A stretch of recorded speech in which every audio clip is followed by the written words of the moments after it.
Today, I found out from my own mother that her ex-boyfriend, the man I lived with from ages 11 to 20, secretly videotaped my younger sister and myself in our own bedrooms, taking showers and baths, and even going so far as to sit on the roof and watch us through the skylight in our bathroom.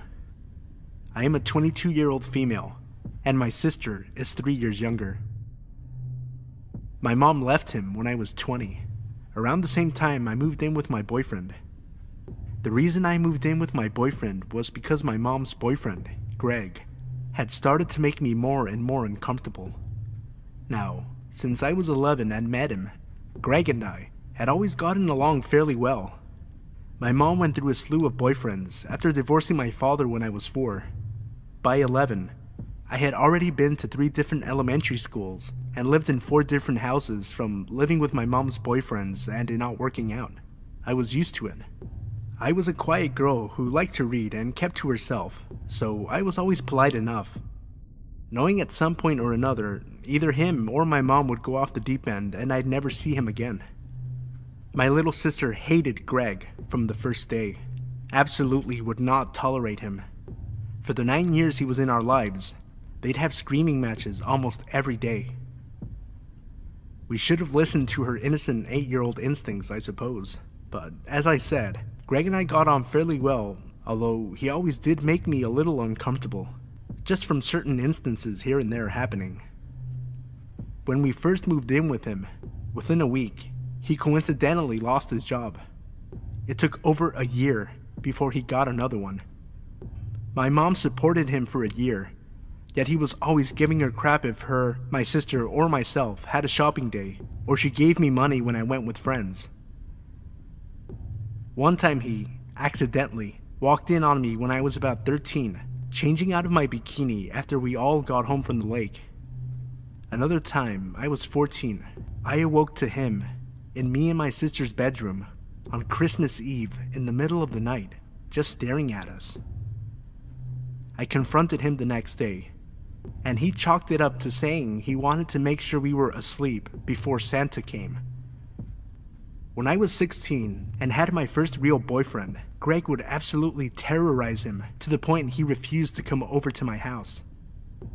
Now, my real father is a cool cat who, unfortunately, had to deal with my mother in order to see us. She's selfish and crazy, and played up the whole, I deserve my little girls over a man raising them, blah blah. But my father would shake hands with the boys I dated, if they had a chance to meet, and treat them with respect unless given a real reason to dislike them.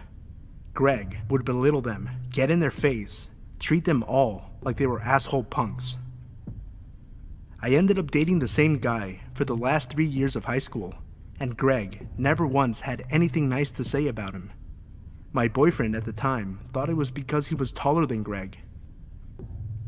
I think the most memorable and prominent memory that really made me so uncomfortable that I moved in with my boyfriend happened when I was 19. I had just moved back home from a college out of state after 1 semester. Greg opened up to me that my mom, quote, hadn't fucked him in a year. There are a few more instances that happened, but basically, I lived with this guy for 9 years of my life, through the hardest years yet of my life. Puberty, discovering my own body, dealing with the fact that at 12, I was already a C-cup with a size 0 waist, learning to love my body and be comfortable with dealing with the horny boys my age, always trying to mess with my head and heart, just to be able to have a story in the locker room. Never mind discovering a supposed father figure in my life was secretly watching me in intimate places where I thought I had 100% privacy from the entire world in.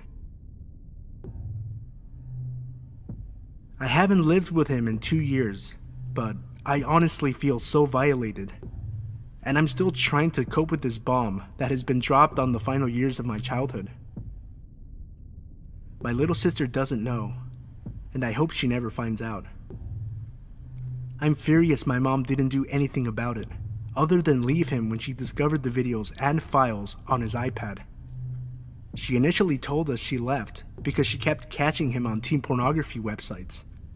That makes me wonder if he sold any of his videos of us to other pedophiles or uploaded them anywhere. I shudder at the thought. I guess he's involved in a pretty serious sexual harassment case at his work currently. He has a grown daughter of his own that seems to worship him. My friends have seen him out downtown at the bars with girls who are clearly old enough to drink but resemble 16-year-olds. I'm honestly just so confused and hurt and feel so violated. I'm fortunate enough to have been protected from the truth until I was 22 and in a stable place in my life that it most likely won't traumatize me for the rest of my life, or so I hope. I honestly am just so shocked. I feel like I'm just rambling now, because I legit just do not know how to feel about this. So many mixed emotions. Greg, let's never meet again, you pedo.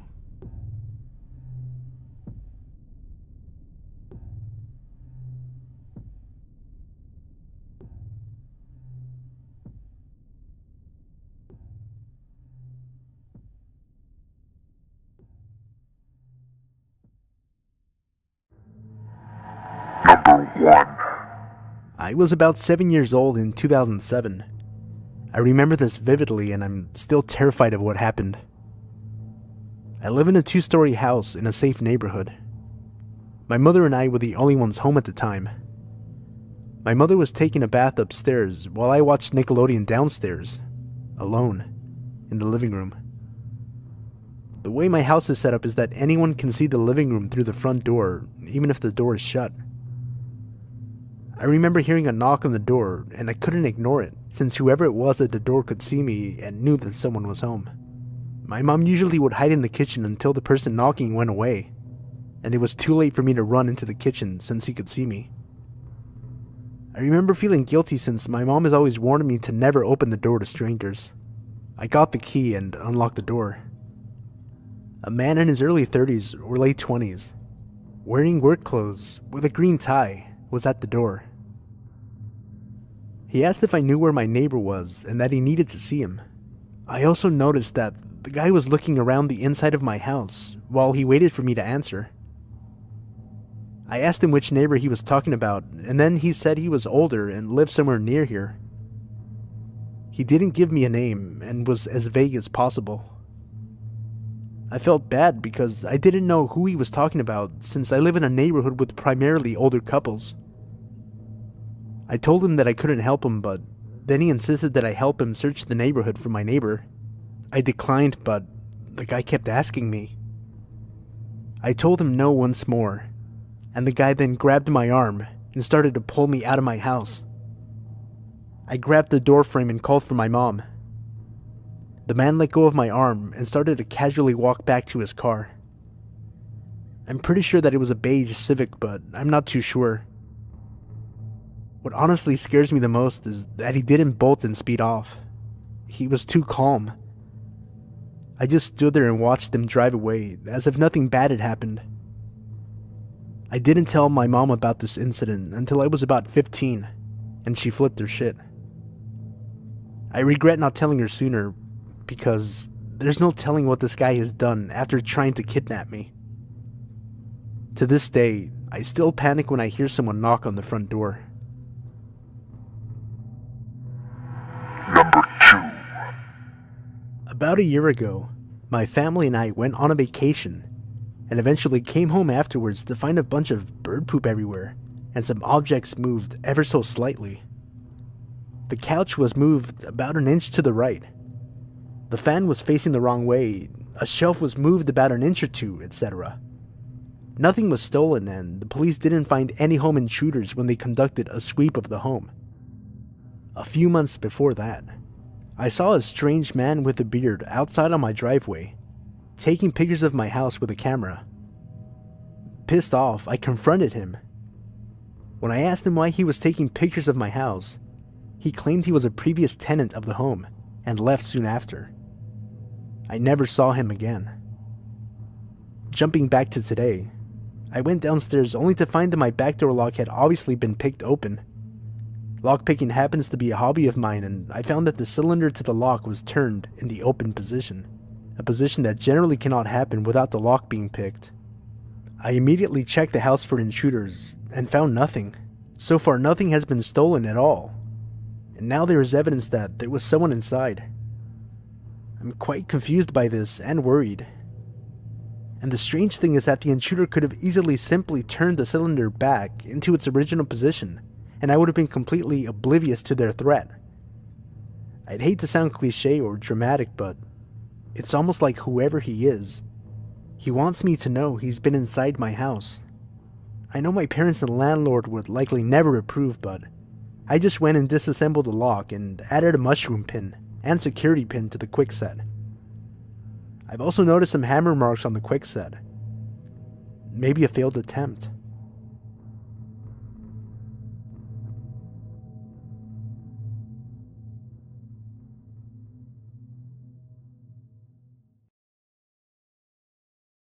Hey everyone, it's Sino. I wanted to take a quick second and thank everybody for all the support you guys have shown me since I started uploading daily last week. We've gotten 220 new subscribers in a week, after going through a bit of a rough patch the last couple of months on YouTube because of all the changes. It's been an experience recording and editing a video every day and putting it out, and then I'm losing my voice a little bit. I still wanted to get the video out today, so here it is. I want to pick a day to upload one longer video per week, 45 minutes or more. So if there's a certain day of the week that you think would work best, maybe like on the weekend or something, let me know in the comment section down below. Also, I want to do some kind of giveaway, so if you have any ideas of a contest that I could do and what I could give away as a prize, let me know in the comment section down below. I recorded this Friday night and I finally had a little bit of time to catch the first episode of Season 5 of House of Cards. And finally, I'm going to be doing a live stream on my wrestling channel on Sunday. I'll put the link in the video description down below. And that is going to be Sunday, June 4th, 4 p.m. Pacific, 7 Eastern. I'll be doing live commentary for WWE Extreme Rules. So remember, as always, if you enjoyed the video, leave a like, subscribe if you're new for daily uploads, and I hope you enjoyed the video. May your wildest nightmares come true.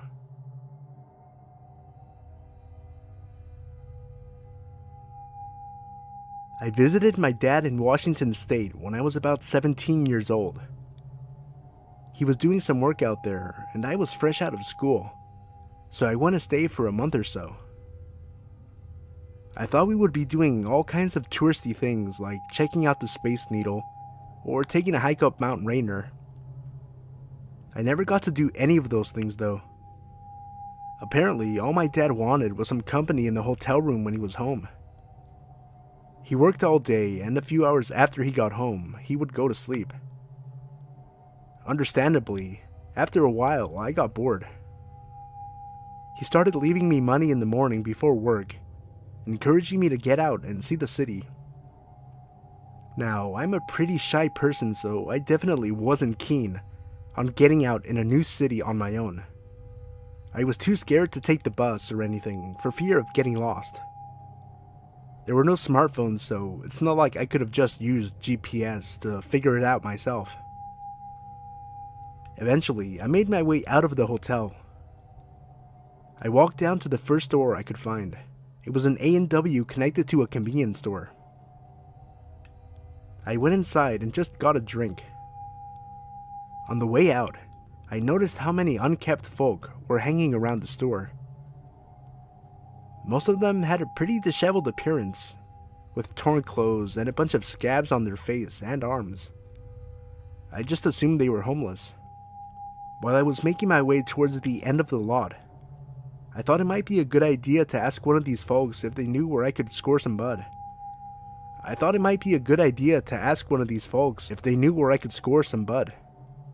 It probably wasn't my best moment, but I was pretty desperate, in a new place with no smoke. The guy I talked to had a crooked grin, with a mouthful of cracked and missing teeth. He looked much cleaner than the rest, and seemed to be eager to help me.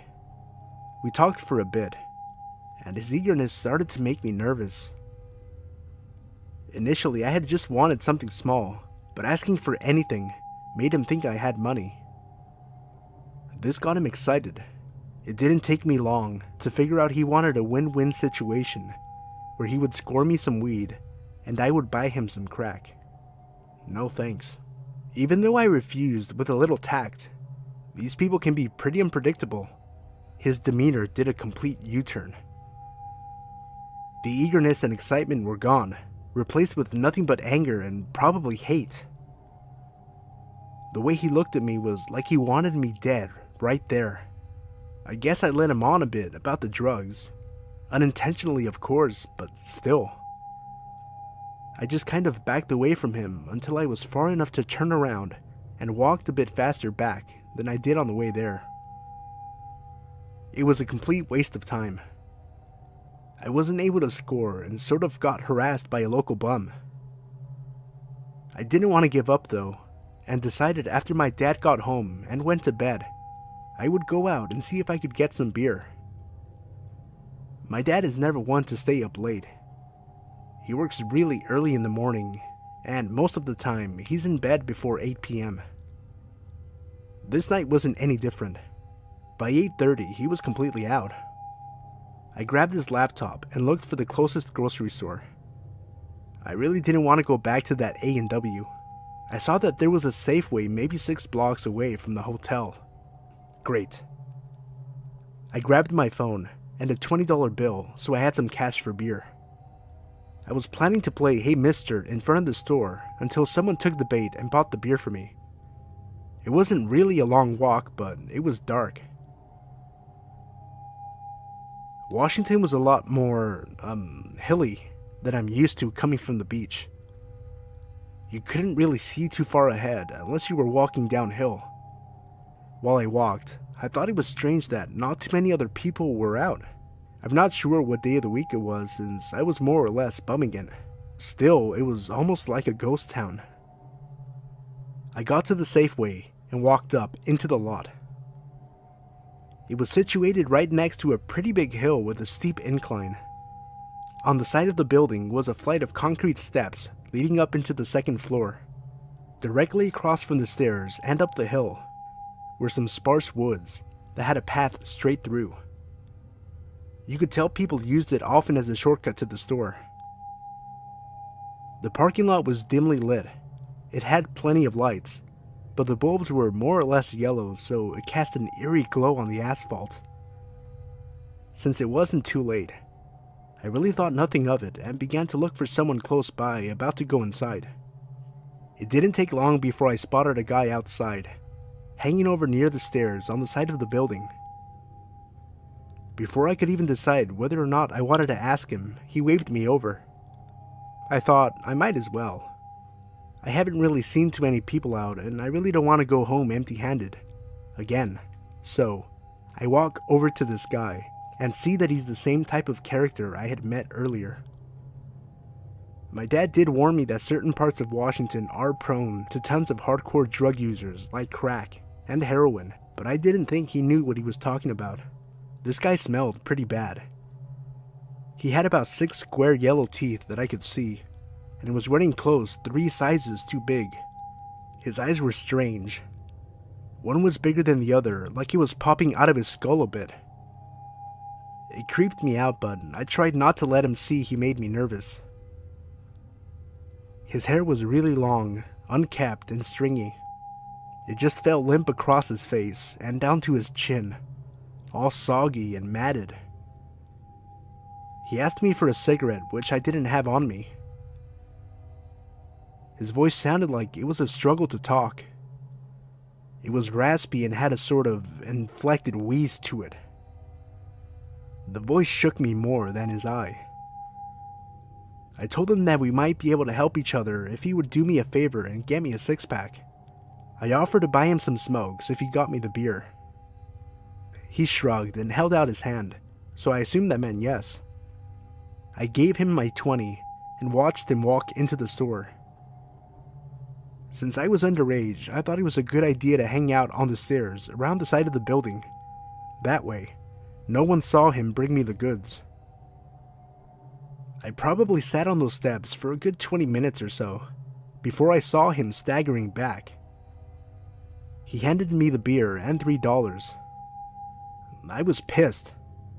Not that I knew how much it costs, but I knew it wasn't $17 for a pack of smokes and a 6-pack. I told him I didn't think it cost that much, and he just stared at me with that big eye and a nasty grimace on his face. I just sort of rolled my eyes and grabbed my beer, trying to walk away.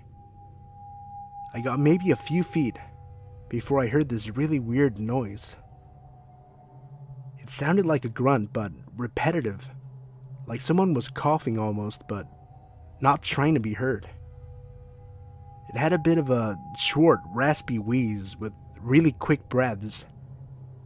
I would almost call it hyperventilating. At first, I thought maybe something was wrong with the guy, so I turned around and just saw him smiling. He wasn't hurt. He wasn't in trouble. He was laughing. It wasn't like any laugh I have ever heard in my life, and it just sent chills down my spine. He was cackling like a raspy, wheezing donkey, and it creeped me the fuck out. Now, I had this bright idea. My hotel was only a few blocks away, and those woods had a pretty quick shortcut. I really didn't want to walk back alone, on the street where this guy could see me or where I could get caught with the beer. I just wanted to get home and drink.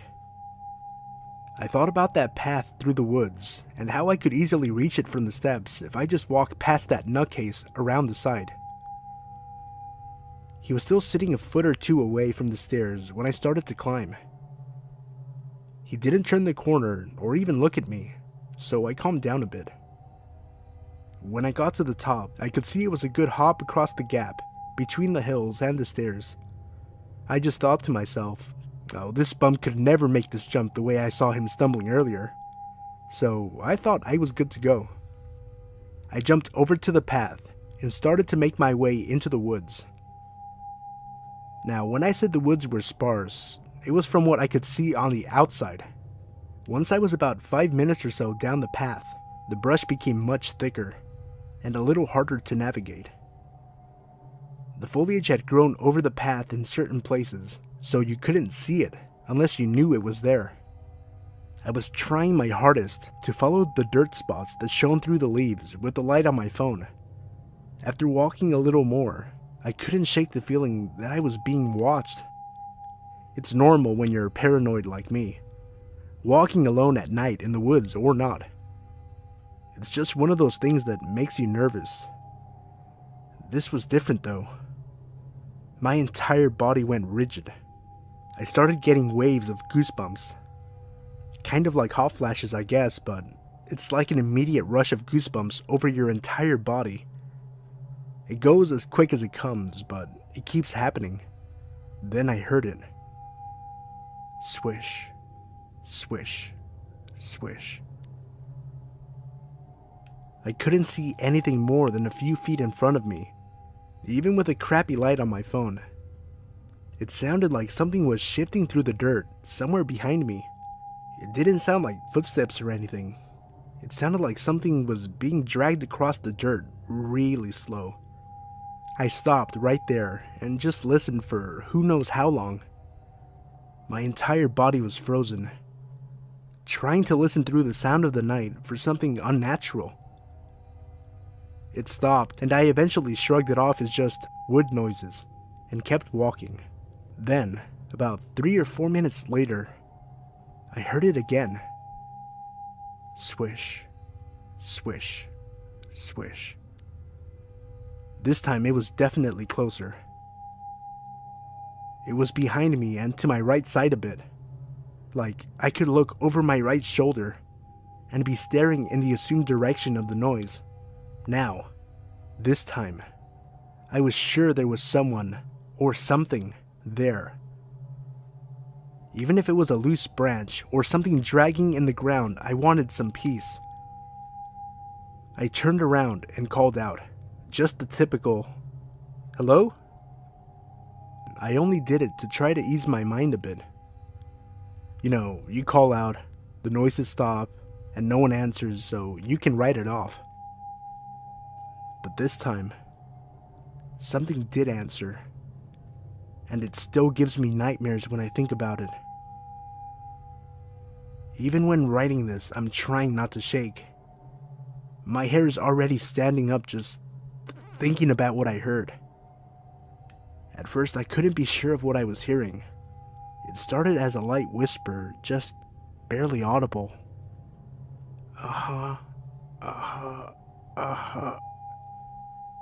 Then as it grew louder, I was certain about what it was. I recognized it immediately.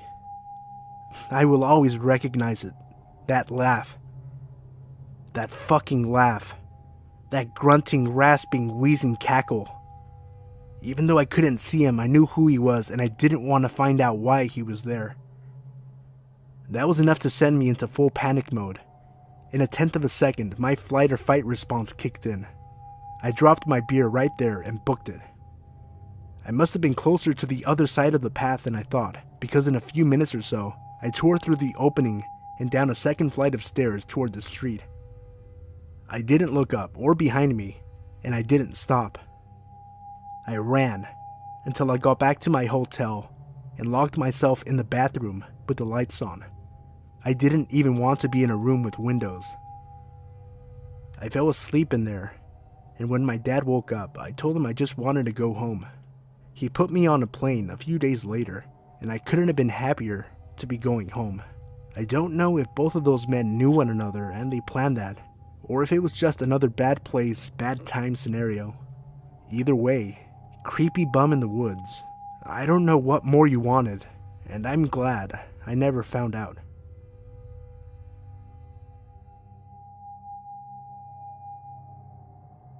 Two nights ago, while walking to my car, an older gentleman named Jeff asked me if I had a cigarette. I politely said no.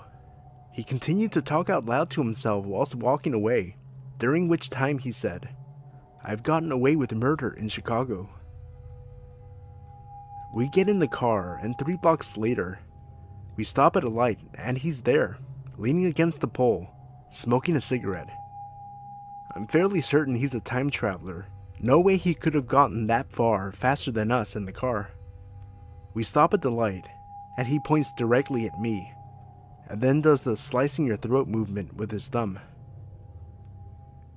He had a straight, angry face, and we drove away thinking, did that guy just threaten my life because I didn't have a cigarette? At that point, it was creepy but kind of funny. Fast forward to last night. 2 friends and I were downtown, sitting outside at a brewery talking about what had happened. All of a sudden, the same guy comes walking up to our table out of nowhere. He walks past us, we get up to go inside, and he makes a U-turn and walks directly by me. We think, okay, that's weird, but there's no way he remembers me or that he threatened me last night, right? We go to the back and play some foosball. A little over an hour later, we go to leave and he's still right outside the door, waiting for us to leave. Looking at himself in the window, pumping himself up like Rocky before a fight. At that point, it wasn't really funny anymore. For the next 30 minutes, we sat there, seeing what he would do, and he just stayed there, waiting for us, or rather me, to walk out. A few times we thought he had left, but he had actually just walked down the street to the entrance of the building my office is at, where he originally saw us. At 11:55 p.m., he finally walked away and we walked to my car. My friend said he was down the street, so we were fine, only to find that when we got to my car, he was standing right by it. Again, time traveler. We got in the car and almost immediately, a cop car pulled him over. We couldn't make out what they were saying, but it's fairly obvious something is wrong with this man. Either drugs or an extreme mental disability. Regardless, the cops let him go and he walked away. What started out as a joke / kind of funny scenario ended up being kind of creepy and weird. Medium build, mid-40s, baseball cap on, and walks really fast while talking to himself. Has anyone seen this guy or encountered him before? I hope he gets help. I'd love to not have to worry about getting killed, every time I go downtown.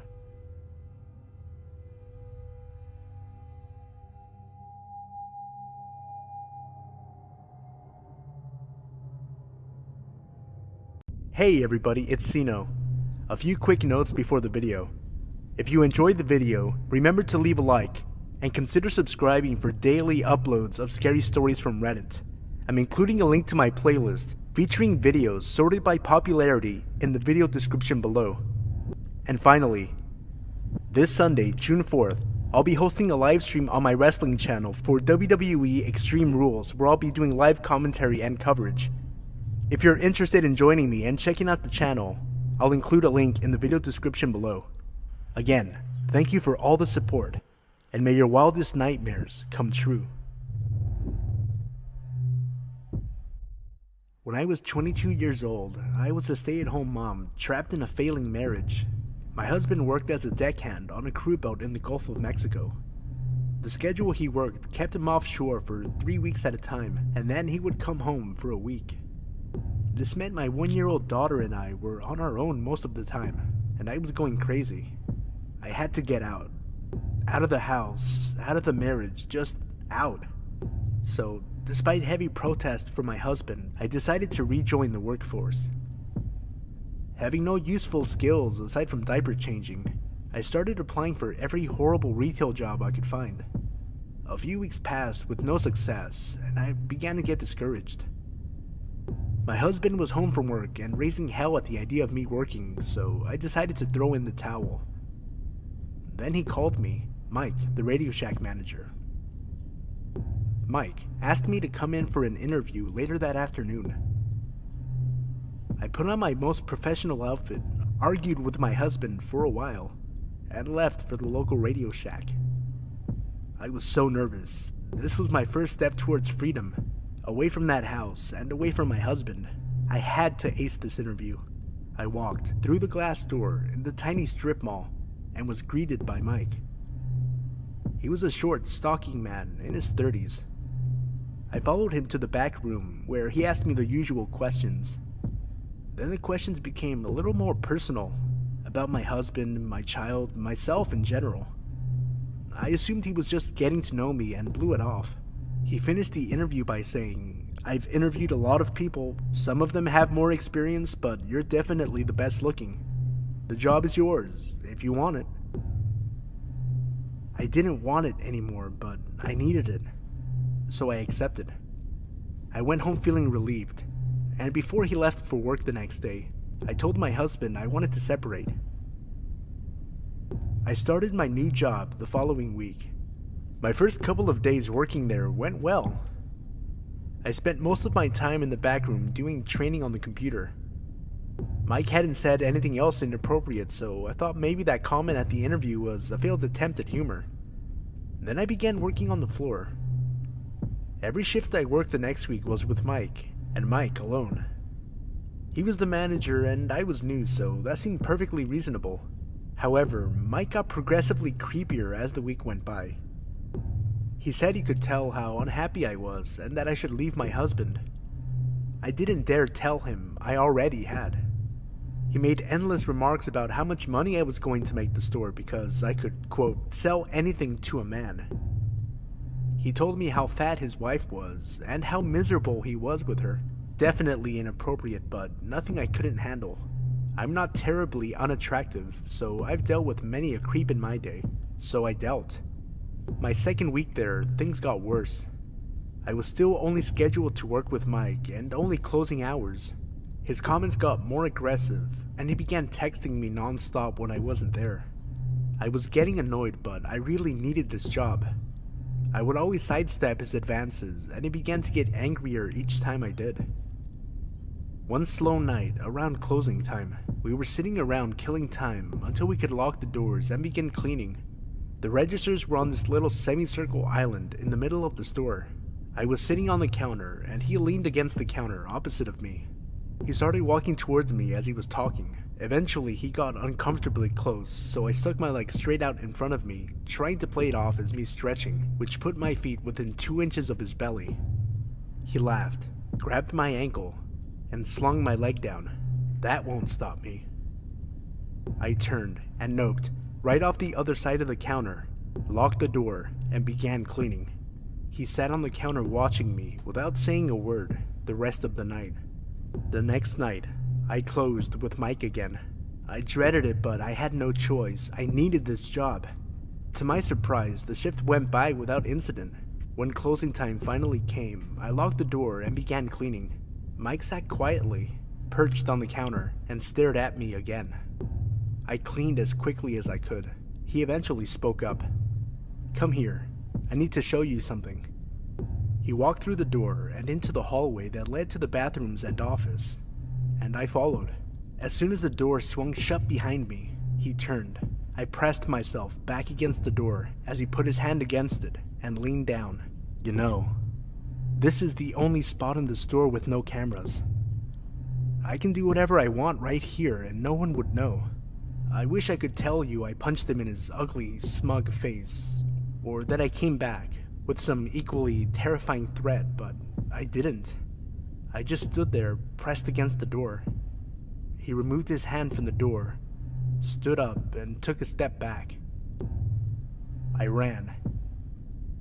I ran through the store, out of the door, and to my car. I quit. I didn't need the job that badly. I would figure something else out, but at least this nightmare was over. I never had to deal with that man again. Wrong. As I was driving home, trying to process what just happened, my phone buzzed. A text message. From fucking Mike. I threw my phone back in my purse without reading it and went home. In the 5-minute drive from Radio Shack to my house, I got 11 texts from him, and they kept coming. "I'm sorry. Didn't mean to scare you. It was a joke. Please come back.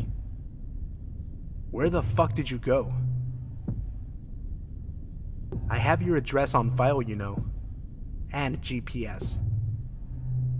Your husband is at work, right? You're in the blue house, right?" I was scared and home alone. What do I do?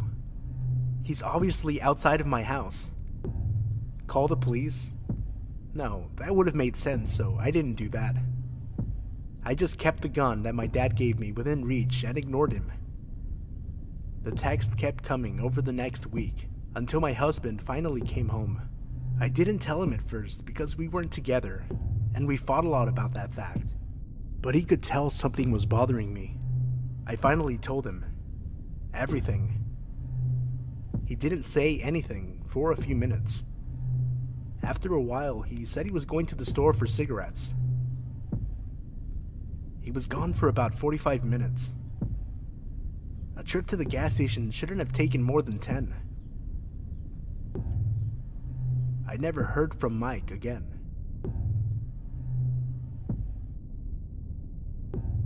This happened when I was doing nightclub security in the UK. It's actually the main reason I no longer work in the industry, though I tell people it was the hours that made me quit. I was chilling by the front door, and I see a fight happening, with a guy chasing another guy down across the street, and I'm like, oh well, it happens. 99% of the time, they just shout a little bit and try to intimidate one another, and go get a kebab, and puke.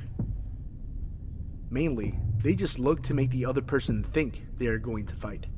Think peacocks shaking feathers at one another. This time, however, the guys got into a tussle against the parked car, and pretty quickly, the chased guy was down for the count and passed out after some hefty blows. At this point, I need to intervene. It has literally been seconds since the start of the fight. They are across a very busy one-way street, so I try to stop the cars so I can get there in time. It feels like hours, but I get in between them. The aggressor is kicking the other guy's head over and over, full force as he lies on the ground. This is when I realized he might die. I think to myself, why am I getting in the middle of it? But I can't help it. I get between them and shout at the aggressor to stop.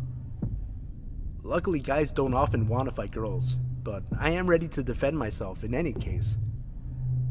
He makes at me like he is going to start kicking me too, and I brace myself to block any strikes. He grins and books it up the road instead, and I can focus on the guy on the ground. I try to give him first aid.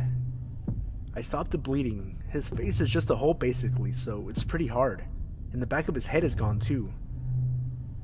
I know of the old, if you need someone in a gathering to phone an ambulance, you need to choose a person and give them direct orders, not just ask in general. So I ask, or more like bark an order at, the only guy around I see with a phone out to call 999, or 911 in the US. His eyes are blank and he holds his phone still. It's like in a nightmare when you yell to draw attention to something but no one can hear you. I tell him again. Nothing. Again. Nothing. I start shouting, raising my voice. He needs to call an ambulance. The guy is dying. He needs help. I realize by the way the guy is moving around that he is filming us, probably trying to get a good shot of the guy's face as he lies dying by me. I feel like I am in Black Mirror. Eventually, someone else phoned. I haven't seen any YouTube clips from that area or from around that date, though I've looked. He might have taken it down. My incessant shouting at him and asking what is wrong with him might have deprived him of some likes or something. I don't know what happened to any party. I am going to court soon for the assault/attempted murder, but I am not sure what the charge is. I am pretty sure the injured guy made it out. I never saw anything about it in the news, which is a good indicator. He might not have been so lucky though. I am sure he stopped breathing just before help arrived. I just pray that if something happens to me or someone I care about, bystanders will call for help, instead of trying to capture something on film.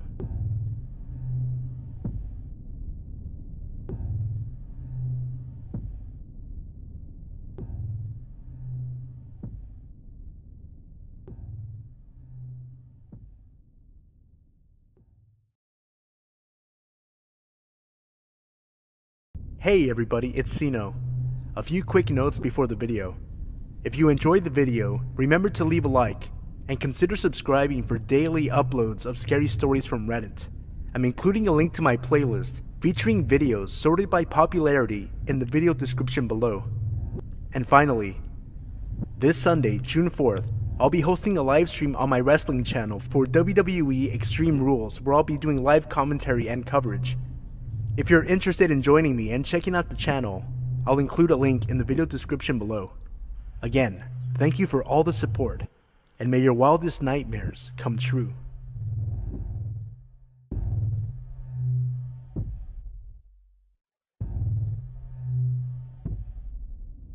I grew up in a very safe, very affluent neighborhood. It was unheard of for anyone to lock their cars or houses, and when someone new moved to the neighborhood, it was mere moments before they were welcomed with open arms and open doors.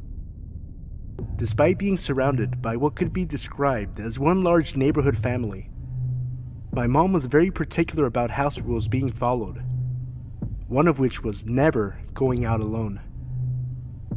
Walking to a friend's house, 3 of us have to go, so 2 could walk home together after dropping you off. It was rare, but occasionally, just 2 of us would be able to sneak out from under her watchful eye and run to the corner store a few blocks down for some candy or soda. One sweltering day during the summer I turned 9. I found myself home alone and restless. I decided to take my sister's cool new 10-speed for a spin around the block a few times. Now, even though I was tall for my age, the bike was still a few inches too big for me. I decided that didn't matter, jumped on, and started pedaling.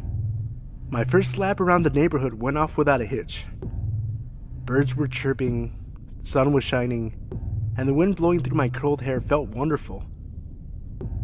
Second lap around the block, I passed an older, unfamiliar car parked on the side of the road, and the sun reflecting off the huge scrape down the side temporarily shocked my vision into bright blue stripes, which I furiously tried to blink away. The third lap, I saw the car pull off the side of the road heading towards me, and a tiny pit of unease began to grow in my stomach as the driver slowed when he passed me. I chalked it up to being scared of getting caught out alone and continued on my way. I picked up speed as I rounded the corner towards my house and decided to go for one more time around the block, but to make it quick so I'd beat my mom home and avoid the trouble I knew I'd be in if she caught me out alone. I hit the bottom of the hill next to our house with some speed and started to climb to the top, slowing more and more the closer I got. By the time I reached the top of the hill, I had to stop and catch my breath, teetering the too tall bike at my hip. As I struggled to catch my breath, the hairs on the back of my neck stood up, my arms locked on the handle brakes, and every inch of my body froze. I had been caught. I just knew it. I heard a car creeping up behind me, and it just had to be my mom, but it wasn't. When relief should have washed over me, the unknown dread only deepened, further stiffening my frozen still limbs. I turned to see the same old car, with the same blinding scratch down the side, slowing down right next to me. The man stopped the car right next to my bike, on the wrong side of the street, and through his opening driver door, started to ask me if I had seen a stray dog running about, because his had come off the leash and run off. I froze. This cliché question is the one they warned us about in school. The one every kidnapper supposedly uses. I decided if I answered him firmly and rode my bike away, that he would know his plan wouldn't work on me. Plus, he might just really be looking for his dog. This was my plan. My terrified body betrayed that plan, and a trembling no is all I could manage. As I fumbled my feet to the pedals of this too big bike, his car door flew open, and out he lunged. "No!" I said again, as I wobbled my way past his open car door, his hand brushing the back of my shirt and knocking my back tire as I pedaled as fast as I could the 50 feet to the next driveway I saw.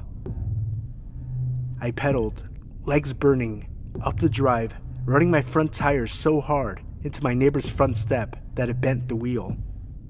My body catapulted over the handlebars, and I burst through my neighbor's front door. "Edie! Edie! Help!" My neighbor was not home. I ran into the kitchen, still calling in hopes I was wrong.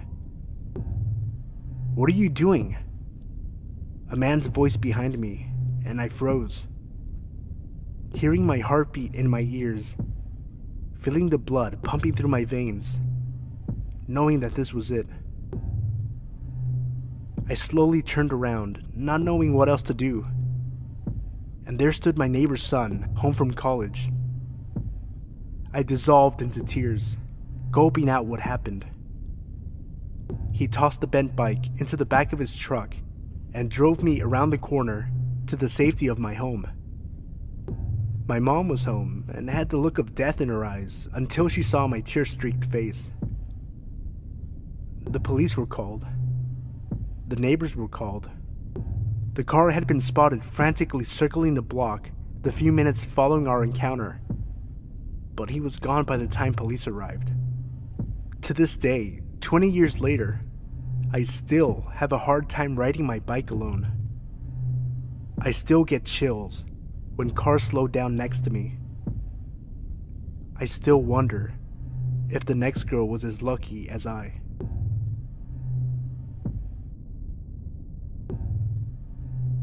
When I was a teen, there was a break-in incident in my dad's neighborhood that triggered my dad telling us about a time when I was a toddler, around 2, talking to the man in the window. A little scene setting. My room had 2 windows.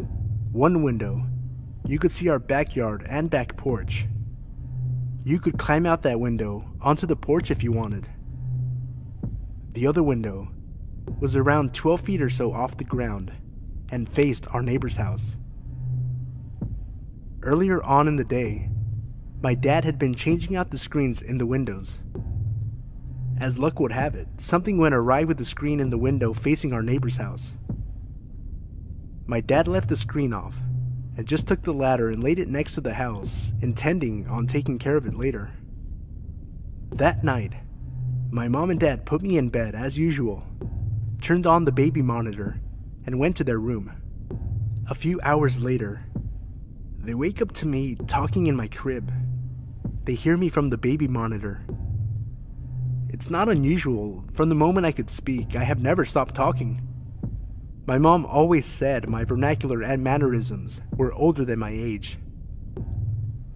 My dad called out to settle down, and I replied, "I'm talking to the man in the window." They laughed it off, assuming it was nothing. Some time goes by, and they settle back in, when I suddenly start talking again, going on and on. So my dad says again, from across the hall, to quiet down. I was adamant there was a nice man and lady at my window. I said, "The nice man and lady want to take me away with them." My dad went immediately into high alert and came barreling into my room. Our rooms were separated by a dozen feet max. He flips on the light, and as the light comes on, he sees the window facing our neighbors is open. I'm standing in my crib, all smiles, and then he hears the chain link fence.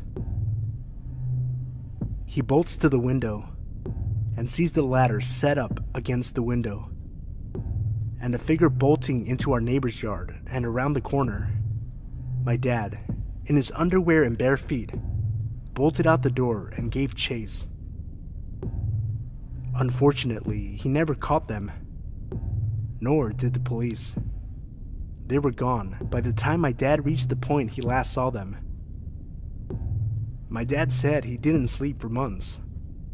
After hearing the story that very same night, as a 15-year-old teen, I made my dad help me rearrange my room so I wouldn't have to sleep near that window. Never slept by it again, and technically speaking, it was the safer of the windows to sleep by. It turns out, my being overly talkative likely saved me from being kidnapped out of my room. I told my mom I shared the story. She reminded me that I forgot a pretty vital piece of information. This was around Halloween, and there was a young girl who had been kidnapped, tied up, and murdered just 10 minutes down the road, so tensions were already high. Once my dad realized I was serious about talking to people at the window, all hell broke loose.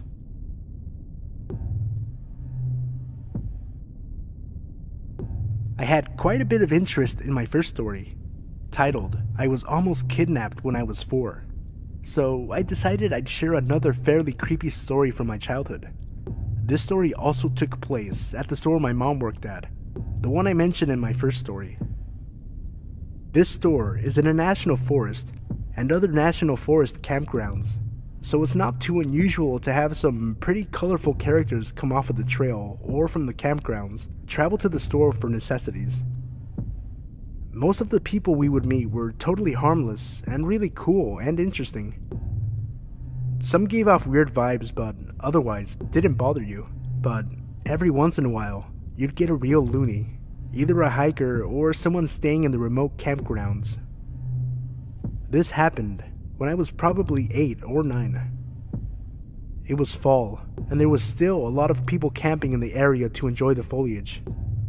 My mom was working one night when this man walked in, extremely tall and wearing a really nice brown suit. He had glasses and sandy blonde hair. The second he walks in, he puts on the grandiose act, telling everyone in the store how he was from Pennsylvania and was staying at one of the campgrounds in the national forest. He made a point of striking up a conversation with just about everyone in the store, but he especially took interest in women. My mom thought he was pretty weird, him wearing a suit and all while supposedly camping, but she brushed him off as some eccentric out-of-stater. He also kind of gave off a missionary vibe, and in that case, it wouldn't have been too weird for him to wear a suit while camping. That night, he stayed at the store for a good hour and a half. always on the verge of loitering, but every once in a while, he'd slap a cowtail on the corner and buy that. As it got closer to dark, he finally announced that he was going back to the campground. Mom closed up the store and didn't think much about it. For the next week, that guy was in the store every day, inserting himself into conversations where he wasn't welcome and staying for hours on end, solely buying cowtails every now and again so that he technically wouldn't be loitering. He especially bothered the ladies, asking personal questions and asking for dates, even when he got shot down multiple times. He told my mom he was, quote, just looking for the perfect wife, and hopefully I'll find the one up here. I'm just trying to find the one. I met him once or twice while hanging out with my mom at the store, and to this day, I don't remember his name, and neither does she, so we just dubbed him Pennsylvania Guy. After that week, everyone had finally had enough, and he was really starting to creep people out. So much so that women who were usually regulars would avoid the store if they saw his car there.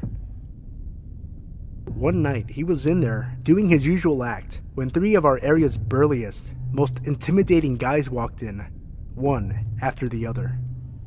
My mom knew this was her chance. While Pennsylvania Guy was distracted, she went to each of the guys and asked them if they'd watch her back while she kicked him out. They readily agreed, so my mom approached the Pennsylvania Guy. You need to leave. You've been loitering in the store for a week now, and you're scaring away my customers, so I need you to leave. Now. Pennsylvania Guy looked shocked. He pointed to a half-eaten cowtail. What do you mean? I haven't been loitering, I'm buying cowtails. My mom shook her head. That's not enough. Leave. The 3 guys she asked for help were now standing right behind her, giving Pennsylvania Guy a mean look. He got out of there fast after that. My mom had the day off the next day, so she didn't get to experience Pennsylvania Guy's last visit to the store. He came in very agitated and upset, yelling about how he had every right to spend as much time as he wanted there, and he could talk to whoever he pleased. He was so animated that the cashier that day had to call the cops while he was in there. He fled after realizing the cops were called, and we never saw him again. The cops even went up to the campground to see if he was there. He had vacated the area. Sometimes I wonder about what happened to him. I honestly assume he just went to a different area and tried the same thing there. I wonder if he ever found a wife or was just chased out of every place he attempted.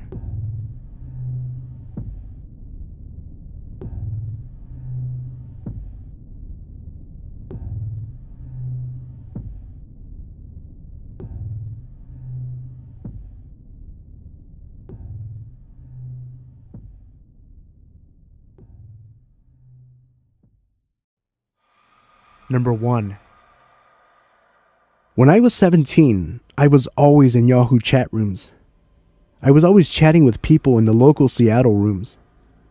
This one guy and I chatted a lot and decided to meet. We met at Herfy's for lunch.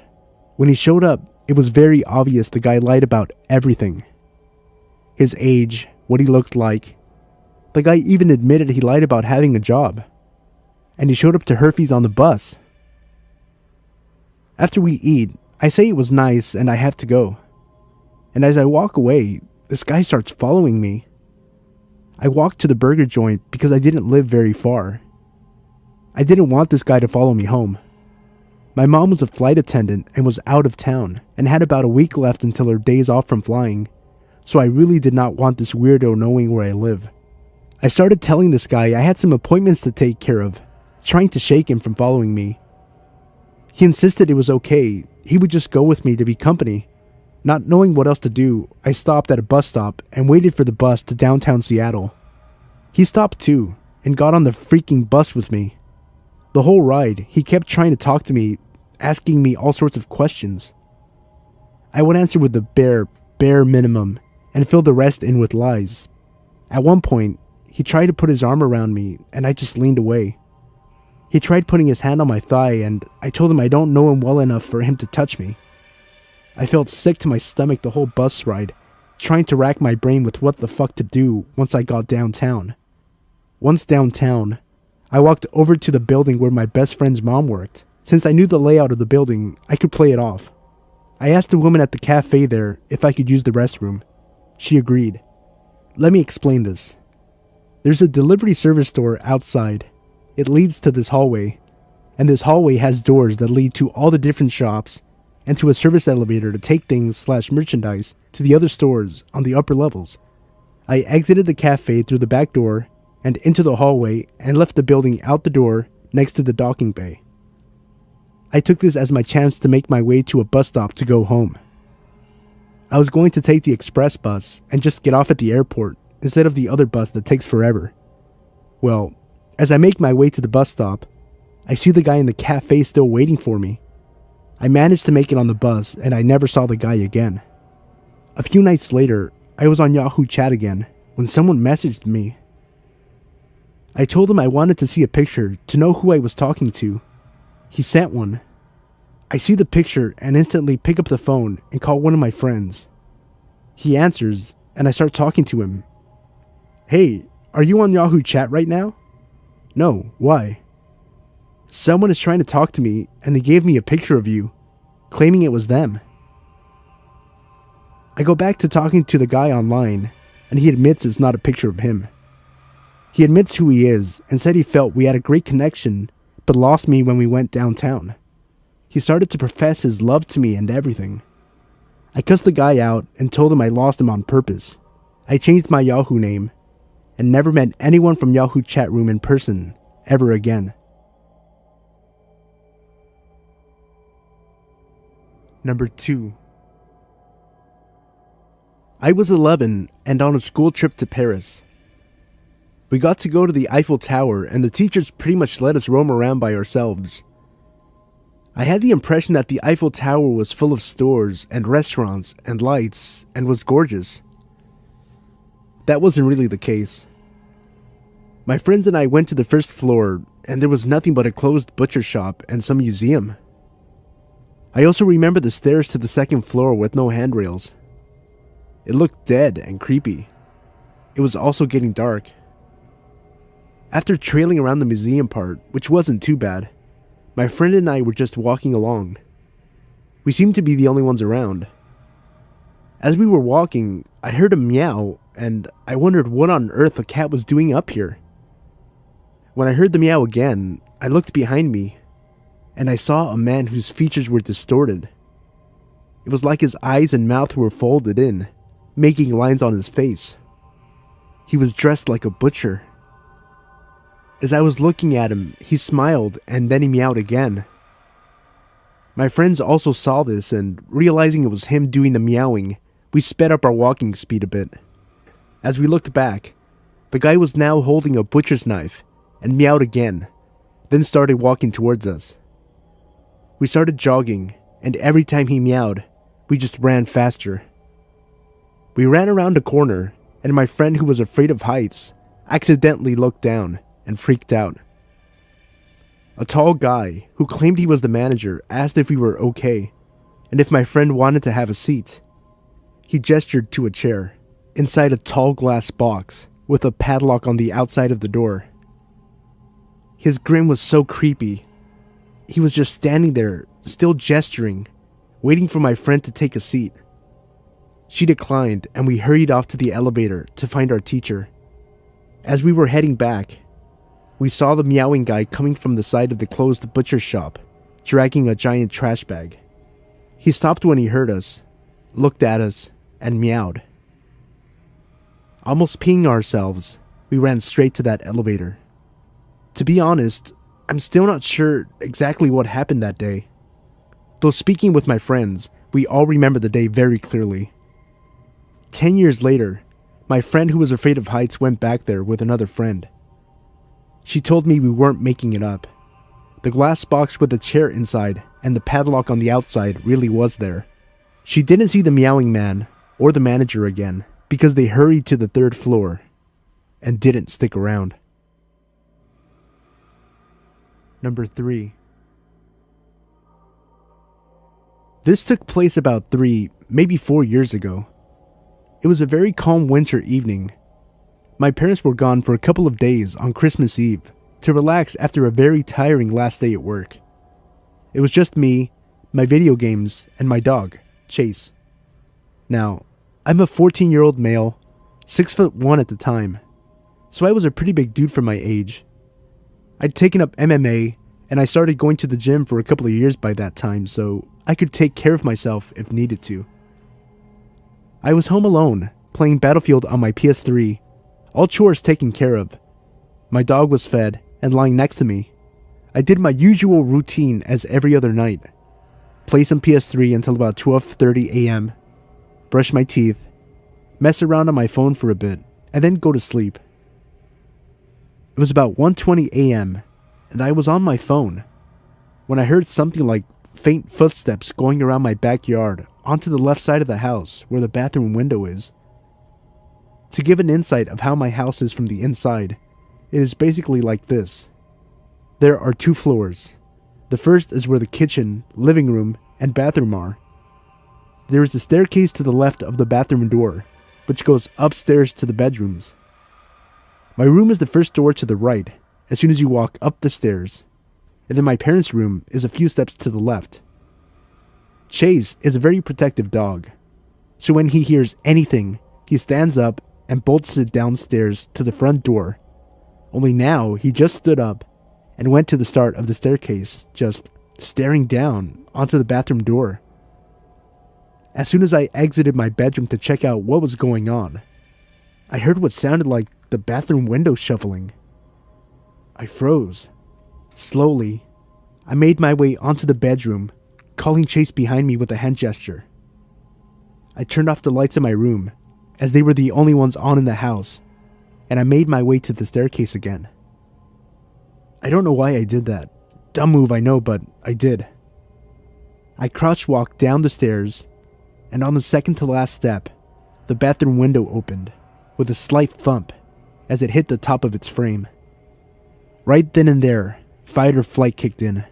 If I made a run for it, there was a very high chance he would see me, and I didn't know if he had a gun on him, so I stood there, unarmed, with my only options being whatever I had learned over the course of 5 years of MMA and my dog. I waited for what seemed like a minute, which in real life couldn't have been more than 10 seconds. Then I saw him. Black hood on, black skinny jeans, black all-stars, and long, greasy blonde hair. He hadn't seen me yet, but if he turned around, me and Chase were ready for a fight. He turned around, and as soon as his eyes met mine, my fist had already connected with his bottom jaw.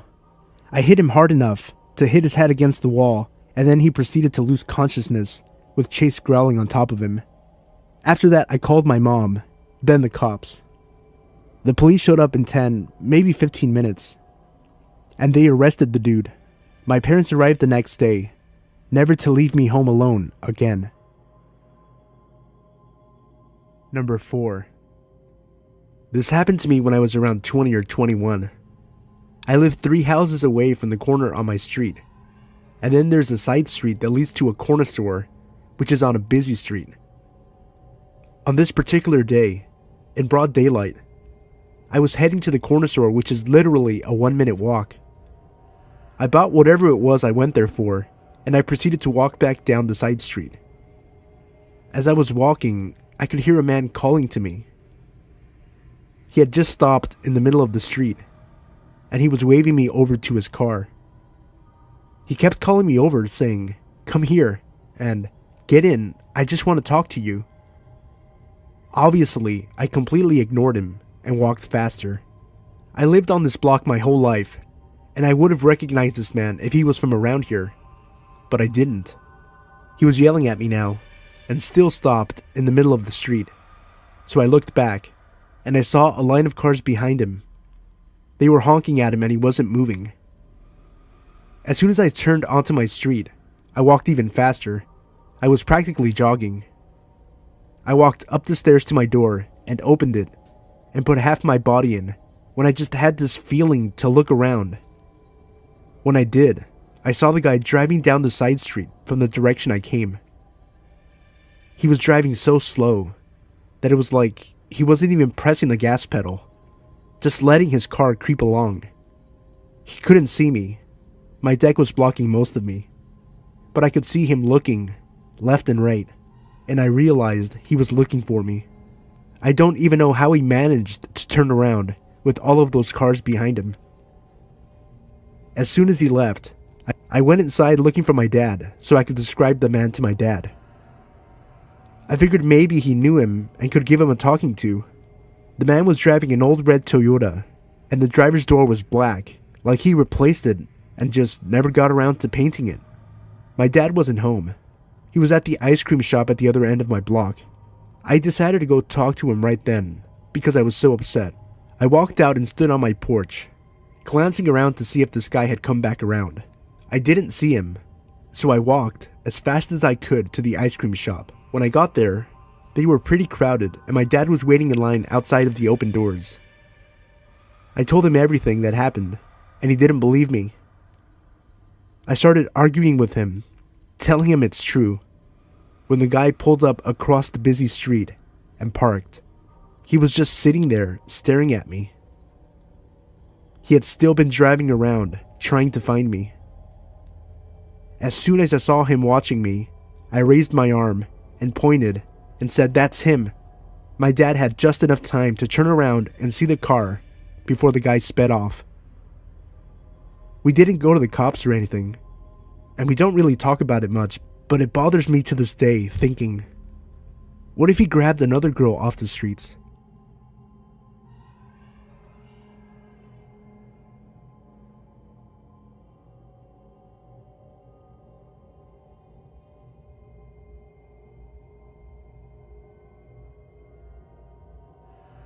Hey everyone, it's Sino.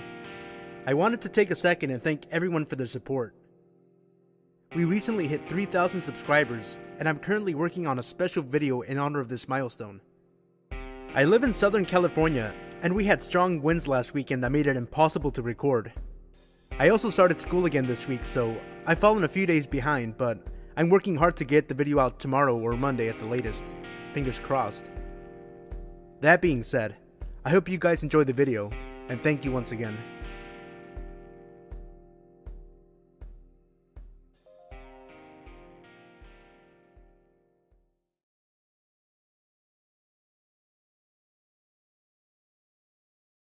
When I was a sophomore in college, I lived in a small but beautiful historic studio apartment in a small East Coast city that had somewhat of a reputation for crime and danger.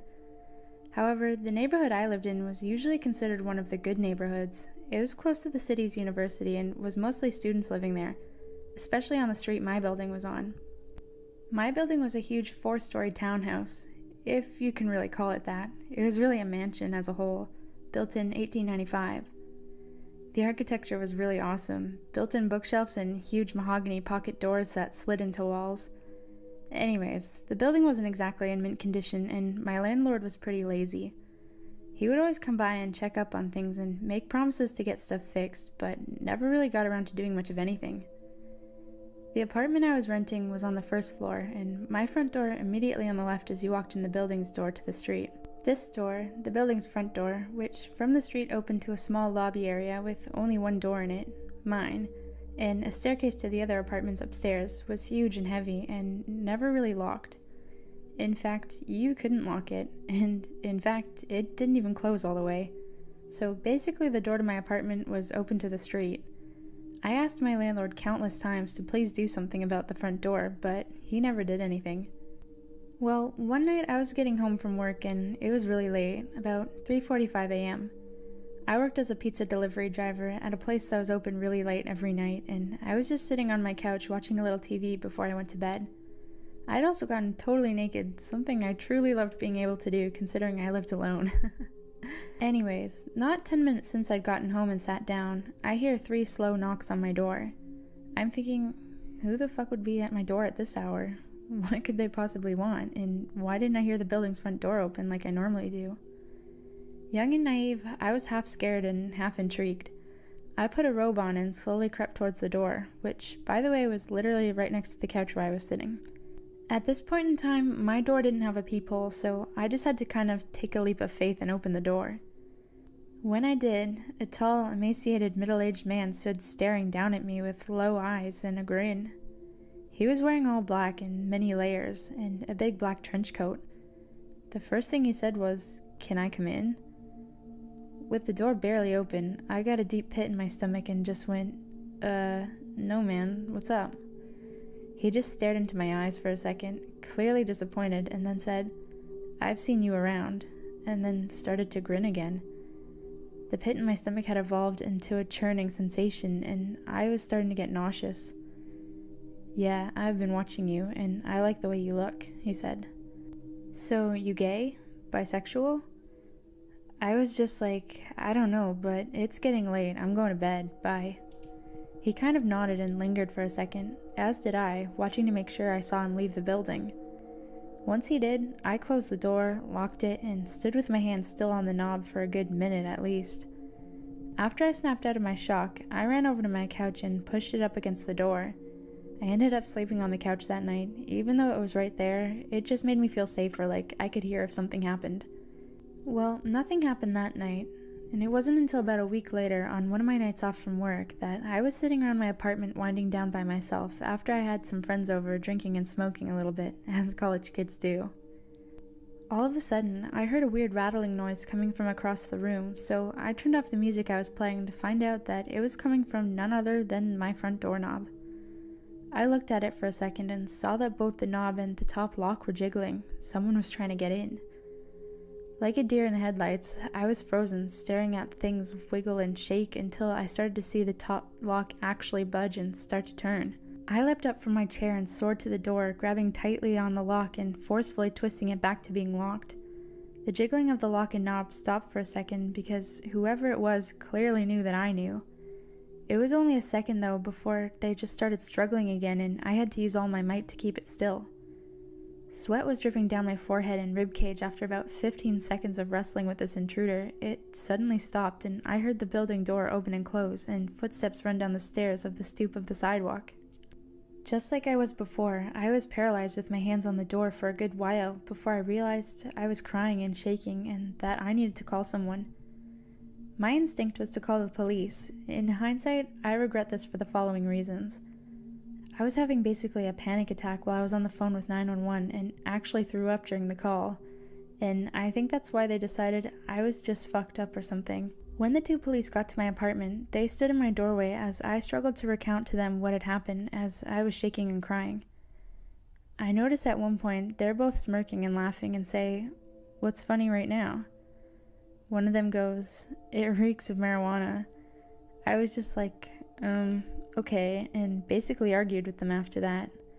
Long story short, they ended up confiscating a bunch of shit from my apartment and basically turning the whole situation into a little mini drug bust. Although they said they weren't going to charge me with anything, just take my shit. Nothing about this attempted break-in besides keep your door locked. I was devastated and felt so helpless. I hate to make this story so long, so I'll try to keep the last part short. Basically the same scenario happened one more time about 2 weeks from the last time, only instead of calling the police, I called my dad, who raced down in an hour, 2-hour drive from his house to this place, with a crowbar up his sleeve. Unfortunately, by the time he got here, whoever it was had already left. They didn't struggle very hard this time. My dad ended up cussing out the landlord and demanding he get the door fixed and install a new lock and peephole on my door. He did make this happen within a reasonable amount of time, and I also got one of those bars you wedge between the doorknob and the floor, as well as an aluminum baseball bat to protect myself with. So I felt a lot better from then on. Needless to say though, I ended my lease for that apartment a month early and never moved back to that street. I never found out for sure who was trying to pick my locks and if it was the guy who had come to my door the first time, but whoever it was, let's not meet.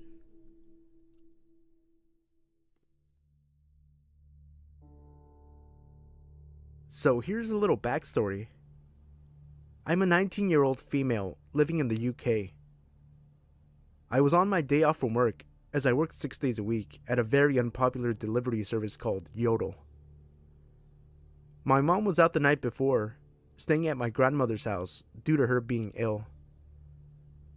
I have 2 small dogs, Both Chihuahua Cross Yorkshire Terriers who don't really need all that much walking, but this Sunday morning I was feeling it. It was around 7:30 in the morning, which means it was still pretty dark out when I put their coats on and left the house. The local park is a 2-minute walk away from my house, which I had no problem getting to. So, cut to about 10 minutes into my walk. I'm halfway around the park when I notice that it's brighter than usual. I turn around to see a parked car in the parking lot, with its lights on full beam, directed straight at me. Now, at this point, I'm starting to feel uneasy as I'm about to start making my way back there, as that is the way that I had entered the park. Something in my gut told me that it was an incredibly bad idea, so instead, I decided to cut across to the adjoining field and make my way across from there, as there was a public pathway running parallel to both fields. So again, cut to about 15 minutes later, and I'm starting to calm down, feeling like I had overreacted to the whole situation. I get to the end of the public pathway. I've passed a few harmless people, and I'm feeling pretty stupid at that point. What I had forgotten was that the parking lot previously mentioned was just up the road, and the road I had come out at connected to it. As I was just about to turn off the public pathway back onto the main road, a car drives past that, at first, didn't look particularly memorable until the passenger seat in the car drove past with the biggest, cruelest, most evil grin on his face as they passed me. I stopped in my tracks, and they pulled up just down the road and waited. I started walking home double time, and the walk that would have taken me 20 minutes took me 10. And the entire walk home, this car followed me. Thankfully, I had to cut through little alleyways to get to the road leading to the park, and I managed to lose them by the time I got to my house. After I had caught my breath, I looked out my kitchen window carefully, without moving the blinds, to see 3 guys maybe in their mid-20s, stalking around the area, presumably looking for me and my dogs. So to you 3 creeps who have prompted me to change my dog walking routine like a freaking cop, let's not meet. Okay, bit of background. There was a time when I was 17 where I sort of lived in 2 houses. We were moving and my dad lived in the new house where he had a job, and my mom, my siblings, and I lived in the old house where our friends in school were. The new house wasn't anywhere near the old one. It was about 6 or 7 hours drive. So on a good long weekend, we could make the drive, and my dad would come up in our smart car whenever he could. One weekend, I was off on break and was going to spend a few days basically camping in the new house with my dad. I felt totally safe with him, and I was looking forward to the trip and even the time alone while he worked. The trip started out normally. We stopped at a rest stop about a quarter of the way there to pee, and we planned to stop at a halfway point for a gas station, tea, and another bathroom break. We were familiar with the gas station and had stopped there many times. It was a Royal Farms, if you have those near you. It's a chain place and relatively safe compared to some of the greasier places. We went in and I hit the bathroom while Dad made us both tea. I noticed a man looking awfully stoned standing near the men's room in the fire exit. He was wearing an entirely too tight leopard print shirt with a white jacket, and he had slimy white blonde hair. He looked maybe 45. I smiled politely and went to my dad where I felt safe. I'm socially anxious, but not cripplingly. My dad isn't huge, but he's kind of a prepper and knows self-defense better than I did at the time. I knew that if there was someone who wanted to hurt me, he'd be there. Checking out with our tea, the stone guy was right in front of us, and he turned around to talk with us. The first thing I noticed was that he seemed more aware now. Less stoned for sure, but still off somehow. But in a different way. He was laughing and talking with the cashier about the Cosmo magazine on the rack. He wasn't buying one, but he said, and I quote, "Nice, they sell these everywhere these days." He seemed to be trying to initiate us into conversation. The cashier was just trying to ignore how much he was looking at her boobs and cash him out. "So, how many months?" he asked us. At first, I was wondering if he thought I was pregnant. Now, I'm a big girl, but my weight's on my hips and thighs, and I'm not shaped like a pregnant woman at all. "Pardon?" my dad asked the man, putting an arm around me. "How long have you two, he grinned, raising his eyebrows. My dad immediately dropped his arm, which was unfortunate because I felt safer with it there. The man, seeing some kind of opportunity, put his hand gently on my right hip. "Oh, no, this is my daughter," he said, a bit baffled and too unprepared for the situation. The man's hand slid a bit lower. Is she single?" he said to my dad, as though I were property he was buying. "No," my dad snapped. "She's not. Goodbye." The man left, and thank goodness, and the cashier rolled her eyes and told us he was a regular and to be careful going out because he smoked by the entrance. My dad and I waited until we saw him enter his car before we left. I never feel safe in the smart car. It's tiny and it always attracts a lot of attention because it's a bit of a novelty. There was some traffic as we continued, and it was getting dark, but I swear that man's red truck was always somehow behind us. I pointed it out to my dad, who said that he probably wouldn't follow us all the way to the house, seeing as we split off the highway soon and the drive was still about 3.5 hours long. The truck followed us for 2 hours, but finally we stopped seeing him. We were on a more secluded road, a 2-lane one with hills and curves, but still well traveled. We stopped again at a rest point, and I was in the car watching the road when I saw the red truck drive past on the road. He had still been following us, only an hour from our house. Thank God he didn't notice we'd pulled off. He might have known where our new house was. "Too close for comfort, leopard shirt man. Let's not meet."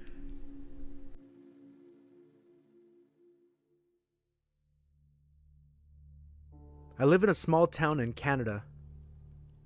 I'm a 16-year-old half Asian and half Native American girl, but I pass as full Asian. It's relevant to the story. A lot of people here hate Asians and or have yellow fever. I'm about 5'4" and about 90 or 100 pounds, and I know well I'm weak and not threatening. A few months ago, I was downtown for about an hour after school, and I was heading home. The street I was on was busy. Lots of cars driving or parked on the sides of the street, and a lot of people on the sidewalks. One of the cars slowed down a little, and a woman yelled, "Hey," or something. And I looked over, but I couldn't really see them, so I ignored it and kept walking, thinking they were talking to someone else. Not long after I passed the driveway, I heard a sort of yell that sounded the same. I kept walking, but they pulled out of the driveway and followed me slowly. I tried to ignore it, but I came to an intersection where I had to wait, and they pulled up next to me. In the passenger seat was a woman who I think was in maybe her mid-30s. To be honest, she kind of looked like stereotypical white trash, but that may be too harsh. I could see a man maybe mid or late 40s in the driver's side. Again, the woman said, "Hey." I said hi because I didn't want to be rude, and she asked my name. I almost told her before realizing I probably shouldn't, so I said why, and she responded, "Because you're cute." I awkwardly thanked her, and I think she said you're welcome, but I was starting to cross the street already. I was a little freaked out because in the interaction she seemed kind of laughing like she was making fun of me or knew something I didn't. I saw the car again a couple of times, and they seemed to be circling blocks trying to keep up with me or know where I was. I was scared because soon I would reach my house and they would see me going in and know where I live. I heard them come up behind me and the woman said something again. I tried to ignore her, but she kept going and said things like, "Turn around. Why won't you talk to me?" I didn't want to be rude, but I was very uncomfortable. When I wouldn't talk to her and started walking faster, she started yelling things more violent and saying they wanted to take me somewhere or tell me or show me something. She called me a squinty-eyed chink, said I should go back to my own country if I don't even speak English. I was starting to tear up because I was confused and I was alone, and they were both much bigger than me. I walked straight past my house and went on for 6 or 7 blocks to my stepmom's friend's house.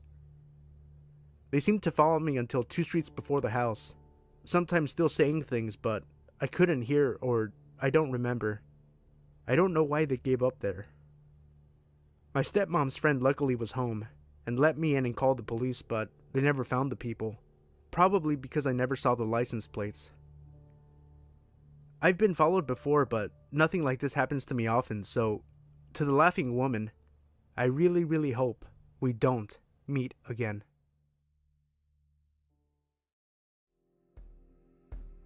Hey guys, thanks again for all the support. Thank you guys for watching, and special thanks to Lady Spook for contributing to this video. Check her channel out, the link is in the description below. If you enjoyed this video, please click the like button and subscribe if you're a new viewer. It really helps the channel out tremendously. If you'd like to submit your own story or artwork to be featured, email it to me at sinostudiosofficial@gmail.com. The link to my email is also in the description below. You can also email me there with questions or business inquiries or inquiries about collaborating. Follow me at Sino Studios BMF on Twitter and Instagram. Once again, thank you guys for all your continued support. Without you guys, my channel's nothing.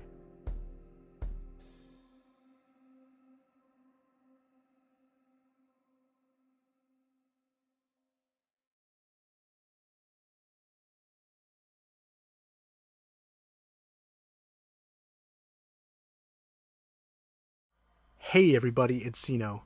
I wanted to take a quick second before the video got started to thank you all for all the support that you've been showing me on my past few videos this week.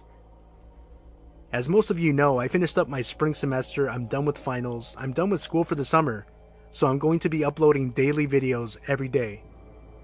That includes daily uploads of scary stories from Reddit, as well as movie reviews, starting with Baywatch and Pirates of the Caribbean tomorrow on Sunday. In this video, you will hear 4 true scary stories from Reddit about creepy encounters with kidnappers and abductors. As always, if you enjoyed the video and you like the stories, remember to leave a like and subscribe if you're new. Movie reviews for Pirates of the Caribbean and Baywatch come tomorrow on Sunday. Also, by popular demand, I'll be including a link in the video description for those of you who care to support the channel. Any amount you choose to donate is fine. All donations are taken through PayPal, so you know that you and your money are safe.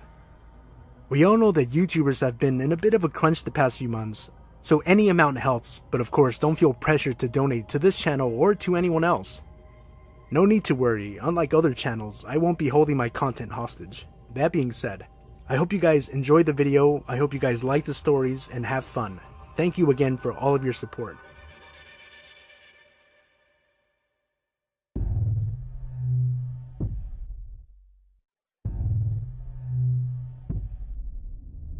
My mom worked at a small store, and since we were young, we hung out there a lot with her. One night, there was an accident about a quarter of a mile down the road from the store. Me and my sister were outside watching all the lights from the cops and ambulances. We lived in a small town, so we really didn't see cops or anything often. A guy from out of state pulls in and notices how interested we are in the accident. Smiling, he approaches and says, "Hey, how are you two? You like those lights over there?" Me and my sister nodded eagerly.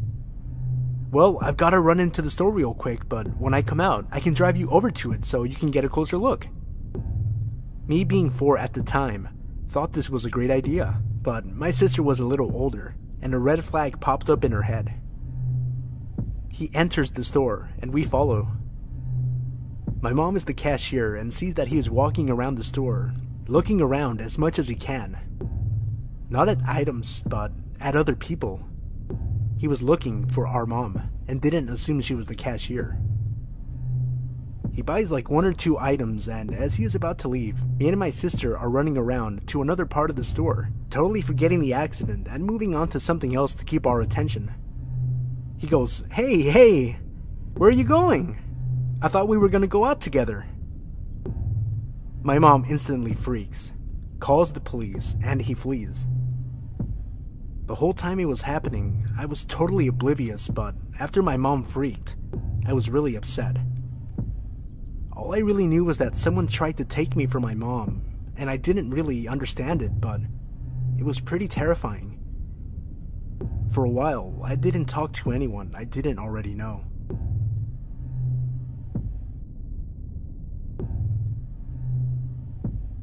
This happened when I was about 18 years old. I was big into running back then, and lived in a town that was a suburb, but had big swaths of farmland, as in smallish tomato and strawberry fields, not huge, never-ending wheat fields. I preferred running on the dirt at the edges of these fields because it was a lot easier on my legs than running long distances on concrete or asphalt, and I was usually training for half marathons, 13.1 miles for those who aren't insane enough to think running is fun. This particular day, I was planning to run an easy 6 miles. I told my mom and she suggested I do a loop and meet them at the dog park about 3 miles from our house as my halfway point. This is pre-cell phone era, when all the craziest shit went down, but being careful, I took a walkie-talkie that my dad always used, and my mom took the other one. Now the walkie-talkie had a range longer than the ones my brothers and I played around with when we were younger, but it definitely did not work 3 miles away, and I honestly had no idea what its exact range was. I take off on my run. I'm planning to go to the sidewalk for a little bit, until I get to the fields. I'm running in the dirt with the road a few yards to my left. I have to run south, and then turn right onto a slightly smaller, less traveled road to get to the dog park. As I'm running on the first dirt path, my parents drive by and, being dorks, they honk and wave and yell at me. I wave and then soon after, I make my turn onto the smaller road. This one is road, me on flat dirt, small drainage ditch, forever of lettuce field. Then a wall that is the backyard of some houses. I start noticing how quiet the street is and how few cars are passing me. Then I randomly start thinking to myself, if someone tried to do something, I could run to those houses. No, they're so far away, I'd never make it. Then I hear a car, but this one doesn't pass me like all the others. I hear it slow down so that it's behind me, just out of my peripheral vision. My senses go super alert, and I immediately realize what a dumbass I was to pick this route because I'm stuck out here with no one to help me and nowhere to hide. The car starts speeding up enough so that it's next to me. I glance over and I see a man. Middle-aged, white, dark hair. Totally normal looking, but I get a chill down my spine immediately. He sort of leans over into the passenger seat and says in a super sweet voice, "Hi, where are you going? Do you need a ride?" I am scared and I realize this is not good. Admittedly, nothing has happened yet, and he could be totally innocent, just wanting to chat, but my intuition is in overdrive, telling me I'm not safe. I hop over the ditch, thinking at least that will make it harder for his car to follow me if I need to take off across the field to try and make it to those houses in the distance. This pisses him off. He guns it and gets closer to the ditch and in front of where I am, and then he says in a voice I can only describe as bone-chillingly evil, "You know, you shouldn't be out here all alone. Something horrible could happen to you out here and no one would ever know where to find you." He has put his car in park and is taking off his seatbelt when I remember the walkie-talkie. The piece of crap is all static, but I'm too far away, so I immediately turn down the volume and say loudly, "Hey Dad! Yeah, I see your car. I'm over here by this red Buick, do you see me?" And I fake wave to no one. There was no car coming from the direction my parents were, and when I had started talking, there was no one behind us either. But by the grace of the universe, at that exact moment, a car turned onto the road. The guy saw it, looked at me, and sped off so fast he left skid marks. I have never run faster in my life, and I was looking behind me every few seconds and thought he'd be waiting for me at every intersection I had to cross. I was shaking.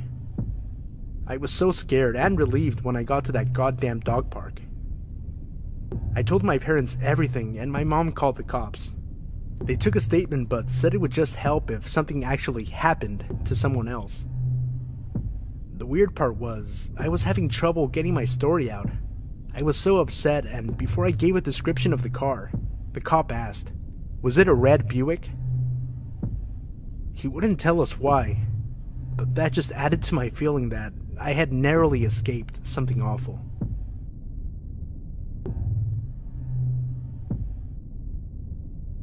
First of all, let me say that I'm a 24-year-old male, and I live in Brazil, and we are kind of in a really bad situation. Basically, our healthcare, education, and security are garbage at the moment, because of corruption and corporate greed. Last month, after I left my workplace, I went to my bus stop. Everything was normal except that my bus was really late, but that's very common. I got another bus that gets me a little further from my home, and I have to walk a little bit to get to it. The bus arrives at my stop, and I proceed to walk to my place when a car speeds over the sidewalk with a guy inside holding a gun to my face. "Get the fuck inside the car," he shouted angrily. I was so scared I just dropped my headphones, as I'm always listening to music. So I proceed to get near the door and pick up my headphones at the same time. "Hurry, motherfucker, get in the car." He was getting very impatient. Suddenly, while I'm holding the door and trying to open it, I see a blind spot. He cannot see me clearly, so I run like it's the fucking devil behind me to the opposite direction of the car. I hear screeches and a gunshot. I bolt into the first house yard that I see. Luckily, the gate was open, and when I have nowhere left to run, and I'm just surrounded by walls, I look behind, and I see a man running after me. I fall to the floor, covering my head and eyes with my arms, thinking, this is it. I'm gonna get shot in the head. Nothing happens. I open my eyes, and the guy was just the random dude that was near me in the street who, like me, ran, scared of the car and the gunshot. There were 3 ladies in that house. They helped me get my head back together before I left a couple of minutes later to my place, safe at last. So, whoever you are, and whatever you were going to do to me, please, let's not meet.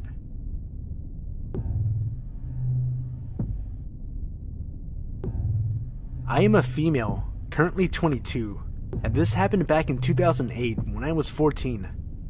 Just some backstory. I was living in a small town out in the middle of nowhere in Australia. It was sometime in December when this happened because I remember it being hot. The main street was about a 2-minute walk across an empty lot and about another 3 minutes to the small market, which was where I was going on this day. I left my house and walked across the lot, no problem. When I got out onto the main street, a white ute turned the corner and slowed down next to me. The guy driving just kept staring. At the time, I was not the kind to confront people, so I just kept my head down and kept walking until I reached the market.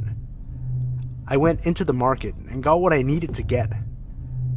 When I left, the ute was parked across the market, near the bank, and the person was sitting in the car and it was idling. It was about 7:30 in the morning. The bank didn't open until 10. At the time, there was no ATM at the bank.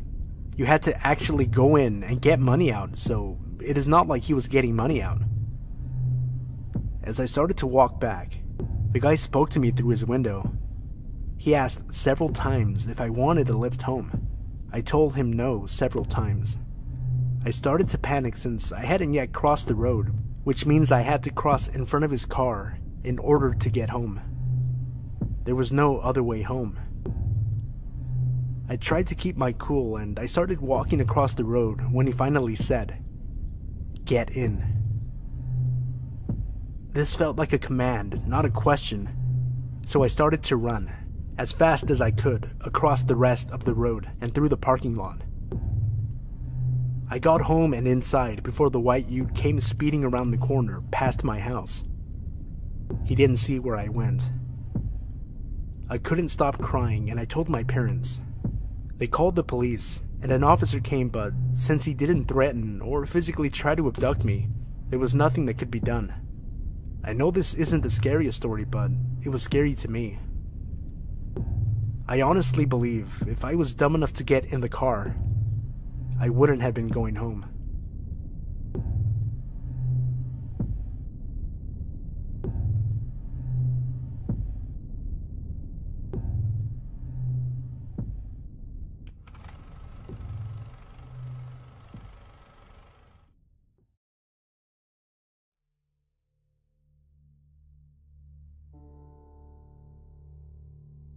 Number 1. Read by Worst Nightmare. This happened to a close friend of mine from work who told me this last night, and it sufficiently creeped me out. So her mother is in the hospital, and she was on her way home from visiting her one night last week. She stopped at the 24-hour Tesco on the way back to get some groceries and petrol, so it was around 10 p.m. when she finally set off for home, the journey to her house taking around 40 minutes.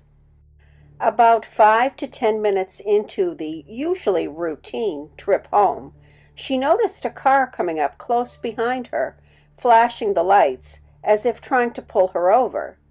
It was just as she was approaching a few miles of road that were fairly deserted, save for a couple of houses, but mainly flanked by fields on either side. It was dark, so she couldn't make out the car or driver, but was fairly certain it wasn't a police car. Besides, she's a careful, teetotal driver with a fully functional vehicle. There should have been no reason for someone to pull her over. Also, she's not so naive that she would just stop on this lonely stretch of road for anyone without a good reason. The other driver was persistent, though, and alternately pulled really close, then backed off and flashed the lights. The car continued to follow closely and flash her. It was only as they entered a more populated area and more cars were driving around that the flashing lights and tailgating stopped. Still, right behind her, though. At this point, she was significantly freaked out, but in the panic of the moment, couldn't think what to do, and still wasn't positive she was being followed. But that was just wishful thinking, she said.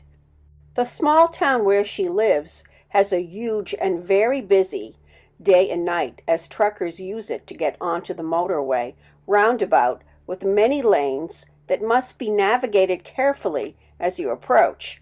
It's very easy to take the wrong exit, especially if you're unfamiliar with the area. She waited until the very last second before pulling out just before a truck, hoping that the car stalker would get stuck behind a stream of traffic. She could easily lose the car after that, she thought, as where she lives has so many roundabouts that if you don't know where you're going, you'd be lost without a GPS system.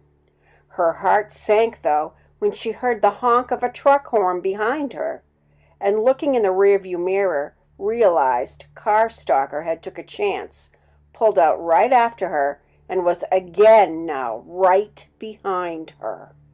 With absolutely no doubt now that she was being targeted, her mind raced, and all she could think was that she couldn't drive home, or even to her daughter's or sister's house, as she didn't want to lead this person right to her or her family's door. She grew up in the town, though. She knows all the shortcuts, dead ends, roundabouts like the back of her hand. So she proceeded to lead a merry dance around the area, up a street, down a street, round a roundabout, double back, and so on. This went on for a while, maybe an hour or more, she estimated.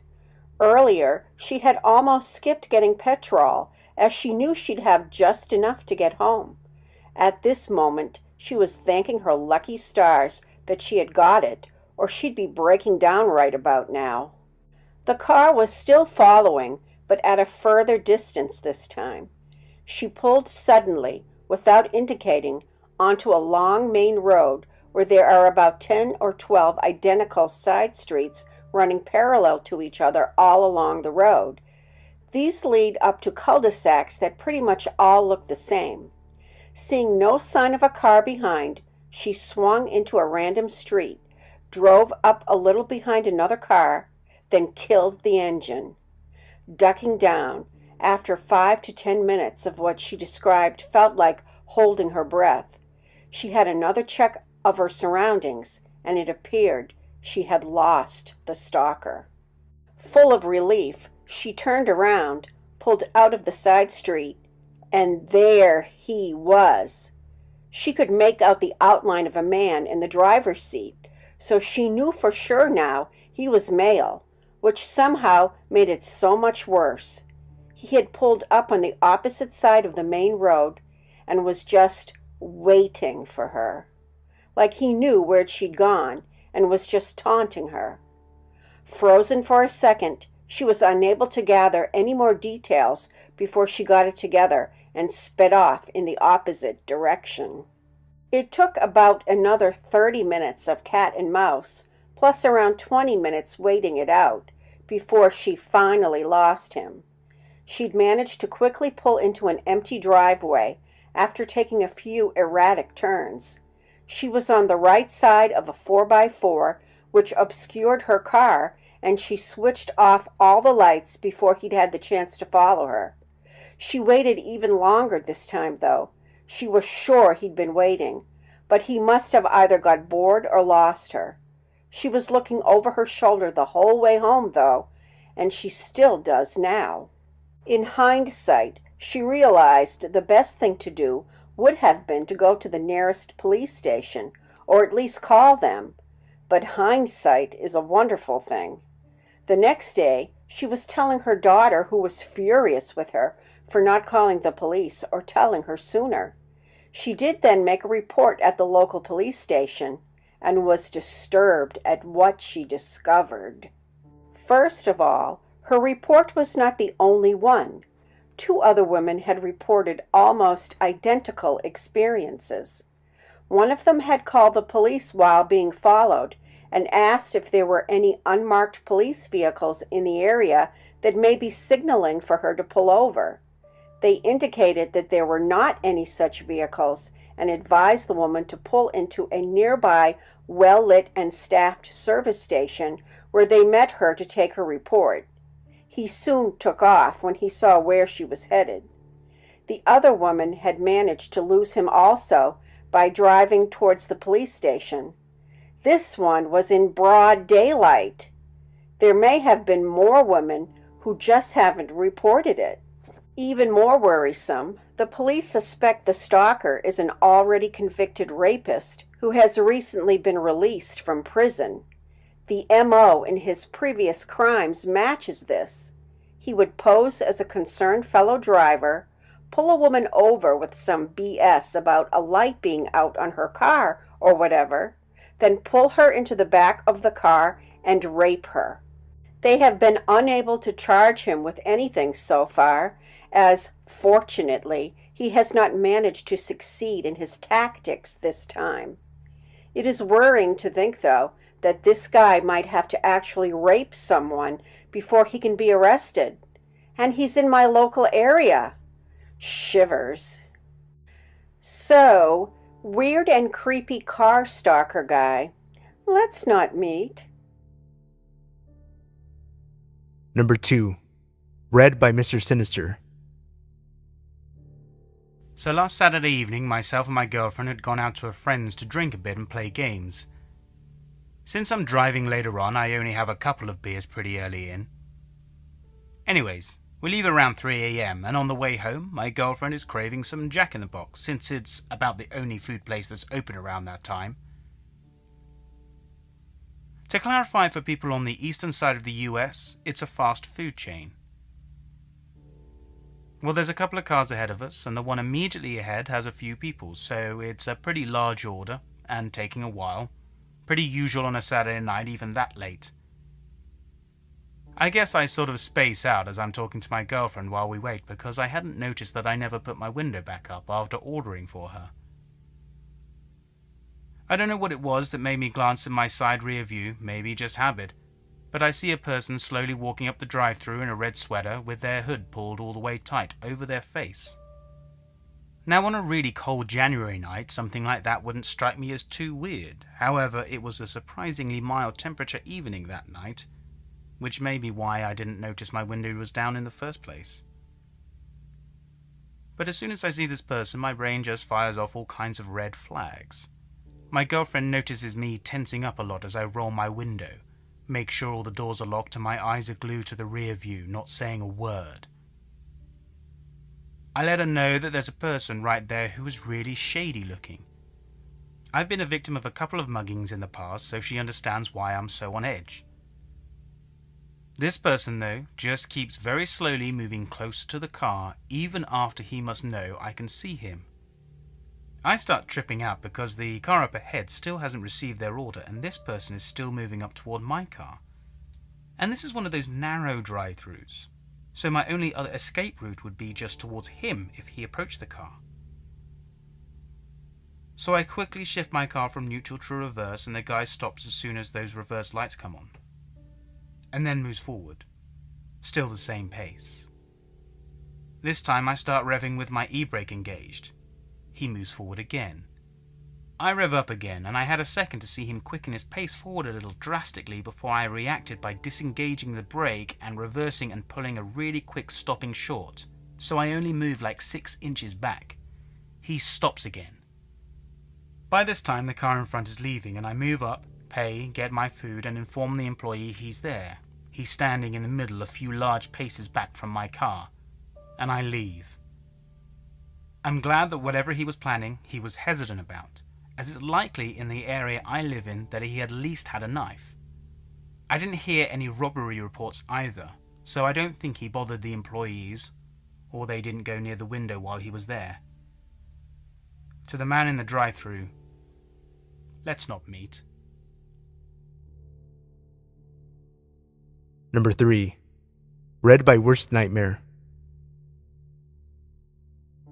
I literally just made this account to post here because I love the stories in this sub, and it made me remember one I experienced myself. Flashback to me when I was 17, just got back from work.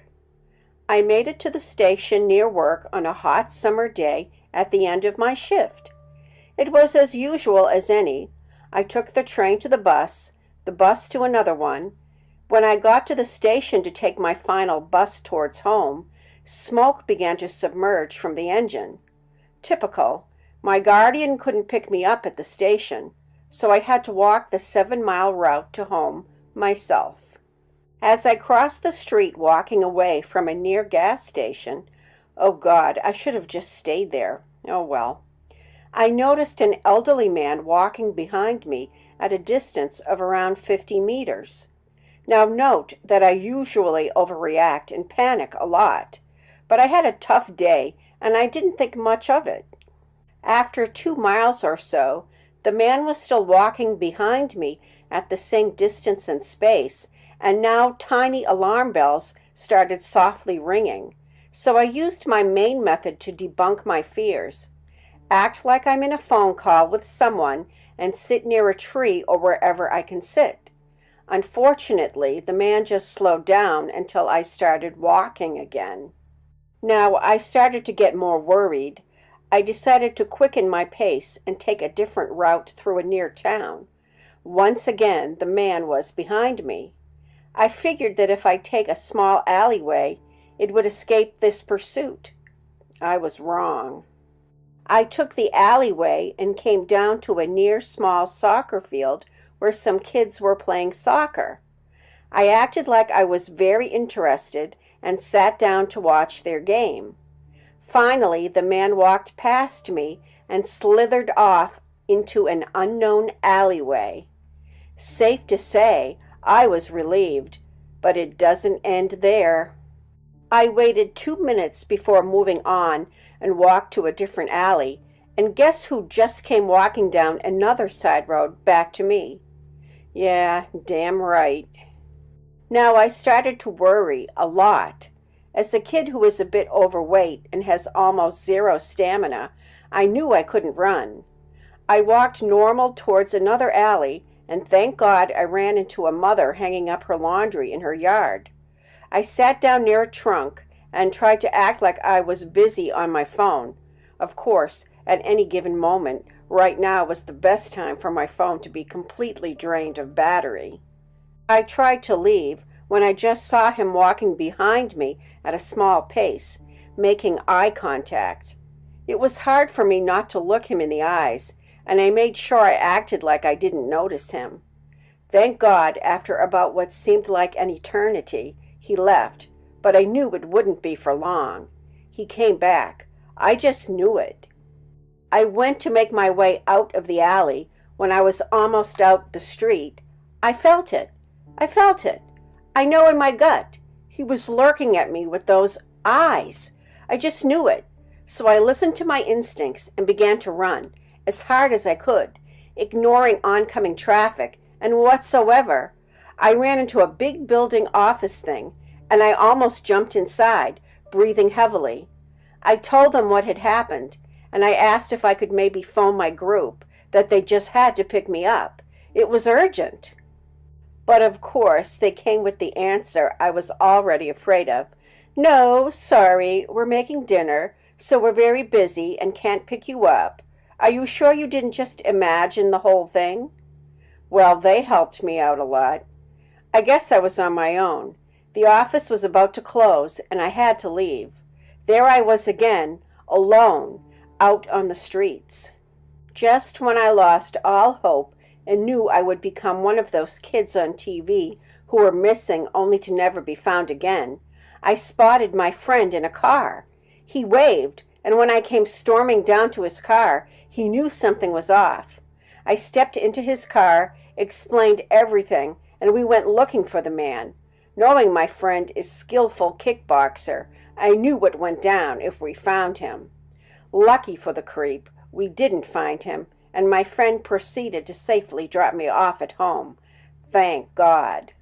So, creepy old dude who was following me around, eyeing me, creeping on me, and ruining my day. Let's not meet. Ever again. Number 4. Last month, I got a job in a mini-mart to pay for college since my savings weren't quite enough.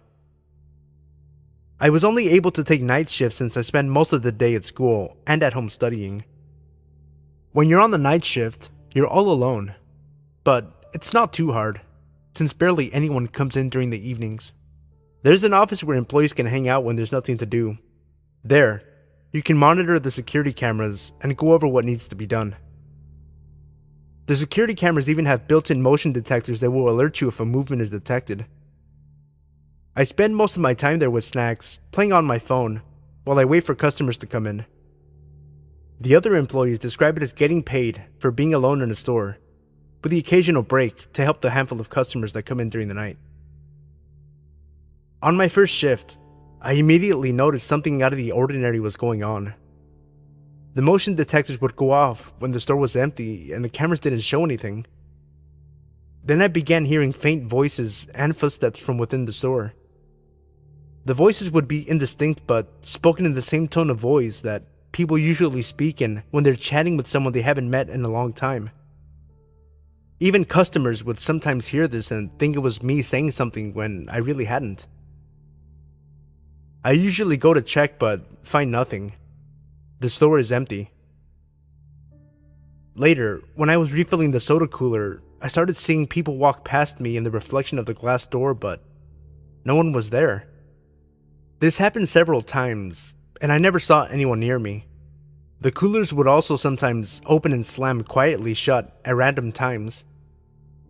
Do you know that feeling you get when you're in a crowded room?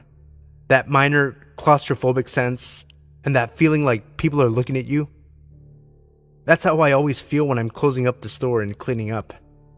It could be paranoia, and I'm just imagining it, but my past experiences lead me to believe it is not. I've never had the nerve to mention this to my boss, out of fear of getting labeled crazy and possibly getting fired for being unfit. But I'm dead certain there is something going on there. I don't intend to quit anytime soon, since I don't feel like I'm in any danger, and I need the money, but this scares me a lot. Every night seems to have more going on than the last, and I've began writing down in my phone what I witness. I'm not aware that anyone has ever died in the store, but the store has been open since the 1920s, and anything could have happened. I've wanted to research it, but it's changed names and owners several times, which makes it hard to do so. Number 5. Read by Mr. Creepy Master. Hey guys, this is my first time posting here, so here it goes. This event happened to me this spring 2015. So I'm a young adult, male, living in Toronto, Ontario, Canada. I joined a fairly popular BDSM website mid-January and was instantly drawn into the community. For those of you who don't know, BDSM is a variety of erotic practices involving bondage, dominance, submission, and masochism. Think 50 Shades of Grey if that helps. The community welcomes all kinks and fetishes alike, and everyone I've ever met from that site have been very welcoming and friendly, except for one. It all started with me coming across her profile. She was a gorgeous woman, very fit, with long legs and firm breasts. She was an older woman, but I was into that. I started browsing her collection of photos, mostly fairly vanilla images of her sitting at a dining room table, drinking a glass of wine and smiling at the camera. Real classy, which just urged me forward. I went ahead and messaged her. I wrote the usual greetings and offered to chat and get to know each other. She replied almost instantly. She greeted me as Sir, given the role I take. We continued to message back and forth for a week or two. She explained to me that she wanted me to be her master since her last master died in a car accident. This was odd to me, but unfortunate accidents can happen to anyone, right? She continued giving me details of what she wanted me to do to her, and I very much obliged. The next couple of days, we kept trying to meet up for a coffee, but unfortunately she had to cancel last minute each time. Eventually, I began getting very eager as all the kinky discussions have gotten me worked up. So late one night, she messages me inviting me over to her place. She explained to me that she doesn't work in the morning, so we can be up all night having our fun.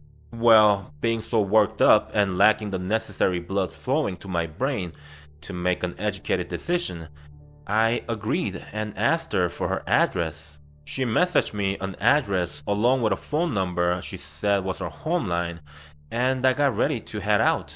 So I got into my car and plugged the address into my GPS. This is where I noticed she lived in Hamilton, which is about 45 minutes away from Toronto. It's currently 1 a.m., but this doesn't bother me as I drove to Hamilton quite often, and considering I'd be spending the night, I could just leave in the morning. 45 minutes later, I found myself passing Hamilton. Okay, so it's a little further than that. No big deal. But then I reached a stretch of highway void of streetlights. This is where I start to get concerned as I only had my own headlights lighting my way. Suddenly, my GPS chimed in with the female voice indicating my exit. It was coming up on the right and I feared driving into darkness of the mild comfort of the highway. The exit took me into a long dark stretch of country road. My red lights started going off as I passed silhouettes of farmhouses and forestry, a good distance between each of them. My GPS chimed again, indicating that my destination was coming up on my left, but as I approached the location, it was not even close to what I expected. It was a small church house with one yellow streetlight illuminating the dirt lot in front of it. I pulled into the lot and took a closer look with my vehicle's headlights pointing at the building. The windows and door were boarded up, and definitely not recently as the wood seemed weathered and worn. My blood began to run cold as I made sure my doors were locked and my windows rolled up.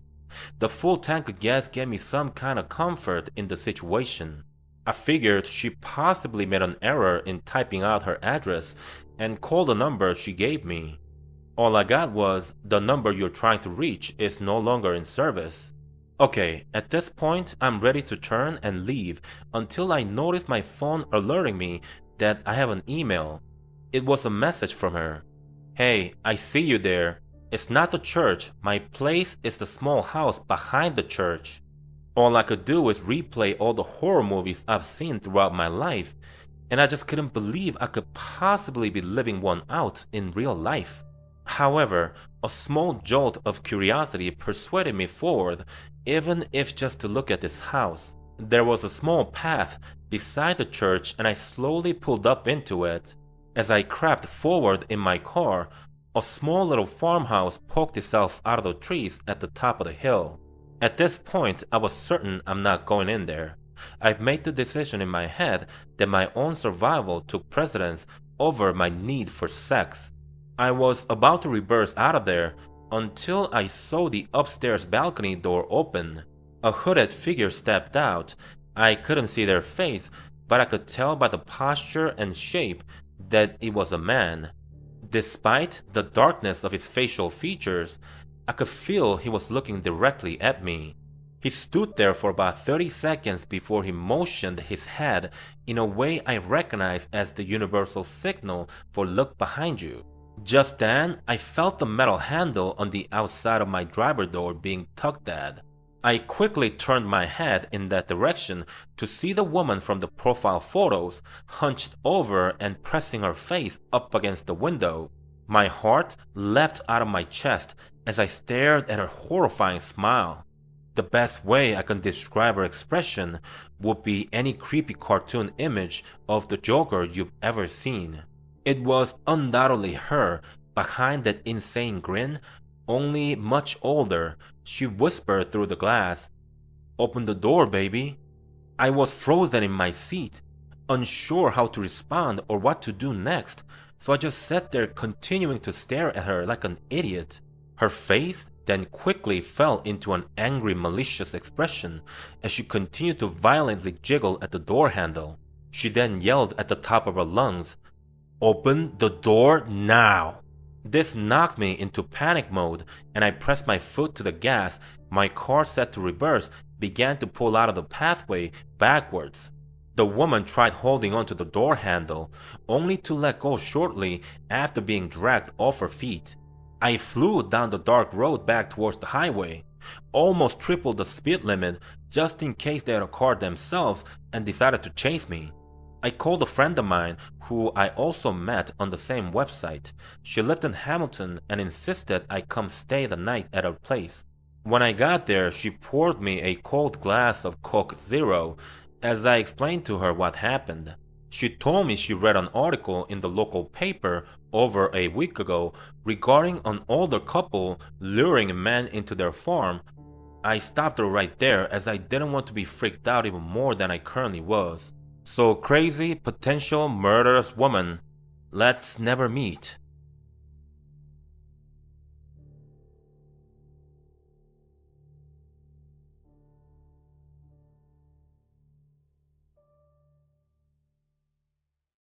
Hey guys, real quick. The timestamps for each story can be found in the comment section below, as well as in the video description. If you enjoyed the video, remember to leave a like and subscribe if you're new. Let me know in the comment section below which story was your favorite. The first 75 people to comment will receive a redemption code, good towards 2 free Doctor Strange digital comic books. It seems that the codes are only valid in the United States, so sorry to my international viewers.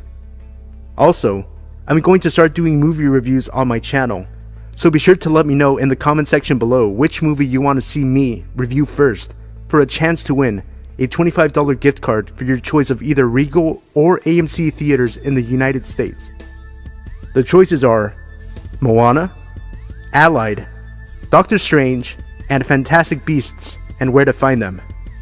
Good luck, and thank you for tuning in.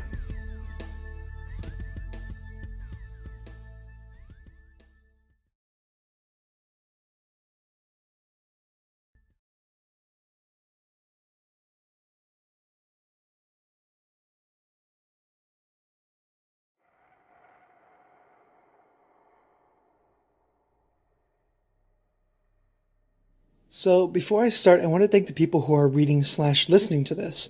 It is important to understand that the word colorblind is actually very ignorant and insensitive, especially if no one is saying it to a person of color. It is okay to see color.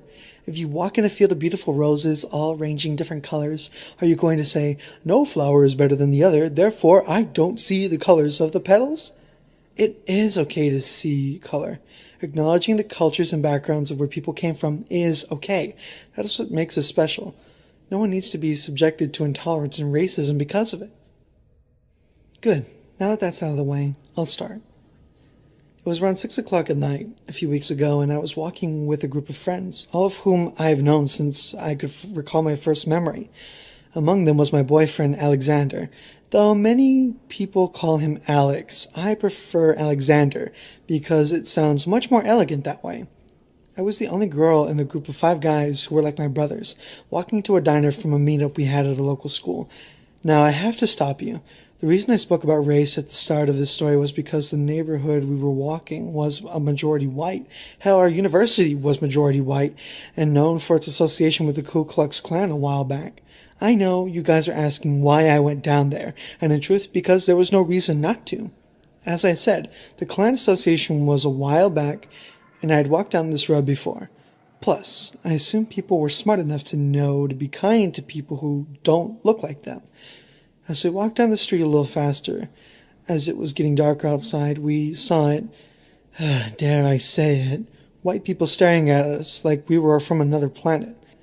Granted, our voices were a little loud, and there was a group of boys following a girl down a sidewalk. Sounds like the perfect setting for a rape, but I was fine. In fact, I made it a point, as more and more people were staring at us, to laugh and smile more than needed to express my enjoyment.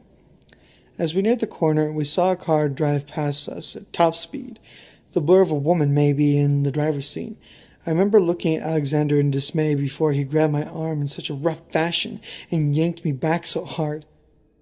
I thought he was going to rip my arm off. He gave me a look that said, "Yeah, I just saved my girlfriend's life. What now?" I punched him in the arm and laughed. We waited as more cars drove past before we could walk. All of the car drivers looking at my friends as if we robbed a bank. Accusing eyes burrowed into our souls. It was odd, I have to admit.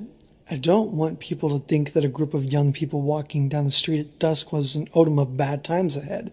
No! We were just a group of young people walking down the street, laughing and joking. No big deal. We crossed the street and continued on our hike, the breeze picking up now. I remember looking at my friend Adam's profile and saying to him, "You have such a strong jawline." He laughed and blushed, hard, and a charmer I was. Then we passed a large, well, not that large, rather than a normal size house that looked large because the darkness emphasized the shape. House that stood idly by the corner where the diner was located. And no, for those who have been asking, this diner was not Denny's. I don't fuck with Denny's, mostly because of the food not being good. The house gave me the chills. Every time I passed it, I would feel the need to cross the street, but this time, even though I still had the feeling, I knew I was safe because I had my boys with me. We walked past the house. This time there was a woman in the yard, doing something with her rose bush at night. Okay. I was cautious to tell the truth. She was turned away from us and in her garden. At night! Like, what the fuck? Who does that? However, no matter how weird the situation was, I was raised by 2 polite people. I came to a halt, my friend Jacob running into me. Again, Alexander caught me before I could fall forward. I called out to the woman, "Hello there!" She turned around and, unlike many of the stories on Reddit or whatever other storytime funtime sites there are on the web, this lady looked relatively normal. Aside from the PJs she was wearing, I'd say this bitch was normal. She looked at us and said nothing. Her arms were just crossed and her face had a stone-cold look on it. I took a step back, bumping into Jacob again. I couldn't just leave now. The lady saw us and therefore coming back would be more awkward than uncomfortable. So I repeated myself. I'm such an idiot. "Hi, ma'am." Again, she made no move to respond, so I looked at Alexander, who was looking at her with his heart, took my hand. As we started walking again, something the lady said made us all turn around. "You heathen niggers." Or something along those lines. Jacob heard clearly, though. Jacob, who was a pretty big guy, not only in height but in weight, he weighed about 250 pounds and was a football player as well as a discus thrower like me. Jacob swung around and he looked at the woman. "Excuse me?" "Jake, don't!" I remember Alexander pulling at Jacob's sleeve. "You niggers need to get off my lawn," the woman yelled. We were so confused. I gave Jacob a look that said, "Did she just call us niggers?" Jacob nodded and looked back at the woman. She couldn't be much older than us, around 25 years old. The woman noticed that we weren't moving. I guess this bitch confused confusion with defiance. Hell, I bet the bitch confused 2016 for 1816. So, out of pure anger, I'm sure the woman said it again. Now I'm pissed. The only black person in the group was Jacob. I know, you guys are asking about my race by now. I'm a chocolate-covered, multiracial, 18-year-old girl. My mom is black and Arab, Israeli, Iranian, and Pakistani, and my father is Italian and black. Yes, I do consider myself black, but I was not expecting her to say nigger, and directed towards me and Jacob, who are hanging with a group of people who aren't even black. I know, you guys are asking me about the races, ethnicities, about my comrades who were with me. Well, Alexander is Indian, Adam is Pakistani and white, Quentin is Israeli and white, and Michael is Latino and Pakistani. In other words, we are all Arab or Arab mixes except for Jacob. I tell her this in less words, and the woman comes running at us with a gun she seemingly pulled out of nowhere. Alexander told me the reason he was staring at her so hard was because he saw the gun on her hip. We started to freak out. Well, I did, even though I came from a military family. My father and grandfather and uncle all served our country, and I knew what a gun looked like. I just have never been this close to one, and damn sure never had anyone charge at me with one. As we scattered, I heard a pop, pop, pop sound come from behind us. I let go of Alexander's hands and took cover behind some cars. Panting, I looked around for my friends and Alexander. I saw Jacob in the shadows looking directly at me. I put my finger on my lips in a motion that told him to shut the hell up, or we'd all get killed. I looked for Alexander and couldn't find him. I shouldn't have let go of his hand. I heard the woman approaching something a few meters away from the car I was behind. I came to a crouch and I peered over the car to see a body on the ground. No blood that I could see, just a body. I noted my eyes to see what the person was wearing and if they were breathing. They were. Just little shallow breaths, but they were breathing. Suddenly my brain registered that it was dark because I couldn't tell what the person was wearing. My heart thumped as I prayed to God that it was Alexander. And if it was him, then I prayed that he was going to live and someone from this neighborhood would come and save us. I turned back to Jacob, and I knew he could, since that I was going to do something crazy. I'm not a violent person. In fact, fighting makes me cringe. I hate it that much. However, even if the body wasn't Alexander, it was someone from my crew, and they were friends and a part of my family, and I had to help them. I crept around the car, careful not to slip on the rubble that surrounded the car. As I got on the curb and looked at the person who was on the ground, I had a complete meltdown. I broke down crying and saw the body of my boyfriend on the ground. Yes, blood was present and all over his sweater vest. I noticed Jacob get up and hear his feet beating against the gravel as he ran up to the woman who was still looking at me and tackled her. I don't know how he did it, but he got her to the ground without firing the gun. I saw Michael and Quentin run up to Alexander and roll him on his back. I wanted to yell, "Don't touch him!" afraid that he would die while they were trying to save him. I'm a biology major and I knew some stuff about the human body and some stuff from TV. All that shit flew out of my mind when I saw Alexander on the ground. I ran over to him and held his hand. I remember repeatedly telling him that he was going to be fine, and next year he was going to carry our school to nationals in distance. I remember hearing him look at me, his dark glasses somewhere on the other side of the world. He had the most beautiful eyes and without glasses on. I told him, "Alexander Gideon, if you die on me," I could have sworn he wanted to laugh, but probably not. There was an ambulance and police car that rounded the corner. I don't know who called or when they called, but I'm glad they did. The EMTs worked hard to keep him. I have to praise them for that. I give them props for not killing my boyfriend. Once I saw they got him stabbed, I noticed that the police car that had the crazy woman in it was driving away. It drove away, then the ambulance drove away, and just like that, the event was over. I couldn't eat after this, so I called my mother and father to come pick me up. When they arrived, I proceeded to tell them what happened between me, my friend's boyfriend, and that crazy-ass lady in the yard. And I said just that, crazy-ass lady with a gun.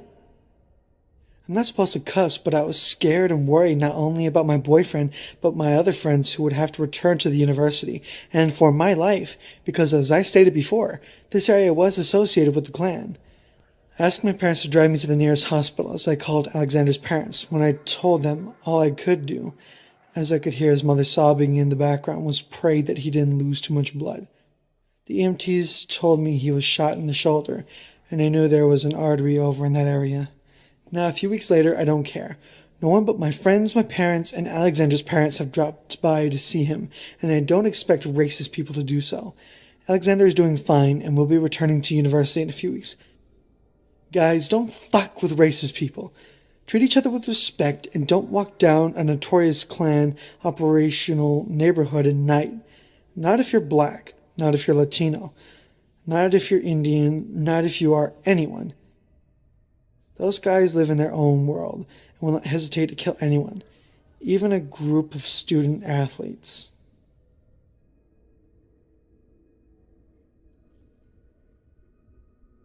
It happened to me when I was 15. I've always been the type to hang out with people but not make them take care of me since I was younger than most of my friends. I had went to the fair the date we were supposed to, but I had a friend that wanted me to go on a separate day.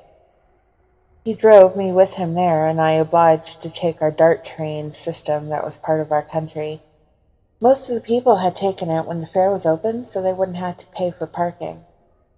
The train ran about 45 minutes away from the station in my city, sometimes longer since there were multiple stops and people going in and out. I've taken the train many times before with friends and even on my own. I had left my friend to go home around the evening and started to get darker. I was wearing shorts and glitter clothes and had my purse on me. Just to mention the fact that I was young and very much alone on the train. There had been a bunch of people on the train, but as soon as 20 minutes passed, more and more people got off, but a few got on to go wherever the train directed. The DART train was very much sketch.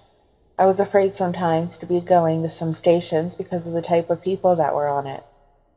I am a very tough girl for my size, 5'2" and a wrestler. I had some skills.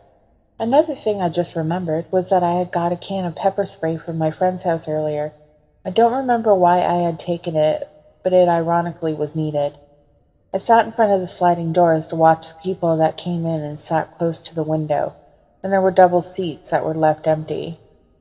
My intentions were for no one to sit behind me. There was a station that a couple of people got on, and an old man with glasses sat behind me.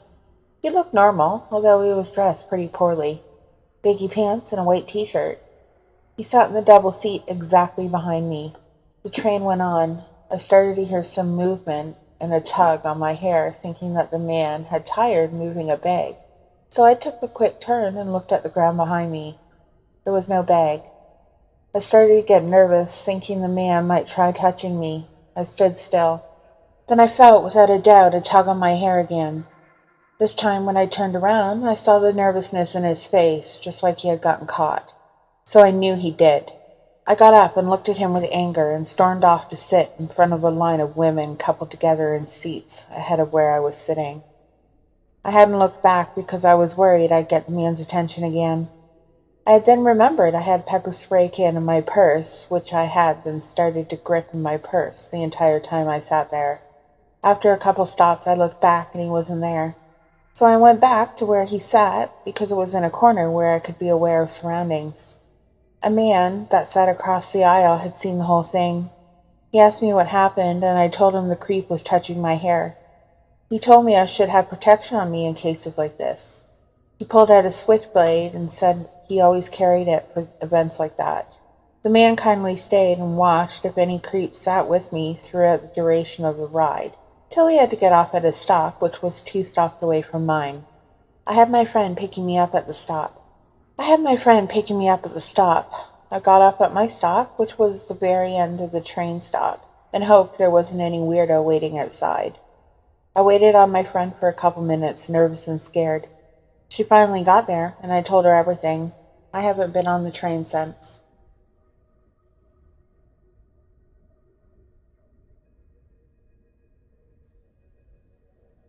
My name is Corey. When I was young, around 9 or 10, my friends and I would go to the park by ourselves. It was only a few blocks away, so our parents would let us. One day, we went behind the park and saw a very big sewer pipe. My friends and I went exploring in there all the time, each day deeper and deeper. I remember one time I went to the other side of town, coming across the parking lot of a drugstore. Every pipe would get smaller and smaller. The smallest one I went into was around 2 feet in diameter. After I went into that pipe, I was well ahead of my friends. When they got into the space I was in, we all saw a massive pipe. I would say around 15 to 20 feet in diameter, which was big for a little kid. Every pipe was lit up with natural light except for this one. It was pitch black. Dimly lit cell phone flash could not do anything. I was the brave one, to say the least, leading the lines. No one else wanted to go in there with me, so I went myself. I couldn't see anything. The pipe reeked a horrendous odor I had never smelled, most likely death. I felt a warm, almost breath. I could feel something touch me. I asked my friends, which was silly to do because they were so far behind. When I walked deeper and deeper into the pipe, it smelled worse and worse and got much larger. I could hear a very loud splash of water, sounding like someone had been sprinting toward me. I ran out of the labyrinth that was the sewers as fast as I could. I told this to my parents, and they never let me go to that park alone ever again. I was terrified. Let's just say I never went in the sewers again.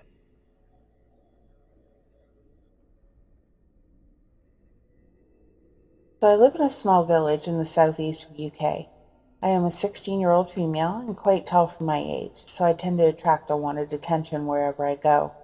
And in this case, it's more sinister. My house is relatively small, but large enough to accommodate for me and my family. It's not really the house that bothers me, it's the location.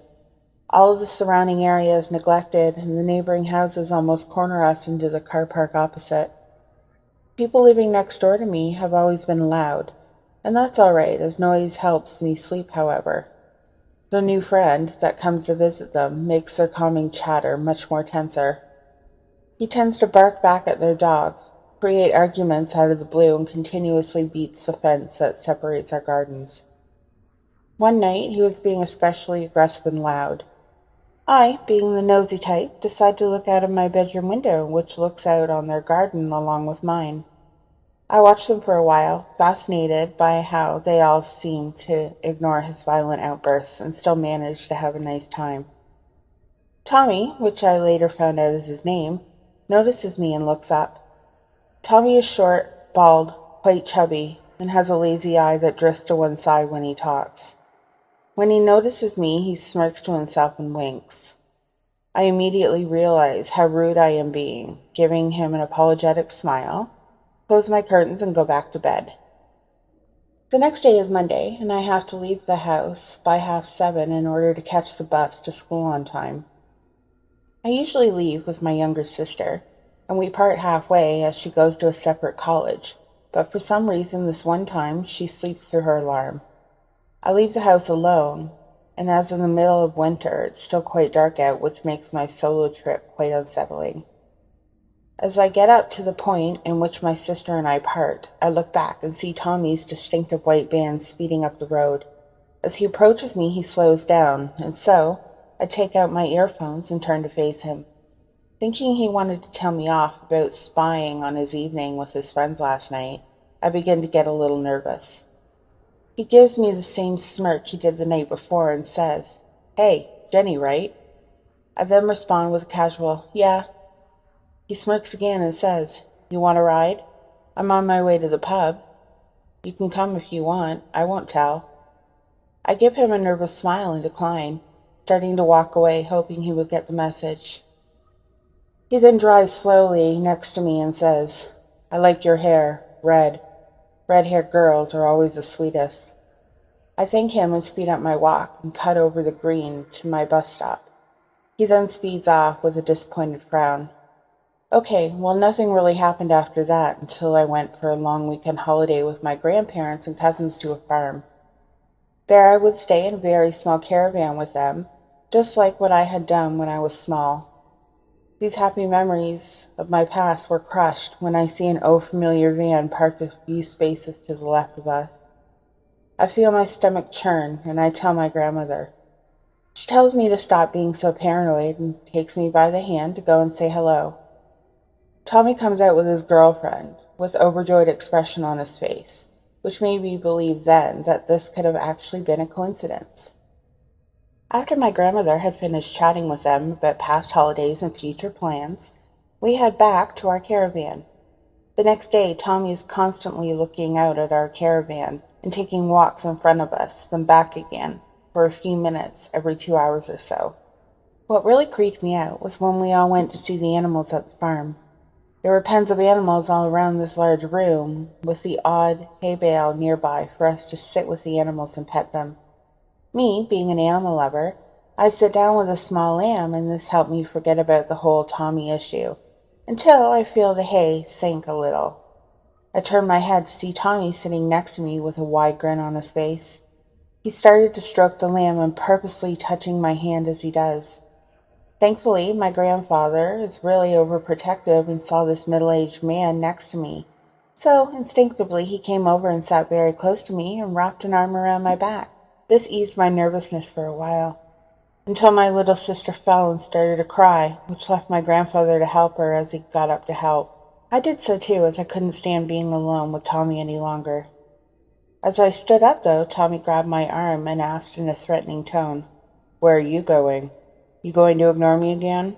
I said I need to be with my grandfather, in which he replied, "Such a pretty thing like you needs to be kept clean."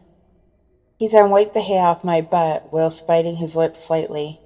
I broke away from him and spent the rest of my holiday in our caravan. He hasn't really bothered me after that, except the occasional wink and his decision to help my dad with his car when he realized I was helping also.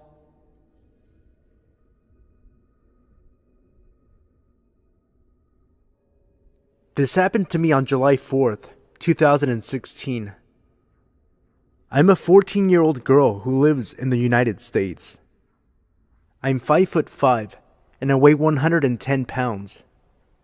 If this ended any other way, I don't think I'd be writing this at the moment. I was out with my older brother. I'll call him Jason to conceal any private details. We walked out front of our house and down a block, about a 1-minute walk to the park across the lot from our house. We had brought our camera to record the fireworks for our dad, who was overseas. We couldn't make it to the actual fireworks show because our car, a 1998 Durango model, had broken down a couple of days prior. Jason and I wanted to snag some fireworks from people who were lighting them, and so we waited for about 30 minutes in the pitch black before the fireworks actually started. We hit record, and though we could see the fireworks above the tree line, the camera couldn't catch them, so we headed back to our house. My brother led the way, and I followed. We were about 100 feet from our house when we heard more fireworks. Jason hit record and started filming. We were now in front of our neighbor's house, recording the fireworks we could see from behind their roof. All of a sudden, we see flashing lights coming from the neighbor's bedroom window. I thought this was strange, but it was none of my business to begin with. About 30 seconds passed, and a silhouette of a person appeared in front of the window. My brother and I kept recording even though we thought it was stupid. About 4 minutes passed, and we decided to head the rest of the way home. Then, all of a sudden, a light is lit at us. I turn around to see who the person is, but because of the light in my eyes, I couldn't see the person. We started walking faster, and so did the person. Jason walked ahead of me, and I tried to catch up. I turned around again, and the person was about 2 feet away from me, with the light still blinding my every glance. They could have easily grabbed me. I'd never been so afraid for my safety. All of a sudden, I hear my mom yell from the house. She yells at us to come back because we were gone for so long. About 45 minutes, I'd say. We yell back that we are coming up the driveway. I turn around again, and there is no person, no flashlight, no sign of life on the street anywhere. The figure had vanished like they were never there. I told my mom, but she just brushed it off. I never found out who was chasing after us, and I hope I never do.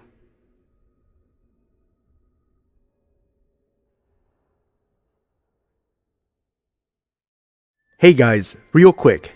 The timestamps for each story can be found in the comment section below, as well as in the video description. If you enjoyed the video, remember to leave a like and subscribe if you're new. Let me know in the comment section below which story was your favorite.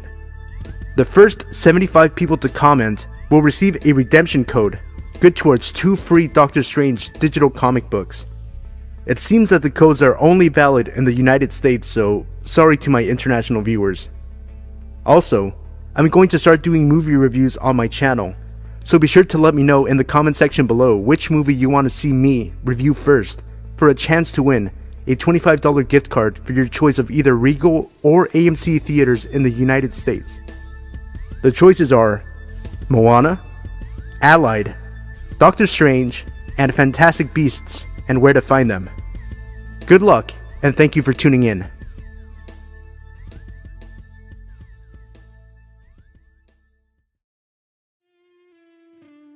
Hey everybody, it's Sino. Before the video gets started, I just wanted to thank you all for all of your support. We hit 9,500 subscribers a few days ago, and we have 10,000 right around the corner. So remember that when we do hit 10,000, I'm going to be doing my face reveal on this channel. Let me know what you guys think of the story in the comment section down below, and if you enjoyed the story, remember to leave a like, and if you're new, consider subscribing. Starting this Friday, May 26th, I'm going to start uploading daily videos to this channel featuring scary stories from Reddit. I'll be finishing up finals this Thursday, May 25th, so after Thursday, I'll be free to start uploading daily videos featuring scary stories from Reddit. I hope you guys enjoyed the video, and if you do, remember to leave a like and subscribe for daily videos starting Friday, May 26th. Thank you for all the support, and I hope you enjoyed the video.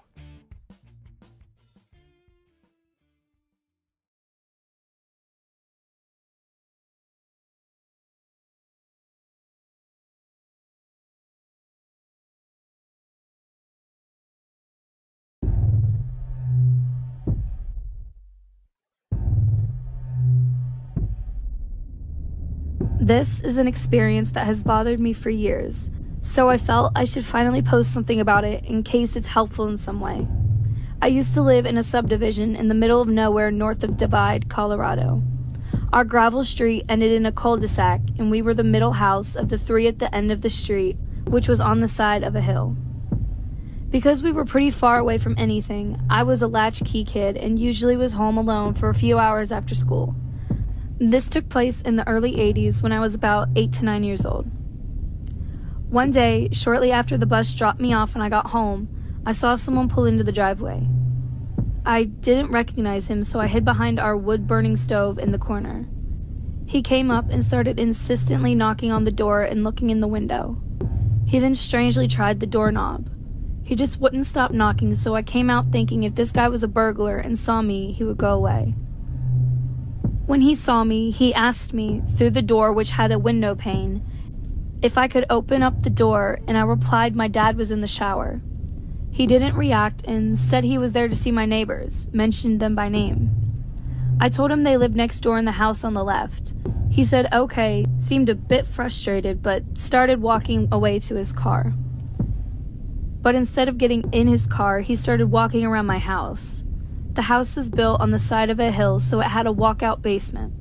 I started freaking out because at this point this wasn't normal, and I thought he was going to try and get in through the sliding glass door in the basement, which was locked. I got ready to jet out the door and into the woods, but then I saw him come up the other side of the house, get into his car, and tear out of my driveway up the gravel road. He never did go to my neighbors, who he said he was looking for. Sobbing, I picked up the phone and called my neighbor halfway up the street, who had a son my age and used to watch me sometimes. She had seen the car speed up the gravel road and told me to come over, so I took off running through the woods to my neighbor's house, avoiding the road in case he turned around and came back. Of course I told my parents, but I don't really think they let it sink in, and since my neighbors weren't home, they said he probably mistook the house. From my standpoint, I'm pretty sure if I opened that door, I would not be here today. No one randomly drives down my street, much less into the subdivision in the middle of the mountains where I lived, and I never saw the guy at my neighbor's house. I vaguely remember one of my parents asking my neighbors if they knew the guy based on the description. Shorter white guy, round glasses, long brown hair slightly balding, and a longish beard. But they didn't know who that might be. I've always felt he knew I was there alone, based on his non-reaction to me saying my dad was in the shower. He knew the layout of the house, which is why he walked down the side of the house to the walkout basement. He preferred not to leave any physical evidence, which is why he didn't break in. Not sure if my parents knew him or not, but because of the remoteness of the location and the fact we often played in the woods, I'm pretty sure if I did get snatched, they would have chalked it up to me getting lost/hurt wandering around. We moved out of state a year or so later. Never heard of any other local kids go missing, but I can't believe that this guy didn't try to make someone else disappear.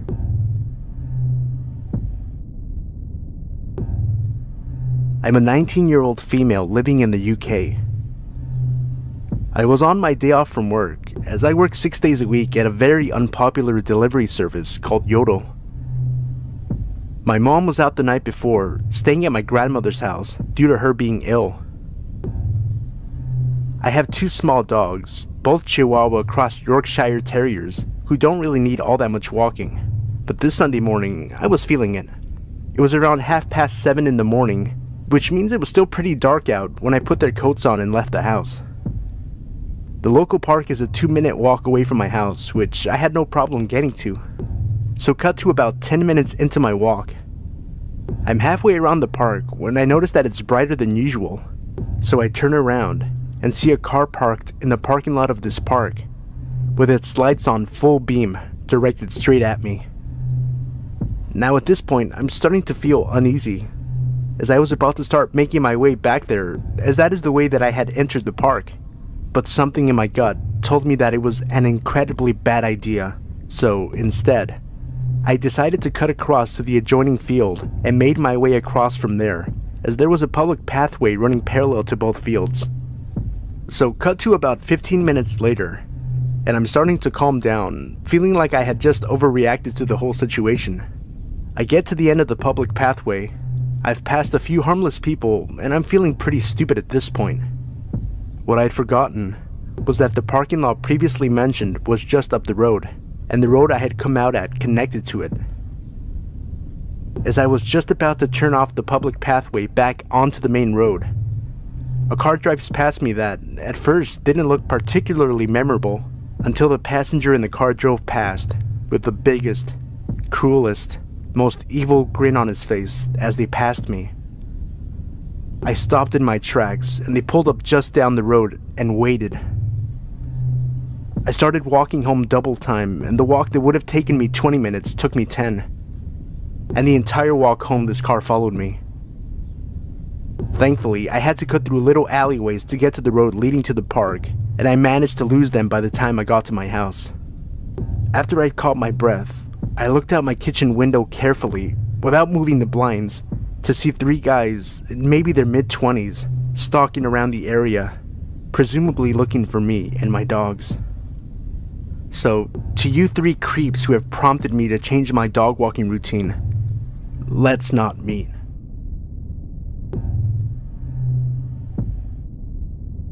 In my lifetime, a lot of weird shit has happened to me. Because of my parents' job, I've practically grown up in a courtroom, and I can say that I've seen some messed up stuff. I can also say that I've almost become desensitized to some of these things. That's some background on this situation. Now to get to the story. I used to go onto Omegle and get the IP addresses of some old creeps that were under the filter children or kids. I would clearly say that I was a minor, and if they continued making lewd comments, trying to get me to do things or trying to expose themselves, I'd get their IP, send it to them, tell them where they lived, and say I was a simulated webcam used by the US government. Sometimes they'd laugh, sometimes they'd apologize, and sometimes they'd be scared shitless. I've encountered several of these guys before, but I can say that I'm very good at remembering faces. Fast forward to a few weeks later. I travel a lot, and I had just arrived in San Francisco, California. I went out to dinner with some family and friends at this popular restaurant. I sat down at the end of our table. It was one of those long tables that could seat plenty of people. There was another long table next to us. Now, I was sitting against the wall in the booth part. This gave me a great view of the whole restaurant. It didn't take long for me to realize that I was being watched. At the table next to us, there was a man, about 50 years old. He was sitting at the end of the table on the other side, so he was sitting diagonally from me.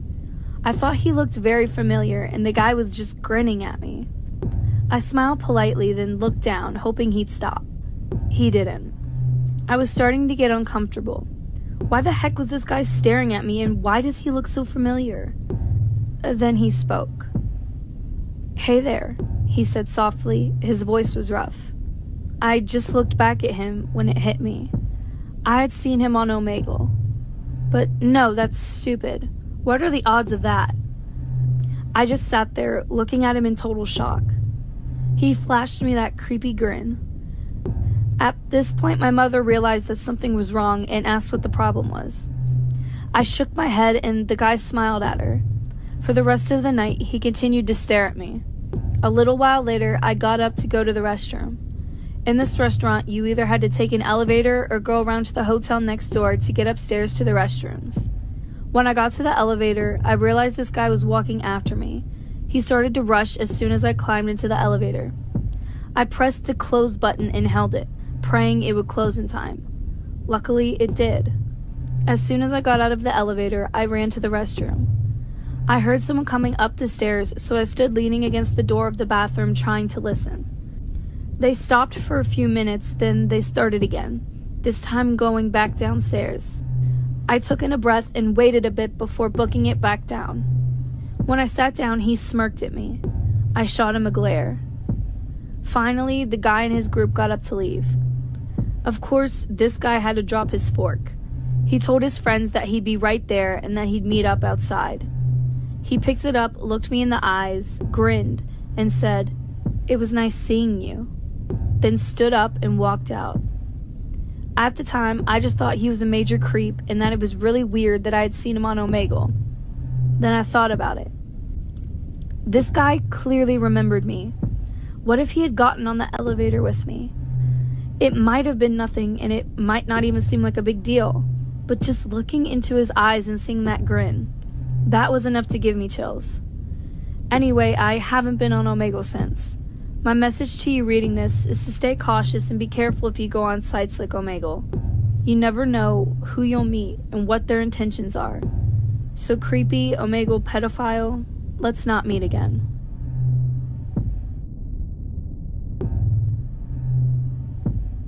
I'm a 16-year-old girl, and as many teenagers, music is basically my life. I recently got new headphones which work very well, but I'm very clumsy and I broke a part of them. They still work, but I have to put my hands around my head to keep them in place. It takes me about 45 minutes to an hour to go home after school, which includes a tramway, a bus, and a bit of walking.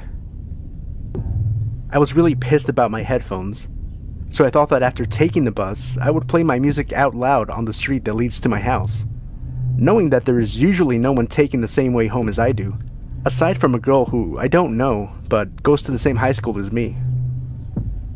I really hoped that she wasn't taking the bus, so I could play music once I got off, but there she was. I have recently moved into a little village. I didn't know many places or streets to take instead of this one, which my father used to take by car. I thought it would be a bit longer, but I really didn't mind, so I just played my music. I quickly got bored because the sound coming out of my phone wasn't really loud. I put my headphones back on, even though I looked like a huge idiot holding them with my hands. As I got closer and closer to my house, I take a turn, and I see a man on the side of the road. He looked at me, threw something on the floor, and then walked to the middle of the road and stood there. I turned my music off and listened as he was saying things, though I couldn't understand much. He was staring and talking in my direction as I passed him. Being kind of creeped out by him, I looked behind me through my phone's reflection. He was following me, still talking. I walked a bit quicker. Then, I took the final turn and rushed into my house. I ran as fast as I could and locked myself in my house. I was home alone, so I quickly dialed the police number on my phone and had it ready, just in case. In the end, I didn't end up using it. Today, I saw some police cars going in that direction and learned that a little boy was reported missing. That's when it hits me. This wasn't the first time I saw that guy. One night after school, I was almost in front of my house when a hooded man ran away from the other side of the street. I clearly saw that he was staring at my house, which creeped me out. He had the same hood as the guy that followed me. Since then, I never go out without a small weapon. Please, be careful, even when you're close to home.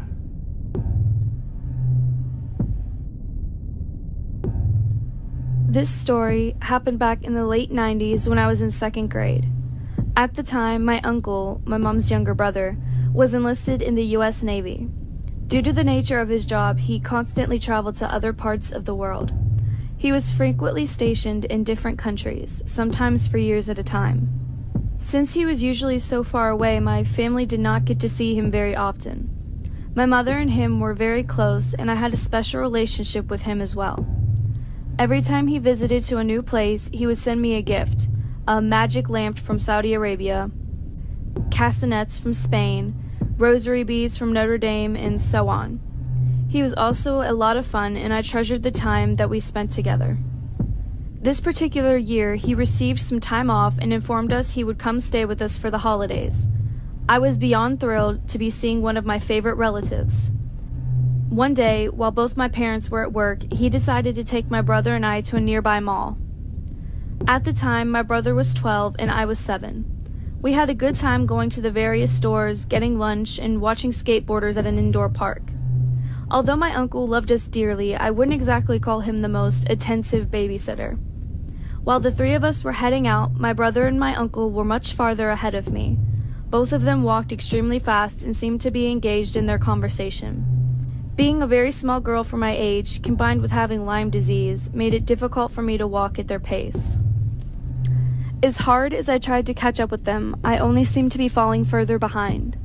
Suddenly, from the left side, I felt someone grab me. It happened in an instant, and my mind raced while trying to process what was happening. Looking up, I saw him. A face that I recall clear as day 20 years later. He was an old man, perhaps late 70s, but his face was horribly disfigured. All of his skin hung low and poured over his other features. What I remember most was his nose, which was more of a giant tumor so large that it covered his entire mouth. Looking back, it is now clear to me that he had elephant man disease. The man did not say anything to me. Instead, he crouched down to my level and put his face just inches in front of mine. Then he made the most intense eye contact I have ever experienced. Both of his hands were wrapped around my arms so tightly that I winced in pain. Abruptly, he began shaking me, as if forcing me to look at him. I was so paralyzed in fear that I could not make a sound. For some reason, I simply stood there, frozen, staring directly at him. While this was happening, the mall was by no means empty. People passed by, but they either didn't notice or didn't care. After about a minute, which seemed far longer, adrenaline got the better of me, and I violently wriggled from his grip. In tears, I moved as briskly as I could towards my uncle and brother. Luckily, the man did not follow me. By this time, my family members had finally realized that I was gone and both turned around while I approached them. Their backs were to me during the entire encounter, so they had no idea what just occurred. I didn't say anything to either of them because I was afraid somehow I had done something wrong. When I got home, I had bruises from where the man had grabbed me. I hid them from my mom so I didn't have to explain what had happened. That incident left me so traumatized that the very same night I went vegetarian. In my 7-year-old mind, every time I looked at meat, I would think of that man's face and the way he had stared so intently at me. I would have nightmares that he was coming back for me and was petrified to go back to that mall for many years. Now that I am an adult, I look back and wonder what exactly transpired. Did he want to kidnap me? Was he tired of being ignored by society? Perhaps he had dementia? I will never know.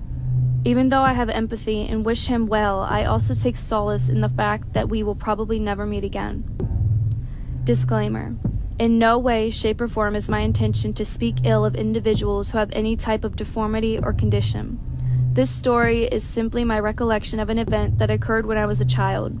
Please keep this in mind in your comments, as I would never judge someone based on physical characteristics that they cannot control.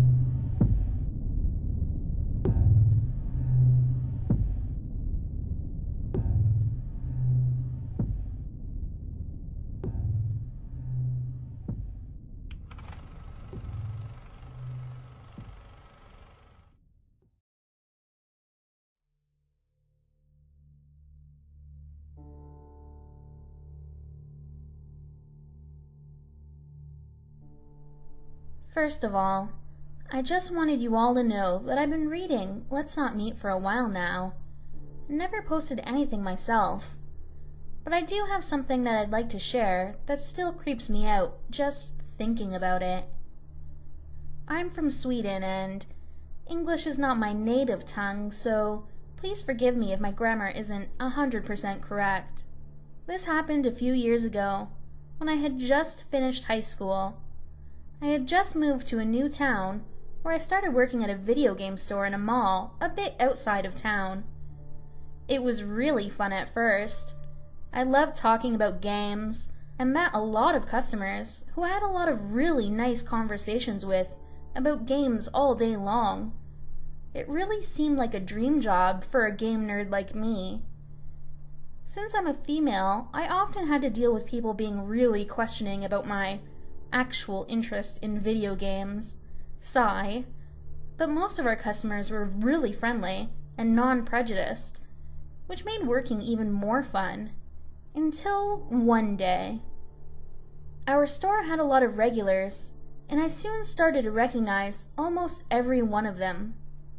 Most of them were just regular people coming in to pre-book some games or have a nice chat for a bit while looking through our new releases, while some of them were a bit more odd. I didn't really pay much attention to the odd ones. They didn't really do anything besides acting a bit weird, asking weird questions and stuff. One of the odd ones usually came in every day to help me sort all games in alphabetical order, which made me glad. I often had to run the store all by myself and had little time to do that kind of work between customers, unpacking boxes, and all the store marketing. He didn't really speak much, but I'm a very social person, and naturally I talked a lot to him and made a lot of jokes, which he seemed to appreciate in his own quiet way, like it was uncommon for him to have someone to talk to him at all. I thought he seemed nice, and assumed that he just had a hard time socializing with people, so I tried my best to win his trust, and to not say anything that would make him uncomfortable. But one day, he started to act a bit more weird than usual. It was a regular day at work, and the guy came in as usual, asking if I needed help with anything. I appreciated his offer, but gladly declined and said that I had everything under control.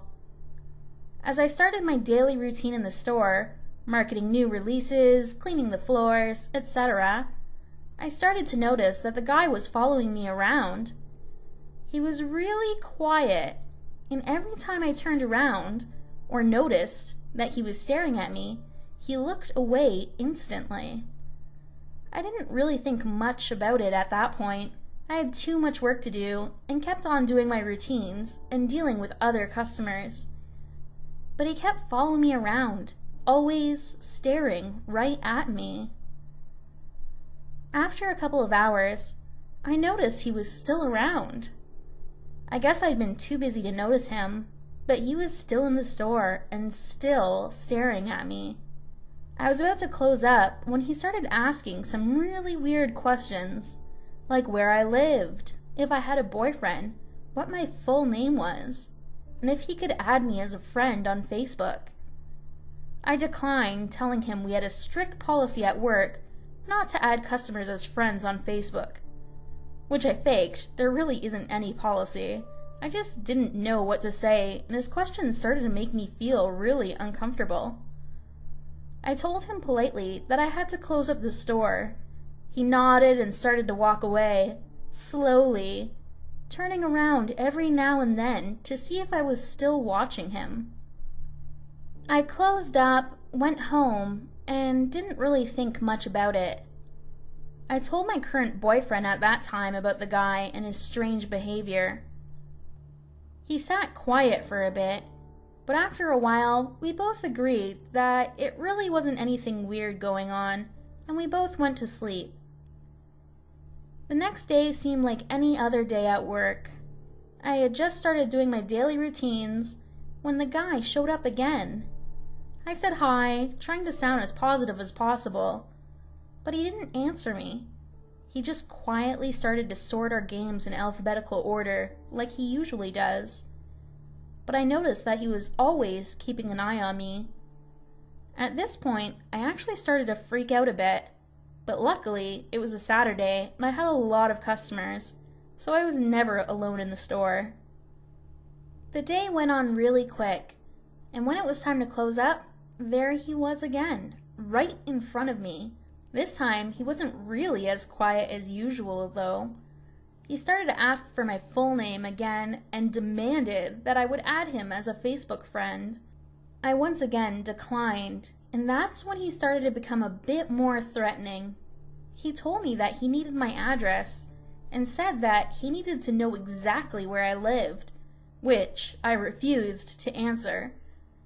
He was getting really angry and told me that it didn't matter, that he would find me anyway, that he would follow me home and get into my apartment when I least expected it. I started shaking while he was screaming at me, when finally 2 guards doing their routine stroll around the mall came by and asked if everything was okay. The guy became nervous and ran away, and I said that everything was fine. He just seemed a bit odd, that's all. Even though I was still shaking, I didn't want to make a big scene about it. I just wanted to get home as soon as possible. I closed up again and headed outside when I saw him again.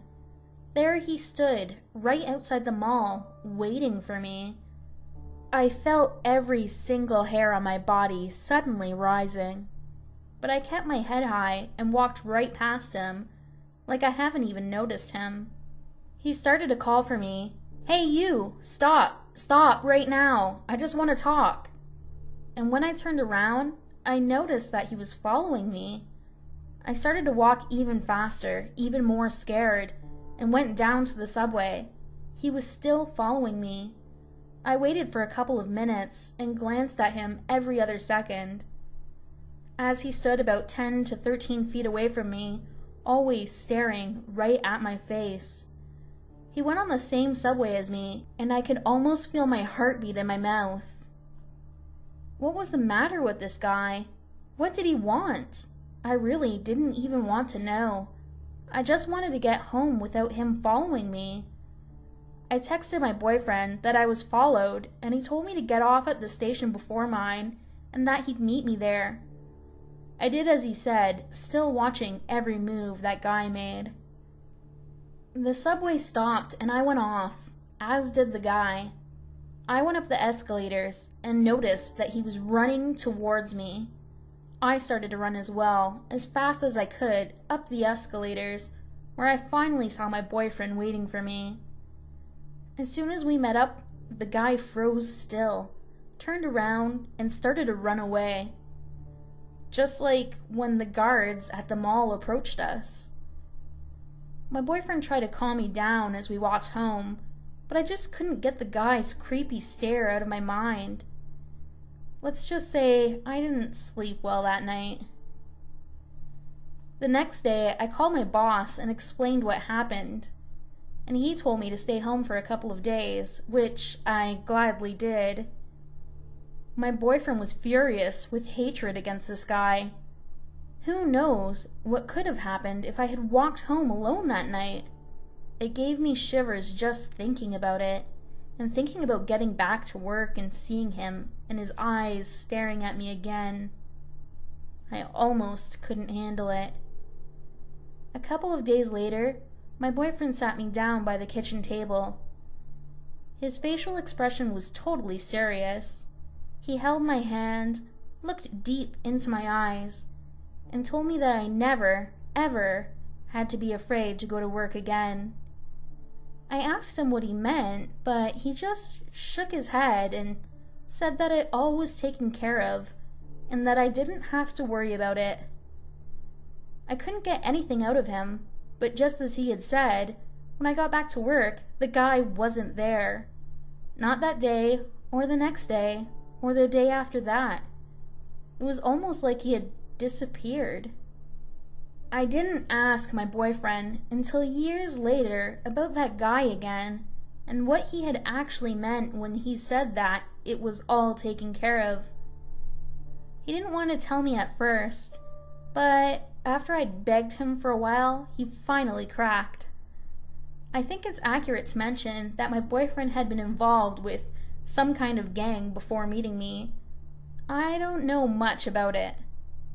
He told me that after I first told him about the first incident at work, he had contacted some of his former friends and asked them to track down this guy, and they had found out that this particular guy had been following and raping women around town for a long time before I even got to know him. The reason he had kept this from me was because he didn't want me to be more scared than I already was. But he assured me that he had been taken care of, and that I never had to be afraid again. I never asked him about what happened again after that, but just thinking about it still gives me shivers. I wonder how many girls before me were a victim to this guy. I wonder what he did to them, and I wonder what happened to him. The only thing I know is that I never saw his face again, and you know what? I'm really glad I didn't. Back in my early 20s, I worked at an adult novelty store. I was used to creepers and not much fazed me at this point in my brief employment.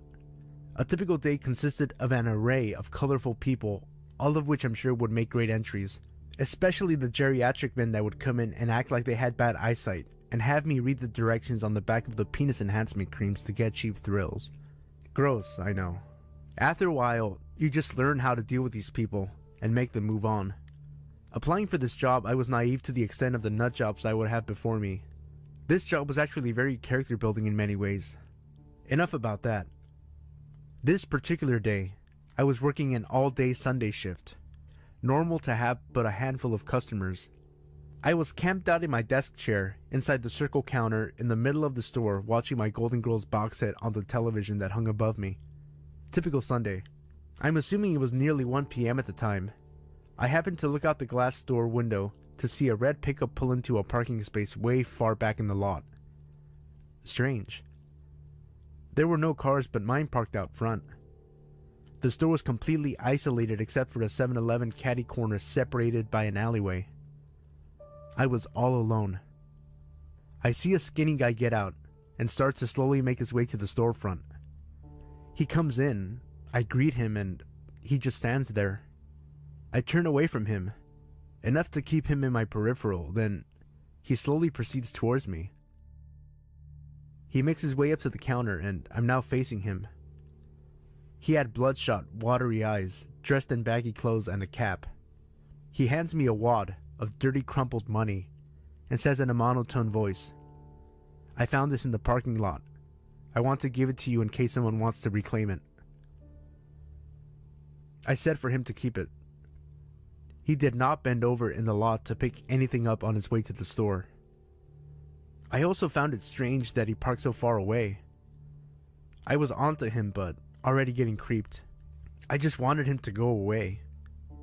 He gave me a sick feeling. Considering the clientele, this was a big deal. He told me to take the money several times, and he was so persistent. Wanting him to just get the hell out, I took the money. He then said to me, "Whatever you do, don't give it back to me." I said, "Okay." He starts to slowly walk out, and just as he reaches the door, and I'm about to sigh my breath of relief, he turns and inches his way back towards me. "Can I have that money back?" he asks. "I thought you said you didn't want it," I replied. "I don't," he said. "Okay, I'll keep it here for safekeeping." This went on for a few solid minutes. I knew I was dealing with a real piece of work, and he kept trying to get behind me, and I was wheeling around in a circle so I could face him at all times. His eyes were so intense and fixated on me the entire time. When he finally left, I was shaken because he was so eerie. I looked down at the filthy, tattered, crumpled money and counted out 6 $1 bills. What the hell? I thought. But I shook it off as another day in the life at the sex shop. A couple of hours go by, and I had swept all the previous weirdness under the rug. It was a slow day, and the store was dead. Then, lo and behold, in he slowly walked. Again. My heart sinks. I grab my phone. He walks up to me and asks if anyone had come in to claim the money. I say no, and point to the money on the counter. Believe me when I say I did not want this money for myself. He then asks for it back. I said that I thought he told me not to give it back. I felt like this was some weird, sick game I was involved in, and his character was so off-putting and unpredictable I felt like I really needed to play along. He then proceeds to beg me for the money, saying he needed it really bad. I broke. I handed to him. His eyes burned into mine, his face expressionless and voice flat. "I told you not to give it back." I froze up. We just stared at each other, and I was picturing gravestones in my head. It felt like eternity. Then a couple walk in. That's when he grabs the $6 and leaves. I'm pretty sure something bad would have gone down if people hadn't come in. He never lunged at me, but there was something sinister about him. I told my coworker shortly after. She said it happened to another girl that worked there too, but he didn't stick around because there was 2 people working. A completely different type of freak than I was used to. I had another creepy incident, with a man pleasuring himself in front of the glass windows at night after I had locked the doors. That one I had no questions to involve the police, and I quit. That was a weird little moment of my life. I have several stories I'd like to put on here. This is a good tame one for me to break ice. Creepy menacing guy with $6. Let's not meet again. Never. I'm a 26-year-old female who's about 5 foot nothing and generally harmless looking. I have no idea what it is about being seemingly harmless, but it tends to attract a whole array of bad news. Don't believe me? Go ask a soft-spoken tiny girl who gives you the first impression of, "Isn't she just adorable?" And more than likely, she'll have enough stories to make you worry about your sanity. This is compounded by my overall attitude of, I'll be sugar, rainbow, and sunshine right up until you give me a reason not to. A job in retail makes the whole mess about as fun as bamboo splinters under your fingernails. Whoever came up with the idea the customer is always right needs to be shot, resurrected, and shot again. That said, I'll do anything within the limits of my job for a customer. I like helping customers out. Most retail workers do. A little lesson is to be had here for those who have never worked in a service-based company. Most employees want to help you. Let them, and you'll both walk away from the encounter in a much better frame of mind.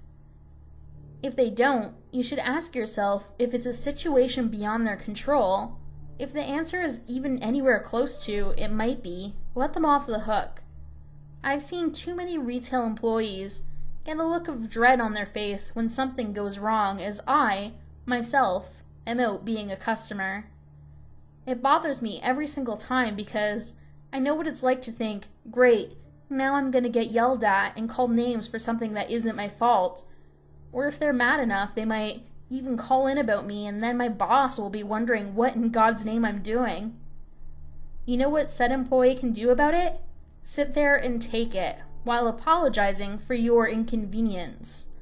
But I digress. I work as an overnight supervisor to a 24-hour drugstore. We get plenty of creepy people in, being a fair-sized city with only 2 24-hour pharmacies in town.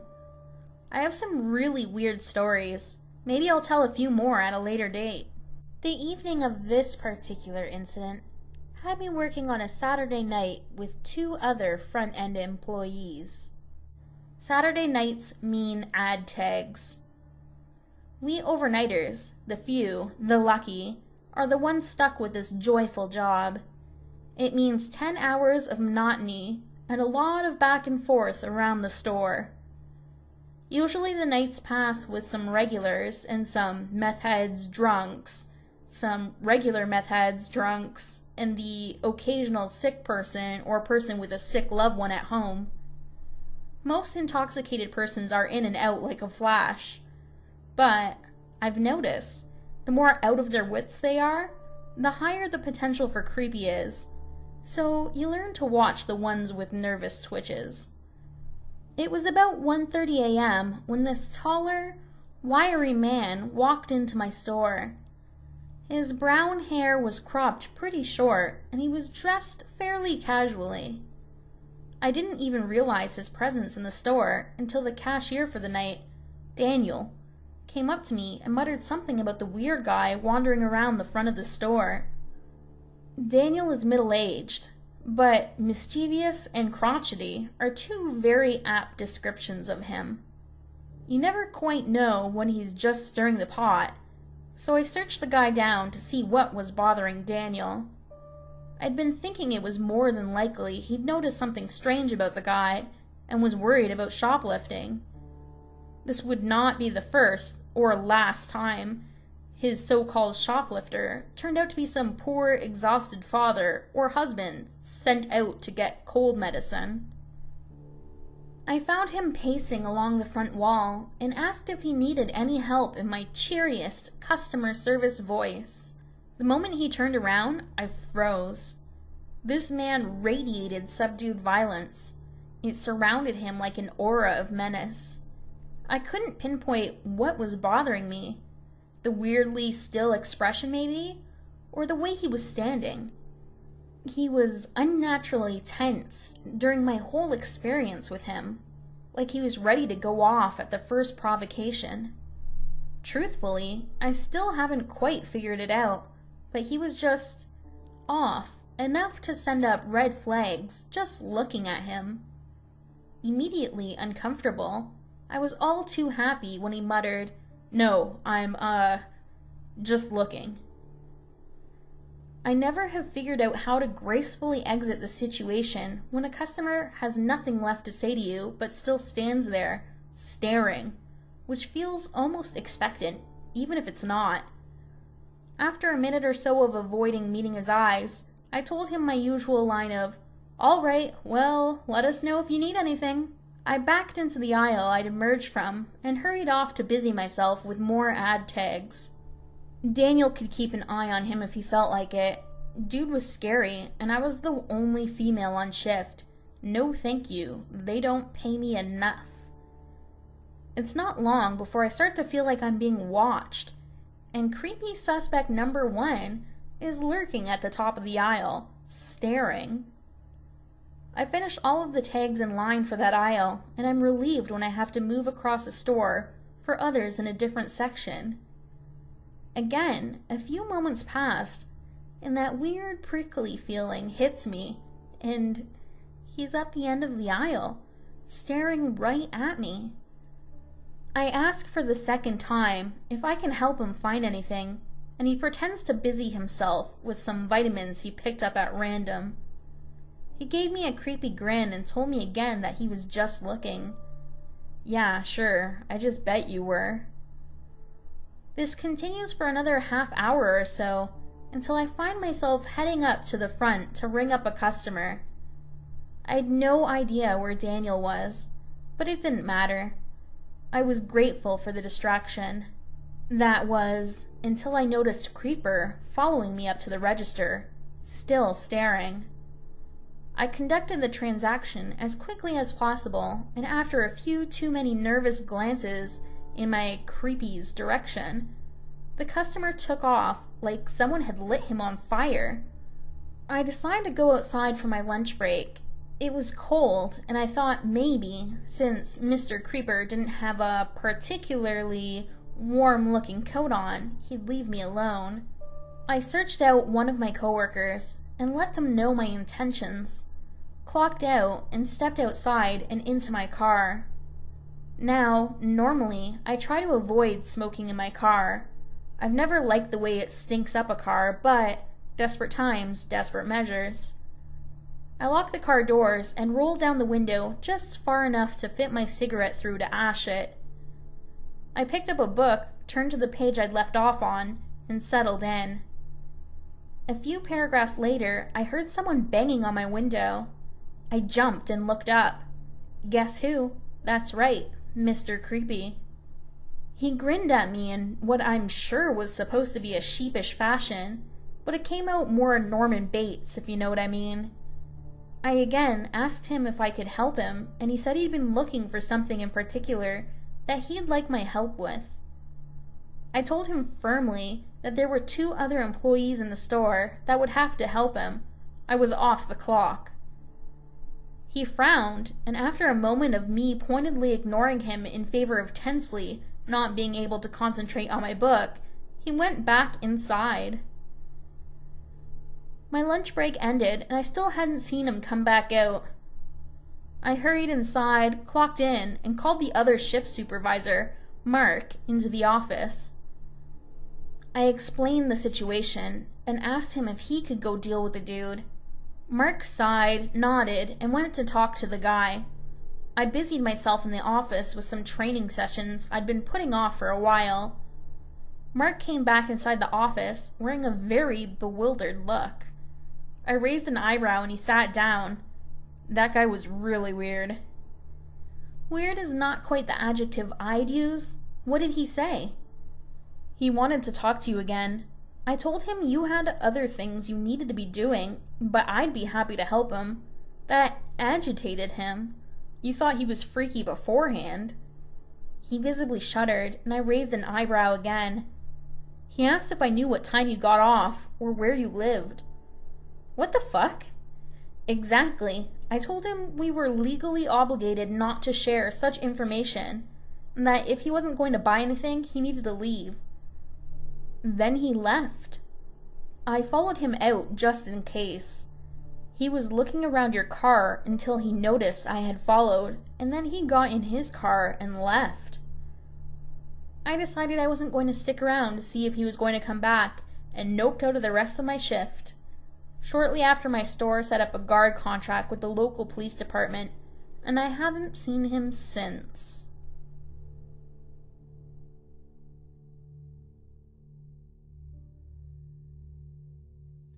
This happened when I was in high school, maybe between my freshman and sophomore years, so 2005-ish. I was on my way home from school. I had about a 1 to 2 hour more ride home on the bus, 2 to 3 buses depending on the day and traffic flow. Sometimes I'd fall asleep and just nearly managed to wake up before my stop. At the time, I lived in the suburbs, about 5 to 10 miles south of Chicago and from my high school. This day, it was 4 or 5 p.m., because that was usually about the time I'd be walking or getting home. I know that it was quite dark and kind of chilly outside, being that the clocks had been set an hour ahead for the fall/winter months. I was on my third and final bus, and I was approaching my stop. I got off, and I started walking home from the bus stop, which was about 2, almost 3 blocks from my building.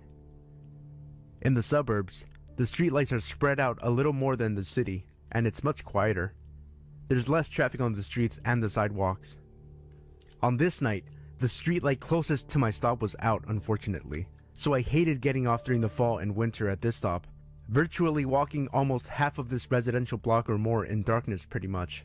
So I'm about half down the first block when this unmarked white van pulled up beside me, still moving, and the passenger opens the side door.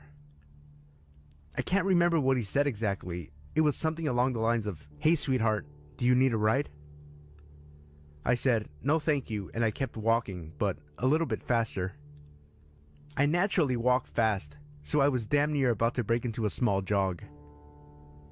I remember a sinking feeling in my stomach because they were not leaving me alone. I continued to walk in an effort to enforce that I wasn't interested in whatever they wanted. They continued to ride slowly beside me with the side door open, speeding up a little as I attempted to do the same thing.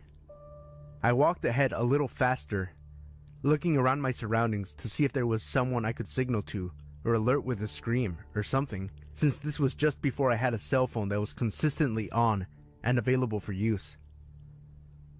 Luckily, for me, I believe a car was turning onto the same block going in the opposite direction, and because this street is residential and two-way, it was fairly narrow, so they were forced to keep driving. I kept looking left to right and behind me to make sure they didn't follow me home, and I proceeded to open my apartment screen door in record timing. Creepy guys in the unmarked white van, let's not meet again. This happened 2 years ago, and I can't believe I still work there after this horrifying experience. Maggie and I, and a few other employees, were folding panties and organizing bras when a couple women in their later 20s strolled in. They had a shady vibe about them that made me nervous. They both were wearing sunglasses, and it was 8 o'clock at night, which seemed off to me, like they didn't want to be noticed or identified. We work at Victoria's Secret, so we always have to keep an eye out for thieves, since our items are so expensive and valuable. One of the women who walked in looked to be about 8 months pregnant and was browsing through one of our panty tables when it appeared to us that she was stuffing items in her bag. Maggie and I walked closer to her without looking too obvious, and we watched as she seemed to be sneaking panties in her shirt. That's when I realized she was sticking them up in her belly. She was wearing a strap-on belly and lifting it just enough to stick them in it. It must have been hollowed out. As I went to find a manager, Maggie spoke in the headset that the girl was now going over to one of the bra sections and hiding behind a rack of clothes. That's when I hear it. "Hey bitch, are you talking about me? You think I'm stealing, don't you?" Maggie froze in fear and assured her she wasn't talking about her. The pregnant girl kept yelling about how we were racist against black people and how we always only think black people steal. My manager then walked over to calm the situation while calling security just in case it got violent. Unfortunately, we constantly deal with customers stealing, which is a real nuisance, but we aren't allowed to confront them for safety reasons. We have to call the mall cops, and then they have to call the real cops to come, which can take a while.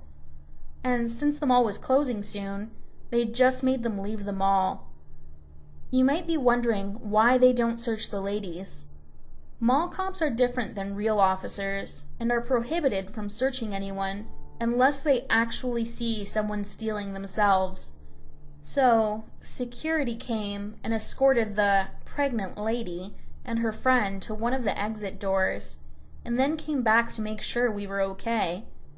We were fine and thought it was over, but come to find out we were wrong. Maggie and I were off at 9, so we clocked out and walked out of the store, talking about how awkward that was, and how clever but weird it was that she was wearing a fake belly. It's so scary and disturbing the lengths people will go to steal merchandise. That's when we hear, "That's them!" Maggie and I look behind us and see the pregnant girl and her friend with 3 big black guys. One of them is carrying a knife and they start sprinting at us. They yelled a bunch of profanity at us and threatening that we were going to be sorry for what we did. Maggie and I start booking it as fast as we can to our cars, which were parked close to each other, while screaming in fear. Thankfully, they were far enough away that we were able to get to our cars and drive off before they got us. They definitely had a grudge against us for the store incident, and they wanted to hurt us. While driving fast, I made sure I was not being followed, since that group of people were extremely mad and crazy for wanting to potentially kill us over stolen underwear. We told security the next day, and our manager and security reviewed the cameras, but could not identify them, unfortunately. Now, every time I leave work, I leave with multiple people and check the whole area before walking to my car. I also now own mace. Since this event, we have remodeled our store and installed cameras, so if we suspect them stealing, we can look on the cameras, and if the camera captures it, we can keep them in our store until the cops come to arrest them.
This happened a while back, when I was still a junior in college. After becoming an upperclassman, students on campus didn't have to live in a dorm room or in a sorority or fraternity house anymore if they didn't want to, because they were given the option to rent an actual apartment at the college. That's exactly what I did the first chance I got. The apartments were nice, swell appliances, my personal favorite being the handy-dandy microwave oven. A lot more space in a dorm, and more privacy. The particular apartment assigned to me was 2 stories instead of 1, like some of the others. The ones with only 1 floor were pretty big in diameter, mine was more narrow. It was great, and I kind of felt like more of an adult because I had house keys. Anywho, I had quite a bit of classes, clubs, sports, and other miscellaneous activities during the day, so I wasn't home a lot during the week. But on weekends, I basically had the whole place to myself, unless I had a not very rare cross-country meet or art show 2 states away. My roommate, Sydney, was a total insomniac though, so she'd do her thing during the day, and usually went on walks or out with friends at night.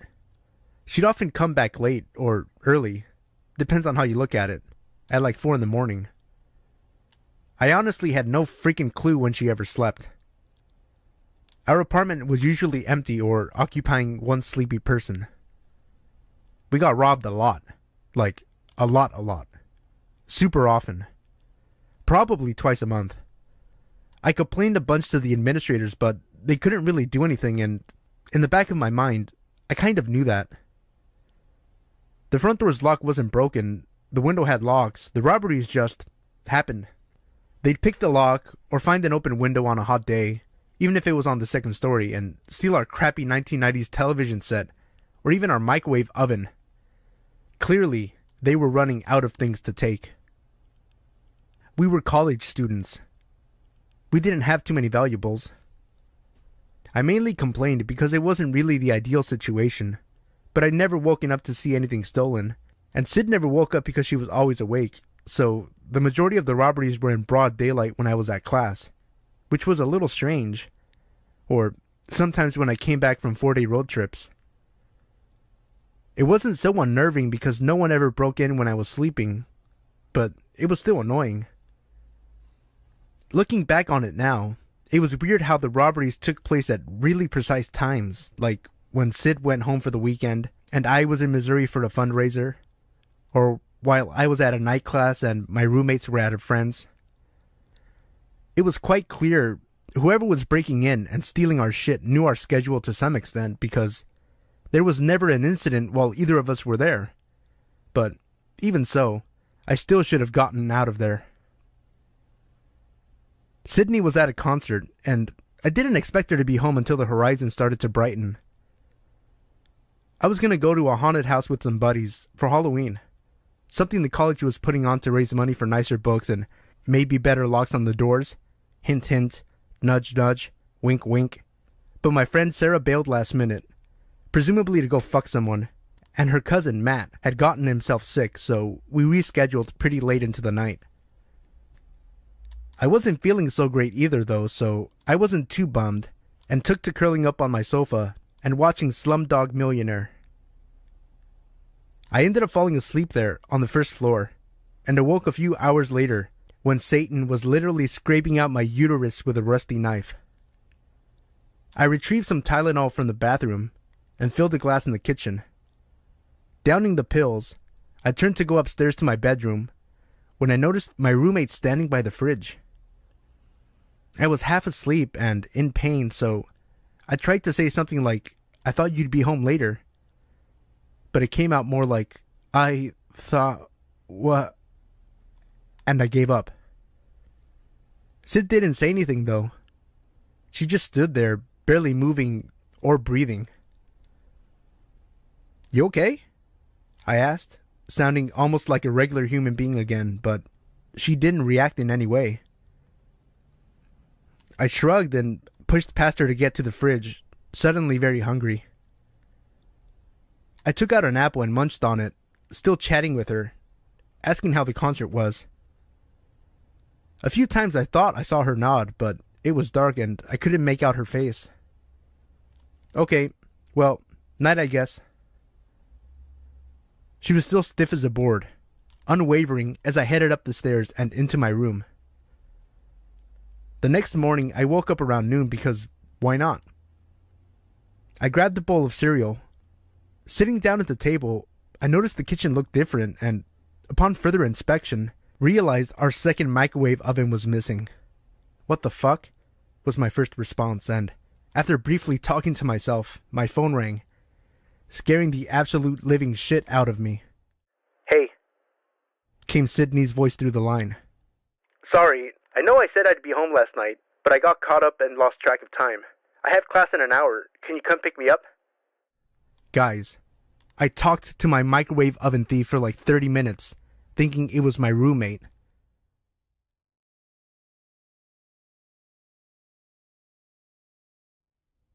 This happened to me when I was 14.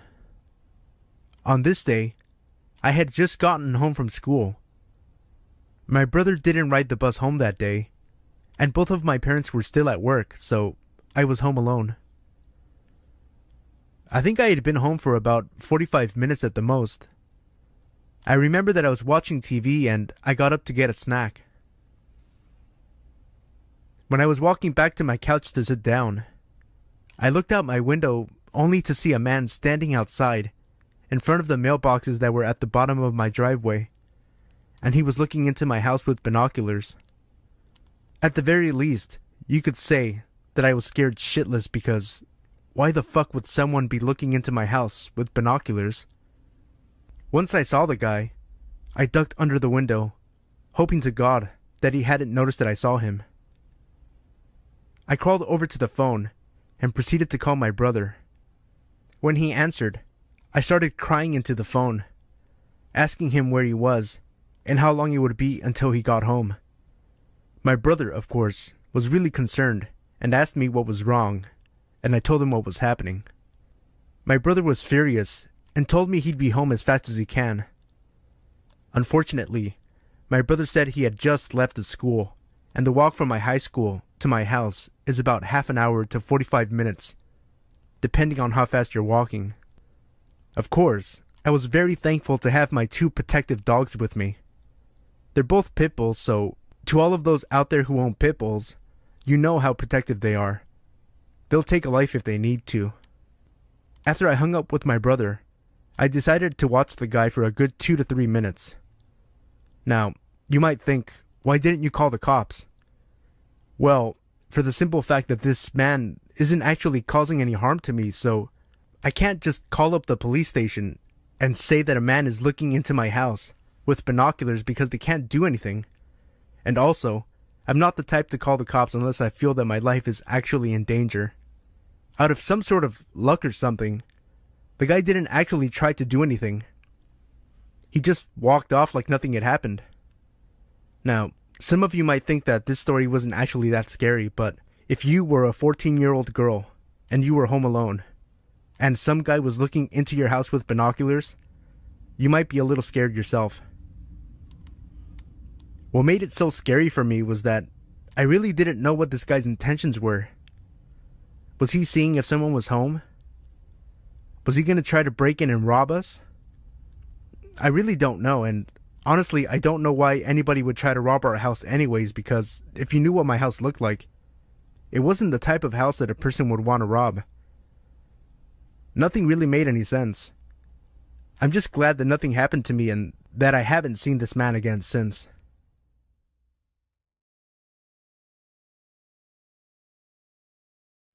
I'm a girl, and at the time of this story, I was around 6 or 7 in the early 2000s. Growing up, my family all lived very close together, or actually together in one house. My aunt and 2 cousins lived with my grandparents about a mile away from me. Both my parents worked, so I spent most days there as my aunt also ran a daycare. One of my cousins, Emily, was with me in our game room playing Nintendo, Duck Hunter if I remember correctly.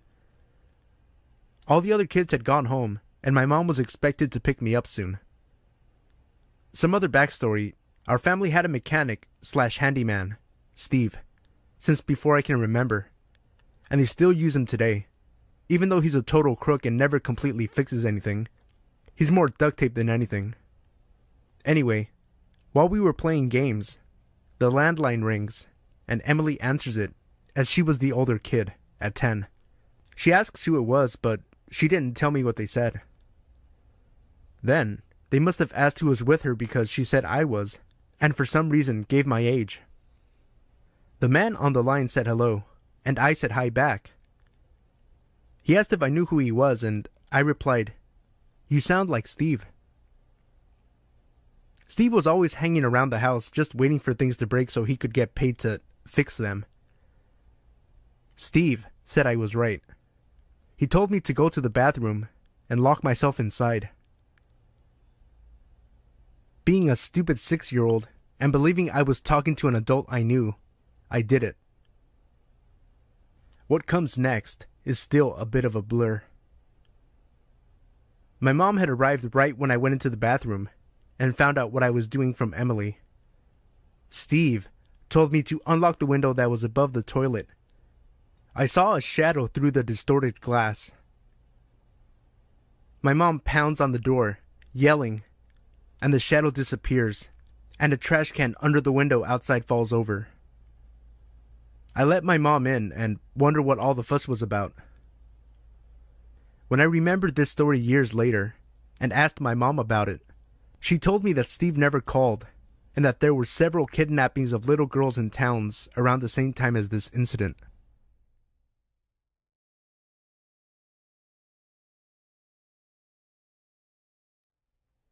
This happened a couple of hours ago, and since I'm too on edge to sleep, I thought I'd post this while it's fresh in my mind. I have a 16-week-old German Shepherd puppy, and I just collected her from my parents' house since I don't want to leave her home alone all day when I'm at work. I'd gotten into my pajamas, and I was playing some silly game on my phone when I heard a knocking sound on the garage door. My house is really small, and you can pretty much hear every noise in the house, so this didn't really bother me too much. We don't have a direct back entrance to the house. You have to go through the garage. My dog went to have a sniff around the back door, and came back to the living room shortly after. I just thought, being how young she is, she's scared of missing something. A couple of minutes later, I heard a tapping noise from the window of my front door. This spooked me as my dog went crazy with her barking, but because I was home alone, I didn't answer it, as it's about 8 p.m. and pitch black outside. I'm concerned, but not overly afraid, as it could have been anyone or anything, innocently enough. Then, I heard the very distinct sound of someone turning a key in the door. I'm not sure if they were turning a key or another metal object, or trying to push my keys out. I've never felt this way before, but I suddenly felt ice cold and red hot at the same time. I froze on the sofa and, like an absolute idiot, texted my mom telling her someone was trying to get into the house. I know I should have called the police, but I didn't want to make a sound. If I had, then maybe I'd have scared them, but I don't know. They definitely would have heard my dog before, who was now listening intently. She must have thought it was my boyfriend, who is currently working in London, about 3 hours away. I gather after this that they gave up and left, as it's not that late and there are people in cars nearby, though it's still a quiet street. My dad came round and checked everything, but we didn't see anything. We think they may have been checking the place out and seeing if we lock up after ourselves, or looking in to see what valuables we have. I just think they may have seen a lone girl enter her home with just a puppy, or, what I think to be more likely, saw my puppy and may have been trying to take her. They may have been seeing if I lock the door right after I get in, which I always do, or if I only do it when I leave or go to bed. A couple of hours later, I decided I should call and report it to the police because I couldn't shake that they would pick on someone more vulnerable, being unsuccessful with me. I don't know if it was someone just messing around, but it left me shaking and standing there with a hammer in my hand, waiting for someone to come through my living room door. There have been a lot of reports of people marking properties to signal whether they are easy to burgle or have a dog. Nothing has been found, but I will check again in the morning when it's brighter. I'm shaking just thinking about it.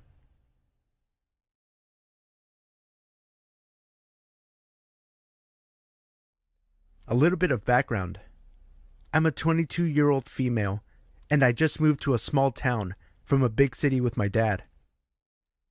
We moved into our house in early October of 2015, and we were having problems with a leaky shower in the bathroom adjacent to mine, so my dad called the plumber to come take a look.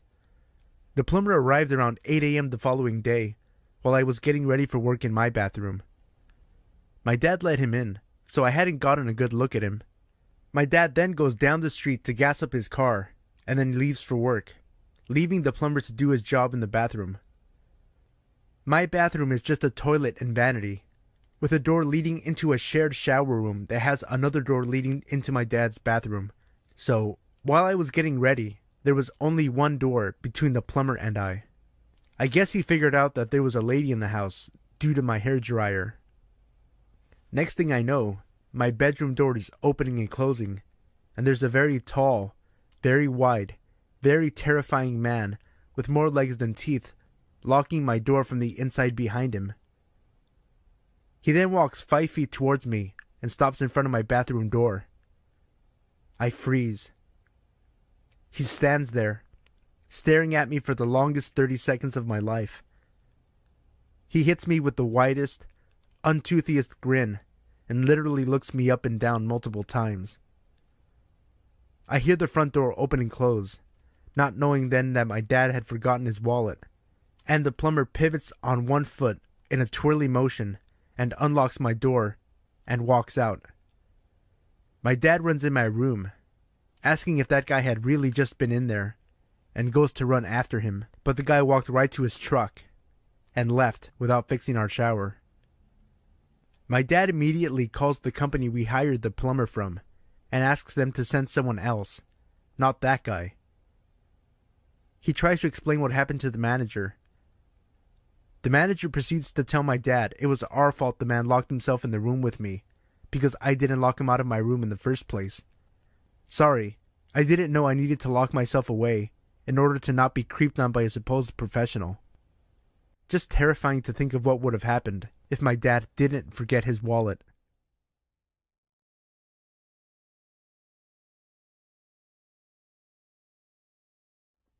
I'm sitting here shaking, on the verge of a panic attack, so I'll try and write this. I'm a country girl. I come from a small town and moved up to the large capital city in Australia to attend university at the start of the year. Being a broke-ass student that isn't getting parental support, I'm renting through my university in what is known as subsidized accommodation. Long story short, it's old units from random housing trust blocks that the local housing trust has given the university. This means I'm living with some creepy people. The guy downstairs, I know for a fact is an ex-con because he told me. And the guy across the halls from me is dealing in some serious drug shit, and has police and detectives knocking on his door at all hours. I've been at this unit for about 9 months, and other than being slightly scared of my neighbors, I've not had any problems. Until now. Another guy lived across the hall from me. It's a 2-story unit block with 3 units in the top. One for me, one for the druggie, and one for this other guy. This other guy, who I learned is called Josh, is a large ethnic man, who I'd say is in his mid to late 20s. English is not his first language. I've run into him a few times while leaving and entering my unit, and he introduced himself, so I, being the friendly and naive country kid I am, greeted him back. Other than a few short greetings I've had with this man, the only major time I've had contact with him was when we were both at a bus stop and he started chatting to me. He asked what I was doing, and I said I was heading into the city to attend church. While not religious myself, I have a religious friend who had been begging me to attend church with her once. He said he wanted to come with me one day. I thought he was joking, so I laughed and said maybe one day. This was about 2 months ago now. I saw him a couple of days ago, and he asked me when I was going to take him to church. Feeling awkward, I said, I don't know, maybe one day, and bolted into my unit. I have been out all weekend, dog-sitting for a university friend, and came home to find 2 notes pushed under my door. I've attached them. Good luck reading half of it because I had trouble as well. I don't know what to do. I'm fucking terrified right now. I called my friend, half laughing hysterically and half freaked out, and made her stay on the phone while I bolted down to the car, took out my small knife that I use for animal rescues, and ran back inside. I can't ring my mother because she would freak out and drop everything to make the 5-hour drive up to where I live, and she can't do that right now. She's working 5 days a week and looking after my terminally ill grandfather, and any other adults who I ring will straight away contact my mother. My friend urged me to go to the police, but while the letters are creepy as all hell, aren't actually threatening. Would the police do anything? How about it? Why don't you join me on this terrifying adventure on how to deal with a creeper?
This happened to me not even 2 hours ago, and I'm still jumpy from it. I apologize in advance for errors. This will be my first post on Reddit. I've been a long-time reader, and I listened to a shit ton of creepy Let's Not Meet on YouTube before, and I never really thought it would ever happen to me. I was wrong. I'm a 19-year-old female, about 165 pounds, and I'm also 5'9". I live with my grandmother, and we really don't get along, but I don't have any other options for the moment, so I manage. I usually have to take out the garbage when she tells me to, and I really hate doing it. This week, we had a lot to take out, because my grandmother was getting a new bed, and her room had a lot of shit in it that needed to be cleaned out to make room. I was getting her old computer stand that she calls the monstrosity, and I had to clean the shit out of my room as well to make it fit. This is why we had a lot of shit to get rid of this week, and I was the one to have to make it all fit in one small ass bin. It was about 10 p.m., and this wasn't even the latest I've taken out the trash. I had taken out at 3 a.m. before, just because my grandmother was on the phone with another one of her stupid daughters that was getting the bed. I had already taken the trash out, and I had to fix that damn recycling bin. I was just way too small, so I had to flatten the boxes to make everything fit without falling out. I was in the garage, and the garage doors were open. I live in a quiet little nest of townhomes, and we don't own a car, so the garage is the storage for everything that isn't being used. Now, I listen to creepy stories on YouTube, and I was listening to one before I started taking out the trash. This already made me a bit jumpy being outside in the cold and quiet dark in the month of October alone. I know people do crazy shit to scare people for kicks, but it never happened to me before, so me looking up every so often to the door wasn't really out of the question for me. Of course, I knew I was overreacting, but I still felt uneasy, like I knew something wasn't right. I was fiddling with the recycling for about 5 minutes at this point when I glanced up at the door. To my complete horror, I saw a clown standing in the middle of the sidewalk of my driveway, staring right at me. All the blood from my face drained. I couldn't help but feel it. You always hear about these things, but never think it'll be you. Be thankful you don't know what it feels like. The clown was straight out of a horror movie. Smudgy makeup, red nose and hair, black and white striped clown outfit with rainbow spots. I was frozen in fear. I never felt fear before in my life, and this isn't something I ever want to feel again. I shot up when it took a step forward. I was staring at them, scared shitless, and prayed my grandmother wouldn't come back to the door. I don't care for my grandmother, but I don't want her hurt. We don't get along, but I still care for her, if you know what I mean. It may sound cold, but whatever. The damn clown took another step forward. It was at this point I noticed it. How had I missed something so important? The clown had a butcher knife. At this point, the clown is about 5 footsteps from the garage door. I knew if I stayed put any longer, I was probably going to die. I really don't know how I did this, and it's really a blur because of the adrenaline that was running through me. All I remember was that fucker grinning and showing his piss yellow teeth running towards me. Somehow I managed to jump backwards inside the thankfully open door and close it using all of my weight to force it shut. Thank God I always make sure the door leading to the garage is locked 24/7 because I'm always afraid of someone breaking in. The clown was banging on the metal door and trying to break it down. At this point, my grandmother came to see what the hell was going on, and I told her to call the cops. She went to grab the phone, as I was still holding myself against the door. I had my shoes on, and I had a strong grip on the floor. This fucker wasn't getting in. The banging got more frantic as the guy was backing up, then banging into the door with his whole body. I placed both my feet on the other door leading to the kitchen. My house has the kitchen and laundry room together, and the laundry room leads to the garage. It's no more than 2 regular doors big, and I'm 5'9", so this was good in my case to hold my upper back against the door with my feet up like this. The banging went on forever, or so it felt like. I heard the cop cars as they were probably coming down my street. One last bang that broke the lock on the door and made the door open an inch before I shoved it closed. Nothing else for about 30 seconds. I heard the cop cars and I knew they were right outside my house, and no more than seconds later, I heard cops saying, "Open up, this is the police's!" I put my feet down, still ready to slam the door closed in case that this was the damn clown. I know this was stupid because I heard cars and radio, but hell, I was scared shitless and on edge. Don't tell me you wouldn't be too. I cracked the door open and to see a cop with his gun drawn in his hand. I opened the door all the way and my knees gave out and I fell on my butt staring at the knife stabbed in the metal door.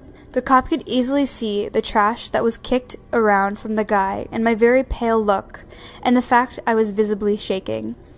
About 5 or 6 cops showed up and took a look around the outside of my house and took statements and removed the knife from the door. They said we'd get a call back in a couple of days. 2 of the cop cars are still driving past my street about every half hour. I was never scared of clowns. I'm still not, but hell, I don't like them and I don't want to see any clowns for a good while. I messaged one of my friends and told her about it. I think she thought I was joking, so I didn't bother telling her about the knife and I just left it how it was. I never really thought this kind of shit would ever happen in real life, and I wouldn't have this kind of thing happen to me ever, but I was wrong. This can happen to anyone. Never think that it can't. This world is full of crazy fuckers that just want to scare the shit out of you or just plain want to kill you for kicks. Always pay attention to things around you. To the fucker dressed as a clown and trying to kill me and scared the living shit out of me tonight, let's never meet again.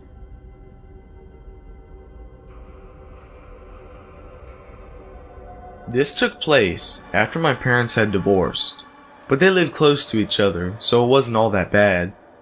Anyway, I would frequently forget stuff at my mom's house because of the constant travel between houses, and this was almost a nightly thing.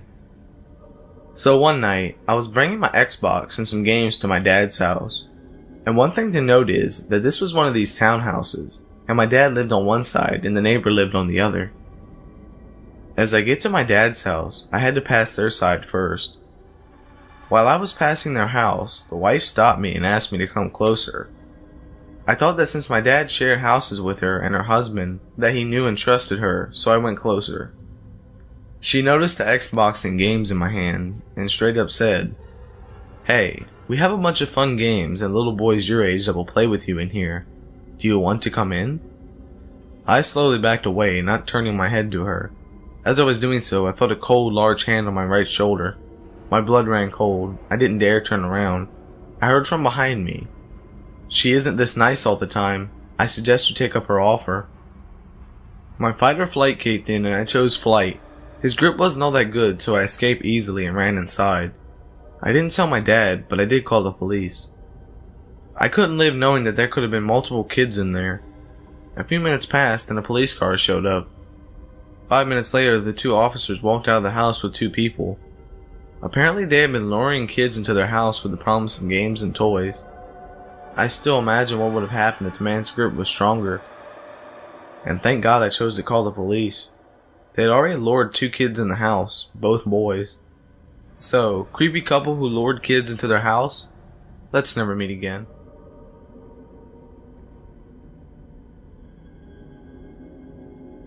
Okay, so this happened this summer, and I still can't take my mind off the whole situation. It's by far the most scariest thing that's ever happened to me. First things first, I am a female and I am 20 years old. I live in a small village in England. It's beautiful and I've lived here all my life, so I have many good memories here. In June, I started walking to the neighboring village every day, which took maybe around 25 minutes to walk to. The village is a lot more old-fashioned and has a lot of history. The journey was fun for me because I love the countryside. It's a beautiful place and it interests me quite a lot too.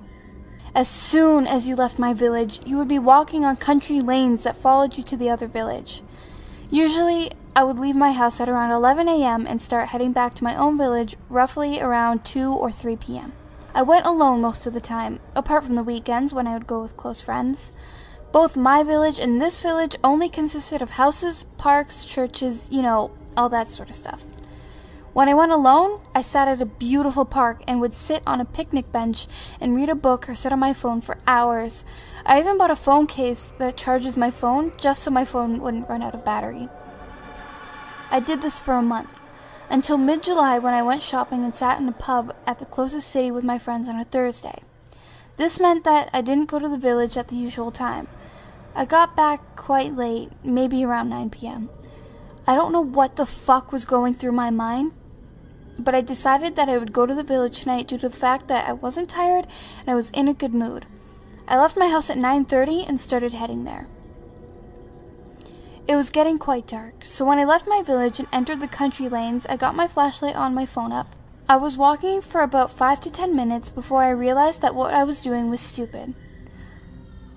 Walking the country lanes at this time of night was not a good idea. Stupidly, I continued. It was no longer than 2 minutes later that I noticed a silhouette in the distance.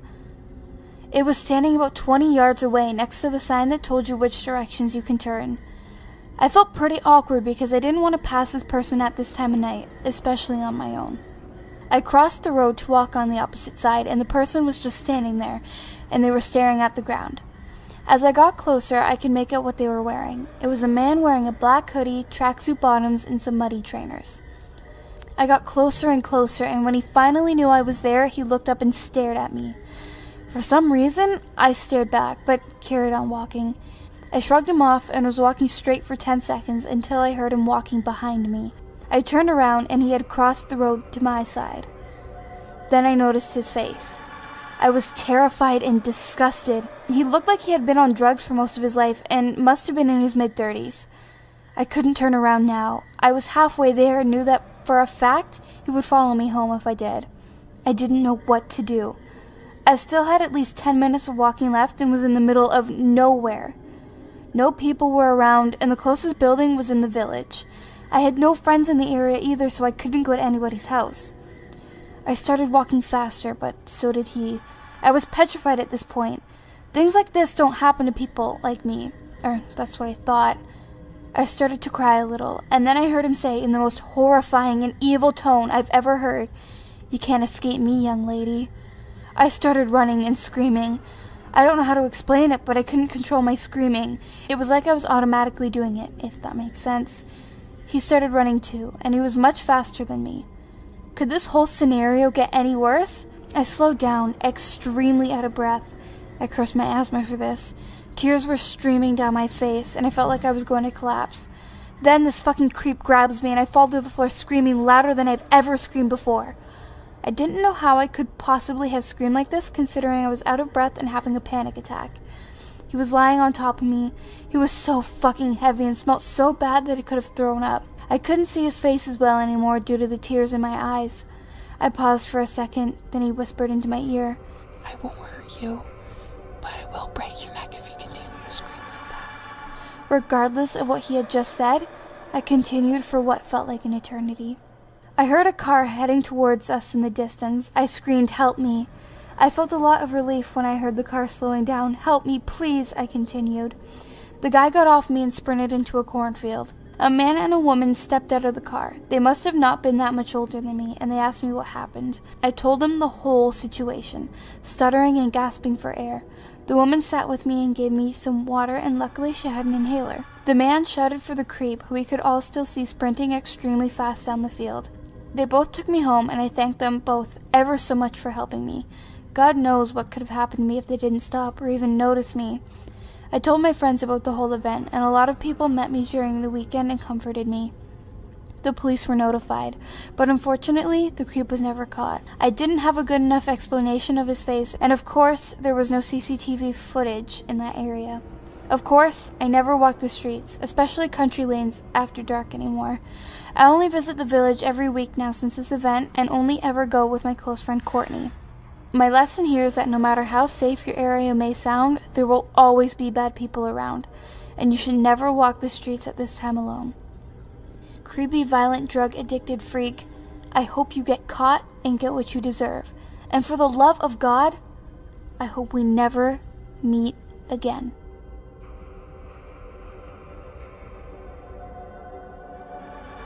So, this story begins in my school cafeteria. My friends and I were joking about a sign out front that read, "No ball playing," and a bunch of other rules. So being the immature 8th graders that we were, we decided to steal it. Since I lived like a half a mile from the school, I was voted to do so. To seem less suspicious, I took a backpack so I wouldn't just be carrying a sign home, and my dog, so I looked like I was just taking him for a walk. It was a nice night, but I had this weird feeling in my chest that you can't describe or recreate. I, at first, assumed it to be anxiety, as I was about to commit theft. But I was a minor, and this would be the best time to do it than any other. When I got to the school, I used my foot to hold my dog's leash. One thing I should mention about my dog, he's a yellow lab and extremely protective over me. Anyways, I had to bend the sign to get it into my backpack. When I did, I booked it off the school property and texted my friends that I did it. Now this is where it gets creepy. I passed a couple with a stroller and my dog went batshit crazy at them. I pulled him back and apologized. I noticed that they didn't have wedding rings. This wouldn't have bothered me, but I swear damn near everyone in this town is either Catholic, Methodist, Lutheran, or Jewish, so this struck me as odd. They asked me if I wanted to look at their baby, and I did, but this kind of creeped me out. I didn't grow up in the South, and neither did my family, but I'm still fairly nice and give people a chance. But in my head I was telling myself to book it, but my dog would instinctively stay and fight. I had a knife in my shoe, Sheffield I think. I don't look at it too much because despite how I act socially, I'm kind of a pacifist. The man approaches me and my dog bites his ankle. I still don't have a clue of their intentions, so I apologized again and walked off. Now, I don't have very good hearing, as my father frequently took me to gun ranges with rifles, so I guess that's why I didn't notice the couple tailing me, but I did notice that my dog was acting off. It was walking weird and looked back a lot. Whenever I took him for walks, he never turned around or really acted this off. When I was a block away from my house, a police patrol car passed, and the officer looked at me weird. I shrugged it off. Finally, my paranoia took hold of me and I turned around. And what I saw horrified me. The baby was no longer in the stroller, but they were still pushing the stroller. In situations like this, you just think that everything is just a huge coincidence, even if it clearly isn't. So I kept trying to justify it. But when I got to my house, I heard from behind me, "Have a good night," in the most creepiest way you can imagine, as if they had just said, "Hey, we know where you live now." But no sound of them moving away from me. I froze in fear when I noticed the footsteps weren't getting further away, but closer. I booked it inside and locked the door, then I called the police. They came up with nothing, but the baby is what scared me. So, weird couple who possibly abandoned a real baby? Let's never meet again.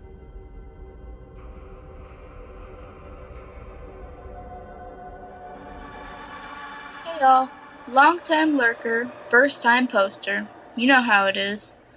I'd actually kind of forgotten about this incident until recently when my memory was jogged by seeing a few other stalker-type stories on here. I downplayed it at the time, which seems disturbingly common, and it's only now in hindsight that I realize how skeevy this whole situation actually was. This gets pretty wordy, but bear with me. So this was some years back when I was only 16. For reference, I'm a girl. My family had recently moved cities, so it was a whole new neighborhood, new school, new friends, all that good stuff that comes with a more major move.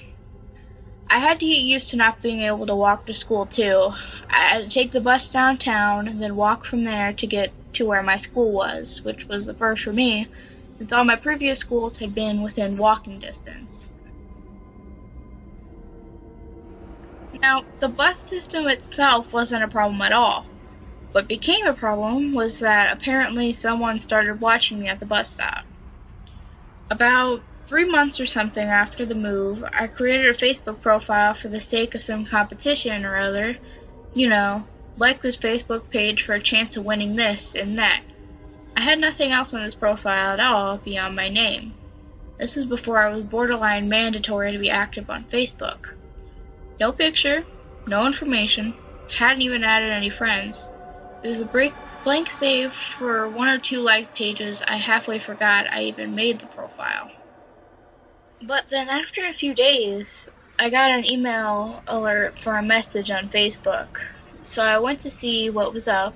It was from an account that was just as empty as mine, and it simply said, "You're cute."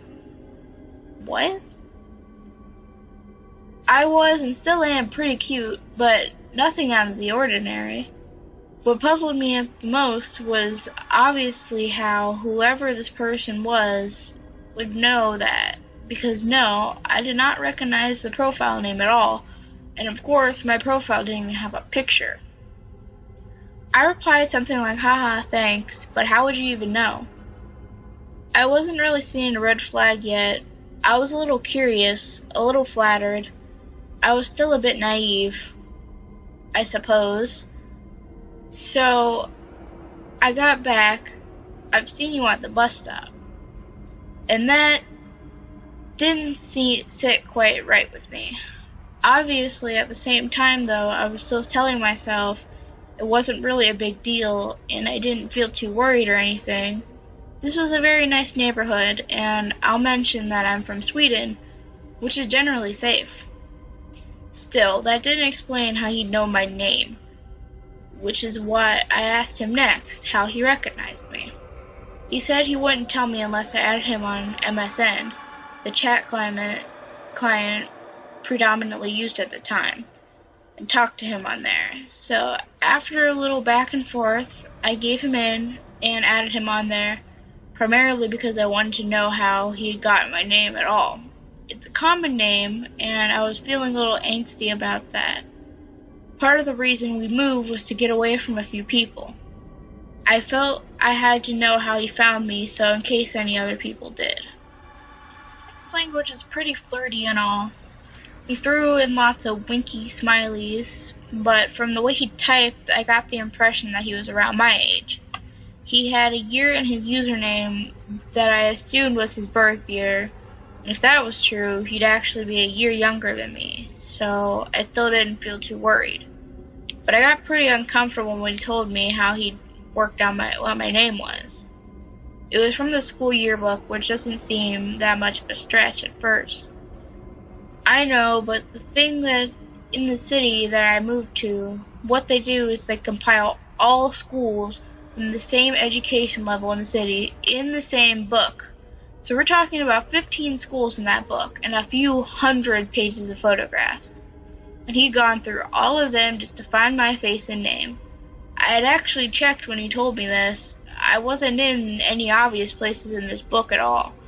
I had no particular spot dedicated to me or any activity I was in. It was just in this group photo of my class, about 25 students I think, around 2/3 through the book.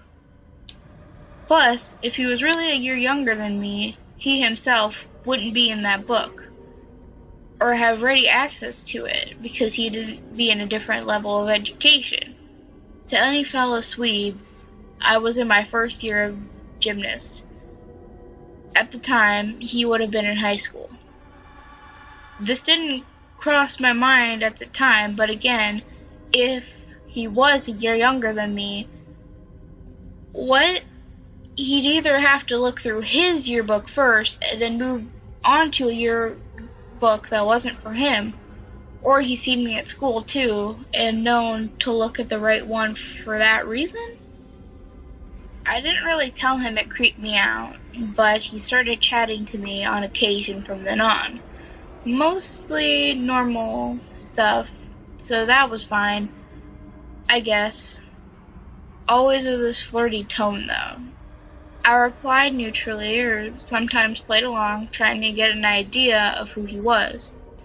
He said he was a neighbor, and that's why he'd seen me at the bus stop, but he never told me what he looked like. When I was at the bus stop, no one ever came forward to ask him or signal in any way that they might be. Like I said, I didn't recognize his name, if it was even real. He definitely wasn't from our apartment building, though, and for some reason I didn't quite believe him when he said he was from the neighborhood. So I started to feel pretty uneasy at the bus stop when there were other people there with me, wondering if one of them was him, if he was watching me. But waiting alone at the bus stop didn't really help either, because I started wondering if he was watching me from somewhere else. The stop was situated near a grocery store with a parking lot, so he could have been there. I'm pretty sure he did tell me, "You looked cute today," or something similar at least, once or twice, but I honestly don't remember much of what we talked about anymore when we did chat. I did remember they were never long sessions, though. Only 10 minutes to half an hour or so. And I started not really liking seeing him sign on, but for some reason didn't block him. Probably because I still felt I had to work out who he was, and because, well, I didn't feel threatened by him. Just uncomfortable, you know? Until at some point when he told me, I figured out where you live. Acting if that wasn't creepy at all. That skeeved me out. I asked him where he thought I lived, which is maybe a stupid move, but yeah. He gave me the right number, and the right floor, and the right apartment. And at that point, I was definitely feeling less uncomfortable and more scared. He went on to say that he worked this out because a friend of his had lived in our apartment prior to us, and that the timeline for me appearing and his friend moving out made sense. I didn't believe this at all. In that case, he'd have worked out where I lived a lot sooner, and if he had, why was he telling me this now? To mess with me? But if he hadn't found out the way, then what? He'd have followed me or something from the bus stop? I don't remember what I told him, but that scared me big time. A day or so after that, he sent me a message that was something like, maybe I'll come over and say hi. And I don't remember the exact wording, but it was actually read very threatening to me. It read differently than the other fairly normal stuff we had talked about before. And if I had such a spike of fear when I got that message, it didn't matter finding out who he was like. I didn't want him to come over at all. I remember looking out my bedroom window and being relieved that there was nobody outside. And I sent him a message back that I don't want him to come over. Ever. He sort of threatened that he would, and then he signed off. I blocked his email in his empty Facebook profile. Then after I had done that, I was left feeling really anxious and frightened, thinking that maybe now he'd come over anyway once he'd realized I'd cut off all his other options, that maybe he was on his way right now. And then what would he do? I didn't really fear rape or murder. It was a little too abstract to me at the time, but I was really scared. For a little while after that, I was scared of the bus stop too. I was scared walking home from it, in particular after school. But nothing happened after I blocked him. It all just kind of ended there, which in hindsight, I consider myself extremely lucky. I was definitely dumb and naive at the time because I didn't mention any of this to my mom or stepdad. And whoever this guy was hadn't been willing to give up on me or lost interest, or whatever happened with him, things could have gotten really, really ugly. I was always waiting at the bus stop myself, and I was often home alone if I had a shorter school day. And he did know my name and where I lived, and I'll say it again, I was only 16. It's possible that it was just some socially stupid kid with a distant crush, not knowing how to handle it, but thinking back on it, it seems like it had to be more than that. Either way, I'm glad I never met him.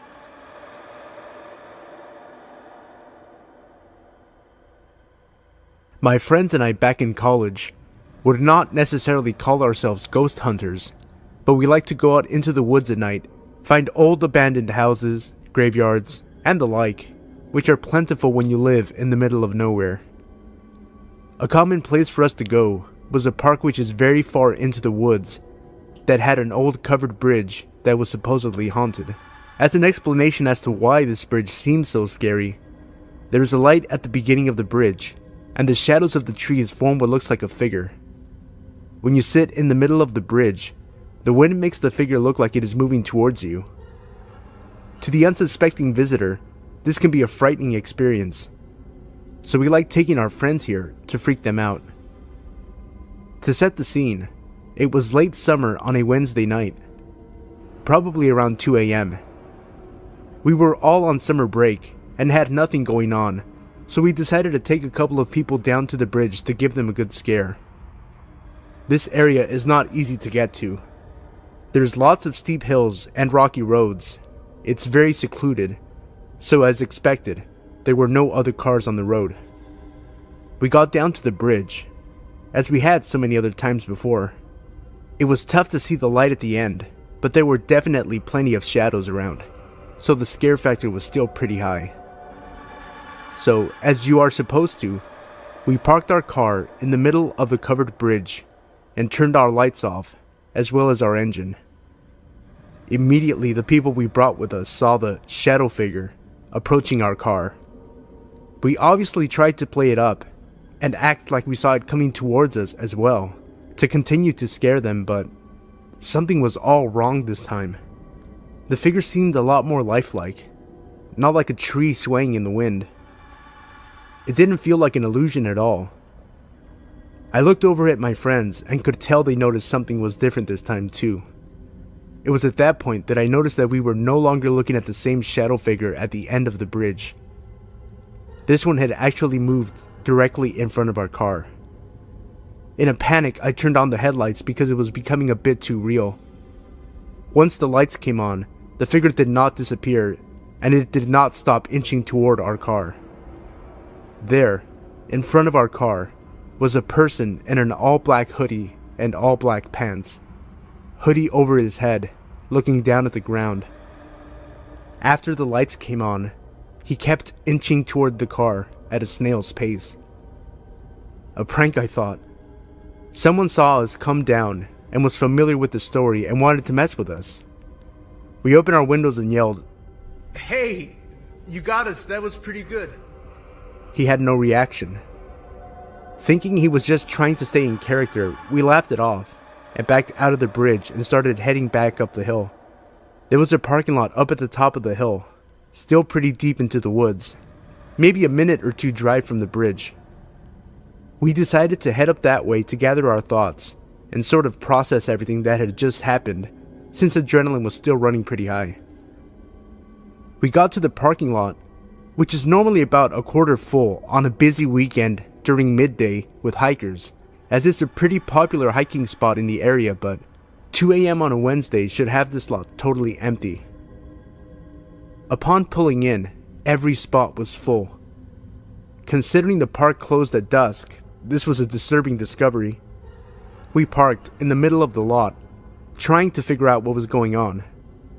I grew up just minutes from this area, and the amount of cars in this lot was probably the equivalent of the nearest town's entire population. We sat in the lot for about 5 to 10 minutes, just talking to each other, trying to figure out what was going on, when 2 German shepherds came running down the hill. They stopped at our car briefly, and then continued running off into the woods. The girl that we had brought with us had a look of horror on her face, and told us that we needed to leave. Confused and still a bit concerned, I agreed and left the area quickly. She put everything together. She said that cult activity in the area around us was very high. German shepherds are commonly an animal they use for sacrifices. I don't know where she got this information, but all I know is that it has been about 5 years. I never saw her again, and I never went back to that bridge at night again.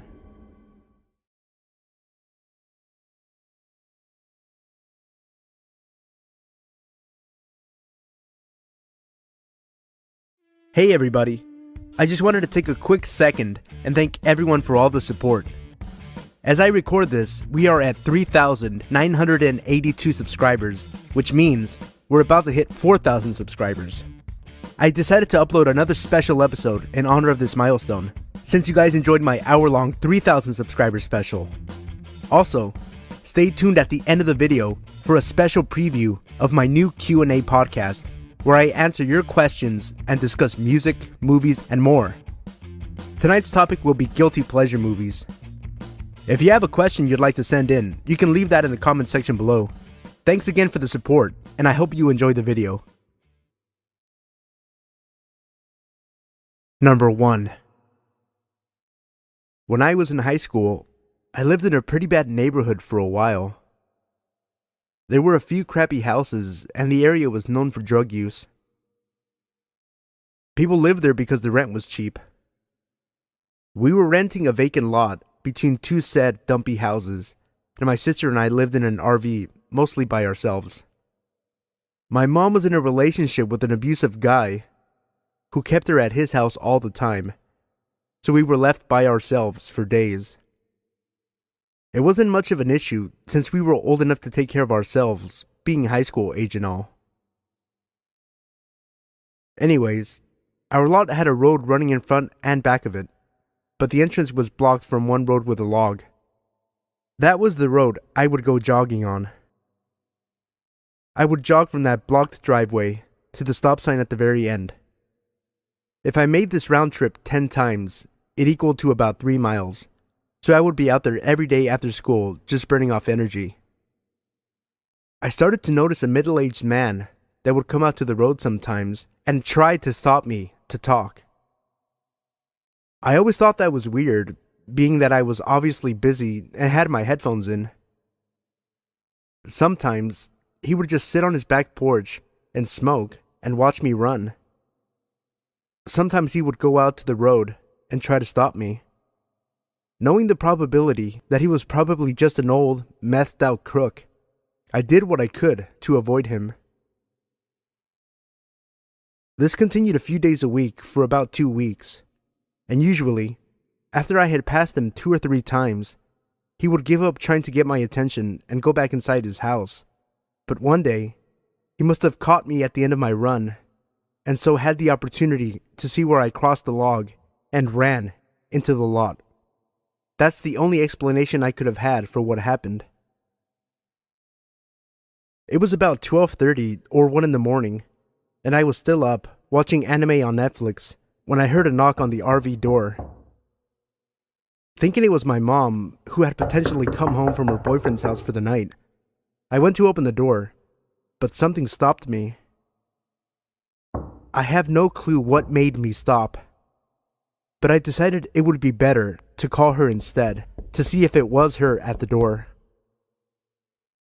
As I was calling her, there was the knocking again, but not on the door, but on the windows, the walls, everywhere. It was finally loud enough to wake my sister up, who was asleep in the back where the bed was, and I quickly told her to be quiet. My mom answered, and all I whispered into the phone was, "Get over here. Someone's knocking all over the RV." And she hung up the phone and drove over with her boyfriend. I was completely terrified, because RVs aren't exactly known for their security, and the lock could have easily been broken. But we just acted like we weren't home for the entire time this person was banging on our RV. When she got there, no one was on the lot, although she was only a few minutes away. There was no knocking after that, and no man. All I can guess was that this guy got spooked enough to not watch me anymore. And that is 100% okay with me. Number 2. It's amazing how things can haunt us and past experiences make us distrust other people. I've been carrying this around, but I've never told anyone the whole story. This all started back in 2004. I can't believe it's been 11 years now. I was 14 back then. I was a pretty good kid. I was very polite, I did very well in school, and I was always home by 6 to eat dinner. I never stayed out late or did anything wrong, such as drugs or alcohol or anything of the sort. I used to be fairly thin but strong. People had always compared me to other girls, and I was never quite as feminine as them. I didn't mind much. In my opinion, climbing trees was far superior to wearing pretty dresses and makeup. I was proud to be masculine and strong, but it didn't exactly make me popular as a result. Finding new friends was always hard. So I started taking up some hobbies, and among those was martial arts. It fit well with me, and we were a small team of 7 to 8 people who got along pretty well. One of these guys, Matt, was a pretty shy and quiet boy. We were all around the age of 14, and I was pretty direct, and I thought that it simply intimidated him a bit. So I tried to make him feel more included with the others. And I spoke, since I had previously known what it felt like to be an outsider in social groups, and we were all a really friendly bunch. We rode our bikes to and from practice, and I noticed we always went quite a bit of the same way down the road. So we naturally started to talk while riding our bikes home. It was fine. He seemed friendly, albeit a little weird. But I was weird too, so who was I to judge? Everything went just like business as usual for the whole first year. We all became friends and I cherished it, as I didn't really have many others. But the year after was my last year at our regular schools. I wanted to do well, and frankly, I had too much on my plate. So I started to skip practice from time to time to do homework. This didn't go over well with Matt, and he started texting me asking me where I was. Weird thing was that I hadn't given him my number, but I didn't know anyone else with that name. I didn't respond a lot since my dad paid for my phone, and he would get angry if I spent too much on anything.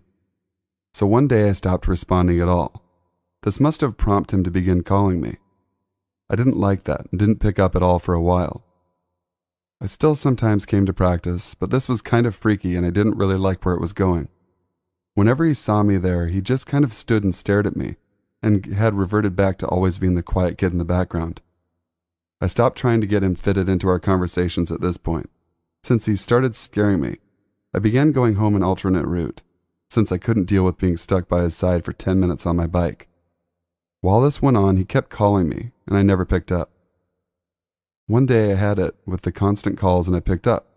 "Hello?" I asked pretty harshly. He probably hadn't expected me to pick up at all. His breathing was somewhat heavy and it gave me chills. "Hey," he said, Are you coming to practice on Wednesday?" He sounded weirder than normal, and I regretted my decision to pick up the phone. "Yeah, of course." And I was met with complete silence for a while. "Good, I'll see you there." I could hear the smile in his voice, and it sent a shiver down my spine. Wednesday came, and I was in my way over my head and decided against going to practice. I hoped he wouldn't call again, and he didn't. My phone was silent for several weeks. When I felt comfortable, I went back to practice, but he wasn't there. I thought that maybe he had finally gotten the hint and decided to leave me alone. But my curiosity got the best of me, and I asked the only other girl about it. What she told me next was so surreal and chilling. "Oh, Matt? Yeah, it happened a few weeks ago, I think. You weren't here and he barged in the middle of practice and yelled out your name. 'Look at what you've done to me,' he yelled and showed off his arms. They were cut and torn and blood was dripping everywhere. I was shocked, but also very glad I had decided against going on that day. She then told me how our teacher had called for an ambulance and tried to calm Matt down. He had apparently gone ballistic when he realized I wasn't even there. He had then been committed to the psych ward, and as far as I gathered, his phone and other belongings were not available to him until he had undergone complete psychiatric evaluation. I felt so relieved. Now, surely I would be safe. Only I wasn't. The psych ward was in my city, and at one point they must have let him have his phone back, because he began calling me, and this time he left voice messages. He said things like, "You're a horrible person. You ruined me, and no one will ever love you like I could have." I was mostly confused. We had never been romantic in any way whatsoever, and I had never expressed interest in him. I begged my father to change my number so I could be free of the harassment, but my father didn't budge. He was angry that people were calling me, but he couldn't be bothered to remember a new number if I got one, so I was stuck with what I had. After a while, the voicemail stopped. But this was at the time when my rebellious phase began, and I attended protests to keep some historical counterculture buildings in Copenhagen. Somehow he found me there. Every Thursday at the peaceful protest, he was there, staring at me. I was with friends, but I still felt threatened. His scarred arms, sometimes with new cuts, were horrifying. I didn't know what to do, so I always stayed close to my friends.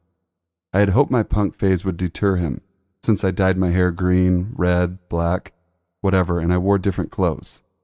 But it seemed that it only made matters worse. He texted me sometimes during the protests, saying how I looked hot, or how he liked me in legs and that skirt. Weird shit like that.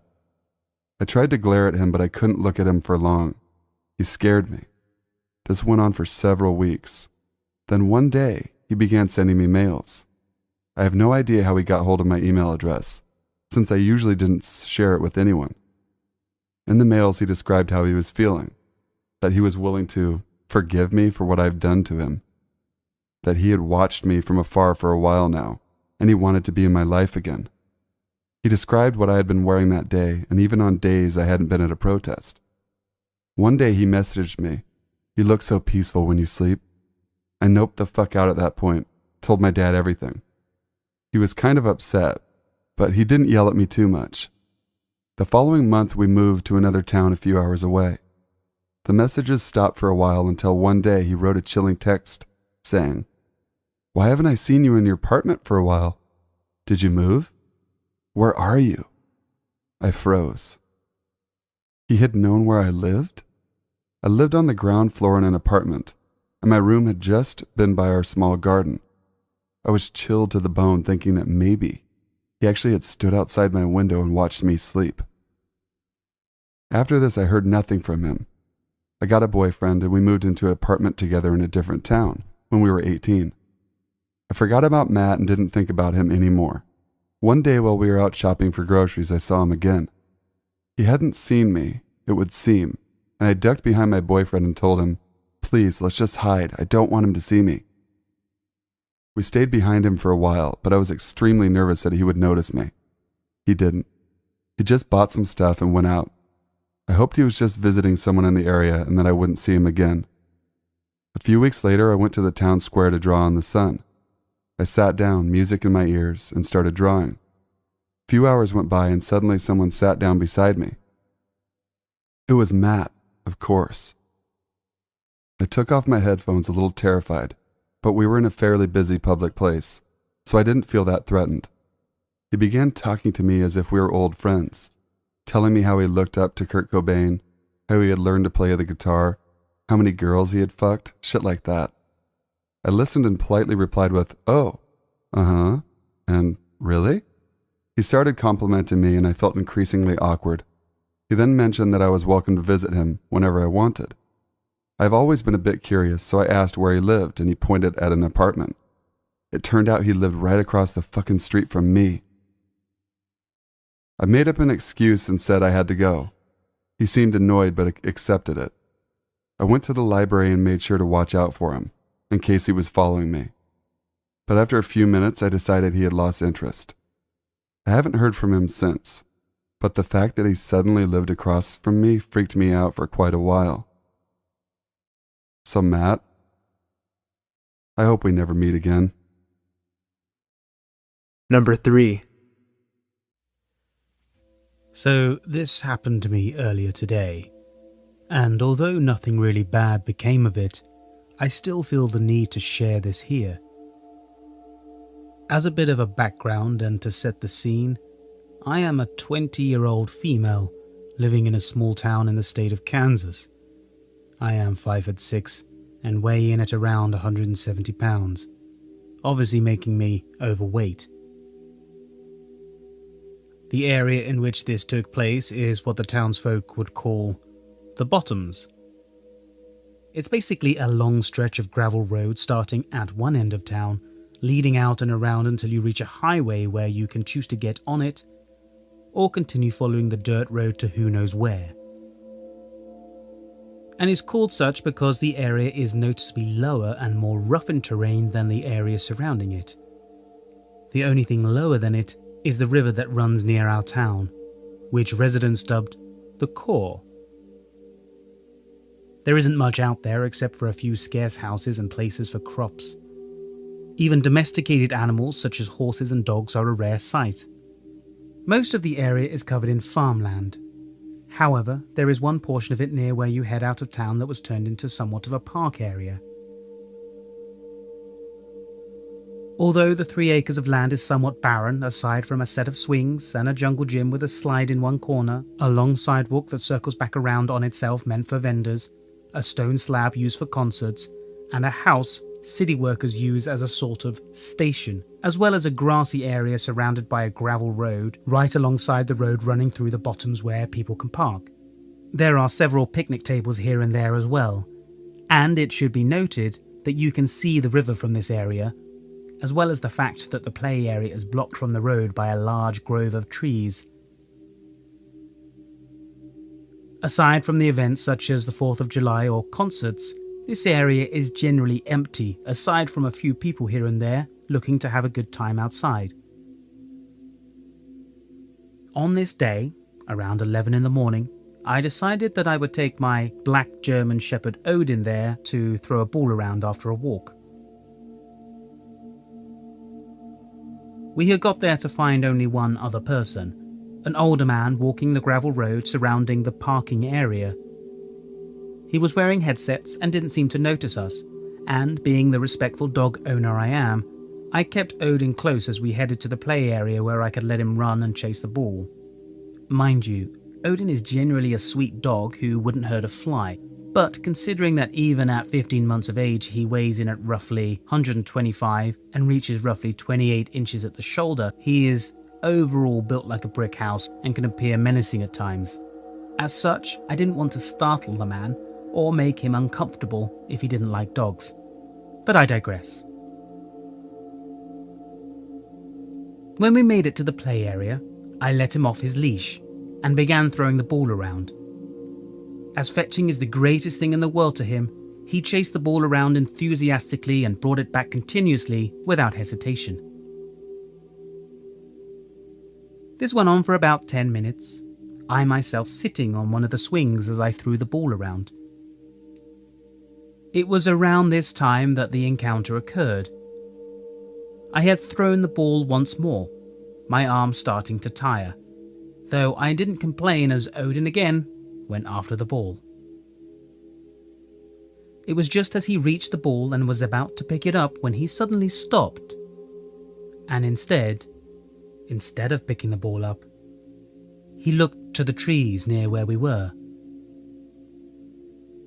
Just as I said before, fetch is the greatest thing in the world to Odin, and rarely does he ever get distracted when playing. He barely gave the man walking, who was still doing so now, a second glance when he passed us when we first started playing. I figured he just saw a wild critter or something, so I shrugged it off and called to him, "Odin, ball!" Instead of picking up the ball and bringing it to me as he normally did at the command, he continued to stare in the direction of the trees, a low growl emitting from him. While he was normally a well-behaved dog even off the leash, I started to worry that he'd bolt off after whatever had caught his interest. And, being the out-of-shape person I am, I knew I would be unable to actually give chase and catch him unless he decided to come back. So I stood and turned my gaze in the direction he was looking at, and froze. About 5 or so feet into the little wooded area, roughly 10 to 12 feet or so away from me, a hooded figure stood among the trees, head down and hands in their pockets. As I could not see a face or go by their body type as the hoodie seemed baggy, I could not tell whether they were male or female, though they appeared a bit taller than me. I stood there for a long moment, confused, before turning to face the person and calling out, "Hey, is everything alright? If you're scared of my dog, I can put him on his leash." As I was a little uneasy, I didn't want to give away the fact that Odin was in fact quite friendly. By the looks of it though, Odin didn't disagree. His normal reaction to new people whenever he was off the lead was to approach them and attempt to at least give them a once-over via smell before asking for attention from them, no matter who they are or where we were. Now, however, Odin stood stock still, watching the figure intently. I could also make out that the hairs on his neck were ever so slowly standing on end. The figure hadn't budged when I returned my gaze, and after repeating myself and waiting for a few moments for a response, I decided it was time for us to leave. I hastily grabbed the leash and proceeded to walk over and hook Odin up and grab the toy, only allowing myself to focus on these tasks instead of the figure as Odin refused to take his gaze off the figure. I practically had to drag Odin away, as he still seemed to refuse to take his eyes off the figure, only doing so when we had reached the gravel road encircling the parking lot, which was a good distance away. By now, the man who had been walking was coming towards us again on another lap, giving me enough courage to stop and turn to see if the figure was following us. While he was not following us like a true creep, he had moved closer to the parking area. However, still deep in the trees and still had his head down. I must have been standing there for a tad too long, or at least appeared creeped out or unnerved, as the man stopped just after passing Odin and I. There was a pause before the man asked in a slightly loud voice, assumingly so the figure at the tree line could hear, "Hey, you alright, miss?" He was obviously a bit concerned, if his expression and tone of voice was anything to go by. I replied that Odin and I had been playing the ball when we spotted a person just standing there in the trees, not responding to anything I was saying, and had moved when I walked to the gravel road. The man glanced at the figure before assuring me that he would be walking for a bit longer, and would say something to the person if they appeared to be following me. While I was not wholly scared at the thought of the person following me, as I figured, or at least hoped, Odin would protect me if the person did anything, and both Odin and I would have backup in the form of his 95-pound brother, littermate, if the person followed us on a short walk to home. I thanked him and quickly made my way back home. We got home with no further incidences, and I made sure to take a few detours on the way. But, as I said before, I live in a small town. As in, I could literally give anyone in the town either my parents' name, and most would automatically know who they are, and by default, many people knew me as well. And so I worry about this person possibly finding out where I live, and doing way worse than what they had. I might just be paranoid, and the event might seem harmless, but I'm still scared shitless by it. Number 4. I'm a male, and when I was 19, I used to work for a company doing deliveries back in 2008. I stopped at a rest area to drop some twins off at the pool. As I'm in the stall doing my business, I noticed someone looking intently into the stall I was in, through the crack on the door, their eye pressed against the door. I make eye contact with the guy, and he slowly moves straight backwards from the stall door, revealing more of his face. I notice he has a shit-eating grin, possible pun intended, on his face. A few seconds later, someone enters the bathroom, and he washes his hands to pretend like he is finished, and exits. I'm beyond creeped out at this point. I honestly didn't even wipe. I just pulled my pants up and exited the bathroom. Once I exited the bathroom and walked a little ways, I noticed the same guy standing beside an 18-wheeler with a sleeper. I looked at him and gave him the most evil glare that I could. As I'm doing that, he motions with his hand for me to go into his truck. He does this a few times, so I proceed to tell him he's number 1 with a thoughtful finger gesture. I make it to my truck, start it up, and drive away, thinking it's all over. I had about 30 or 40 miles left to reach my place of occupation, and it's basically a straight shot from where I was to my destination, only requiring me to take an exit leading to and being on the road my work is. About 10 miles into my travel back to my place of occupation, I noticed a similar truck behind me. I kind of just shrugged it off, because of how common that type of 18-wheeler is. It was a plain white Volvo with no identifying marks, such as owner name on the truck or company name on truck or trailer. The truck stayed directly behind me no matter what lane I was in, right on my bumper. I took it as he was trying to use less gas, even though I was in just a straight stub-nosed truck. Then we hit traffic, and I was able to see inside the cabin. It was the same motherfucker from the rest stop. All I could think was, what the fuck? I think I made it clear I wanted nothing to do with him. So I take down his license plate while stopped in traffic, and I do the smartest thing I can think of. I go to the nearest police station and report it. It turned out the plates were reported stolen about a day before from a personal rig of the same make.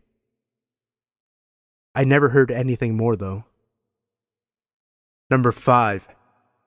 So I live on a not-so-quiet neighborhood, which is filled with derelicts such as methamphetamine users and undomesticated alcohol tasters. And this is an issue, but I have lived here most of my life, so I'm not fazed as to walk late at night, which I'm required to do because of my working conditions, cleaner at a local mall without a car.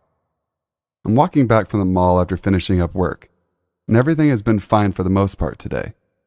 I got to even take some nearing expiration date food back with me, and nobody has been hassling me today. As I get to the corner of my street and pass by a house, which seemed abandoned for the longest time, I notice a lot of lights inside and out, and they're lit up, and that queerly moving shadows are flicking back and forth behind the curtains of the house front. I say queerly because the movement seems so determined and mechanical that it could only belong to some sort of automated machine. But I watched it for so long that I got the impression that it seemed more like a larger set person pacing back and forth. So as stupid as I am, I decided to go and check out whatever the fuck was going on inside. I remember getting to the window and feeling so sure that I was spotted out as the pacing shadow had suddenly stopped. I could make out quite visibly that a face was peeking out of the curtains, but it turned out to be quite coincidental, as a truck had just drove up to the roadside of the house. Just my luck. A beefy set man sauntered out of the truck and into the house, mumbling something like, "He's double grounded. He is definitely double grounded." I didn't think much of it at the time as I was so panicked that I could have been caught, but it does make sense later. I decided that I had enough excitement for one day and I headed back home.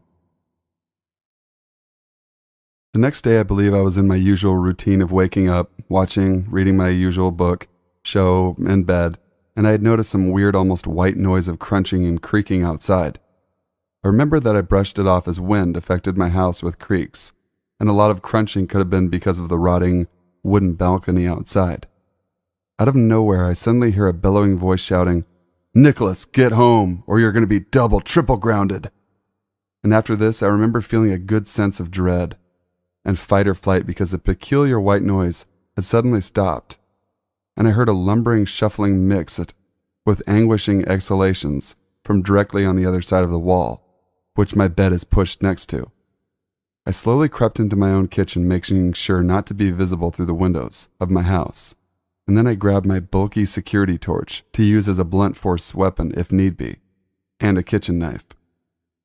I sneaked towards my back door, which leads directly to the wall on the other side of my bedroom, psyched myself up with anger. After a long time of psyching myself up, I bust through the back door and ran to the outside wall of my bedroom. I didn't find anybody, but what I did find was perhaps even more disturbing. A dozen so emptied potato chip bags, and a KFC meal variety bucket, almost devoid of content aside from what looked to be chicken wing bones. I don't know what to make of this besides somebody was watching me through my window all night, whilst enjoying a meal. Now this would lead me to ask, how has this happened before? Is this frequent? If whoever left this was keen enough to bring a full meal, does this mean that it is indeed a frequent? I am not sure as to what to do, and I'm a little distraught to be honest. Number 6. Where I live, winter is a living hell. I have to shovel every other week, and what's worse, I live on a corner. Anyway, I pop in my earbuds and get to work. I'm about halfway done when I see this guy walking in the middle of the street. I'm kind of creeped out, but I brush it off. I decide to make a mental note to keep an eye on him because I was getting some bad vibes. I keep shoveling, but as he's walking past me, I hear him yell something to me. I take an earbud out and ask him if he was talking to me. "Yeah. Do you, have a phone on you? I need to make a call," he replies. I was already sketched out. We don't live in the best neighborhood, and this was a common tactic thieves used to get phones. "Yeah, one sec," I say, as I pretend to look for my phone. "Sorry, man, I must have left my cell at home," I say, trying to act as if I would have given it to him in the first place. "Say, You don't live in that house, do you? He says as he points behind me. This caught me off guard, but I was able to make up some bullshit about how I was getting paid to shovel their sidewalk. You know what though? I think the bar down the street has a phone you could use, I offer, hoping that he would go away. Oh, thanks, he says as he starts walking down the street. Relieved that he's finally gone, I get back to shoveling, but when I stop to catch my breath, I see a person duck their head back into an alleyway, but I get back to the task at hand. When I look up again, the same guy is standing a bit farther down the street by the bar. As I finish shoveling, every once in a while, I look up to see if he's there, and every time, he's a little bit closer. Once I'm done, I loop around the block and go in the back door. I looked out the window to see if he was still there, but thankfully, he wasn't. Number 7. Something you should know about me is that I'm a butcher, and have been for just over 3 years now. Each person in the meat room has their own set of knives that they maintain. This includes cleaning, sharpening, and other general maintenance. I keep mine in particular good order. Not sure if it's OCD or something, but I enjoy my knives extremely sharp and spotless. I like to take my knives home every night so that other people don't use them or mix them up. I live very close to work and usually take a walking trail by the forest to work in the day, and then bus back home at night once I'm off. Anyways, about a week ago, I had agreed to stay in a little late to do some extra cleaning. This caused me to miss my bus home. I stood outside my store weighing my options. I could either wait another 25 plus minutes for a bus, or I could take the path home. I decided the walk home would be quicker and set off. As I began my walk, a large man with a beard turned the corner from behind the store and began walking behind me. I live in Halifax, Nova Scotia, Canada, and although the store is close to a sketchy neighborhood, you never hear about much crime in my area. So as he followed me up the sidewalk and eventually onto the path, I stupidly didn't pay much attention. I walked about half the path's length when I heard his brisk walk break into a jog. He came up beside me and shouted, "Hey, buddy." I turned to greet the man. He was even worse looking up close. He had a comb-over and a long, unkept beard. He stopped in front of me and asked where I was going. I told him I was on my way home and asked if there was something I could help him with. "You got any money?" he asked. I could smell alcohol on his breath as he spoke. Not wanting to cause any trouble, I simply replied with, "No, sorry, man. I don't have anything on me." And then I began to walk off. He placed his hand on my shoulder as I tried to walk past him, pushing me back in place. Clumsily pulled out a pocket knife. "I know you got a phone or something," he said, threatening me. I nearly shat myself. I wanted to run, but I was too scared of running past him, and the thought of running the other way and being farther away from home scared me even more. "Just a sec," I stammered, thinking on my feet. "I've got my wallet in my backpack." He muttered something like, "Give it here," as I frantically took off my backpack and unzipped it, pretending not to hear him. He stepped forward angrily and snatched it out of my hands, but not before I got my hands on my work knives.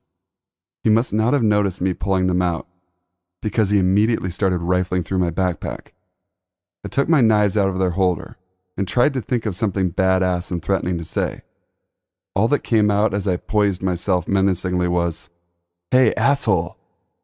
He looked up and I saw his face drop as he stared at my perfectly sharpened, 14-inch butcher knives. He stared at me for what felt like hours, sizing me up.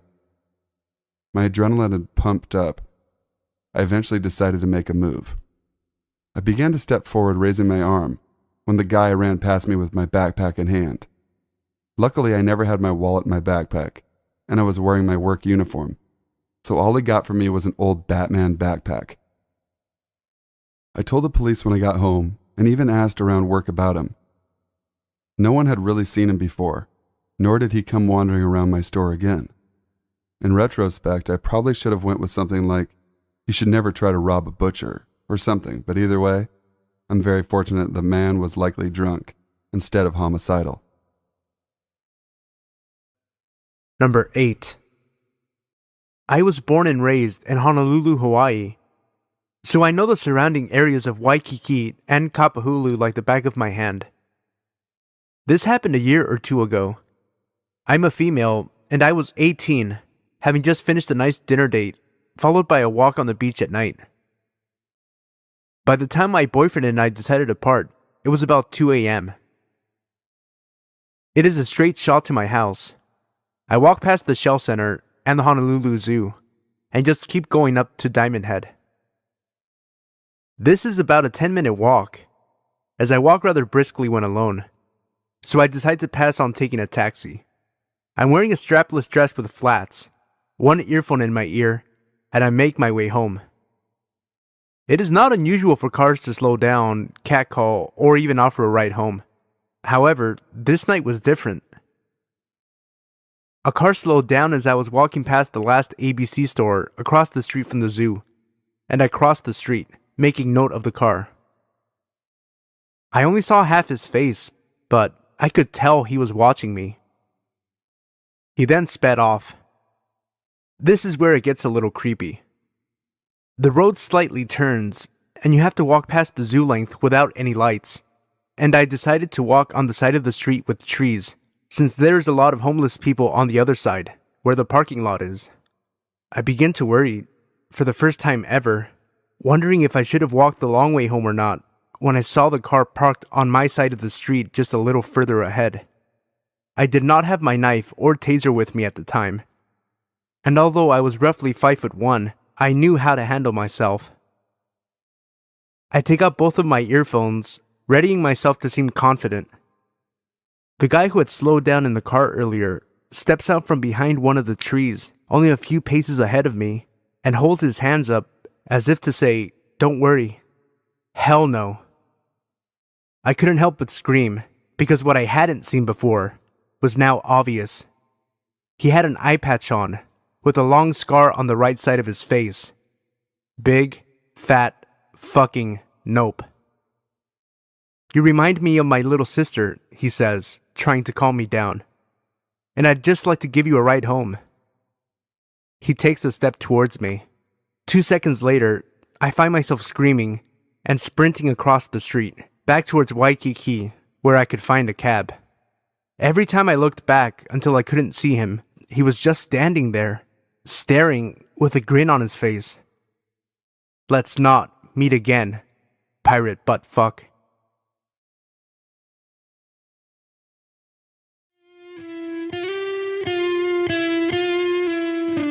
This is the Sino Studios After Hours podcast. I am Sino, obviously, the man you love to love, and I'm joined by Enrique, aka Robin, the boy wonder, and we're here to talk about, we had a question sent in by Ed. I wanted to ask you and your podcast co-host Enrique, the boy wonder, what some of your guilty pleasure movies are, or movies that you enjoyed immensely that were completely torn apart. Alright. And I don't know about you, I had a pretty hard time coming up with movies for this, because there's no movies that I will admit to liking that I'm embarrassed about. Yeah, I don't really have any shame. I don't have for anything. I mean, good or bad. Good or bad, whether it's good or bad, I have no shame about what I live like. with an absence of and shame. See, as Vince Russo says, you'll appreciate this, bro. I've been made fun of my whole life for the things I like. Yeah.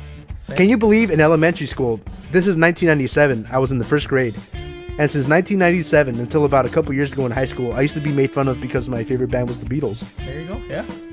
And it's like, it's crazy to imagine that in 1997 it would be weird to like the Beatles, or to be made fun of for it, and it's crazy. Yeah, I mean, I went through that in high school because, I mean, you remember me how I looked in high Absolutely. school. I had the hair down long to curly my hair, butt pretty much. I had the black shirts and everything. Yeah. And I mean, I would listen to all that heavy metal stuff, but on the other side, I mean, I love from Sam Cooke. I used to listen to Sam Cooke all the time, and then they'd ask me like, "What are you listening to?" "Oh, Sam Cooke," and then they would listen to like, "Dude, what the hell?"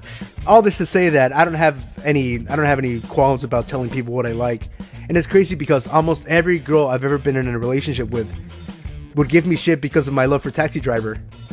What? I don't know, dude. But see, it was cool because I was racking my brain about it, but then I went back to the question and he actually gave us a way out.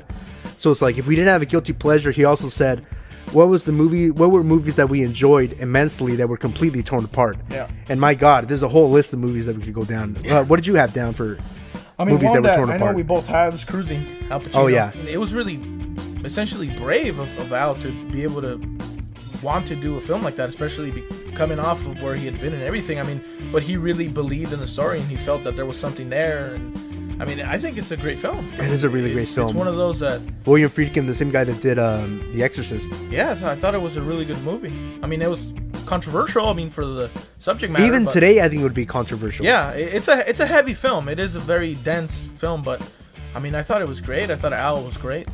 I remember a couple of years ago, I started watching a lot of movies on Netflix. I was never really big on horror. I never really grew up with that genre around me. So I started watching some of the horror movies like Invasion of the Body Snatchers and stuff like that, which is just incredible. So good. Some horror movies that I loved because they're so bad that were rightfully critically panned were movies like Elevator, ATM, Absentia, 13-13-13, That was The terrible. Final, Greystone Park, and Paranormal Entity, which are two of the worst movies I think I've ever seen in my life. Well, I mean, I was a student of horror. I mean, I grew up on horror movies and slasher films and action films. So I mean, a lot of those movies that I've always enjoyed were the slasher films of the 80s, like The Burning, The Prowler, which all had the effects of Tom Savini. He's the guy who's essentially did all the best effects for a lot of the slasher films in the 80s for those famous scenes, those head blown off and all that stuff. But I mean, I used to love those movies. I mean, I grew up on them. They scared the crap out of me when I was a kid, so they really stuck with me. So I mean, I have The Burning, The Prowler, Sleepaway Camp, and a lot of action movies too. Like one of them that I love is Con Air.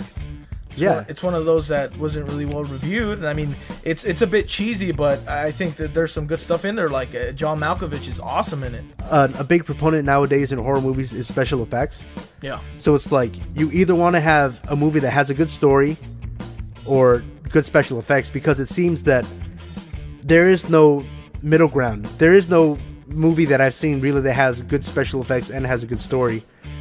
That's, because when people use special effects, it's easy to go overboard, and they often do. Yeah. So it's like you either want to have a good movie that has a good story, that like The Babadook, where people are going to be a little apprehensive about it or kind of standoffish and be like, it'll take a couple of watches to get acclimated to it and understand what it's really about and see the details in it.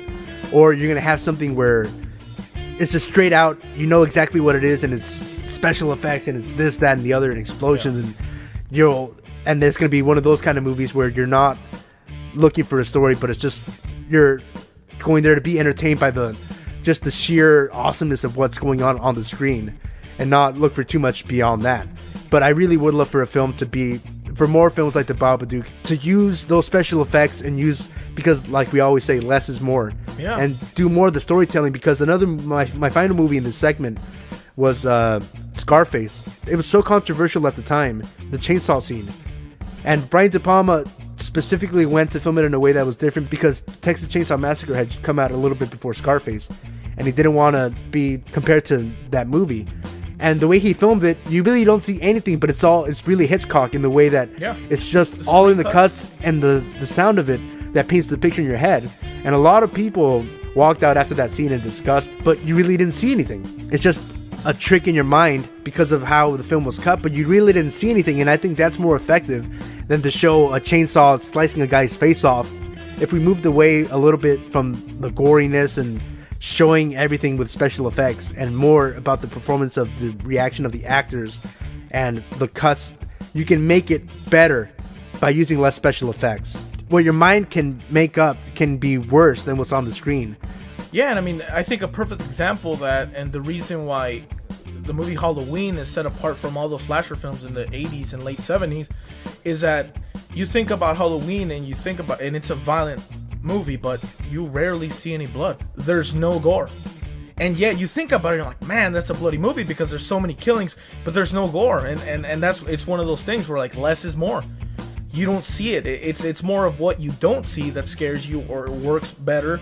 And it's more of a story. And the reason why Halloween was the better of that genre was because it had a better story, and it had Donald Pleasance, which he was great. He was a great performance there. But it's more of the story, and it works better. And like you're saying now, it's either you rely on the special effects or you go on the story, which is one thing I always think about is E.T. I mean, at the time, I mean, there were good special effects, but it was actually somebody in the suit. And you think about if they would have made E.T. today, if somebody else would have made E.T. today, like, they probably would have made them all digital and everything, and it wouldn't have worked the same way. It just would have. Same thing with Star Wars. And unfortunately, that ends up being the trade-off, like you said. It's either a story or you go for the effects. And a lot of those movies, that's why a lot of those movies still stand today, like Jaws. It was a mechanical shark.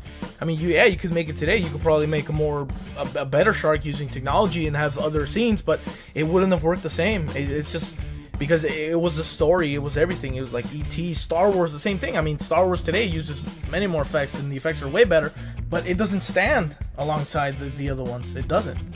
And a lot of those movies that had Jurassic Park is another example. Absolutely. Jurassic Park still stands today. I mean, the effects were great and everything. And yeah, the newer ones have better effects and everything, but it's not the same. It's just not the same. And on that note, we're going to sign off.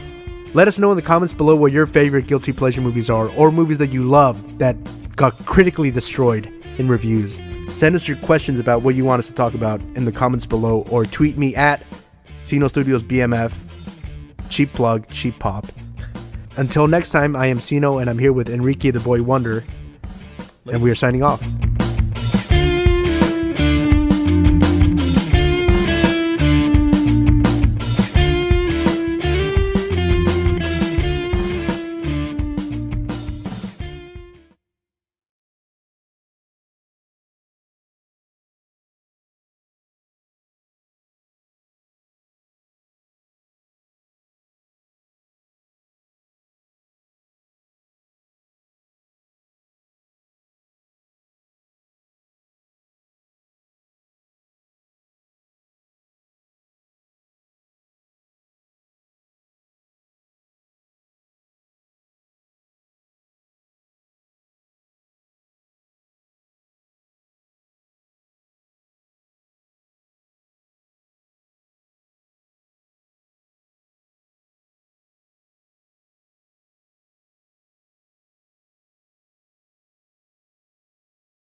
Some backstory.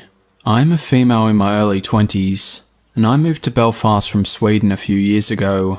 The taxi prices here are so much better than the ones where I'm from, and for a good year and a half I relied on taxis getting me pretty much everywhere, including to and from work. I usually tell this story to friends and family as a funny story, whenever I have a few drinks in me, or someone brings it up, but to be honest with you, I was completely horrified when it happened. So, about a year and a half ago, I was out for drinks with a friend of mine, and her friend that was visiting from abroad, and was staying at my house since I had a spare room. For some reason, they went home before me, and I was left by myself at the bar, which I know is a really dumb thing to do. After an hour or so, a few drinks, and a failed attempt at picking someone up, I decided it was time to call it a night. I usually book taxis as there are a few handy apps, but with it being a pay weekend, there was no way I'd be able to get a car, so I walk outside, hoping for the best.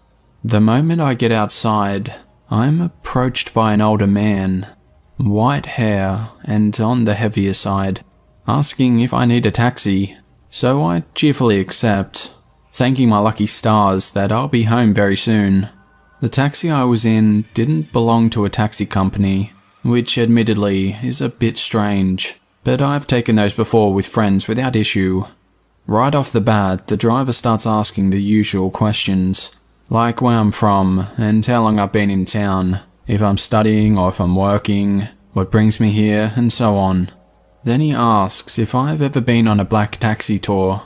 These tours are quite famous here, and they're meant to be really good, showing off all the murals in the city and the Peace Wall and such. You also get stories from people that grew up here during the Troubles.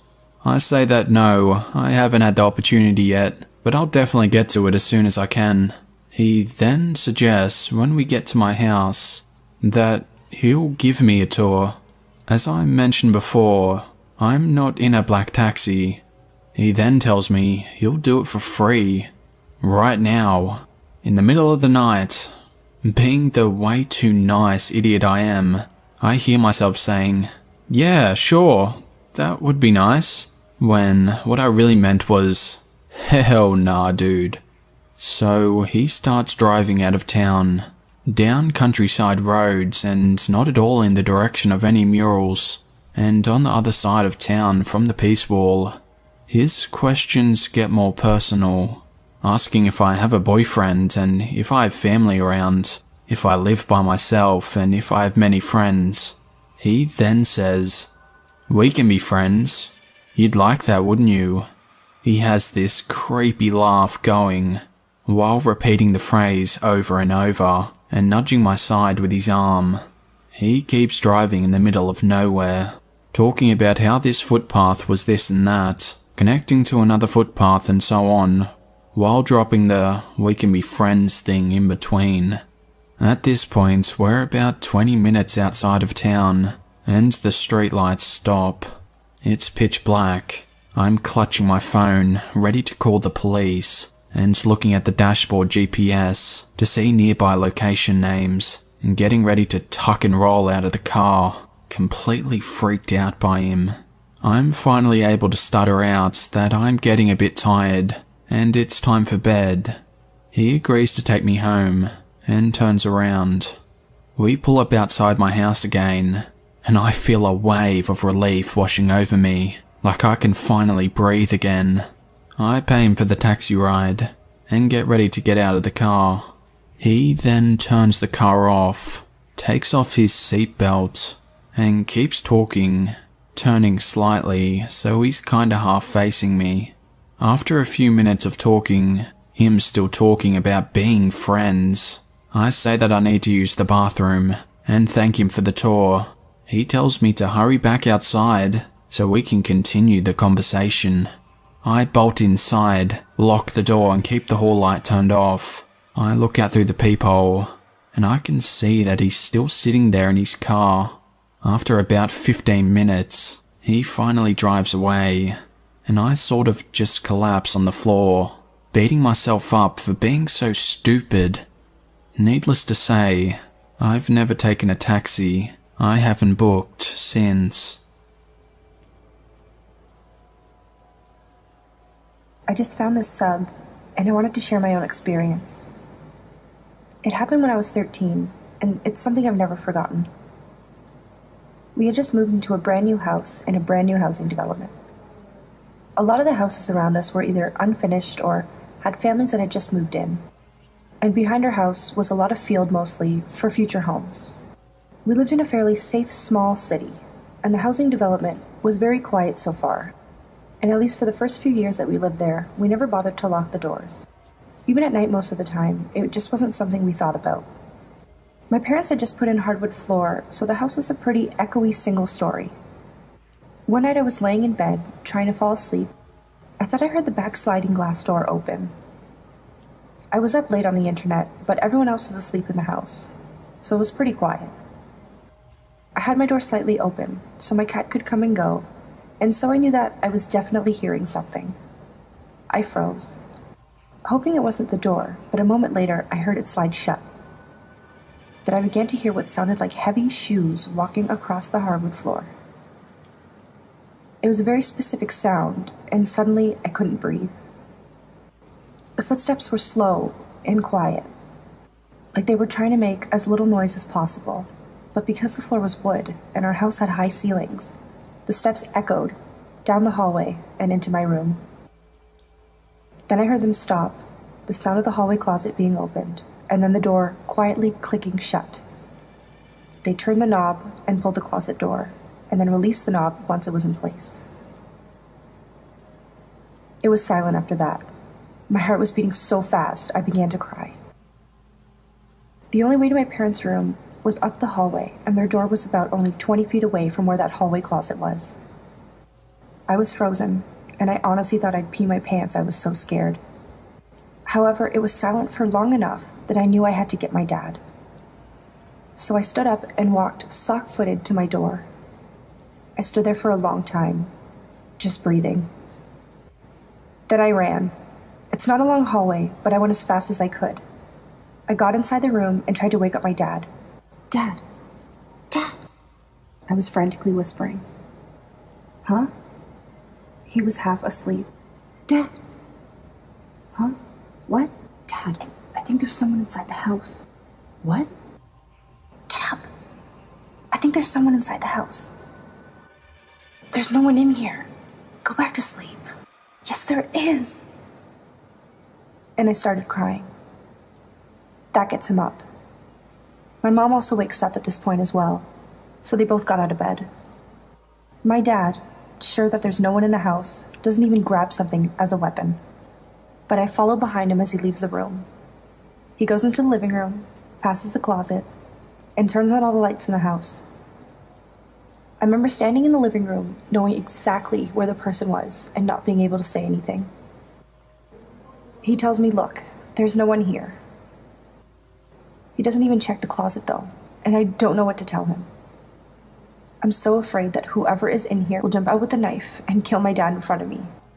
The 13-year-old me keeps thinking that I can't be the one possible for my dad's death. So I say nothing, and I don't tell him to check the closet. I don't know why he didn't, because if I were a dad, I would have.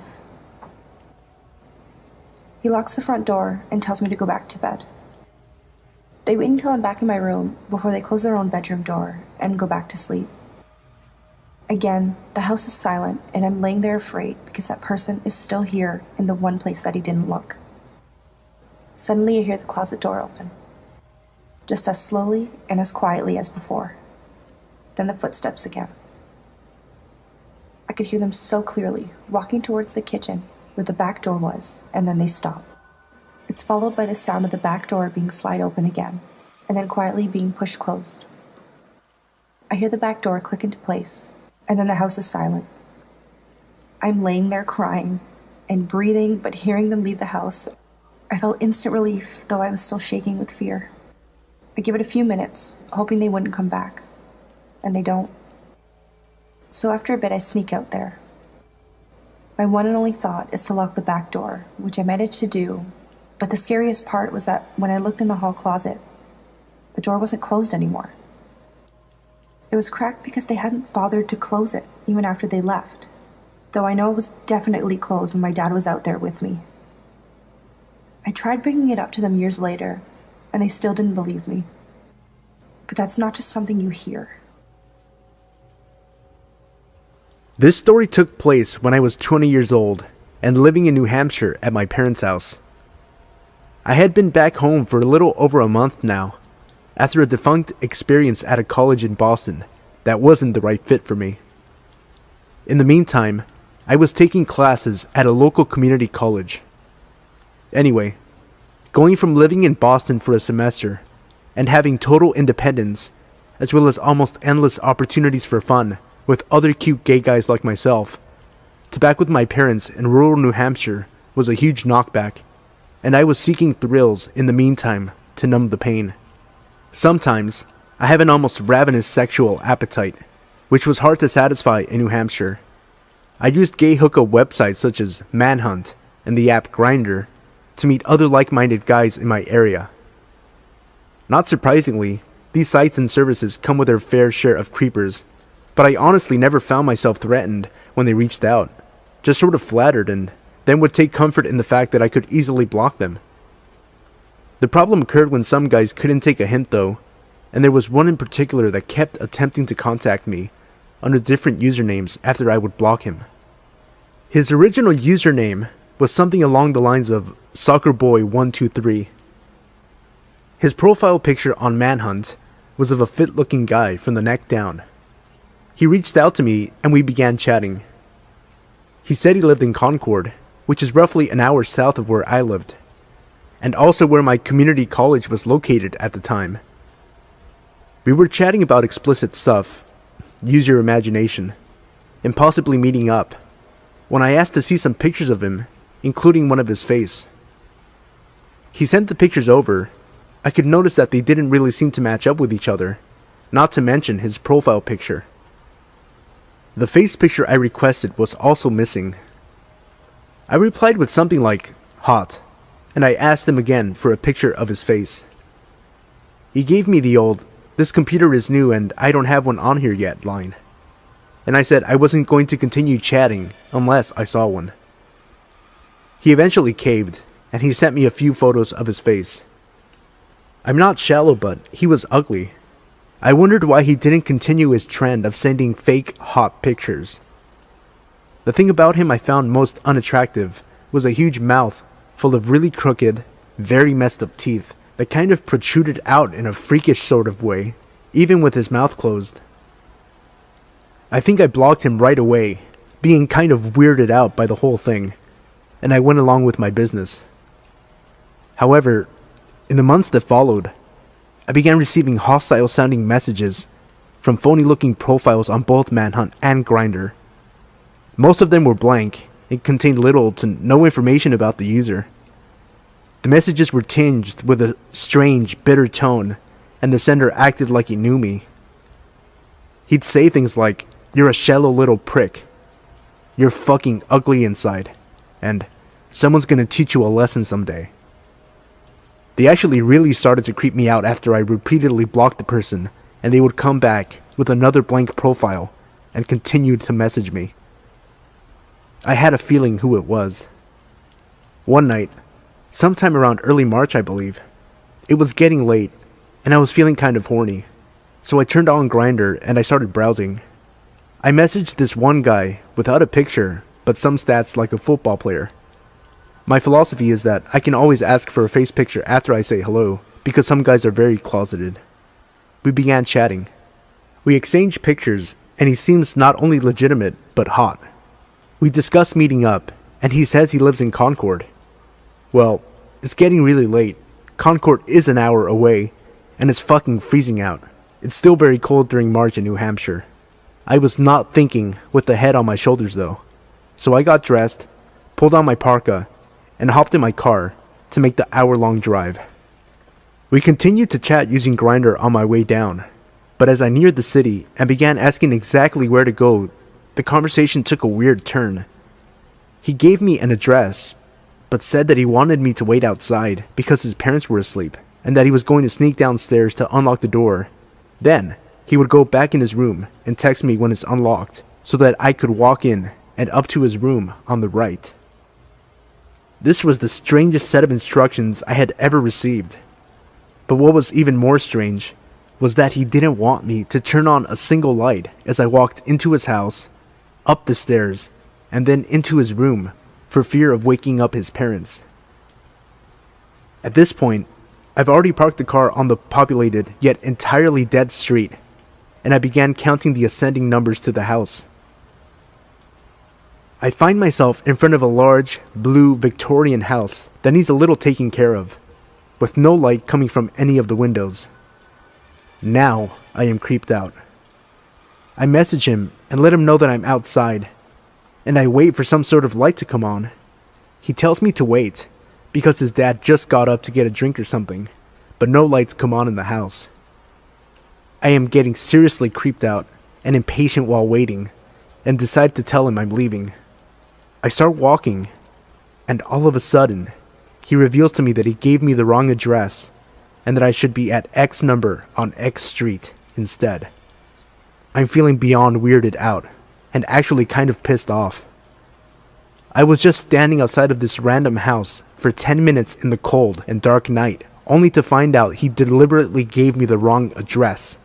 I honestly want to go home now, but my other head is really banking on the possibility of this being good, and I just drove a fucking hour, so I pull out my iPhone and mapped it out. It didn't take me long to realize the new address was in my line of vision and sat across the street at a small intersection that led to more houses. I moved towards the house. This one, a large white colonial house, with green shutters and an orange street lamp that shined down upon it. I let him know that I'm outside, although no lights are showing through the windows. This time, he says the door is unlocked. He wants me to come upstairs in the dark and enter his room. Then, feel for a mattress and get down on it. He says he wants me to just feel what's happening instead of seeing it, and assures me it will be so hot. Fuck no, I think, beginning to give in to the impending fear taking hold of me. But in a last-ditch effort from my other head, I give him an ultimatum. Either come down here, open the door, and let me in with the lights on, or I'm leaving. He says he'll comply, and I wait, now excited for this hot, straight football player to come and open the door. I stare with a shaky, adrenaline-fueled gaze at the door for what seems like forever when I sense movement. Yes, he's actually coming down. The door pushes slowly outward, and that's when I saw, emerging from the darkness, his face, his teeth, washed in the orange light from the street lamp. This was not who I thought I was meeting. An icy, stabbing chill washed over me as we made eye contact, and he gestured for me to come inside. I knew who this was. This was the man who has been contacting me. I looked at him and yelled, "No! Fuck no!" And I started half running, half walking away from the house, and back to my car. I looked back after a few seconds, and he was watching me from the door. I got to my car, and quickly got in, locked the doors, and sped home.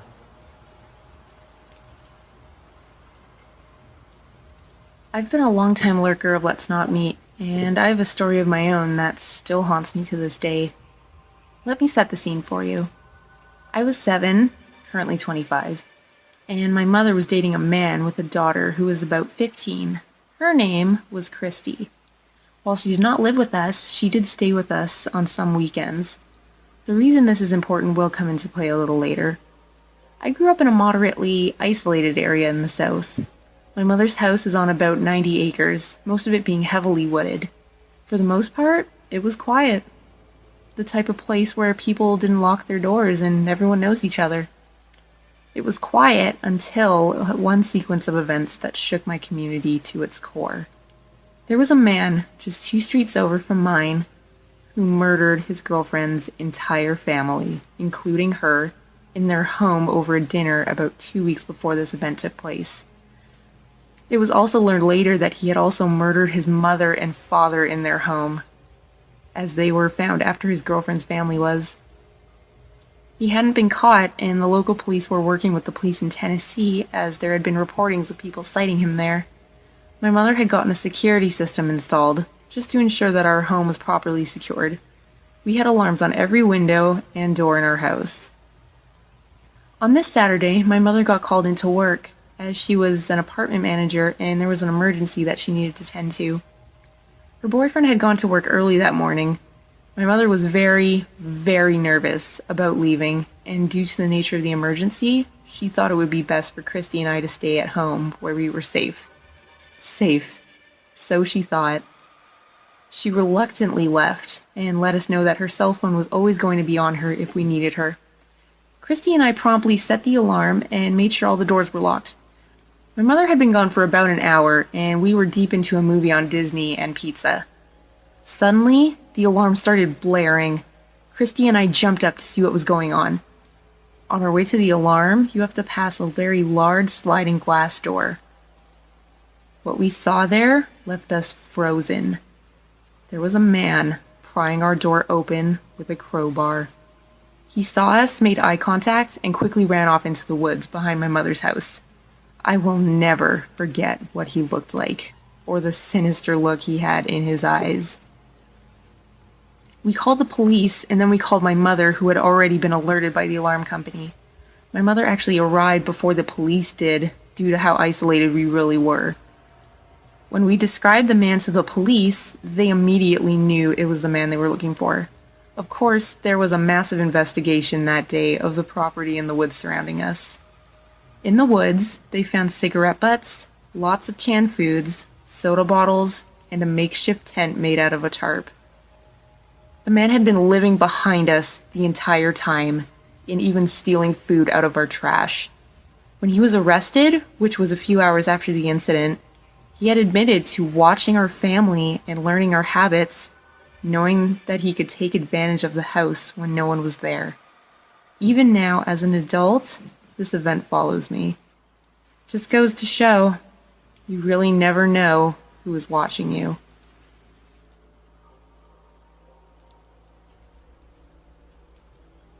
It all started on St. Patrick's Day, in a small town when I met a lanky guy that seemed like fun company. The sun was setting and he said he had some fireworks he could show off. And, having never seen fireworks up close, I agreed. Me, him, and a mutual friend walked to his house, and the fireworks were disappointing, but at least not dangerous. On the way back to town, he started flirting. Now, he was tall. Very tall, compared to me. I'd say definitely over 6 foot, and I'm about 5'3". I thought he was kinda cute, so I flirted back. He decided to say, "I almost want to make a move, but I don't want to scare you." I said go ahead, and he grabbed me. He licked my neck and grabbed my crotch through my jeans. I was shocked. No one had seen this happen except for the 3 of us in a dark alley around 8 p.m. Somehow I forgave him. I thought he was just, I don't know, bad at these things. That maybe he was drunk or tired or something. I remained friends with him. He was one of the only friends I had. It was now summer.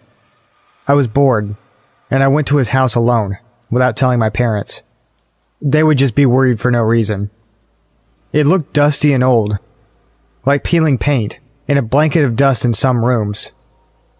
And something didn't feel right at all. I heard a dog, and it sounded big. It was in the yard. I went into his bedroom, and he closed the door, and there were holes in it. All over it. Holes and slices.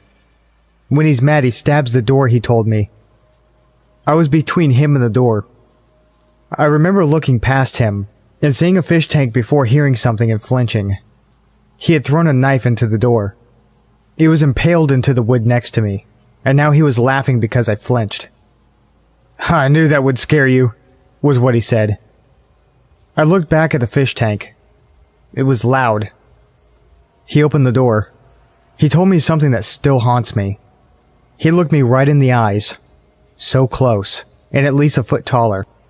Oddly, I remember his nose more than his eyes, with how close it was.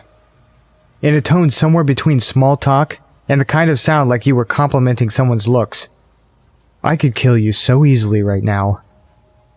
Struggling to keep the fear out of my voice after I forced a laugh, I said I'd rather sit outside together, rather than inside with all the dust. I told him I was going to go get some ice cream because he was not allowed to leave his house after his last suicide threat. I tried to keep steady as I walked in the general direction of the Carvel. I made sure I was out of his sight. I called my mom and asked to be picked up. Told her I wanted to be picked up because I was bored. She said she could get me within an hour. I decided to spend that hour on the other side of town, in the library. She said something like I looked sick.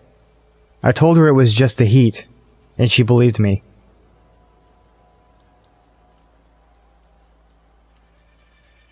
I started working at my current summer/part-time job last spring. I'm situated in a large old building that used to be a country club, but it fell into disrepair about 10 years ago. Although there's nothing paranormal about my story, it's just maybe worth mentioning that the former manager committed suicide in the main office upstairs when they went out of business. It adds to the unsettling quality of this place. Along with that, so do the seemingly never-ending hallways and passages, innumerable hidey holes and half-empty pools, and other strange, unused parts of the building, like a secret shower room, sauna, and a tunnel of storage areas that connect the men's and women's bathrooms. There are also a lot of doors to the outside of this place. But currently, we only use one small room for the golf course check-in, the kitchen, and one dining room for the restaurant upstairs. And then one small cafe for early morning golfers to get their tea and beer. The cafe area is where I work. In the summer, we clock in to open the cafe before 6 a.m.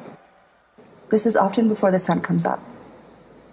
The golf course people come in pretty shortly after, but I would be the first person in the building every morning. I would unlock the front door, disarm the alarm, walk downstairs in the dark, unlock this cage that's there to keep the drunks from the bar upstairs from coming down and wandering. I'd then crawl along the long, dark hallway with no windows just to get to the light switch at the end of the hall. This always creeps me out, and I end up holding my keys between my fingers like brass knuckles. Mind you, I'm a woman in my mid-20s, and I lived in plenty of bad neighborhoods. I'd ninja slide down the walls on the opposite side of whatever doorway is coming, just because it's pitch black, and I'm a scaredy bear. By the time I get to the end of the hall and flip on the light, my heart is always pounding out of my chest as I struggle to find the right key to let me into the cafe. The whole situation started when Tim, a golf course employee, mentioned that he kept shutting the door between the men's locker room and the storage area that leads to the women's, and every time he would go back in there, it would be open again.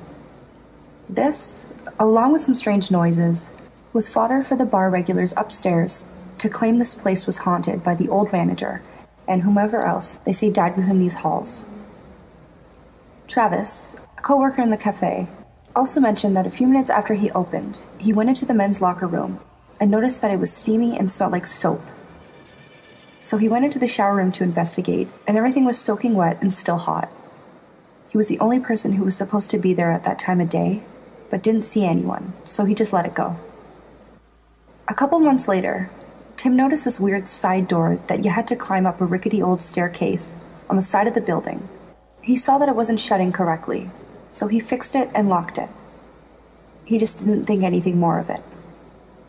Shortly after, someone from the golf course came over to tell me that they had found someone's entire life packed away into one of their hundreds of lockers that no one used. They thought that someone was living in the storage room between the men's and the women's bathrooms. He must have been coming in before the golf course people set the alarms when they left in the evenings, and leaving after the cafe person would come in and turn off the alarm in the morning. So that means every morning, as I was blindingly shuffled my way down that long, dark hallway alone, one of those pitch-black doorways actually did have someone hiding behind it. A few days later, a red-faced, angry, bald man in Vietnam-era Army-issued glasses came into the cafe and started screaming, puffing and flailing his arms around, yelling about his stuff getting thrown out. He went over to berate one of the golf course people, so they asked him about the contents of the locker. His answers about specific items led them to realize that this is the man who was secretly living in one of the buildings in the many dark hallways. I never found out much about him, but watching him scream about his stuff made it clear that he wasn't 100% rational. I still work there and do a darkness shuffle down the hall every morning when I work. And although they say everything is on the up and up with the alarms and the doors locking, it still creeps me the hell out. There have been some other creepy things that have happened in this place recently to make me think that this isn't all over with, which I'll post separately if anyone's interested. This happened about a year ago. I'm a 30-year-old white male, and this is in the Deep South. I had relocated to Georgia from Texas about 6 months prior to take a higher paying position within my company. I had managed to make a few good friends in the short time I'd lived there. It was the first Friday of the month in November, which was a pretty big deal in this city. All the bars downtown had drink specials, live music, and events scheduled for First Friday. Downtown was relatively crowded considering how cold it was out. I met a couple of friends at a local punk bar, and we started drinking. One of my friends, Adam, was going through a separation and inevitable divorce, and was pretty upset about it. After a few hours of heavy drinking, I decided to part ways with my friends and head a few blocks down the main street to a different bar. It was a little after midnight, and there were still quite a few people roaming the streets. As I was entering the next bar, I ran into Adam's wife, Becca. She was out with a couple of girlfriends, and she told me she was heading to the bar I had just left. As soon as she left, I immediately called Adam to give him a heads up. I had a few more drinks and talked to some people I knew casually. Before long, the lights came on and I closed my tab and started preparing for the walk back. I decided to call my friends and try to get a ride, as I felt like I was just a little too drunk to drive home safely. They told me to meet them in front of the first bar, and they would drive me home. On first Fridays in this city, you could take your drinks out of the bar and onto the street as long as you pour them into a solo cup. Most of the bars had a stack at the door before you exited. I poured the rest of my beer into a cup and headed out the door. I was about halfway back to the first bar when I ran into Becca again. She was very drunk and had obviously been crying. She started asking me questions about Adam. Did he say anything about me? Do you think he still loves me? Etc. I tried to calm her down without getting too involved when a man walked out of the shadows and stood about a foot from us like he was part of the conversation. This guy was obviously drunk. He was holding a blue Solo cup, so I figured he must have just left the bar too. He was tall, about 6'2", and relatively clean cut. His eyes were a little crazy, to the point that I believed he may have been on some other drugs as well. We tried to ignore him, and for about a minute, he says nothing. Finally, he asked what I was drinking. I was still holding the Solo cup I got when I left the bar. I told him I was drinking beer. He raised his cup, and we drank. I shrugged him off as just being an annoying drunk. But then he started getting into our conversation. "Is this your boyfriend?" he asked Becca. "Yes," I said, sensing that she was feeling uneasy. He had been inching closer to her. Adam's wife was very attractive and dressed for a night out. Although annoying, I didn't think it was particularly odd that some drunk asshole was trying to talk to her. We again tried to carry on our conversation, hoping this guy would get the hint and leave when out of the blue, he said, "You can do better." That was about all I could take. I said, "Fuck you," and started taking my jacket off. I was pissed. This guy takes off running down the street and I follow. Becca is trailing behind me, telling me to stop, and it's not worth it. She was right. All of a sudden, out of nowhere, a taxi cab pulled up to the curb, right in front of this guy, and he hops in with me still running after him. I grabbed the open door and told him to get out. He started yelling at the confused taxi driver, "Go!" Becca catches up and grabs my arm and tells me again to stop. I turn around, and for the split second it takes to look at her, this guy leans out of the car and throws his drink in Becca's face. Now furious, she starts punching him wildly as I grab the door and jam and kick this guy in the face. The taxi driver peels out and leaves Adam's wife and I standing in the dust. She is soaking wet and very pissed. I gathered up my jacket and put it on when she screamed. I turned around and she said, "It's piss. It's fucking piss." The drink he had thrown in her face that was covering her clothes, face, and dripping from her hair was urine. This guy had given me cheers with that cup, and I watched him drink a mouthful of it. Crazy drunk, piss-drinking guy. Let's not meet.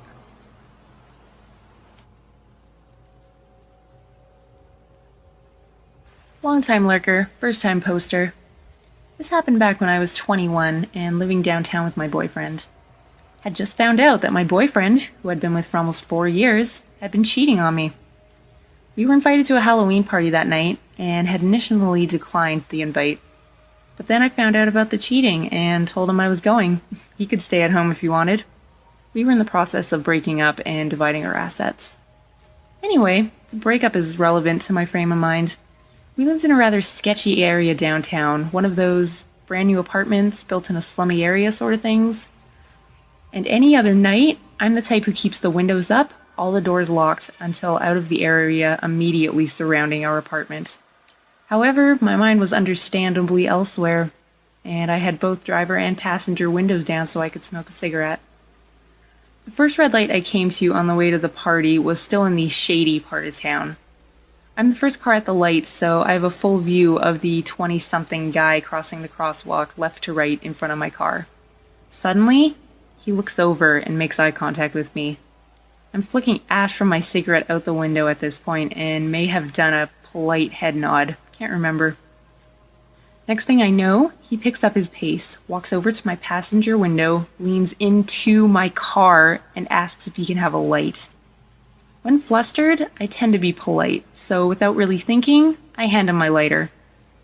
I was totally prepared to just pull away when the light turned green and let him have it. That's when, instead of reaching for the lighter, he reaches into my car and lets himself in. Just sits down like we're old friends. At this point, the light turns green, and I grab my purse and wedge it in between my left leg and the driver's side door. Apparently, I was more concerned with being robbed than the darker alternative. He thanks me for giving him a ride, and I slowly pull away from the stoplight, cars are behind me, and ask him why he got into my car. He replies that he could tell I just wanted to give him a ride, and launches into an obviously fabricated story about needing a ride because his girlfriend had just broken up with him and left him stranded downtown. I tell him I'd take him to the nearest gas station as I needed to get gas. I didn't, but this is the closest place to our location, which was well lit and sure to have people. The gas station was only about 6 blocks away, but was the longest 6 blocks of my life. He tells me I'm pretty and asks me if I can have money so he can get a cab home. Like I'm an idiot. I offer him the $4 in quarters I keep in my car for putting in parking meters. At this point, I think I was just ready to make him stop talking and leave me alone. Instead, he starts throwing the quarters one by one down the cleavage of my shirt. What the fuck? I ask him to stop. He just laughs. Then I see it. The gas station. I pull in and tell him we need to both get out so I can pump. He hesitates and then gets out. I have never locked my car door so fast in my life. I walk inside, telling him I need to prepay. Instead, I find the first group of people I can. College town and Halloween weekend, so they're out in costumes droves. And explain the situation. At this time, a guy with the group I'm talking with comes to tell his buddies that a guy is out there telling him that I'm his girlfriend, and that I accidentally drove away with my purse on top of my car. No. The group of college kids ended up going outside, making him leave, and then sticking around until I was back in my car and on my way. I have no idea what your intentions were, unwanted hitchhiker downtown, but let's never meet again.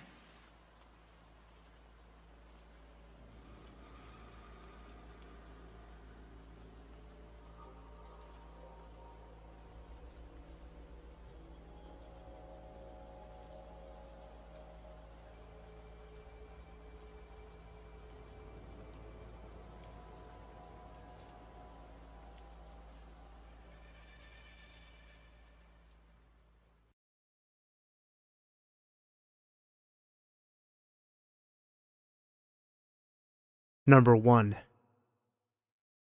This must have happened about a year ago now, around Halloween. And to this day, it still creeps me the fuck out. Me and my twin sister, Lauren, both 20 now, had moved into our first flat 3 months before this happened. Our parents helped us move into the flat.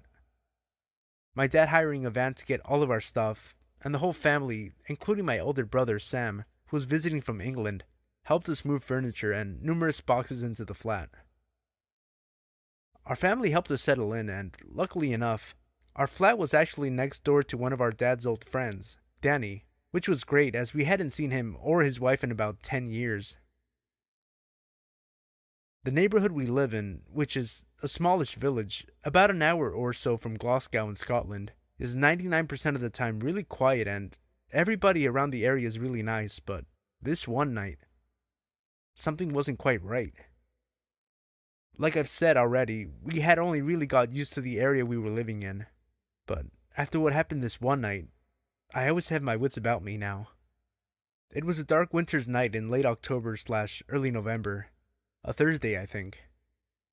My sister and I decided to stay up until about 1:30 in the morning, as we sometimes did after a long week at college.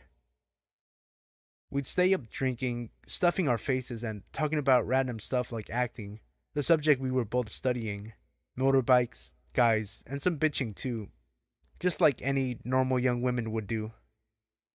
We then decided to put the lights out and go to bed as we had grown tired.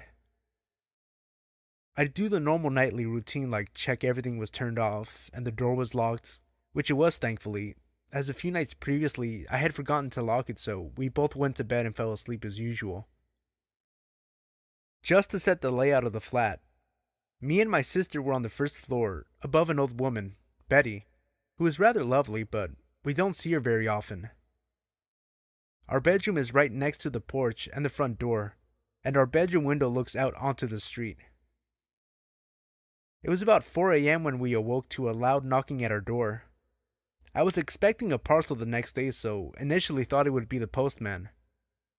But that's when I checked the time on my phone, which I usually leave on in case of emergencies, and it was 4:30 in the morning. Still being tired and disoriented, I realized it was far too dark to be about 10 a.m. when the postman usually came, even though the mornings were much darker now during the winter months. The banging on the door lasted about what felt like 20 minutes, but was probably less.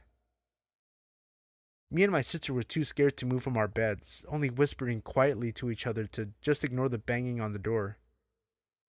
Neither of us were very comfortable about answering the door to a stranger knocking at an ungodly hour.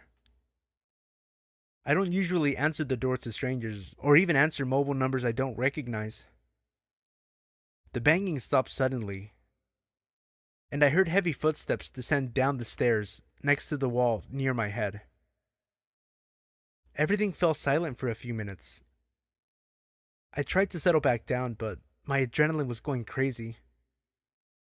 I could feel my legs shaking. I was so nervy about whoever it was outside. There was no way I was getting back to sleep. Then I saw the flashing of a torch through our bedroom window. It flashed at least 3 times, but maybe more. Then it stopped. I then heard what sounded like the man talking on the phone to someone, or having a conversation with someone outside, sounding a bit agitated and angry. I didn't look outside of our bedroom window in case the man saw me, but a few minutes later, I heard the rumbling of a car engine below me. I then assumed that he came in his car. His voice became increasingly explosive as I became more and more scared.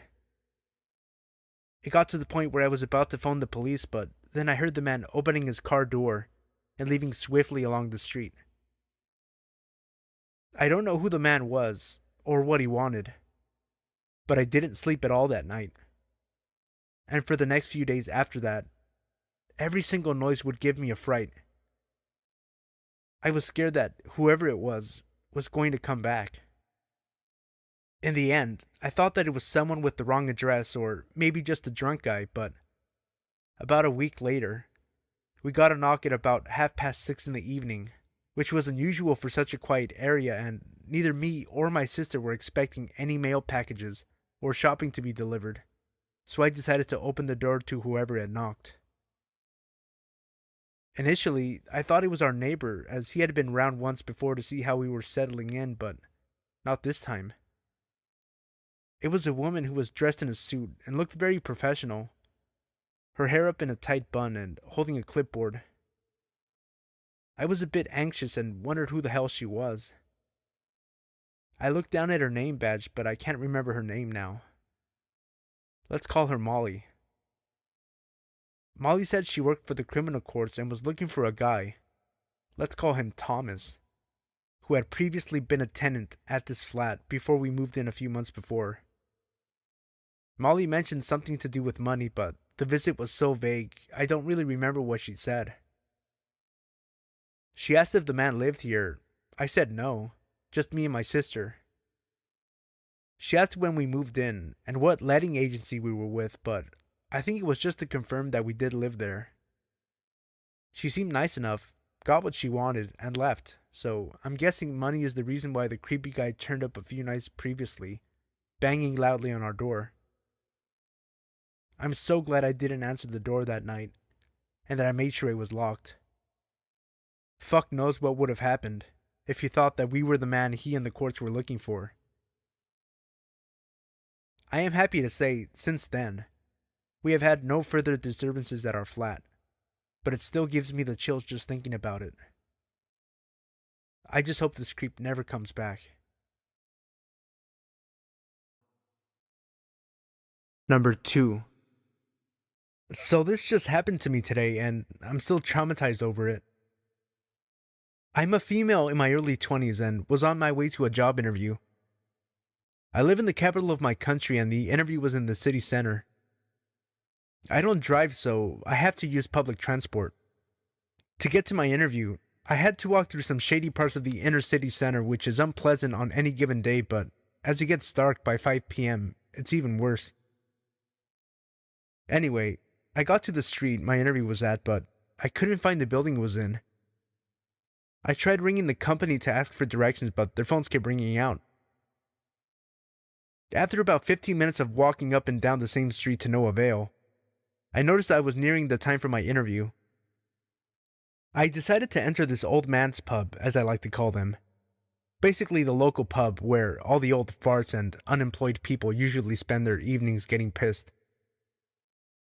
I forgot to mention I was wearing a black dress, black blazer, tights, and small office-type heels, so I must have stuck out like a sore thumb.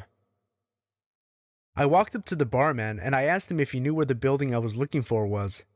But before he even got a chance to answer, this fella in his mid-20s asked me, "Is it for an interview?" My attire obviously gave me away. I said yes, and he said with a half-lipped smile, "I know where that is. It's at my house." I kind of half laughed and tried to turn my back to him. The barman had gone to the other side of the bar, so I was waiting for him to come back to continue asking for directions to the building. Then, out of nowhere, it seems another fella in his mid-20s pops up on a bar stool beside me, so now I'm sandwiched between these two dudes. Thinking that the other dude who just came over might not be as creepy, I asked him if he knew where I was looking for. "Are you doing a presentation?" he asked. "No, it's for a job interview." "I was hoping it was for a presentation so you could show me your slides," he said while breaking into a creepy laugh and high-fiving the other guy over my head. Screw this, I thought, and pushed my way through them leaving the pub. By the time I got outside, it was pitch black, and I was late for my interview. I just wanted to go home. As I was walking down the street, I noticed that the two creepers had followed me out of the pub and were about 20 feet behind me. One shouted, "Come back, love, we just want to see your slit." And the other one threw something at me that felt like a small stone. I was absolutely terrified.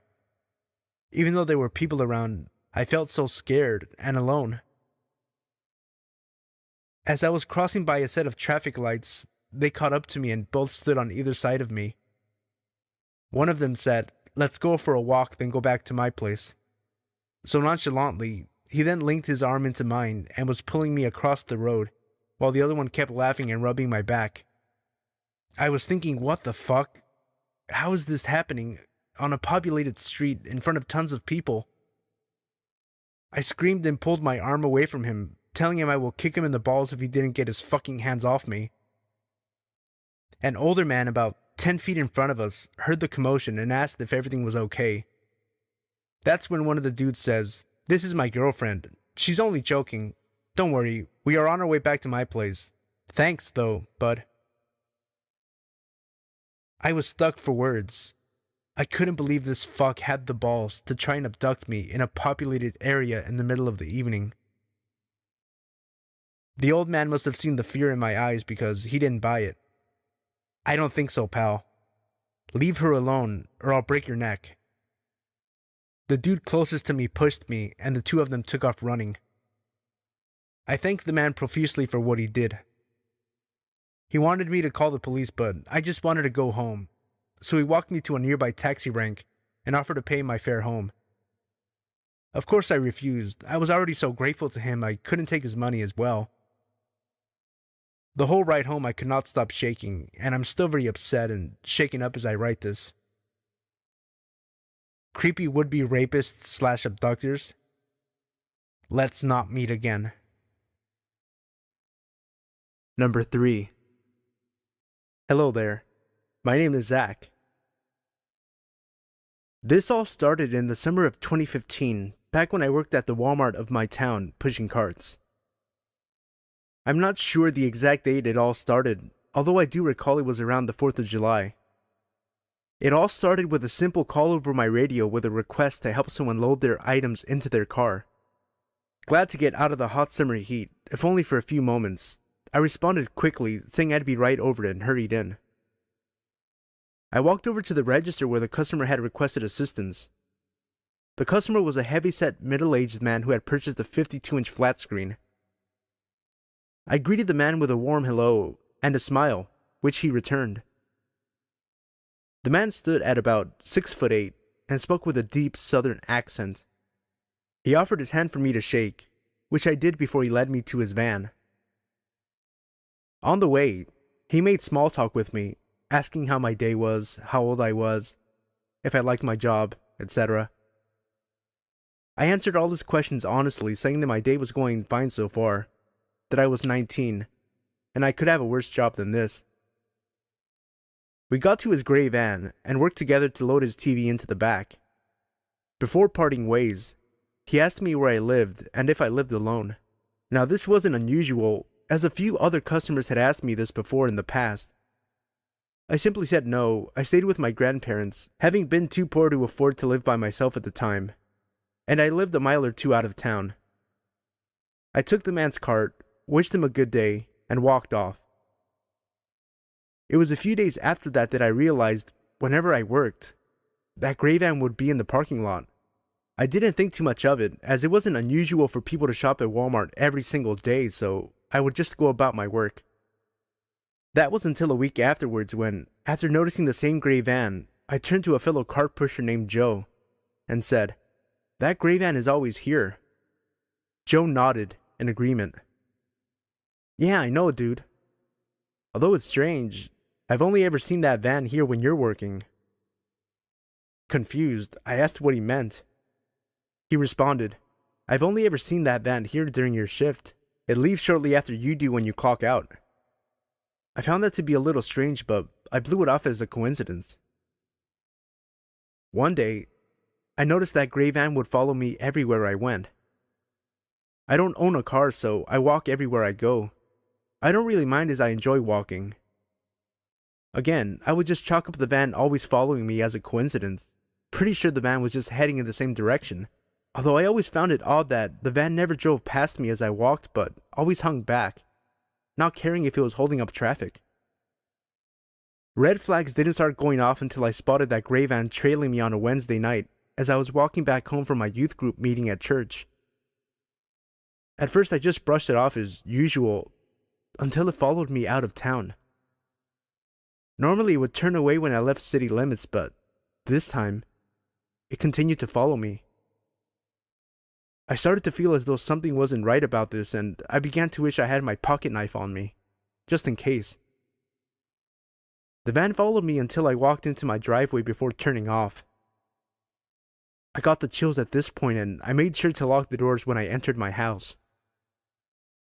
The next night, I was walking home in the dark again after a men's group Bible study. The memory of last night was burned in my mind, and I decided that if the van followed me to my house again, I would notify the police in the morning. Sure enough, it ended up trailing me. I gritted my teeth, sick of whoever this person was. However, the van pulled off a few feet ahead of me and stopped. The driver's side door opened and the customer who I had helped with the TV stepped out and approached me.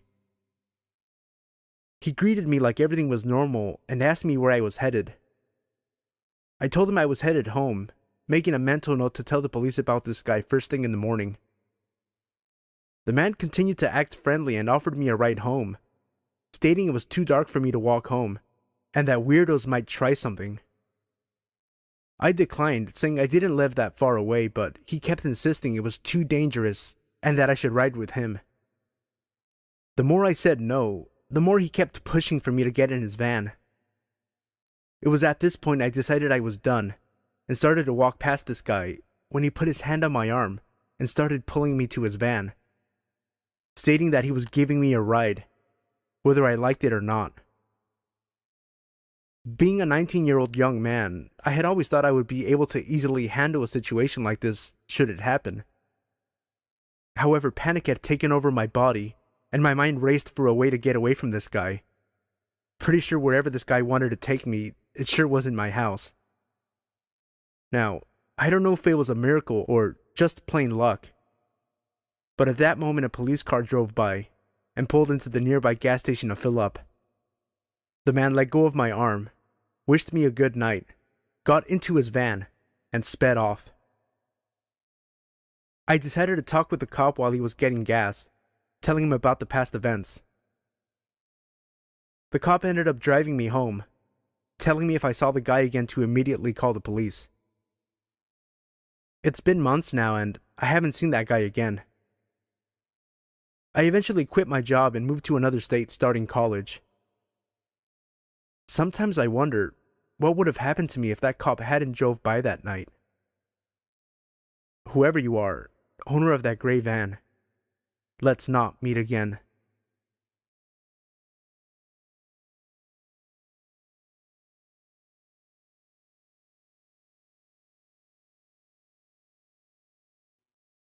Number 4.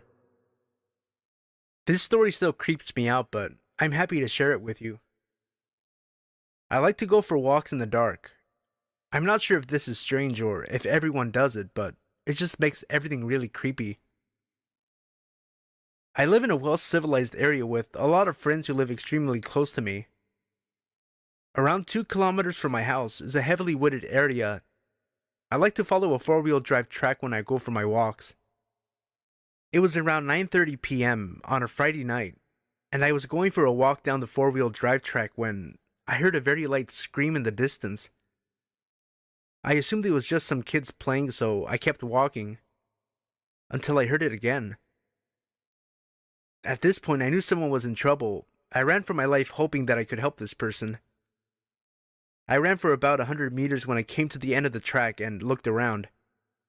One of the first things I saw was a girl about 19 years old being held by a 40-year-old looking man. When the man saw me, he dropped the girl and legged it around the corner. I sprinted over to the woman who was busy crying, obviously shaken up. We ended up calling the police, and they came and took my statement and took the girl home. I am glad that I still go for my walks. If I didn't, a girl probably would not be here today. Number 5. So this happened about 6 years ago now. I was 14 at the time, and I just moved to Australia. One of the girls in my grade was having a picnic in the park, about 30 minutes away from my house, but I was keen to make friends and so was up for a trip. Anyway, I arrive at this park at about 1 p.m. on a Saturday, and it's great. We eat potato salad, there are other families around. It's chill. But I know I have homework, so I say goodbye a little earlier to make my own way home. I was at an age that meant I was exercising my independence, so I enjoyed public transport and such.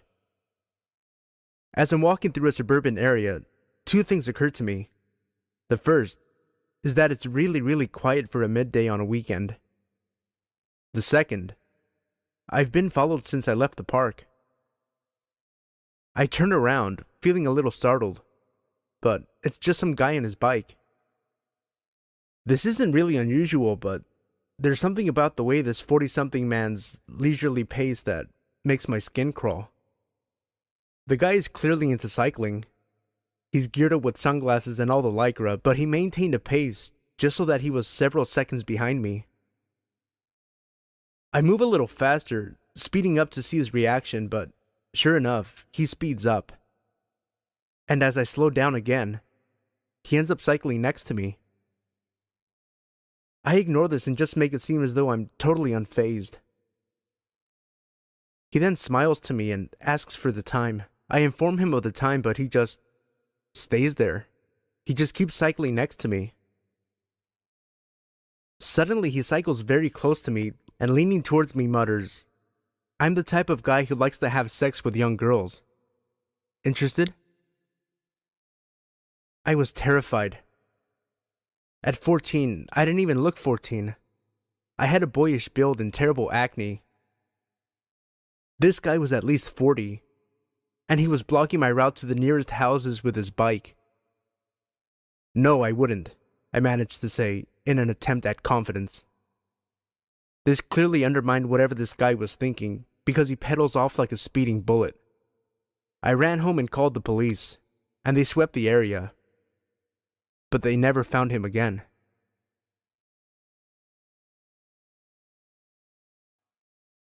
Number 6. I've been lurking on the sub for a while and wanted to share my story. It's Thanksgiving 2011, and I was celebrating at my grandparents' farm in the little town of Seville, Florida. I had had way too much to eat that holiday and was about to leave for the drive back to school in Tallahassee. I stopped at one little gas station in town to fill up before getting on the highway. I had just finished filling up when a lady walked up to me. She was really ratty looking with crazy blonde dyed hair, but this was the backwoods of Florida, so no judgment. They were really kind people who looked like that in those parts. She started talking to me about how her car had run out of gas. She pointed over to an old junker parked over in the convenience store and asked if I could possibly give her some cash to get home. I usually don't say yes to things like that, but it was Thanksgiving weekend, so I was feeling extra generous. I told her that I'd be happy to fill up her car a little to get her home. That's when it started getting weird. She kept insisting I'd give her cash and that her car was so empty she couldn't drive to the pump. I don't know why I didn't leave right then and there, but again, I was in a really good mood. I told her if she had a gas can, I would put some in, but didn't feel comfortable giving her cash. She kept objecting, but eventually went over and pulled a gas can from her car. I started filling it up. She put her hand on me and said, "Do you have a girlfriend?" I told her no politely. She said she wanted to pay me back somehow for the gas and asked if I wanted to come to her place. I told her no, less politely. She kept touching my shoulder, thanking me, and then offered me a blowjob behind the station, so I stopped the gas pump, got in my car, and left her there with the gas can. I called my mom a little later and told her about the creepy, sleazy encounter. She paused and asked me if this lady had ratty blonde hair and looked like she was on drugs. I confirmed that, yes, that was what she looked like, and how could she know that? This lady was apparently all over the news. She was a prostitute in town and had been at a party earlier. An exchange had gone south and her baby had been kidnapped by a client of hers and left under a bush in town. She hadn't even bothered to call the police about the missing child until later. They were both arrested and charged.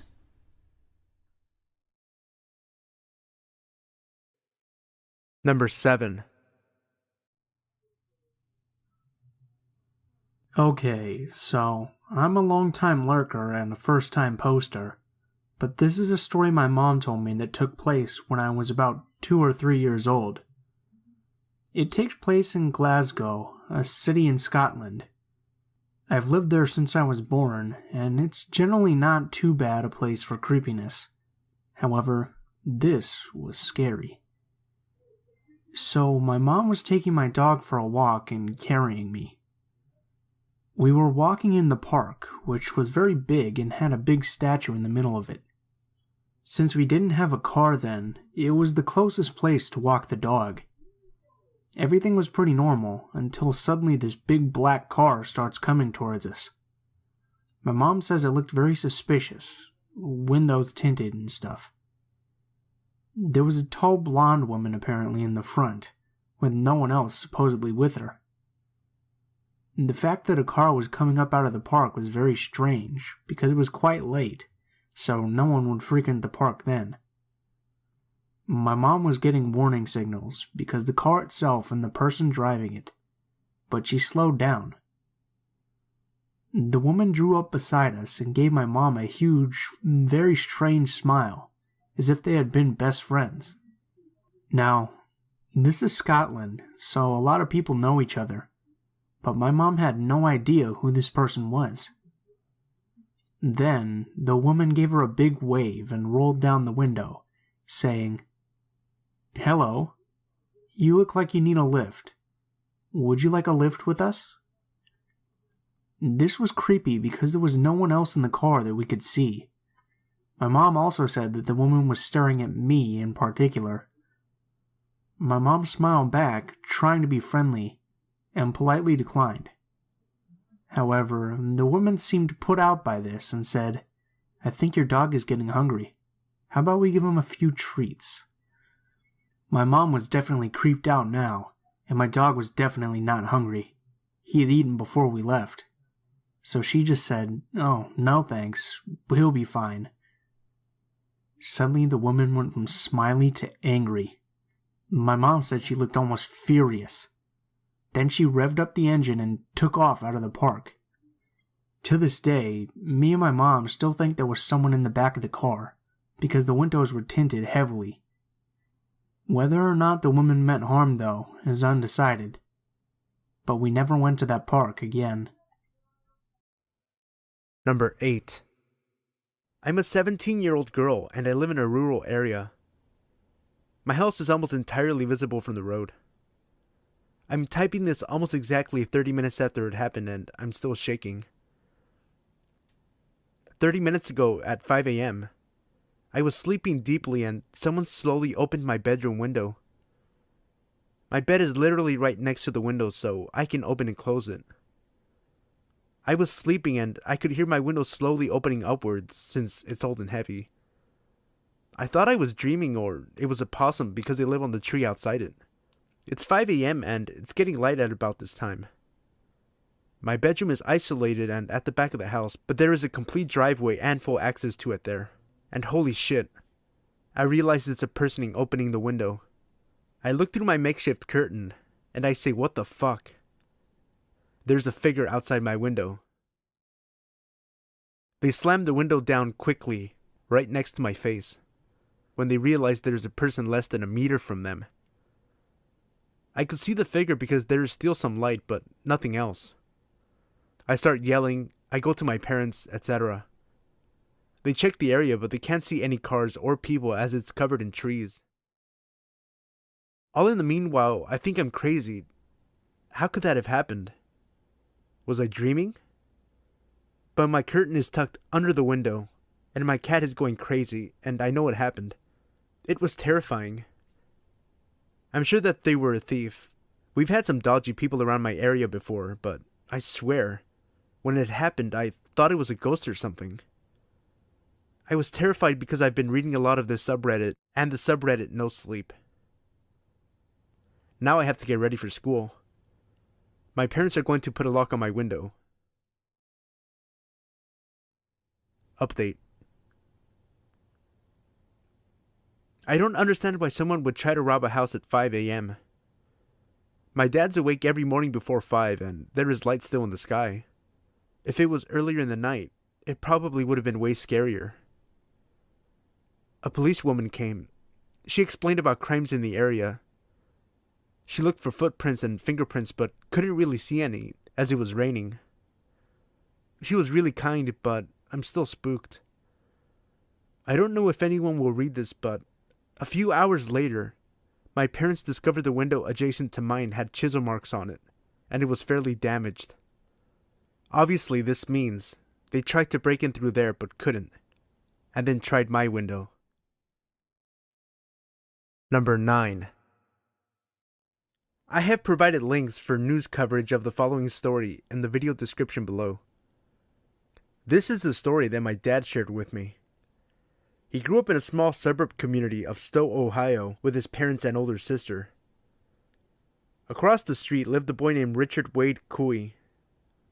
He was the same age as my dad, who described him as a scrawny, red-headed troublemaker.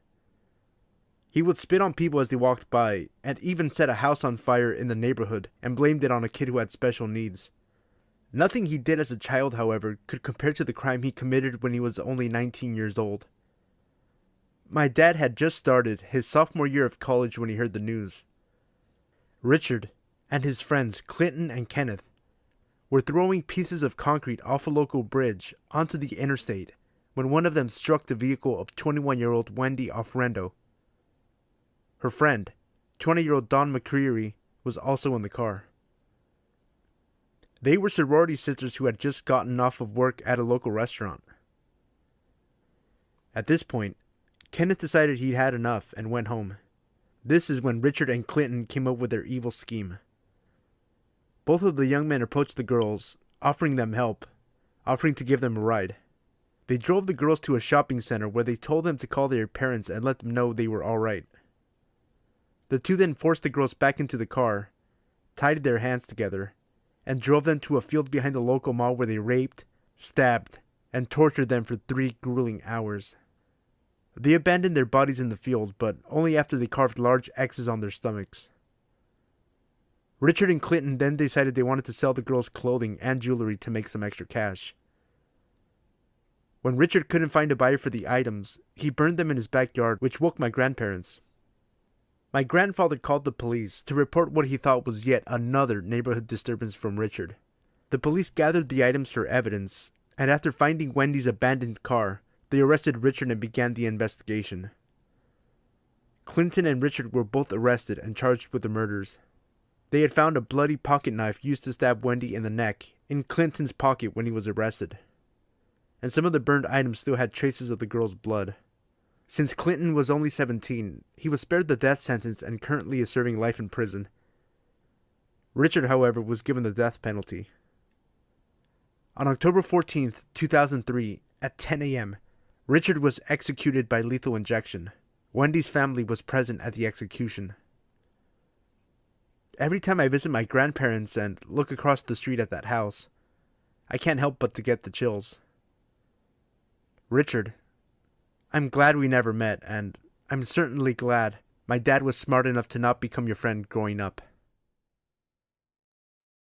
Number 10. It was March during spring break. I was 16 at the time, and me and about 20 people went out into the woods in Surrey County and got a cabin on this nice little retreat center. We planned on staying there for 4 days. For a bit more detail, the cabin was surrounded on all sides by woods. To the west of the cabin are some hunting trails, and a creepy abandoned trailer next to a small clearing with a single pine tree in the center. To the east, there was a large field. At the far end of the field, there is a slope leading down to a beach. When going to the slope to the right, there is an area of higher elevation, and to the left was a valley that could be accessed from the beach. On the last night, a group of about 8 of us decided we'd go down to the beach and sit around and sing songs while playing guitars. It was about 11 p.m. Everything was going fine, and then 3 of the guys decided to head back to the cabin and get some food. They were only gone for 10 minutes before one of the guys got a call from his brother. His reaction to the call made it seem like something happened or someone was hurt. When he got off the phone, he said, "We have to leave right fucking now," in a very hushed and panicky voice. We all asked why, and he told us that while the others were walking back, they had found a rabbit at the top of the trail with his head cut clean off. Not ripped off like an animal doing it, but cut like someone took a knife to the rabbit. We automatically thought they had to be fucking with us. We began walking back, brandishing the guitar and a metal pipe as weapons, in case they really weren't fucking with us. About halfway up the hill, we hear rustling and twigs snapping to our right where the valley is. It sounded like someone was walking up the side of the steep slope, which would not be possible without climbing gear. We stopped moving, but the movement and noise continued. We told them to knock it the fuck off if it was a joke and it wasn't funny. The movement to the right stopped very suddenly. We kept going, and once we neared the top of the hill, I turned on my phone's flashlight, and right on the ground in front of me lay a rabbit with its head cut off. We took off running, and heard someone, or something, come out of the woods. We didn't stop running until we got back to the cabin.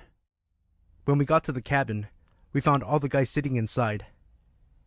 We locked up every door and all of the windows. Me and 2 of the other guys stayed up all night to keep watch and make sure whatever it was didn't follow us to the cabin. We fell asleep around 6:30 a.m. We awoke around 8 a.m. to one of the girls screaming about a rabbit's head on the front porch. Number 11. I'm a 5'3" female, presently gender fluid 17-year-old. When I was 16, me and my girlfriend, who's about 5'7" and easily stronger than me, went to the mall because we both had the same stuff we needed to pick up. As a bit of backstory, my ex, who is still my friend to this day, is a total fucking badass, and not in the way where she looks cool. I mean, she does, but that's not the point. She's badass in the way where she knows how to throw knives, was a master archer at like age 10 and held her own in a fight because her parents ran a bounty hunting service at the time. Anyway, we were leaving a store, holding hands the whole time because we were fucking adorable, and she turned to kiss my cheek. And right before she turned to face ahead again, she whispered in my ear, "We're being followed. Giggle when I turn forward, and don't turn around." My blood ran cold, and I stared at her for a second before she smiled at me. I forced a laugh and squeezed her hand out of nervousness. We live in Texas, so radical homophobes aren't exactly uncommon. I personally know a few LGBT friends who've gotten jumped or almost raped by people like this, so I was very scared.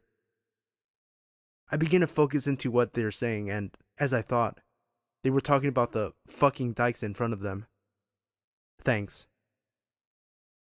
I leaned over to tell her what I heard, and she squeezed my hand, silently telling me that she knows and she's listening. My hearing's never been the best, and the mall was fairly busy, so I couldn't easily decipher what they were saying after that. I guess she heard something though, because her grip tightened, and when I looked at her, she actually looked nervous, which obviously isn't a look I'd seen on her before. She always carries a pocket knife on her, and now was no exception. We headed to the bathroom at this time, a very desolate part of the mall, so as soon as we were clear of everyone's eyes, except who we were being followed by, she took it as an opportunity to show them who exactly they were dealing with. She pulled out her knife and put it in her back pocket to show them she had it. When they kept following us, she pulled it back out, stopped walking, and opened it. She cracked her neck, and I heard one of the guys mutter, "Shit." They walked past us, glancing back when they were about 10 feet ahead. I'm just lucky my ex-girlfriend was fucking awesome. And I'm just glad those homophobic dickheads fucked off. Number 12. I was 8 years old when this happened. It was a hot summer day, so my dad asked me if I wanted to go to the pool. I of course said yes, so we took a couple of towels and went to the pool. We left our stuff under a tree and went to the water. This is a really big pool. It's about 40 meters long. I'm not sure how to explain this, but on one side there is a pool, and on the other side is a river. My dad loves fishing, so we went to the other side to see if someone was fishing. He ran into his old buddy and they started talking. I was really bored, so I asked my dad if I can walk for a little bit. He said yes. This is a pretty safe little town where nothing ever happened, so kids were free to do anything they wanted. I went to the other side of the pool, and my dad was still talking to his friend, and after a while, I couldn't see them anymore. I was in the water when I noticed this old creep staring at me. I just looked at him and started swimming. He asked me if I wanted him to help me swim. I said no. Then he asked me how old I was. I was pretty confused, so I told him my real age. Then he started hugging me. I told him to leave me alone, but then he started kissing me and touching my lady parts. Nobody seemed to notice. I was trying to scream, but his hand was on my mouth. When he took me out of the water, I bit his finger and kicked him in the balls. I started running as fast as I could, and he started chasing me. Luckily, I was faster than him. He stopped at the middle of the pool and went back. I ran to my dad and I asked him if we could go home. He asked me why, but I just started to scream that I wanted to go home, so we took our stuff and went home. I never told him. I never told anybody. Creep from the pool? I hope I never see you again. Number 13. This happened when I was around 12 or 13. My parents and I were going on a trip for a couple days, and while they were getting our stuff inside the house, they told me to stay outside and watch the car. It was daylight, and this is a safe neighborhood. I'm outside for a couple minutes, sitting down on the lawn, and I see a pickup truck pull across the street, and this old-looking man gets out of the truck and comes towards me. I get up, and he starts telling me he sells homemade chairs and that he has one in the back of his truck that he can show me. He seemed off to me, so I told him I was going to ask my parents. So I'm rushing to the door and start knocking. Our outside door locks automatically. My mom comes out and I tell her what the man told me, but he interrupts me and tells her I called him over or that I needed help or something like that, which my mom knew was a lie. My mom told him she was going to call the cops and then he left. My dad had to calm her down since she was freaking out and thinking that the guy was going to take me, and after she was calm, we continued putting things in the car. So, the weird part of this was when the man's car was following us a while later. My dad was so pissed off that he braked the car and pulled over to the side and actually tried to follow the man's car and get his license plate. The man sped away, so we lost him by then, and it left us pretty scared for a few months since he knew where we lived. Even though it's been a few years, I still don't like being outside alone anymore. Number 14. Hi there. This is my first post, so I apologize if I make any mistakes. But after lurking for a while, I just had to share this story told to me by one of my coworkers. So one summer, a few years ago, she and her then boyfriend and now husband decided to go to Ontario to visit friends and family. While there, they made the decision to camp out over the weekend by one of the many lakes scattered throughout the province. One campground they had been directed to by friends was beautiful but absolutely packed with holiday goers, and if you're anything like them or myself, you find the more solitude provided by a campground, the better. So they chose instead to head down the road a little further, where they had seen signs for another campground. The new site was breathtaking, she said. Absolutely stunning, with huge maple trees and a sandy beach, with the waves gently lapping against the shore. However, it was dead empty. Not a single camper or tent in the entire place. But they just couldn't understand why people were choosing to shove themselves into a packed campground while another perfectly acceptable location was just a few kilometers down the road. They didn't think much more of it after that and simply paid for the night and set up a tent while going about their evening business, hanging out around the fire and taking in the lovely surroundings. She told me they went to bed roughly around 11:30 p.m., just after it got dark. My coworker awoke in the middle of the night to a strange feeling. She knew something was wrong, but couldn't put her finger on it immediately in her sleepy haze. She lay there in the pitch black for a while, and rather than drifting back to sleep, her feeling of unease grew as she pulled further awake. Suddenly, she realized what was wrong. There was breathing. Extra breathing. Not that of herself or her boyfriend, but the sound of someone else just beyond the walls of their tent. She lay quietly for a second, making sure what she heard wasn't only her imagination, fear gripping her heart and taking her breath from her lungs. Slowly and quietly, she shook her boyfriend awake, urging him to be silent. He gripped her hand as he too heard the sound of another person outside the tent. Neither of them had any idea what to do. Sure, they could emerge from the tent and confront the person, but what if there was more than one hiding in the dark? What if they had a weapon? My coworker and her boyfriend didn't have anything to defend themselves with other than basic camping necessities, so they spent the night wide awake, listening, while whoever was standing just beyond the protection of the tent breathed easy, occasionally moving from one side of the shelter to the other, but never doing anything more than lurking. The next morning, as the sun came up, they heard footsteps of someone slowly walking away from the tent. They immediately packed all of their belongings and left the site, now having a very good idea of why such a lovely campsite had been so incredibly empty. On their way out, they informed the owner of the campground of their nighttime visitor. It was an elderly couple who claimed to have no idea who it could have been, or why someone would spend the entire night watching their tent.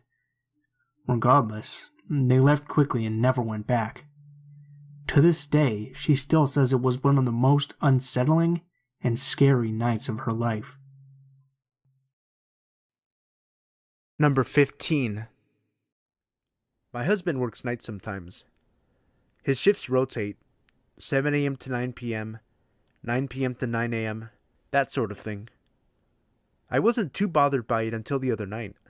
We live in a fourplex, one beside and two behind, all on a single level. Since I'm not working yet, I'm pretty familiar with the comings and goings of my neighbors. Heck, I even know what everyone's cars sound like. It was probably just after midnight and I was talking to some friends over Skype when I heard the door handle jiggle. At first, I thought maybe my husband was home early and I got up to greet him. Then, quickly realized I hadn't heard his work boots on the gravel or his car. I went really still and I kept listening, just in case I was mistaken. Finally, I yelled, "Hello?" Just silence. Then I heard something in the lock. My husband likes me to be protected, so he bought us a couple of guns. I grabbed the shotgun and pumped it once. It's loud enough without actually putting ammo in that you know what it is. Then I yelled, "I have a gun and I know how to use it. Get lost before I call the police." Big, heavy footsteps ran off across our graveled lot, and I stayed up the remainder of the night until the sun came up. Then I finally fell asleep. My husband came home later that morning and was worried when he found me in bed at 11 a.m., but let me sleep a little longer once I explained what happened. He had the next day off, so we went to visit some friends of his. When we got back, we discovered the pumpkins I had next to the stoop were all knocked over, like someone was looking for a key. My husband did a quick sweep of the house before we went in, but we're looking for a new place now. Person trying to break into our place? Let's not meet. Number 16. A few years back, me and a few friends had walked across our town to go to the town center. We were around 13 at the time. Our town was not huge, but it was one of the bigger towns in the county. There was a lot of crime in the area, usually to do with drugs. We were walking along one of the main roads because it was the shortest way to get to the town center. We were all staying at our friend John's house later that night, and we wanted to get some snacks and maybe some new games if they were cheap. We made it to the town center, all was well and good. But on the way back is when it got a bit creepy. About halfway between John's house, which is on the really bad side of town, and the town center, while walking down the main road, we noticed a man in a dark jacket walking behind us. It was around 5 p.m. and it was February, so it was getting a bit darker. We thought nothing of it initially, but as we walked further and further, we noticed he was still following us. We decided to pick up our pace to try and get back as fast as we possibly could, while trying to remain calm. Despite taking a different route home to try and lose this man, he stuck with us, walking about 10 meters behind us. We were at the bottom of John Street when the man started to slow down. We got back, and while we were shaken up about the man following us, we didn't think it was a big deal, so we didn't bother telling John's mom or brother. Later on, around 9 p.m., John's mom went out to spend time with some of her friends, and his brother was at a neighbor's house. We were sitting in the living room. John's house was laid out in a way that the sofa in the living room was visible from the kitchen, and the kitchen had a window at the front side of the house. We were watching a film and I went to get a drink. I walked to the fridge next to the window and got some Coke. When I closed the door, I glanced at the window to look out. I thought I noticed someone there, but it was dark outside, and the light was on in the kitchen, so it was hard to see outside properly. I shrugged it off and walked back to the living room. About 20 minutes passed, and I glanced back over to the window. Now the kitchen light was off, as was the living room light, making it easier to see outside. I could quite clearly see a man there, and he looked exactly like the man who was following us on the way home, wearing the same dark jacket, staring at me and my friends intently. I looked back at the TV, not trying to give anything away. I told my friends that I thought there was someone at the window, but to not all look. John turned and looked. He was as shocked as I was. We were all 13 years old and home alone. Needless to say, we pretty much shat ourselves. John got up and went over to the home phone, which was just next to the front door, and called his brother. He said he would come over straight away. We made sure that the front door and the back door was locked, and sat in the living room until his brother came back. Thankfully, the man was gone by the time John's brother got back. We checked the house and the garden just in case he was hiding somewhere, but he was gone. We all thought this would be the end and that we wouldn't see the man again, but a few weeks later, me and my friends were walking to a sports event, taking the same route we had taken previously, and we saw the man again. This time he didn't follow us, but as we walked past, he stared at us intently. None of us knew who this man was or why he followed us. None of us have seen the man since, and hopefully we never will. Number 17. This still haunts me to this day. I remember it pretty vividly, and I consider myself to have a bad memory. When I was 10, my mother needed to go to Walmart to grab some groceries. Being the hard-headed kid I was, I didn't want to go inside, so she let me stay in the car. I was reading a book and listening to music when all of a sudden, an old, beat-up tan car parks next to me. I look over and it's some guy in his 50s. The guy then opens his car door, and he's completely naked except for a trench coat. I freak out and lock the doors. He begins to masturbate profusely while staring at me, and I just avoid eye contact. This goes on for about 10 minutes until he finishes and leaves. My mom comes back about 20 minutes later, and I tell her what happened. She's pissed and flags the security officer, but she didn't know English, so I don't think it got through. My mom never left me alone in the car again until I was in my teens when I would just stay home. I also never found out any more information about him. Guy that robbed me of my innocence? Let's never meet. Number 18. I lived on campus during my first year at my university, but it was a fun little college town. One night, my friends, Alexander, Anna, and I left our dorm to go to a sandwich place a little over a mile away. I'm paranoid as hell and always think I'm being followed when I'm out at night, but on our way back, Alexander started to make me feel really uneasy. He kept glancing back over his shoulder, so I told him to stop because he was making me freak out a little bit. He told me he was sure someone was following us. Alexander is a pretty big dude, 6'4", so someone following us made me feel really weird, because it didn't exactly look like we were skinny little girls walking alone. He made us walk in front of him so that he would be between the guy and ourselves, but I was starting to panic. We got into our residence hall and made a beeline for the doors that led to the rooms. You need to have a resident keycard to get in. This is the first time I can get a look at the homeless dude who's been following us, since I can finally see him in the light of the lobby. He follows us all the way to the door with the lock, puts his face up to the window, and smiles as he watches us take off down the hall. On the stairs, we heard the door open, and Anna and I almost screamed and sprinted to her room. Alexander went back to either confront him or report him. We talked to the police about it, and the next day, they did a follow-up with us. Apparently, that night, the same guy had gone into another resident hall on campus and found a door that had been propped open. He raped a girl in the bathroom. Number 19. So, a little backstory to start. I live in a flat with only one neighbor above me. I have a son who is from a previous relationship that also lives along with me and my wife. So, this started a few years back in 2013 when we first moved into the flat.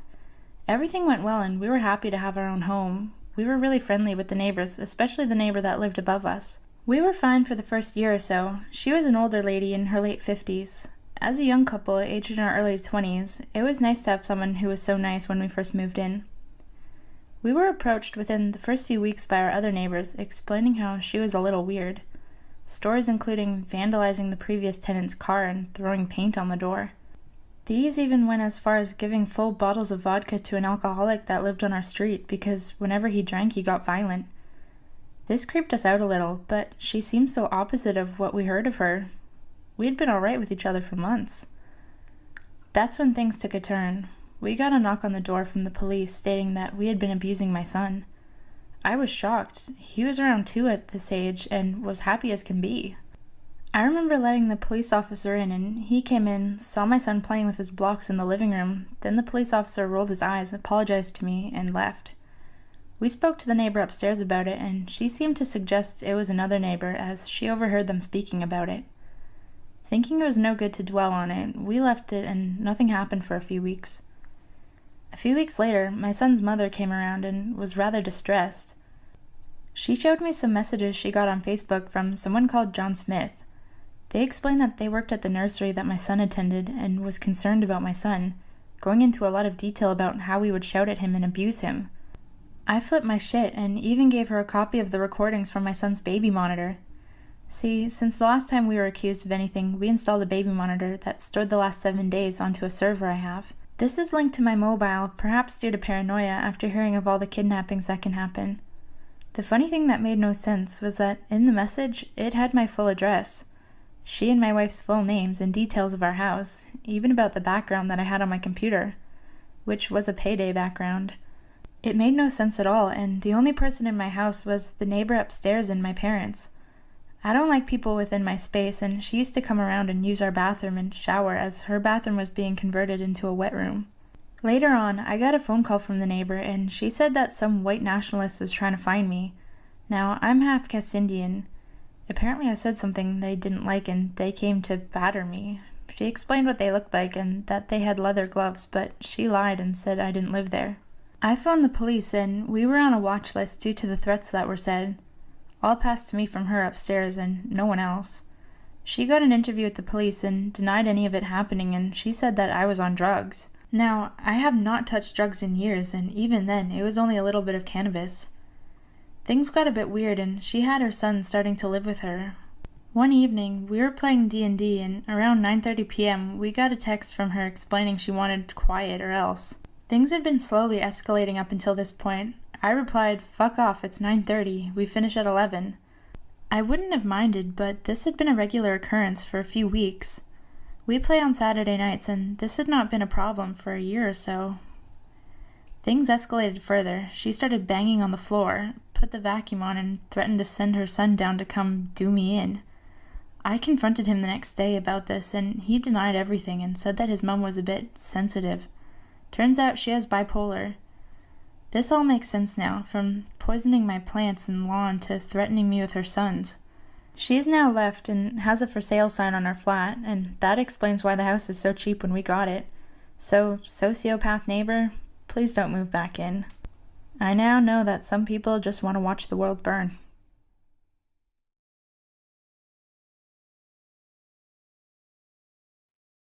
Number 20. This happened last year on Halloween. A lot of creepy stuff happens on Halloween, and this is no exception. I'm 5 feet tall and 105 pounds. Not a very intimidating figure. I'm transgender, and I look a little more on the feminine side of things. I was out on Halloween with my girlfriend at the time. We'd gone into the city. We're from a college out in a small town, to go to a haunted house. And we were walking back to the train station from the haunted house at about 12:30 a.m. to go home. We were both dressed up like witches, both wearing high heels, and I had my purse with me. My girlfriend's hands were cold, so I was holding her hand and walking very close to her. Yes, these are all very important details. The city was almost like a ghost town as we were walking back. We saw almost nobody else. We were walking along a main road, just going under an overpass, when a car full of 20-somethings drove by us, going the opposite way, and a guy hung out the window and shouted, "Ugliest lesbian couple ever!" Of course, both of us were offended, but we just kept walking, and the car drove up off the street. We were about 2, maybe 3 blocks from the train station, and this train station is in the heart of the city, with a lot of elevated highways and railways and overpasses surrounding it. so it tends to be very shadowed, especially at night. We heard the sound of a car engine off to our right, across the street, and at this point, my girlfriend whispered to me, "It's the same car." I glanced over, and it was the same car from earlier. The people had gotten out of the car and were kind of milling about it, but I could tell they were looking at us. I was very nervous at this point because being both queer and transgender, you face a lot of potential violence and hate crimes. All of the stories about trans people and lesbians and gays getting beaten to death were flashing through my head. I was terrified. About a year ago, my dad had told me I had to carry something for self-defense, but instead of mace or something, he gave me a flashlight. It's about 8 inches and very sturdy, made of steel and incredibly bright. This thing will temporarily blind you for a good minute, and it has a raised, beveled edge that would likely hurt like a bitch if you were hit with it. I reached into my purse and pulled out the flashlight, gripping it tight in my free hand. There was the sound of breaking glass behind us, and both of us looked over our shoulders to see the group of people crossing the street towards us. There was broken glass in the street, and from what I could make out in the streetlights, one of the people was holding a broken beer bottle. I said to my girlfriend, "We need to get out of here now." We ran the remaining 2 blocks to the train station, but not very quickly because we were in high heels. And the entire time, we could hear the group running after us. Heavy steps, shouting slurs, maybe 50 feet behind us the whole way. When we got to the train station, we immediately bolted for the brightest area with the most people around, and looked around for the group. But they didn't come to the station. It hit me really hard right then, how close we'd come to being statistics.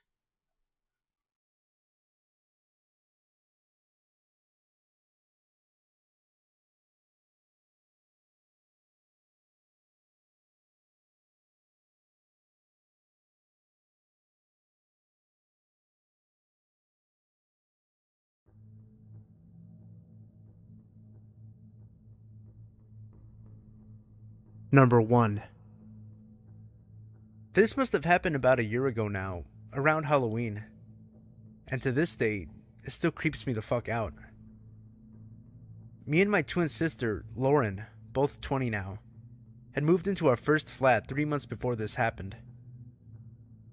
Our parents helped us move into the flat. My dad hiring a van to get all of our stuff, and the whole family, including my older brother Sam, who was visiting from England, helped us move furniture and numerous boxes into the flat. Our family helped us settle in, and luckily enough, our flat was actually next door to one of our dad's old friends, Danny, which was great as we hadn't seen him or his wife in about 10 years. The neighborhood we live in, which is a smallish village, about an hour or so from Glasgow in Scotland, is 99% of the time really quiet and everybody around the area is really nice, but this one night, something wasn't quite right.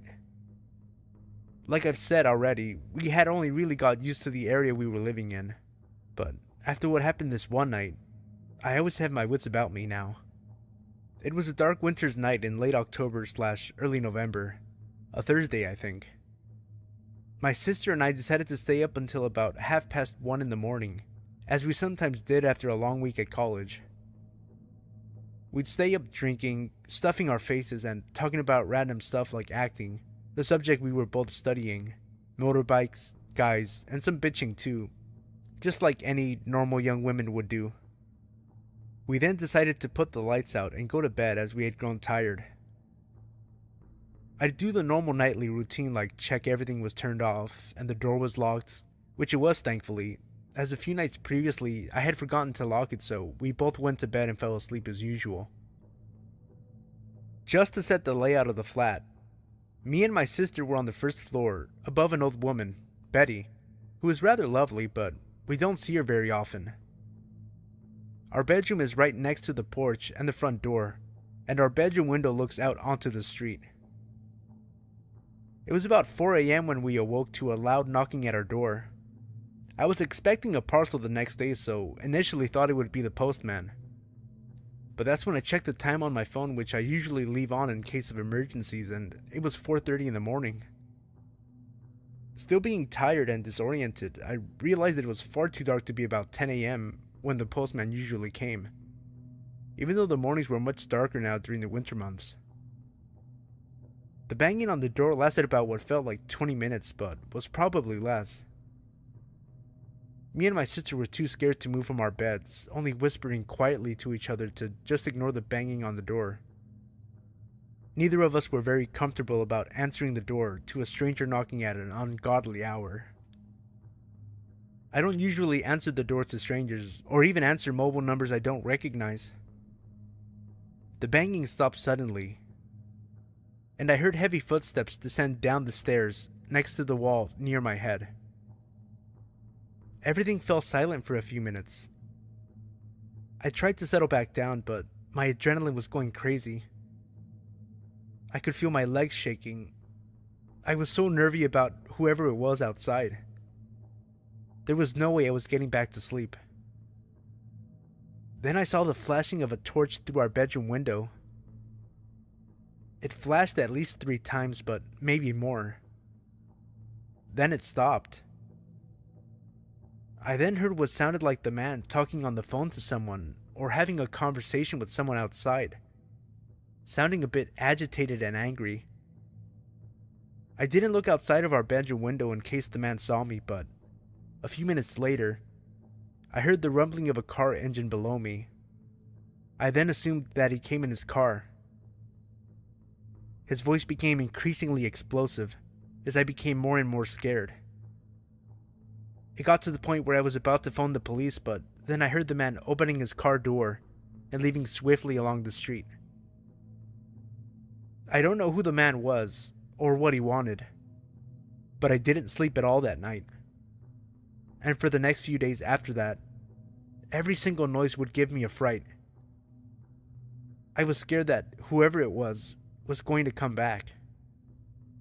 In the end, I thought that it was someone with the wrong address or maybe just a drunk guy, but about a week later, we got a knock at about 6:30 in the evening, which was unusual for such a quiet area, and neither me or my sister were expecting any mail packages or shopping to be delivered, so I decided to open the door to whoever had knocked. Initially, I thought it was our neighbor, as he had been round once before to see how we were settling in, but not this time. It was a woman who was dressed in a suit and looked very professional, her hair up in a tight bun and holding a clipboard. I was a bit anxious and wondered who the hell she was. I looked down at her name badge, but I can't remember her name now. Let's call her Molly.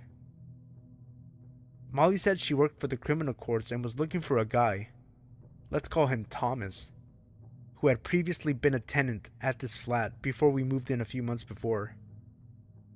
Molly mentioned something to do with money, but the visit was so vague, I don't really remember what she said. She asked if the man lived here. I said no, just me and my sister. She asked when we moved in and what letting agency we were with, but I think it was just to confirm that we did live there. She seemed nice enough, got what she wanted, and left, so I'm guessing money is the reason why the creepy guy turned up a few nights previously, banging loudly on our door. I'm so glad I didn't answer the door that night, and that I made sure it was locked. Fuck knows what would have happened if he thought that we were the man he and the courts were looking for. I am happy to say, since then, we have had no further disturbances at our flat, but it still gives me the chills just thinking about it. I just hope this creep never comes back. Number 2. So this just happened to me today, and I'm still traumatized over it. I'm a female in my early 20s and was on my way to a job interview. I live in the capital of my country and the interview was in the city center. I don't drive, so I have to use public transport. To get to my interview, I had to walk through some shady parts of the inner city center, which is unpleasant on any given day, but as it gets dark by 5 p.m., it's even worse. Anyway, I got to the street my interview was at, but I couldn't find the building it was in. I tried ringing the company to ask for directions, but their phones kept ringing out. After about 15 minutes of walking up and down the same street to no avail, I noticed I was nearing the time for my interview. I decided to enter this old man's pub, as I like to call them. Basically the local pub where all the old farts and unemployed people usually spend their evenings getting pissed. I forgot to mention I was wearing a black dress, black blazer, tights, and small office-type heels, so I must have stuck out like a sore thumb. I walked up to the barman and I asked him if he knew where the building I was looking for was. But before he even got a chance to answer, this fella in his mid-20s asked me, "Is it for an interview?" My attire obviously gave me away.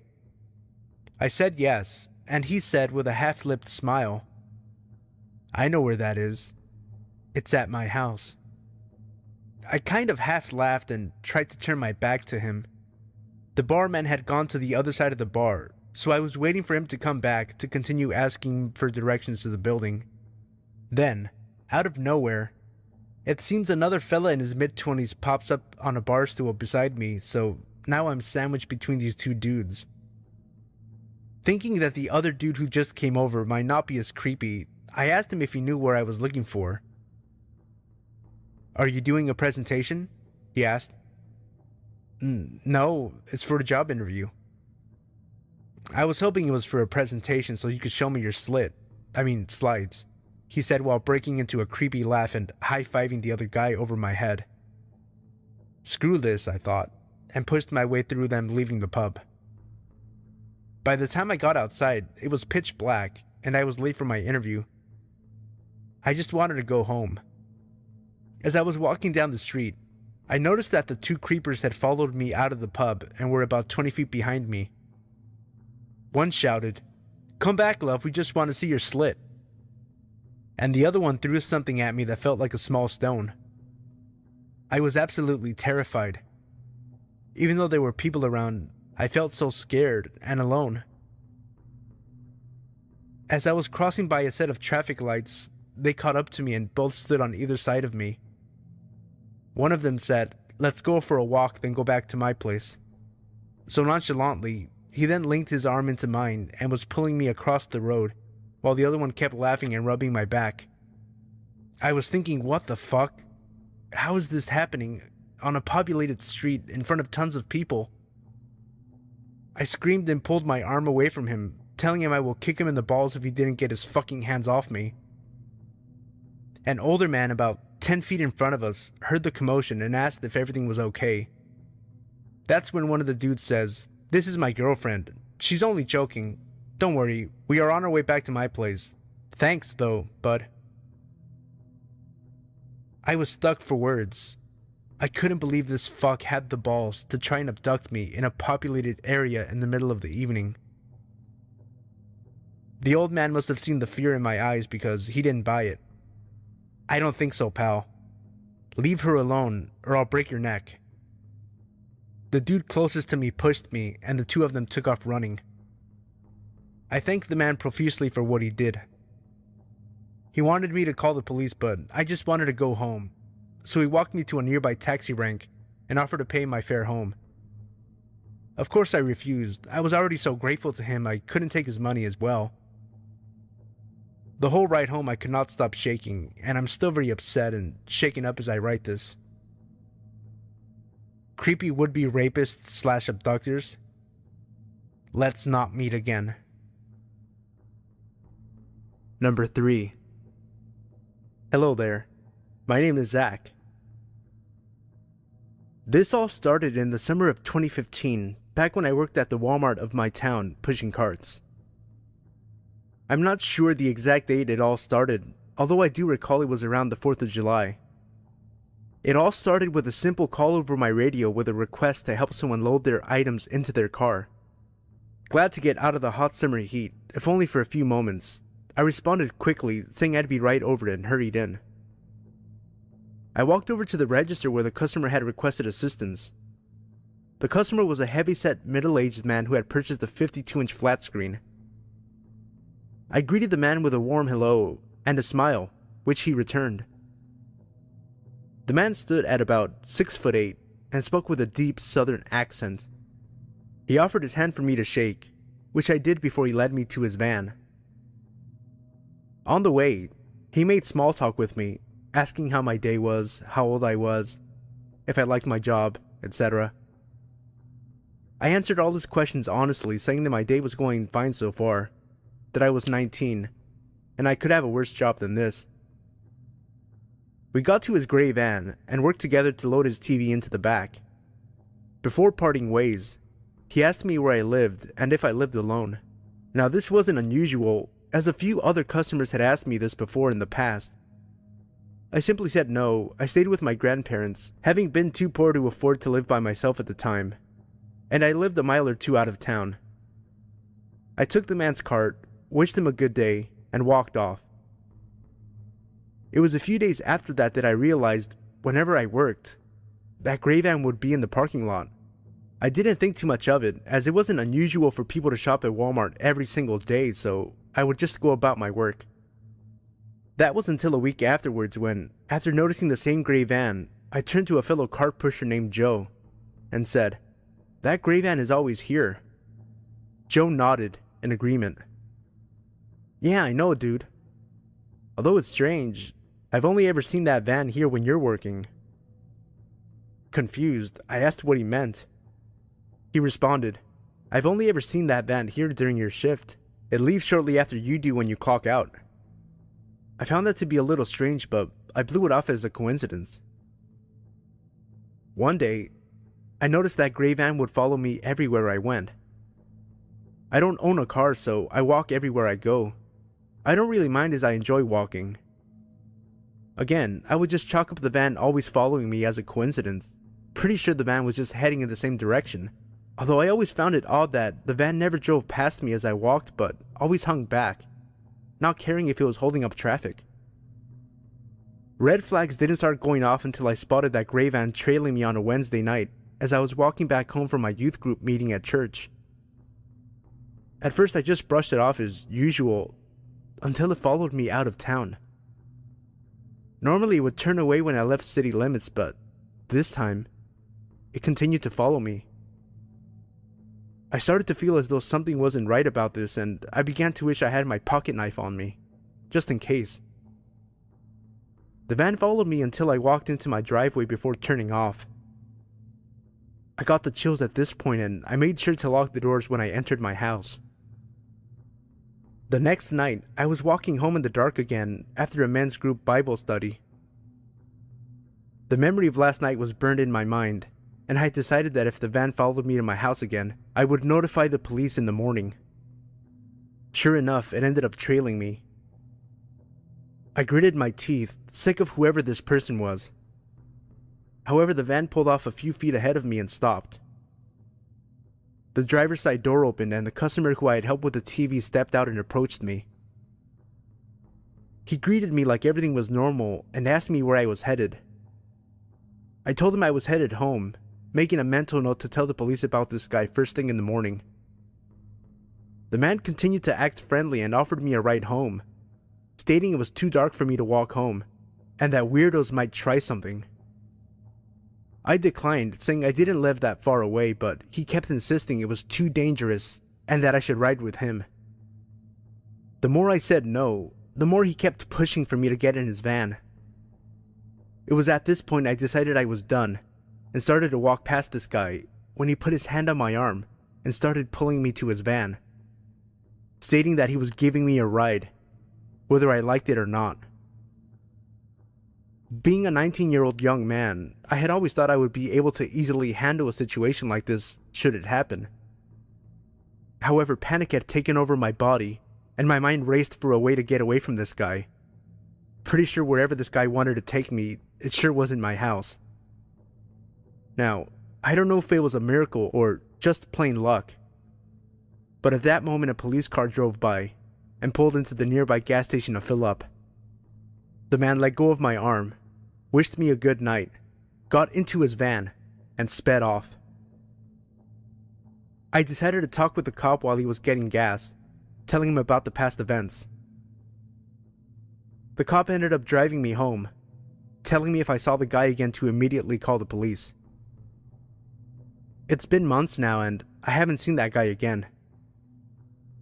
I eventually quit my job and moved to another state starting college. Sometimes I wonder what would have happened to me if that cop hadn't drove by that night. Whoever you are, owner of that gray van, let's not meet again.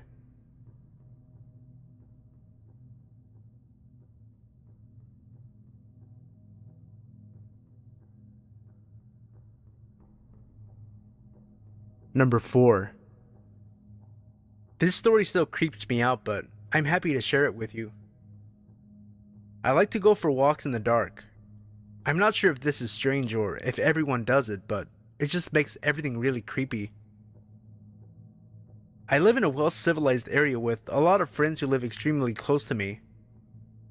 Around 2 kilometers from my house is a heavily wooded area. I like to follow a 4-wheel drive track when I go for my walks. It was around 9:30 p.m. on a Friday night, and I was going for a walk down the 4-wheel drive track when I heard a very light scream in the distance. I assumed it was just some kids playing, so I kept walking, until I heard it again. At this point, I knew someone was in trouble. I ran for my life hoping that I could help this person. I ran for about 100 meters when I came to the end of the track and looked around. One of the first things I saw was a girl about 19 years old being held by a 40-year-old looking man. When the man saw me, he dropped the girl and legged it around the corner. I sprinted over to the woman who was busy crying, obviously shaken up. We ended up calling the police and they came and took my statement and took the girl home. I am glad that I still go for my walks. If I didn't, a girl probably would not be here today. Number 5. So this happened about 6 years ago now. I was 14 at the time, and I just moved to Australia. One of the girls in my grade was having a picnic in the park, about 30 minutes away from my house, but I was keen to make friends and so was up for a trip. Anyway, I arrive at this park at about 1 p.m. on a Saturday, and it's great. We eat potato salad, there are other families around. It's chill. But I know I have homework, so I say goodbye a little earlier to make my own way home. I was at an age that meant I was exercising my independence, so I enjoyed public transport and such. As I'm walking through a suburban area, 2 things occur to me. The first is that it's really quiet for a midday on a weekend. The second, I've been followed since I left the park. I turn around, feeling a little startled, but it's just some guy on his bike. This isn't really unusual, but there's something about the way this 40-something man's leisurely pace that makes my skin crawl. The guy is clearly into cycling. He's geared up with sunglasses and all the lycra, but he maintained a pace just so that he was several seconds behind me. I move a little faster, speeding up to see his reaction, but sure enough, he speeds up.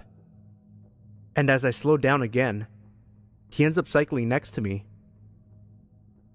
I ignore this and just make it seem as though I'm totally unfazed. He then smiles to me and asks for the time. I inform him of the time, but he just stays there. He just keeps cycling next to me. Suddenly he cycles very close to me and leaning towards me mutters, "I'm the type of guy who likes to have sex with young girls. Interested?" I was terrified. At 14, I didn't even look 14. I had a boyish build and terrible acne. This guy was at least 40, and he was blocking my route to the nearest houses with his bike. "No, I wouldn't," I managed to say in an attempt at confidence. This clearly undermined whatever this guy was thinking, because he pedals off like a speeding bullet. I ran home and called the police, and they swept the area. But they never found him again.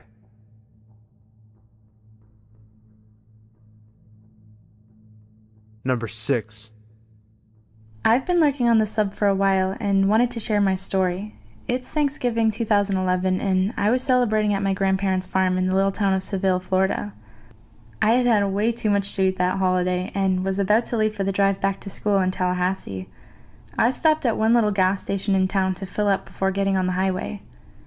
I had just finished filling up when a lady walked up to me. She was really ratty looking with crazy blonde dyed hair, but this was the backwoods of Florida, so no judgment. They were really kind people who looked like that in those parts. She started talking to me about how her car had run out of gas. She pointed over to an old junker parked over in the convenience store and asked if I could possibly give her some cash to get home. I usually don't say yes to things like that, but it was Thanksgiving weekend, so I was feeling extra generous. I told her that I'd be happy to fill up her car a little to get her home. That's when it started getting weird. She kept insisting I give her cash and that her car was so empty she couldn't drive to the pump. I don't know why I didn't leave right then and there, but again, I was in a really good mood. I told her if she had a gas can, I would put some in, but didn't feel comfortable giving her cash. She kept objecting, but eventually went over and pulled a gas can from her car. I started filling it up. She put her hand on me and said, "Do you have a girlfriend?" I told her no politely. She said she wanted to pay me back somehow for the gas and asked if I wanted to come to her place. I told her no, less politely. She kept touching my shoulder, thanking me, and then offered me a blowjob behind the station, so I stopped the gas pump, got in my car, and left her there with the gas can. I called my mom a little later and told her about the creepy, sleazy encounter. She paused and asked me if this lady had ratty blonde hair and looked like she was on drugs. I confirmed that, yes, that was what she looked like, and how could she know that? This lady was apparently all over the news. She was a prostitute in town and had been at a party earlier. An exchange had gone south and her baby had been kidnapped by a client of hers and left under a bush in town. She hadn't even bothered to call the police about the missing child until later. They were both arrested and charged.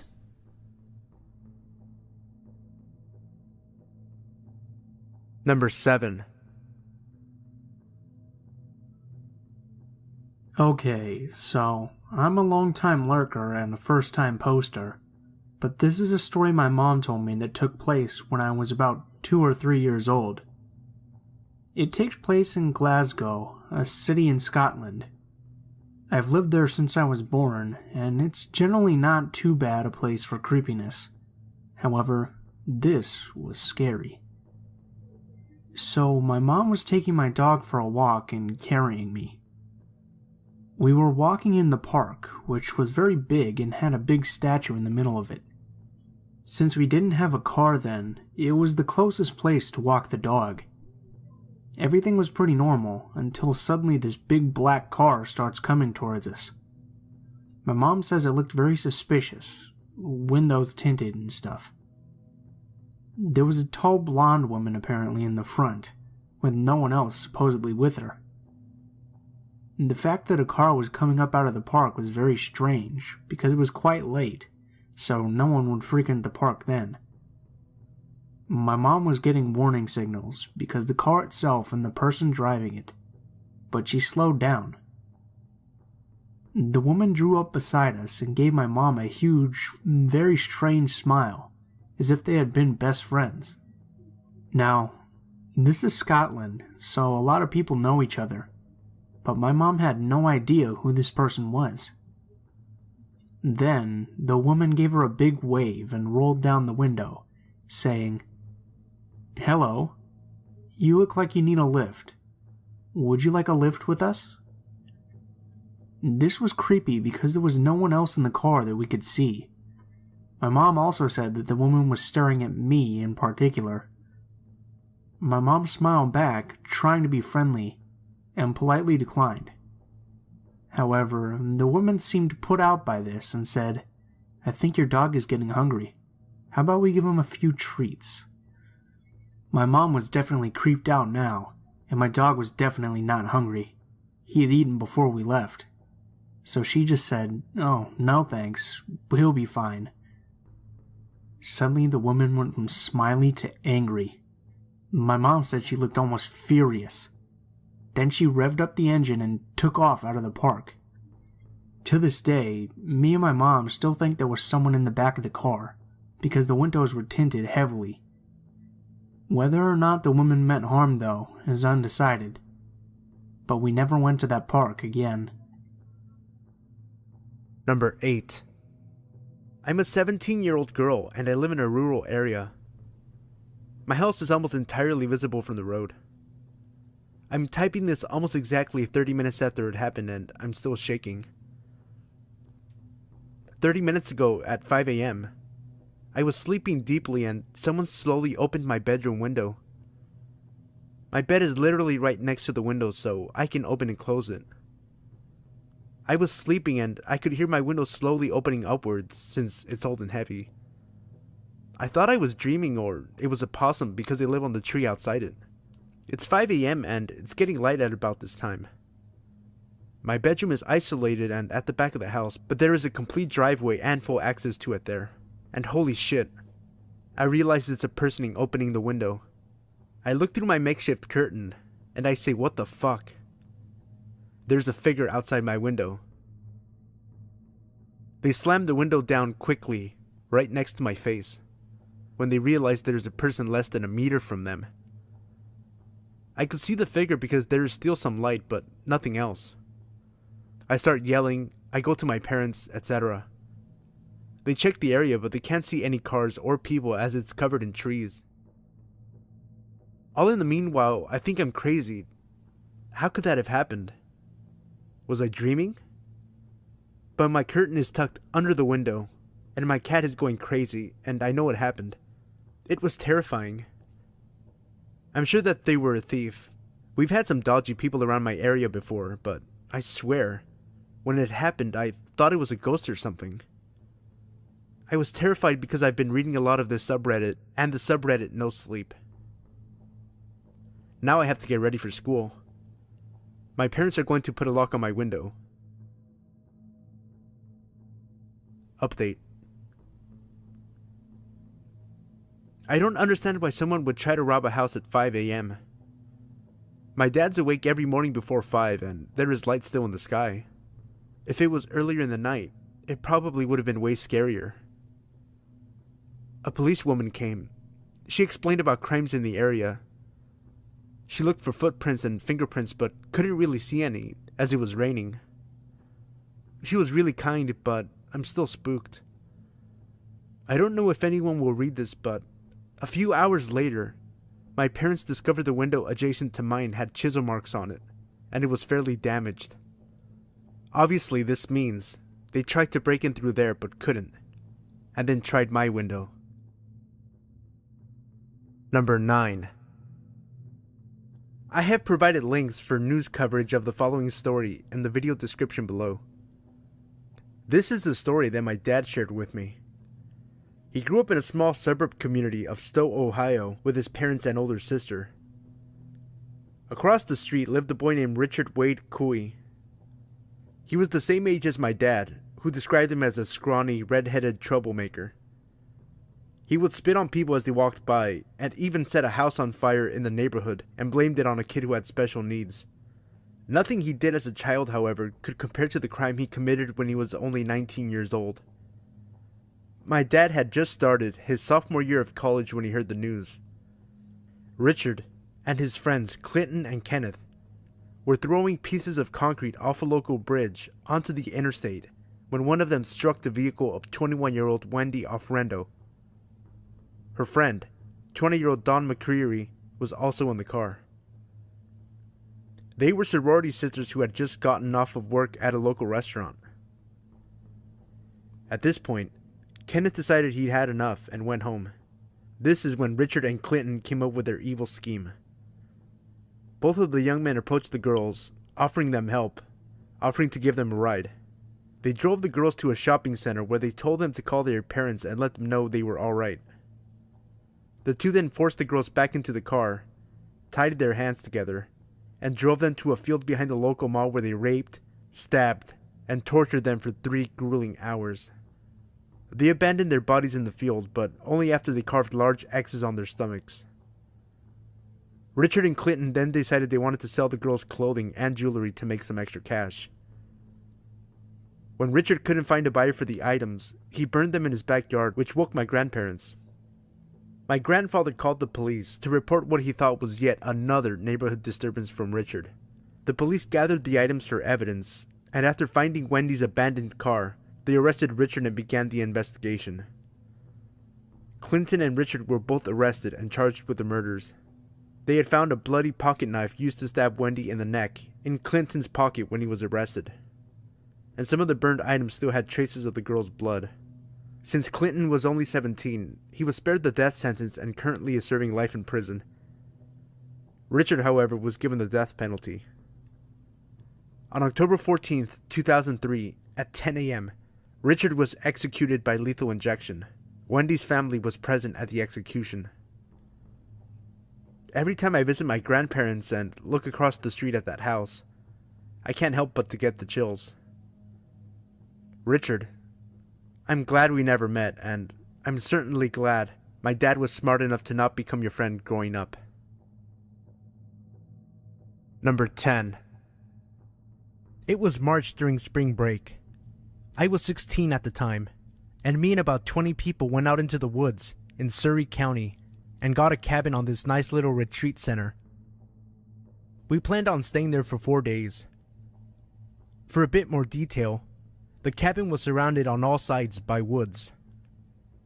To the west of the cabin are some hunting trails, and a creepy abandoned trailer next to a small clearing with a single pine tree in the center. To the east, there was a large field. At the far end of the field, there is a slope leading down to a beach. When going to the slope to the right, there is an area of higher elevation, and to the left was a valley that could be accessed from the beach. On the last night, a group of about 8 of us decided we'd go down to the beach and sit around and sing songs while playing guitars. It was about 11 p.m. Everything was going fine, and then 3 of the guys decided to head back to the cabin and get some food. They were only gone for 10 minutes before one of the guys got a call from his brother. His reaction to the call made it seem like something happened or someone was hurt. When he got off the phone, he said, "We have to leave right fucking now," in a very hushed and panicky voice. We all asked why, and he told us that while the others were walking back, they had found a rabbit at the top of the trail with his head cut clean off. Not ripped off like an animal doing it, but cut like someone took a knife to the rabbit. We automatically thought they had to be fucking with us. We began walking back, brandishing the guitar and a metal pipe as weapons in case they really weren't fucking with us. About halfway up the hill, we hear rustling and twigs snapping to our right where the valley is. It sounded like someone was walking up the side of the steep slope, which would not be possible without climbing gear. We stopped moving, but the movement and noise continued. We told them to knock it the fuck off if it was a joke and it wasn't funny. The movement to the right stopped very suddenly. We kept going, and once we neared the top of the hill, I turned on my phone's flashlight, and right on the ground in front of me lay a rabbit with its head cut off. We took off running, and heard someone, or something, come out of the woods. We didn't stop running until we got back to the cabin. When we got to the cabin, we found all the guys sitting inside. We locked up every door and all of the windows. Me and 2 of the other guys stayed up all night to keep watch and make sure whatever it was didn't follow us to the cabin. We fell asleep around 6:30 a.m. We awoke around 8 a.m. to one of the girls screaming about a rabbit's head on the front porch. Number 11. I'm a 5'3" female, presently gender fluid 17-year-old. When I was 16, me and my girlfriend, who's about 5'7" and easily stronger than me, went to the mall because we both had the same stuff we needed to pick up. As a bit of backstory, my ex, who is still my friend to this day, is a total fucking badass, and not in the way where she looks cool. I mean, she does, but that's not the point. She's badass in the way where she knows how to throw knives, was a master archer at like age 10, and held her own in a fight because her parents ran a bounty hunting service at the time. Anyway, we were leaving a store, holding hands the whole time because we were fucking adorable, and she turned to kiss my cheek, and right before she turned to face ahead again, she whispered in my ear, "We're being followed. Giggle when I turn forward, and don't turn around." My blood ran cold, and I stared at her for a second before she smiled at me. I forced a laugh and squeezed her hand out of nervousness. We live in Texas, so radical homophobes aren't exactly uncommon. I personally know a few LGBT friends who've gotten jumped or almost raped by people like this, so I was very scared. I began to focus into what they're saying, and as I thought, they were talking about the fucking dykes in front of them. Thanks. I leaned over to tell her what I heard, and she squeezed my hand, silently telling me that she knows and she's listening. My hearing's never been the best, and the mall was fairly busy, so I couldn't easily decipher what they were saying after that. I guess she heard something though, because her grip tightened, and when I looked at her, she actually looked nervous, which obviously isn't a look I'd seen on her before. She always carries a pocket knife on her, and now was no exception. We headed to the bathroom at this time, a very desolate part of the mall, so as soon as we were clear of everyone's eyes, except who we were being followed by, she took it as an opportunity to show them who exactly they were dealing with. She pulled out her knife and put it in her back pocket to show them she had it. When they kept following us, she pulled it back out, stopped walking, and opened it. She cracked her neck, and I heard one of the guys mutter, "Shit." They walked past us, glancing back when they were about 10 feet ahead. I'm just lucky my ex-girlfriend was fucking awesome. And I'm just glad those homophobic dickheads fucked off. Number 12. I was 8 years old when this happened. It was a hot summer day, so my dad asked me if I wanted to go to the pool. I of course said yes, so we took a couple of towels and went to the pool. We left our stuff under a tree and went to the water. This is a really big pool. It's about 40 meters long. I'm not sure how to explain this, but on one side there is a pool and on the other side is a river. My dad loves fishing, so we went to the other side to see if someone was fishing. He ran into his old buddy and they started talking. I was really bored, so I asked my dad if I can walk for a little bit. He said yes. This is a pretty safe little town where nothing ever happened, so kids were free to do anything they wanted. I went to the other side of the pool, and my dad was still talking to his friend, and after a while, I couldn't see them anymore. I was in the water when I noticed this old creep staring at me. I just looked at him and started swimming. He asked me if I wanted him to help me swim. I said no. Then he asked me how old I was. I was pretty confused, so I told him my real age. Then he started hugging me. I told him to leave me alone, but then he started kissing me and touching my lady parts. Nobody seemed to notice. I was trying to scream, but his hand was on my mouth. When he took me out of the water, I bit his finger and kicked him in the balls. I started running as fast as I could, and he started chasing me. Luckily, I was faster than him. He stopped at the middle of the pool and went back. I ran to my dad and I asked him if we could go home. He asked me why, but I just started to scream that I wanted to go home, so we took our stuff and went home. I never told him. I never told anybody. Creep from the pool? I hope I never see you again. Number 13. This happened when I was around 12 or 13. My parents and I were going on a trip for a couple days, and while they were getting our stuff inside the house, they told me to stay outside and watch the car. It was daylight, and this is a safe neighborhood. I'm outside for a couple minutes, sitting down on the lawn, and I see a pickup truck pull across the street, and this old-looking man gets out of the truck and comes towards me. I get up, and he starts telling me he sells homemade chairs and that he has one in the back of his truck that he can show me. He seemed off to me, so I told him I was going to ask my parents. So I'm rushing to the door and start knocking. Our outside door locks automatically. My mom comes out and I tell her what the man told me, but he interrupts me and tells her I called him over or that I needed help or something like that, which my mom knew was a lie. My mom told him she was going to call the cops and then he left. My dad had to calm her down since she was freaking out and thinking that the guy was going to take me, and after she was calm, we continued putting things in the car. So, the weird part of this was when the man's car was following us a while later. My dad was so pissed off that he braked the car and pulled over to the side and actually tried to follow the man's car and get his license plate. The man sped away, so we lost him by then, and it left us pretty scared for a few months since he knew where we lived. Even though it's been a few years, I still don't like being outside alone anymore. Number 14. Hi there. This is my first post, so I apologize if I make any mistakes. But after lurking for a while, I just had to share this story told to me by one of my coworkers. So one summer, a few years ago, she and her then boyfriend and now husband decided to go to Ontario to visit friends and family. While there, they made the decision to camp out over the weekend by one of the many lakes scattered throughout the province. One campground they had been directed to by friends was beautiful but absolutely packed with holiday goers, and if you're anything like them or myself, you find the more solitude provided by a campground, the better.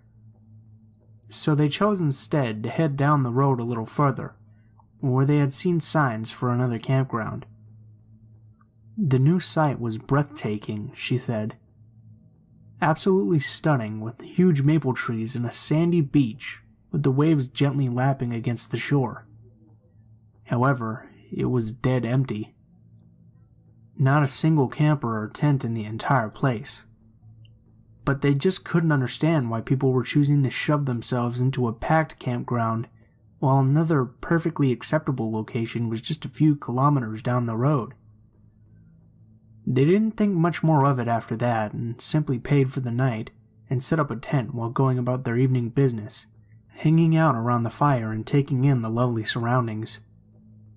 She told me they went to bed roughly around 11:30 p.m., just after it got dark. My coworker awoke in the middle of the night to a strange feeling. She knew something was wrong, but couldn't put her finger on it immediately in her sleepy haze. She lay there in the pitch black for a while, and rather than drifting back to sleep, her feeling of unease grew as she pulled further awake. Suddenly, she realized what was wrong. There was breathing. Extra breathing. Not that of herself or her boyfriend, but the sound of someone else just beyond the walls of their tent. She lay quietly for a second, making sure what she heard wasn't only her imagination, fear gripping her heart and taking her breath from her lungs.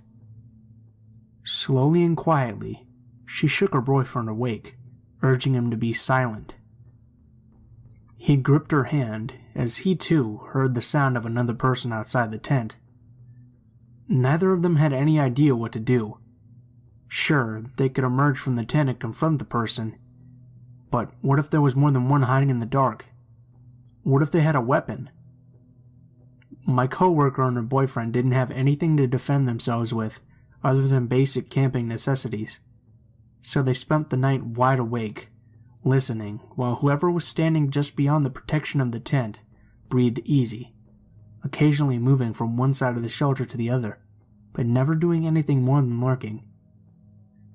The next morning, as the sun came up, they heard footsteps of someone slowly walking away from the tent.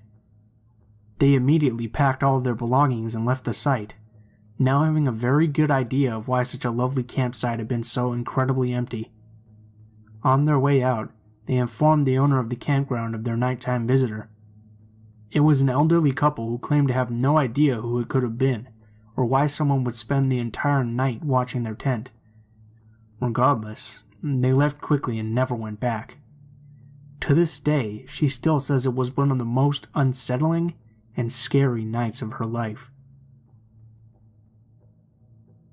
Number 15. My husband works nights sometimes. His shifts rotate, 7 a.m. to 9 p.m., 9 p.m. to 9 a.m., that sort of thing. I wasn't too bothered by it until the other night.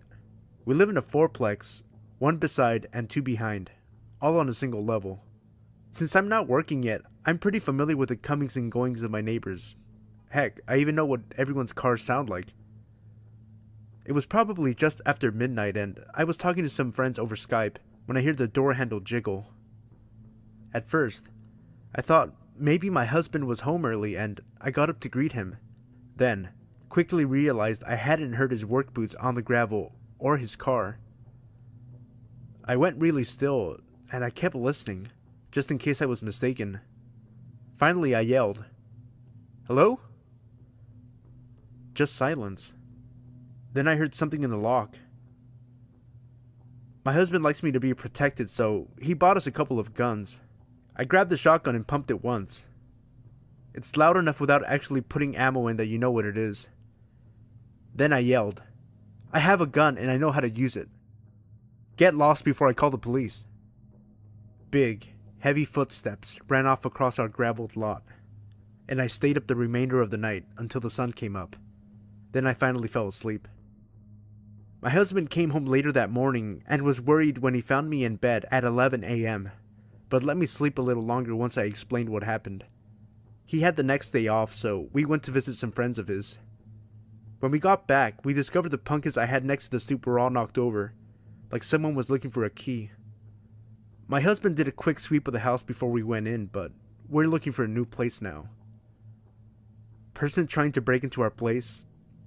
Let's not meet. Number 16. A few years back, me and a few friends had walked across our town to go to the town center. We were around 13 at the time. Our town was not huge, but it was one of the bigger towns in the county. There was a lot of crime in the area, usually to do with drugs. We were walking along one of the main roads because it was the shortest way to get to the town center. We were all staying at our friend John's house later that night, and we wanted to get some snacks and maybe some new games if they were cheap. We made it to the town center, all was well and good. But on the way back is when it got a bit creepy. About halfway between John's house, which is on the really bad side of town, and the town center, while walking down the main road, we noticed a man in a dark jacket walking behind us. It was around 5 p.m. and it was February, so it was getting a bit darker. We thought nothing of it initially, but as we walked further and further, we noticed he was still following us. We decided to pick up our pace to try and get back as fast as we possibly could, while trying to remain calm. Despite taking a different route home to try and lose this man, he stuck with us, walking about 10 meters behind us. We were at the bottom of John Street when the man started to slow down. We got back, and while we were shaken up about the man following us, we didn't think it was a big deal, so we didn't bother telling John's mom or brother. Later on, around 9 p.m., John's mom went out to spend time with some of her friends, and his brother was at a neighbor's house. We were sitting in the living room. John's house was laid out in a way that the sofa in the living room was visible from the kitchen, and the kitchen had a window at the front side of the house. We were watching a film and I went to get a drink. I walked to the fridge next to the window and got some Coke. When I closed the door, I glanced at the window to look out. I thought I noticed someone there, but it was dark outside, and the light was on in the kitchen, so it was hard to see outside properly. I shrugged it off and walked back to the living room. About 20 minutes passed and I glanced back over to the window. Now the kitchen light was off, as was the living room light, making it easier to see outside. I could quite clearly see a man there, and he looked exactly like the man who was following us on the way home, wearing the same dark jacket, staring at me and my friends intently. I looked back at the TV, not trying to give anything away. I told my friends that I thought there was someone at the window, but to not all look. John turned and looked. He was as shocked as I was. We were all 13 years old and home alone. Needless to say, we pretty much shat ourselves. John got up and went over to the home phone, which was just next to the front door, and called his brother. He said he would come over straight away. We made sure that the front door and the back door was locked, and sat in the living room until his brother came back. Thankfully, the man was gone by the time John's brother got back. We checked the house and the garden just in case he was hiding somewhere, but he was gone. We all thought this would be the end and that we wouldn't see the man again, but a few weeks later, Me and my friends were walking to a sports event, taking the same route we had taken previously, and we saw the man again. This time he didn't follow us, but as we walked past, he stared at us intently. None of us knew who this man was, or why he followed us. None of us have seen the man since, and hopefully we never will. Number 17. This still haunts me to this day. I remember it pretty vividly, and I consider myself to have a bad memory. When I was 10, my mother needed to go to Walmart to grab some groceries. Being the hard-headed kid I was, I didn't want to go inside, so she let me stay in the car. I was reading a book and listening to music when all of a sudden, an old, beat-up tan car parks next to me. I look over and it's some guy in his 50s. The guy then opens his car door, and he's completely naked except for a trench coat.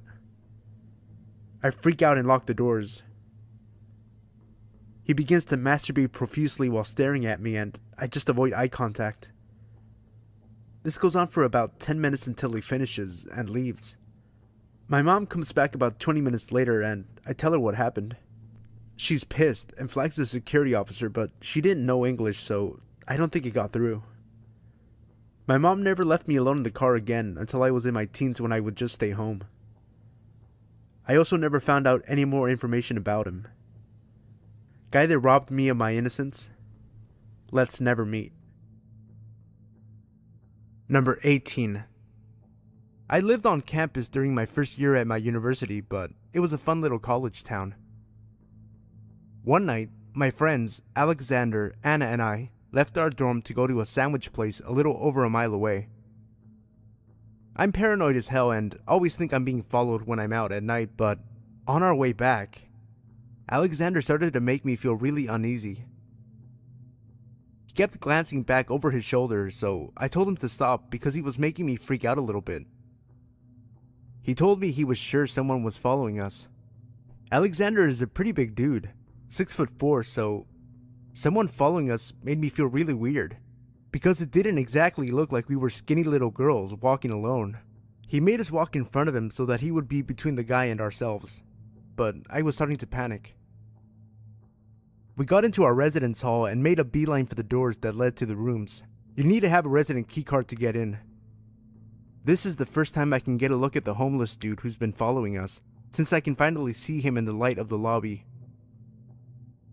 He follows us all the way to the door with the lock, puts his face up to the window, and smiles as he watches us take off down the hall.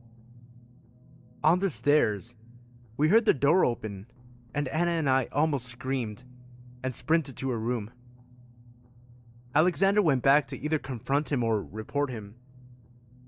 We talked to the police about it, and the next day, they did a follow-up with us. Apparently, that night, the same guy had gone into another resident hall on campus and found a door that had been propped open. He raped a girl in the bathroom. Number 19. So, a little backstory to start. I live in a flat with only one neighbor above me. I have a son who is from a previous relationship that also lives along with me and my wife. So, this started a few years back in 2013 when we first moved into the flat. Everything went well and we were happy to have our own home. We were really friendly with the neighbors, especially the neighbor that lived above us. We were fine for the first year or so. She was an older lady in her late 50s. As a young couple, aged in our early 20s, it was nice to have someone who was so nice when we first moved in. We were approached within the first few weeks by our other neighbors, explaining how she was a little weird. Stories including vandalizing the previous tenant's car and throwing paint on the door. These even went as far as giving full bottles of vodka to an alcoholic that lived on our street because whenever he drank he got violent. This creeped us out a little, but she seemed so opposite of what we heard of her. We had been alright with each other for months. That's when things took a turn. We got a knock on the door from the police stating that we had been abusing my son. I was shocked. He was around 2 at this age and was happy as can be. I remember letting the police officer in, and he came in, saw my son playing with his blocks in the living room. Then the police officer rolled his eyes, apologized to me, and left. We spoke to the neighbor upstairs about it, and she seemed to suggest it was another neighbor as she overheard them speaking about it. Thinking it was no good to dwell on it, we left it and nothing happened for a few weeks. A few weeks later, my son's mother came around and was rather distressed. She showed me some messages she got on Facebook from someone called John Smith. They explained that they worked at the nursery that my son attended and was concerned about my son, going into a lot of detail about how we would shout at him and abuse him. I flipped my shit and even gave her a copy of the recordings from my son's baby monitor. See, since the last time we were accused of anything, we installed a baby monitor that stored the last 7 days onto a server I have. This is linked to my mobile, perhaps due to paranoia after hearing of all the kidnappings that can happen. The funny thing that made no sense was that in the message, it had my full address. She and my wife's full names and details of our house, even about the background that I had on my computer, which was a payday background. It made no sense at all, and the only person in my house was the neighbor upstairs and my parents. I don't like people within my space, and she used to come around and use our bathroom and shower as her bathroom was being converted into a wet room. Later on, I got a phone call from the neighbor, and she said that some white nationalist was trying to find me. Now, I'm half caste Indian. Apparently I said something they didn't like and they came to batter me. She explained what they looked like and that they had leather gloves, but she lied and said I didn't live there. I phoned the police and we were on a watch list due to the threats that were said. All passed to me from her upstairs and no one else. She got an interview with the police and denied any of it happening, and she said that I was on drugs. Now, I have not touched drugs in years, and even then, it was only a little bit of cannabis. Things got a bit weird, and she had her son starting to live with her. One evening, we were playing D&D, and around 9:30 p.m., we got a text from her explaining she wanted quiet or else. Things had been slowly escalating up until this point. I replied, "Fuck off, it's 9:30, we finish at 11. I wouldn't have minded, but this had been a regular occurrence for a few weeks. We play on Saturday nights, and this had not been a problem for a year or so. Things escalated further. She started banging on the floor, put the vacuum on, and threatened to send her son down to come do me in. I confronted him the next day about this, and he denied everything and said that his mom was a bit sensitive. Turns out she has bipolar. This all makes sense now, from poisoning my plants and lawn to threatening me with her sons. She is now left and has a for sale sign on her flat, and that explains why the house was so cheap when we got it. So, sociopath neighbor, please don't move back in. I now know that some people just want to watch the world burn."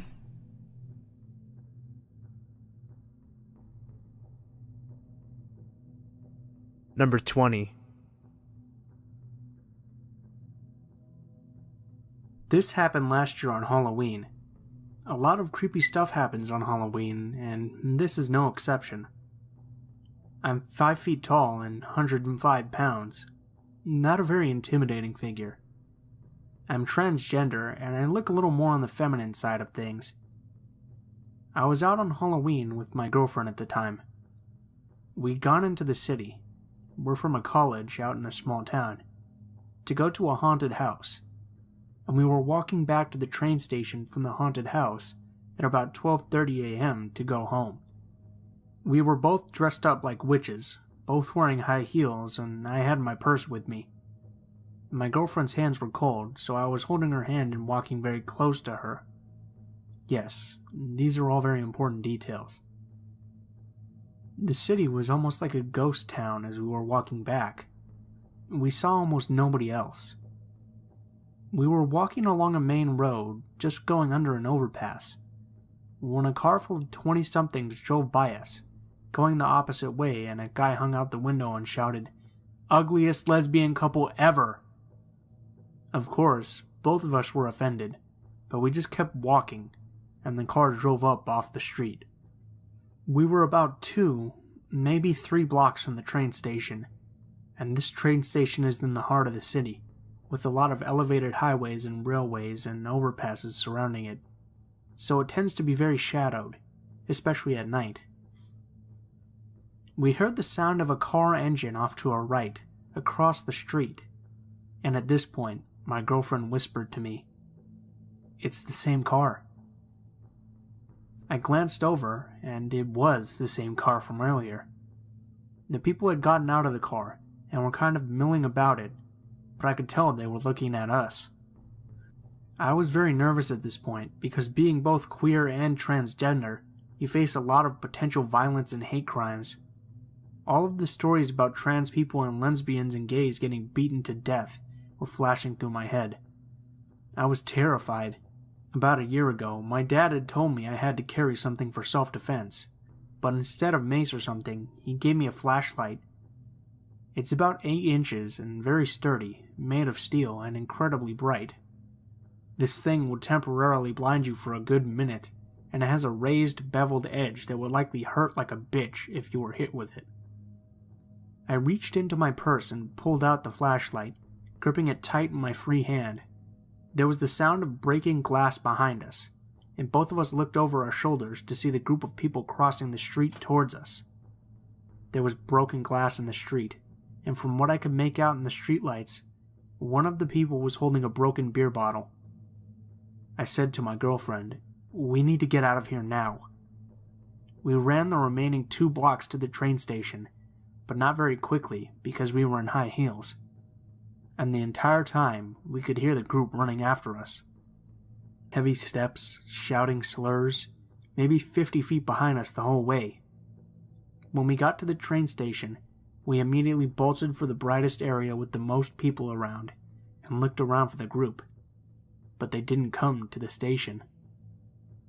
It hit me really hard right then, how close we'd come to being statistics.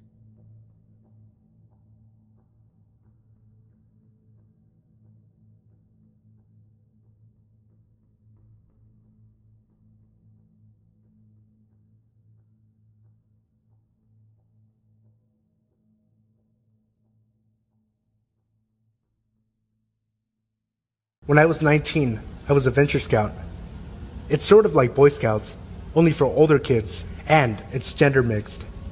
I decided to go to this week-long mixed scouting crew camping trip with a friend of mine. But a few days before going, my friend from Venture Scouts bailed, so I'd be going up into the mountains alone with a bunch of strangers, which was no big deal for me. I can handle myself. When I got there, I was the only Venture Scout, and the only girl. It was a little awkward, but most of the Boy Scouts were pretty nice and easy to get along with. Although they weren't used to camping with a girl, they happily accepted me as just one of the guys. But there was this one guy, Danny. From the first day of camp, he wouldn't take his eyes off me. He'd just stare at me. It was a little uncomfortable, yeah, but I figured he was just socially inept with girls or something, and I tried to pay him no mind. The next day, while we were hiking, we all split off into pairs, and it turned out I was paired with Danny. He looked a little too excited about the idea of hiking with me alone. His eyes always seemed a little too wide, a bit crazy looking, but he was a small guy. Spindly, unkempt hair, a little shorter than I was at 5'7". I figured I'd be able to take him out in a fight if he tried anything, so I didn't raise a fuss about it. Before settling out to the hike, he kept asking me if I needed help putting on my sunscreen. Even though I kept declining, he kept pushing the question and tried to put sunscreen on me until one of the guys told him to cut it out. While we were hiking together, he kept probing me. "How old are you?" he'd ask. 19, almost 20, I'd reply. Don't lie. You must be 14 or something. You're so innocent. Young, innocent girls are always the cutest. He kept asking innocent enough questions, like where I lived, if I had siblings, what my favorite color was, but he then started asking me if I'd ever heard of BDSM. I was taken aback by this and was more than a little uncomfortable, so I'd pretend to not know what he was talking about, all the while trying to give as many cues as possible for him to drop the subject. But he then started going on about what BDSM was, about tying girls up, about hitting them and burning them. At this point, I was freaking out a little bit, but keeping my cool. I didn't want to show him my distress, any chinks in my armor, because I knew he'd probably get off on making me squirm.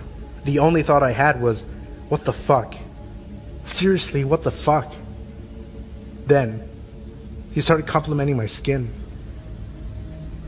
"You don't see a lot of girls with pale skin. Do you use moisturizer?" he'd ask, attempting to touch my hand, but I kept my arms close to me, held fast to my backpack.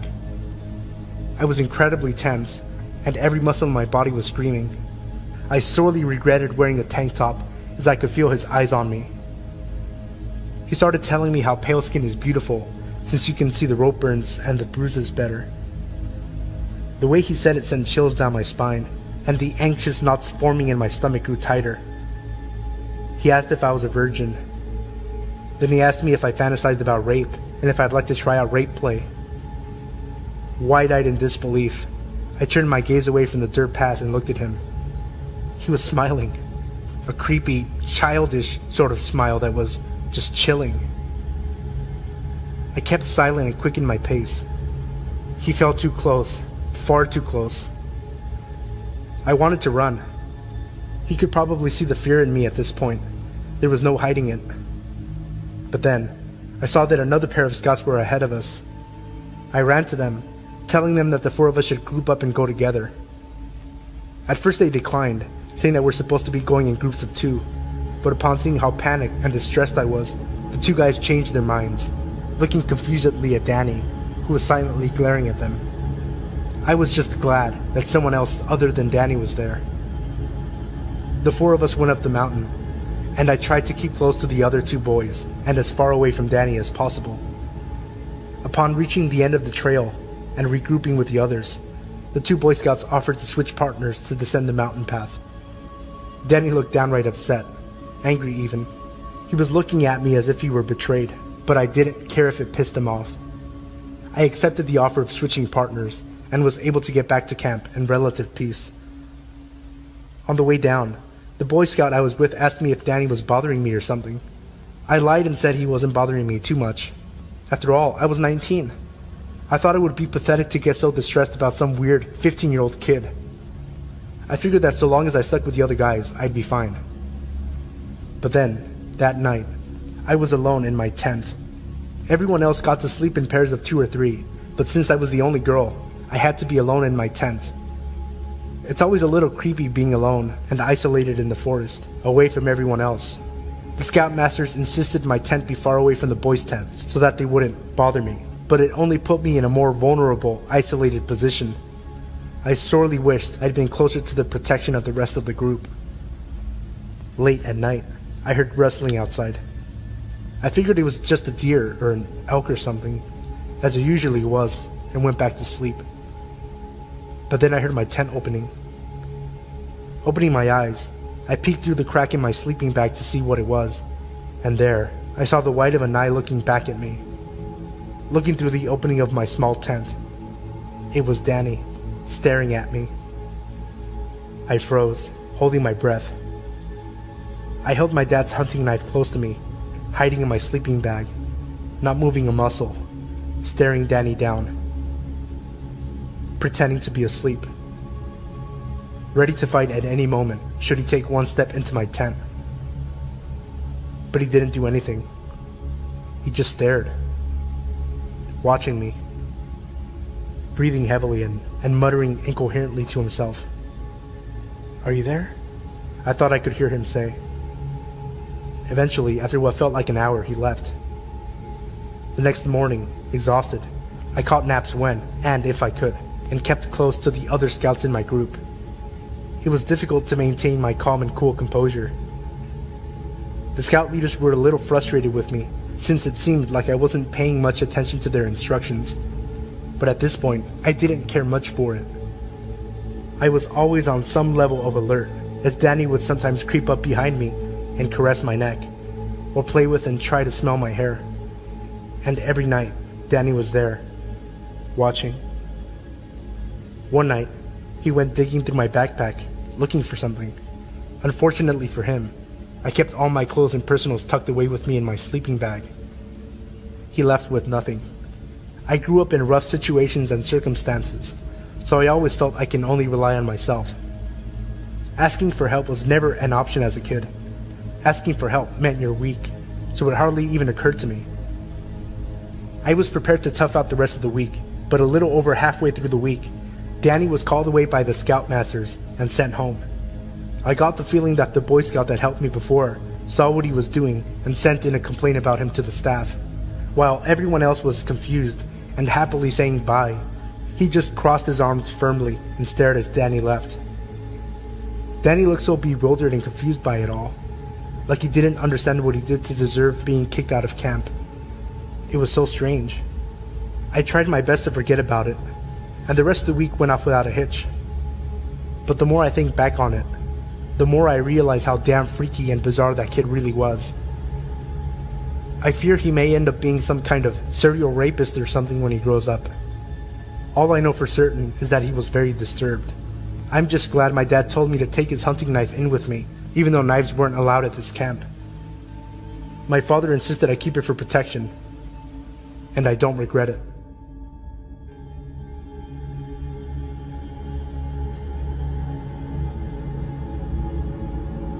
This happened to me a few months ago.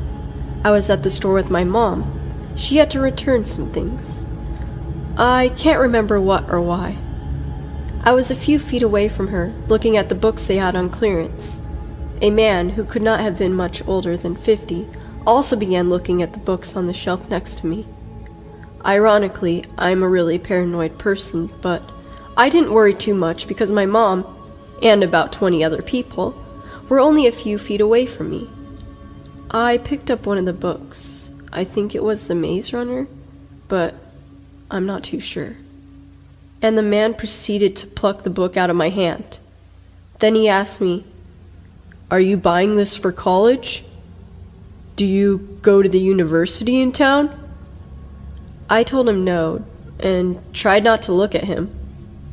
I figured he'd get bored and walk away, but he didn't.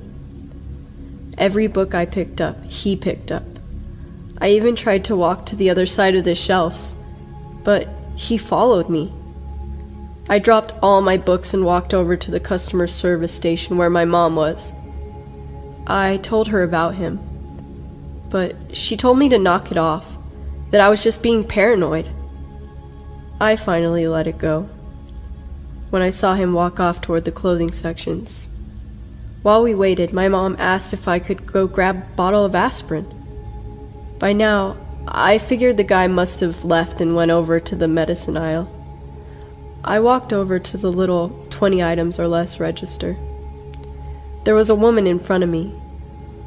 Someone had walked up behind me, but I was just trying to focus on buying the aspirin and going back to the service station with my mom. The person behind me began to whistle, so I turned around, and it was the guy from the book aisle. I tried to keep my cool, but my body began to shake, and I broke out into a cold sweat. I kept looking back at him, and he kept smiling at me. The woman in front of me seemed more nervous than I was.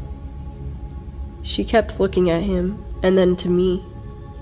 She was finally done checking out, and I started to scoot closer to the register. He also scooted closer, to the point he was almost completely pressed into me. I urged the cashier to hurry and just scan the bottle of aspirin. I snatched my change from her, grabbed my bag, and ran toward the customer service station. My mom was sitting on the bench, waiting for me, and I started crying my eyes out the moment I walked up to her. When I told her what happened, she became angry this time, and started walking towards the register I was at. But he had already left. In a hurry, the cashier told her. For a month, I refused to go into the store. I would opt to stay at home in fear that he would be there. Dear creepy man at the store, let's not meet again.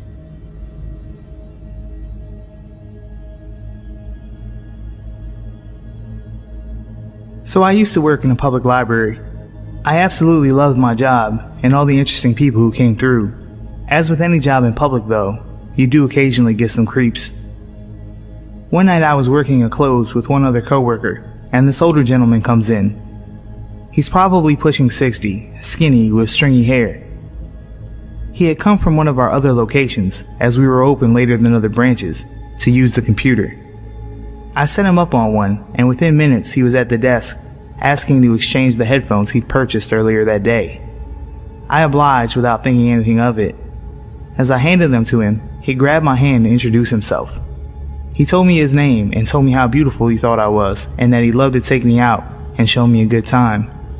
Mind you, I'm 25 at the time. I politely declined, and he storms back to his computer until closing time, where upon leaving, he mumbles some very choice words under his breath. The next day, I was working again, but setting up for a program in the conference room. One of my good friends who I work with came running in and told me some old dude came barreling through the library, mumbling about the girl with dark hair. She came to warn me, but luckily I was heading out for the night. She called me after I'd gotten home to inform me that some dude, turned out to be Creepface, called and asked if and when I was working again. At this point, I was becoming legitimately concerned and contacted my supervisor about how to handle this. She told me to contact security and do what I felt best. The next day, I was at work and I was on edge constantly. I had my husband on standby and a good friend of mine who happened to be off that day to hang around the library for the last leg of my shift. And lo and behold, Creepface is making a beeline for me. I run to the back office, locked with a security code, to hide. He followed me the whole way, then waited outside the door, preventing me from coming back out front for almost an hour. The maintenance guy comes to the back to check on me, where I start hyperventilating when I heard someone touch the door. I told him the scenario and he told the dude off and never to come back. I had a friend and family follow me home for weeks to be safe, and I always took a different route home. One of the more terrifying experiences of my life. So creepy old dude, let's not meet again.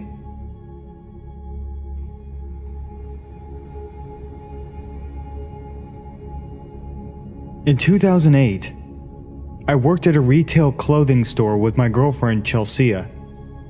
We were both 18 years old, and we tried to work as many shifts together as possible to maximize our time together because she was still in school. My grandfather had recently purchased a Dodge Sprinter van for his business, and my car was being serviced overnight, so I got to drive the van. Chelsea and I loved the nights that we got to take the van, because it usually had back seats installed, and the tinted windows meant that we could have some privacy, which is great for teens who still live at home. That night, we only had one row of seats in the back, and it was the row just behind the driver and passenger. Chelsea and I parked near each other, like we always did, and worked our evening shift, closing the store with a few of our coworkers. We all leave together, and I help the manager lock up because the glass doors need to be aligned properly for the lock to engage. It's early March in Pennsylvania, and it's still very cold outside. So Chelsea usually starts her car to warm it up, and then sits with me as my car warms up. When I get to the vehicles, her car is idling because she is already in the van. I don't even realize that I still have my keys, and I never unlock the doors. She sits with me chatting for a while.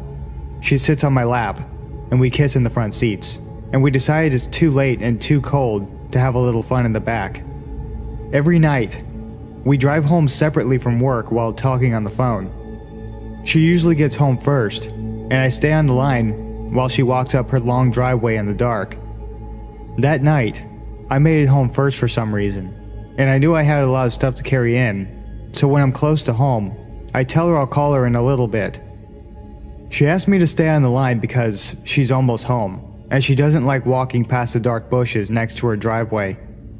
I stay on the phone and fumble with all of my things that I'm carrying out of the van. I know I locked and armed the van because I was using a key fob to lock the vehicle. I dropped a few things while struggling to keep the phone to my ear.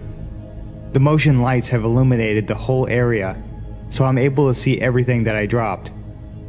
We both make it inside safely, and then we also decide not to stay on the phone because she had school in the morning. I began to doze off immediately in my bedroom. I lived with my grandparents who built a house to accommodate my grandfather's aging parents suffering from Alzheimer's, my great-grandparents, so they didn't have to go in a home. The driveway runs parallel to a daylight basement that has two garage doors, an entrance door, and the French doors to my bedroom. I'm falling asleep as all of the motion lights finally turn off, and now my room is completely dark. It wasn't 20 minutes later when I'm jarred awake by the alarm sirens of the van. All the motion lights are on, and the flashing lights of the van alarm are filling my room. I left the key fob upstairs in the main part of the house, so I ran upstairs to silence the alarm.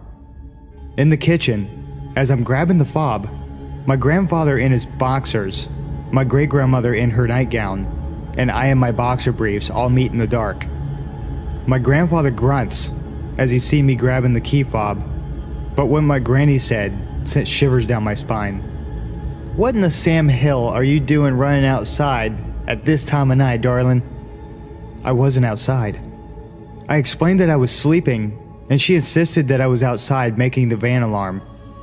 My great-grandparents' bedrooms sits above the garage doors looking down and over the driveway and the van. I'm assuming she's confused. She has Alzheimer's after all. The goosebumps from her exclamation prompted me to grab a knife from the butcher's block, and my grandfather followed with a baseball bat.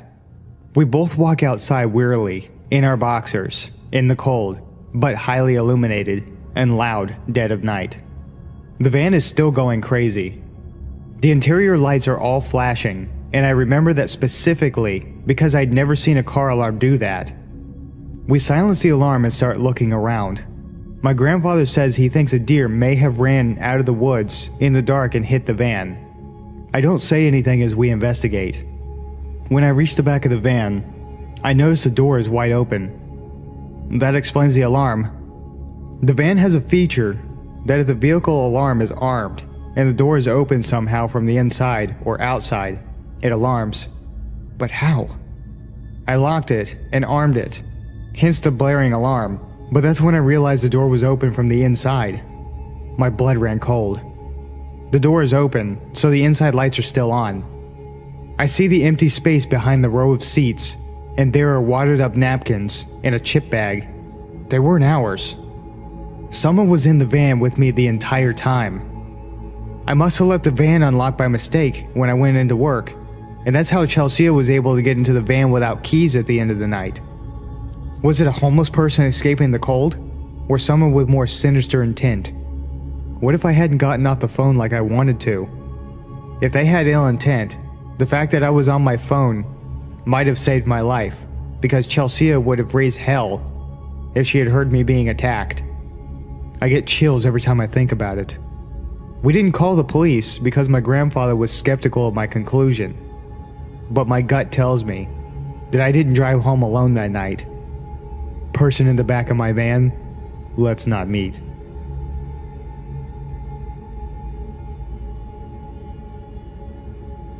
Just the other night, there was a windstorm that blew through my town. The wind was accompanied by a downpour of rain. Having grown up on the coast of Oregon, I'd fallen in love with the sound of rain, especially when it's hitting the cement patio outside my bedroom window. So I had my window open, so I could hear the rain better, and settled into bed, curling up in my blankets and trying to fall asleep. Not long after settling in, I heard what sounded like nails, or claws, scratching at the cement. This wasn't entirely out of place, seeing as I have two wolf hybrids who usually sleep out back at night, so I brushed it off and tried to drift off again.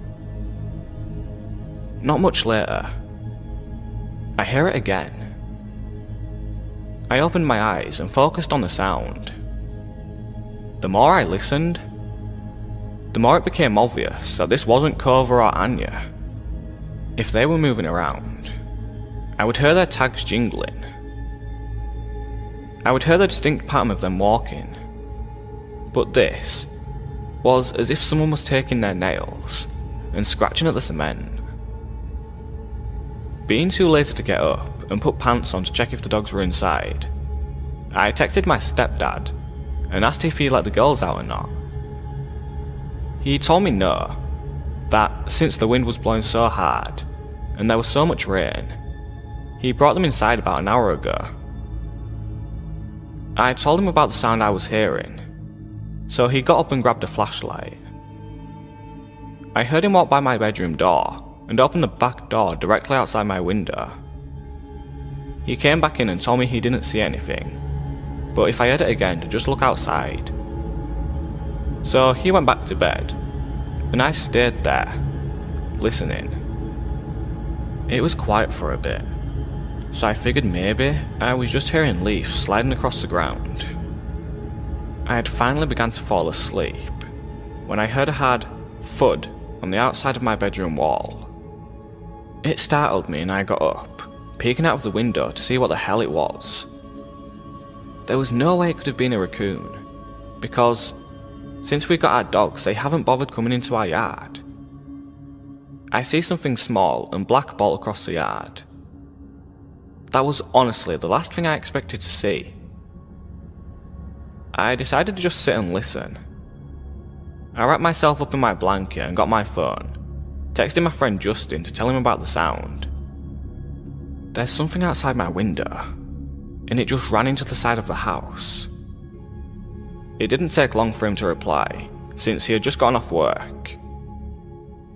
It's probably just a raccoon or something. No, they don't come to our yard anymore. Not since we got Clover. And it's too small to be a raccoon, unless it's a baby. Well, if you're unsettled by it, I can stay up and talk with you if you want. Yeah, I'd like that. For the next half hour, I was hearing fast skittering, tapping, thumping, and hissing coming from outside my window, until it stopped suddenly. I thought that would be the end of it, until I heard what sounded like claws scraping the wall. Pressing my ear to the wall, it sounded as if something was slowly crawling up the side of the house. Justin! Shit, it sounds like it's climbing up the wall. Dude, it's under my window. What the fuck is this thing? Shit, that's creepy. Just try to relax. Thanks, man. Real helpful. Continuing to listen, the sound stopped and I was thinking I was just tripping myself out, until I heard a soft tap, tap, tap on the glass. By this point, I'm freaking the fuck out. Justin, it's tapping on my window. It's tapping my goddamn window. Of course. Now of all times, he doesn't answer. And I yell for my stepdad, who is snoring like a bear in the other room. But almost as soon as I yell for him, my two dogs come bolting into my room, barking and growling. As soon as the dogs came in barking, I heard whatever it is hiss and scrape down my wall, before I heard the grass in the yard being disturbed. I was sitting in my bed, freaking out as Clover and Anya lay beside my bed and stare at the window. After a few minutes, I get a text from Justin. Shit, my roommates needed help with something. Is everything okay? I told him yes, that the dogs had scared it off, and I was going to go on my laptop to distract myself. He ended up calling and talking to me until I fell asleep. There's no way it was just an animal. If it was, the dogs would not have reacted the way they did. I've encountered a lot of things, but never at my own home. I really hope that it never happens again.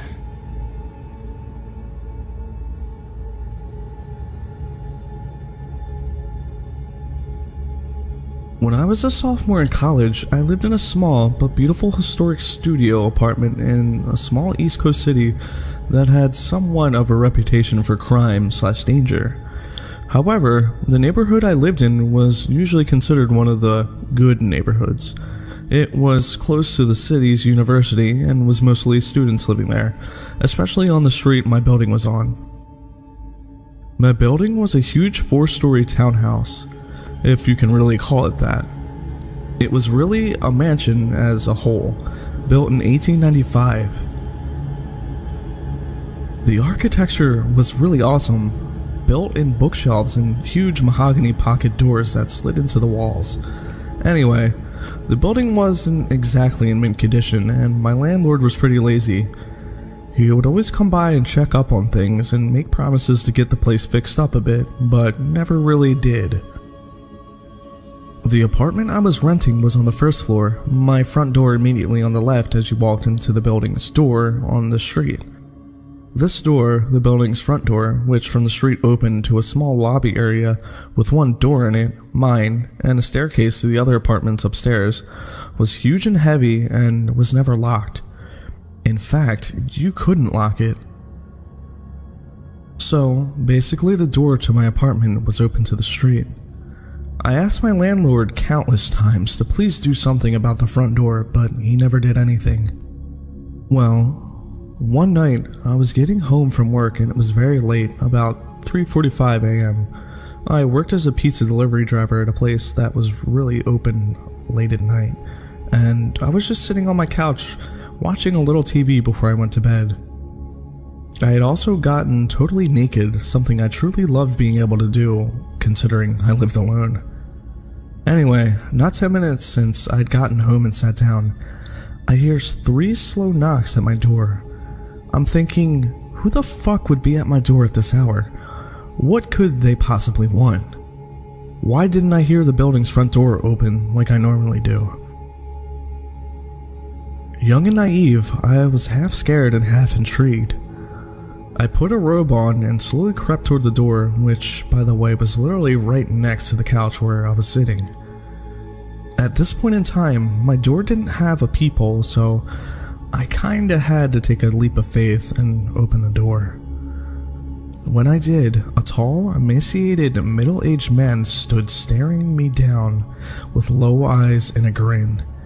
He was wearing all black, many layers, and a big black trench coat.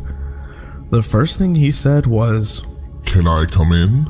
With the door barely open, I had a deep pit in my stomach and just went, no man, what's up? He just kind of stared into my eyes for a second and clearly disappointed, and then said, "I've seen you around," and started to grin again.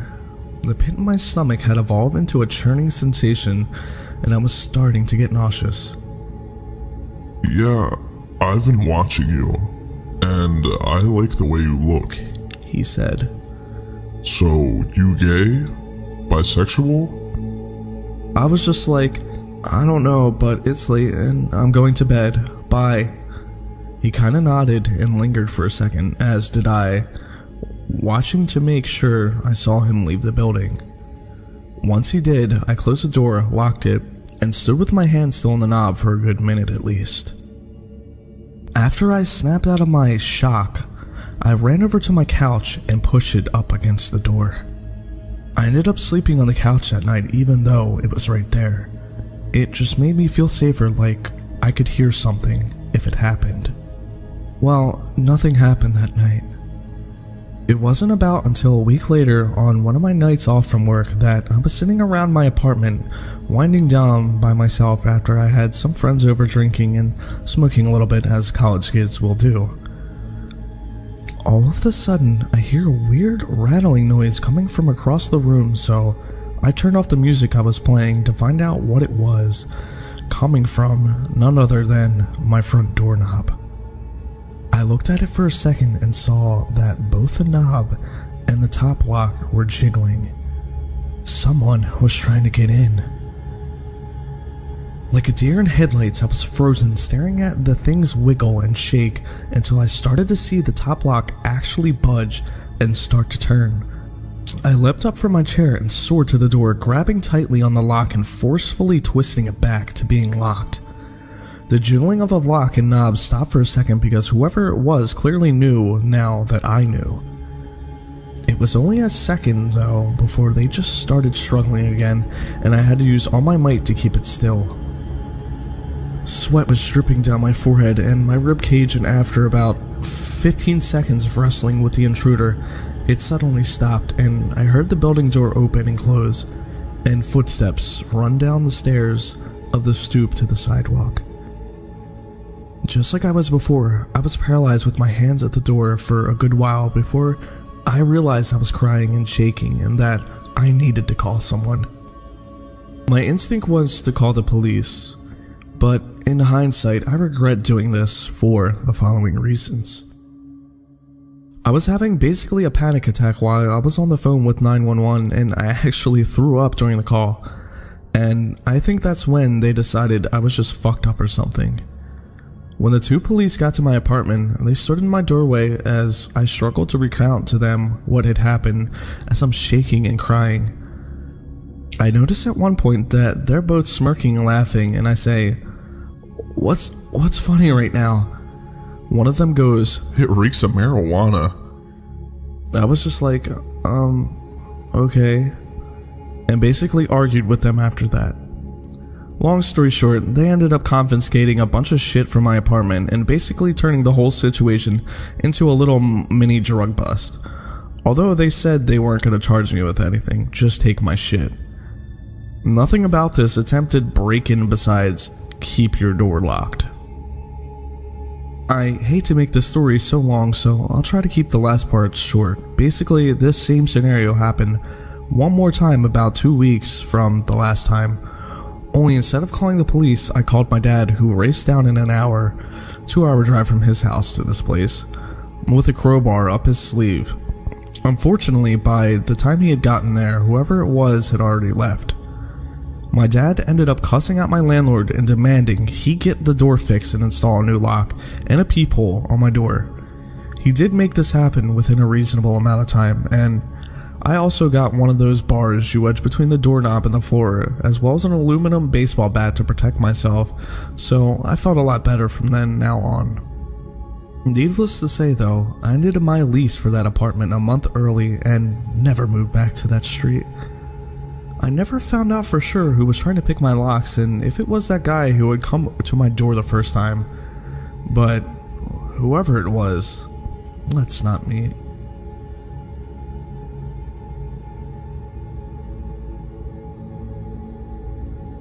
Around March of 2014, I started talking to this girl on Tinder. She seemed cool and fun, and after about a week of talking, she suggested that we meet up in person. She invited me to this cafe shop. I accepted. However, the day of, she started messaging me saying she had to tell me something. Her pictures on her Tinder weren't actually of her, and yes, she was a guy. He claimed he really liked talking to me though, and begged me to still meet up with him. Naturally, I declined. I blocked his profile and continued on with my life. About a week later, I started talking to another girl. Once again, she seemed cool and fun and we hit it off. She asked me if I spoke to people on Tinder frequently, and rather stupidly, I told her about my previous encounter with the man lady. She asked me if I wanted to meet up. I said sure, as long as it was in a public place. We decided on a cafe. The next day, I sat at a table waiting. 5, 10, 15 minutes had passed, and she was nowhere to be found. I then peered out the window and saw from across the street a man staring at me intently. I looked away, waited a few seconds, and looked back. He was still standing there staring. At that point, I left the cafe, got on my bike. I always bike everywhere I go, and booked it home. I was definitely a little freaked out, but tried to pull myself together, and a reason that no one could have followed me. I then deleted my Tinder profile, and things were normal for a few weeks.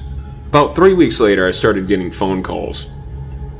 The numbers all showed up unknown. I picked up the first few times to some guy breathing heavily into the phone. I was already a little freaked out. After about a day, I stopped picking up any calls unless it displayed the caller's name. I then started receiving texts. At first they were pretty harmless, calls for attention and begging me to meet up in person. It then changed to very sexual texts until eventually the messages became threatening, and whoever was messaging me started throwing out my family and friends' names and whereabouts, saying he/she would get them involved unless I answered. Because they were texting me, I could see the displayed number. But when I called phone providers, they told me the number couldn't be traced. It was probably a track phone. Great. I waited about 2 weeks not responding to texts, thinking I shouldn't feed the troll, but eventually it became too much. I started getting upwards of 50 calls and texts a day. I would wake up to 10-20 texts every morning. I then decided to change my number altogether. The texting and calls stopped for a while, but sure enough, it started happening again. I called my phone provider asking if they gave out numbers at users' requests. They said their policy stated that they wouldn't/couldn't unless a valid identification was provided.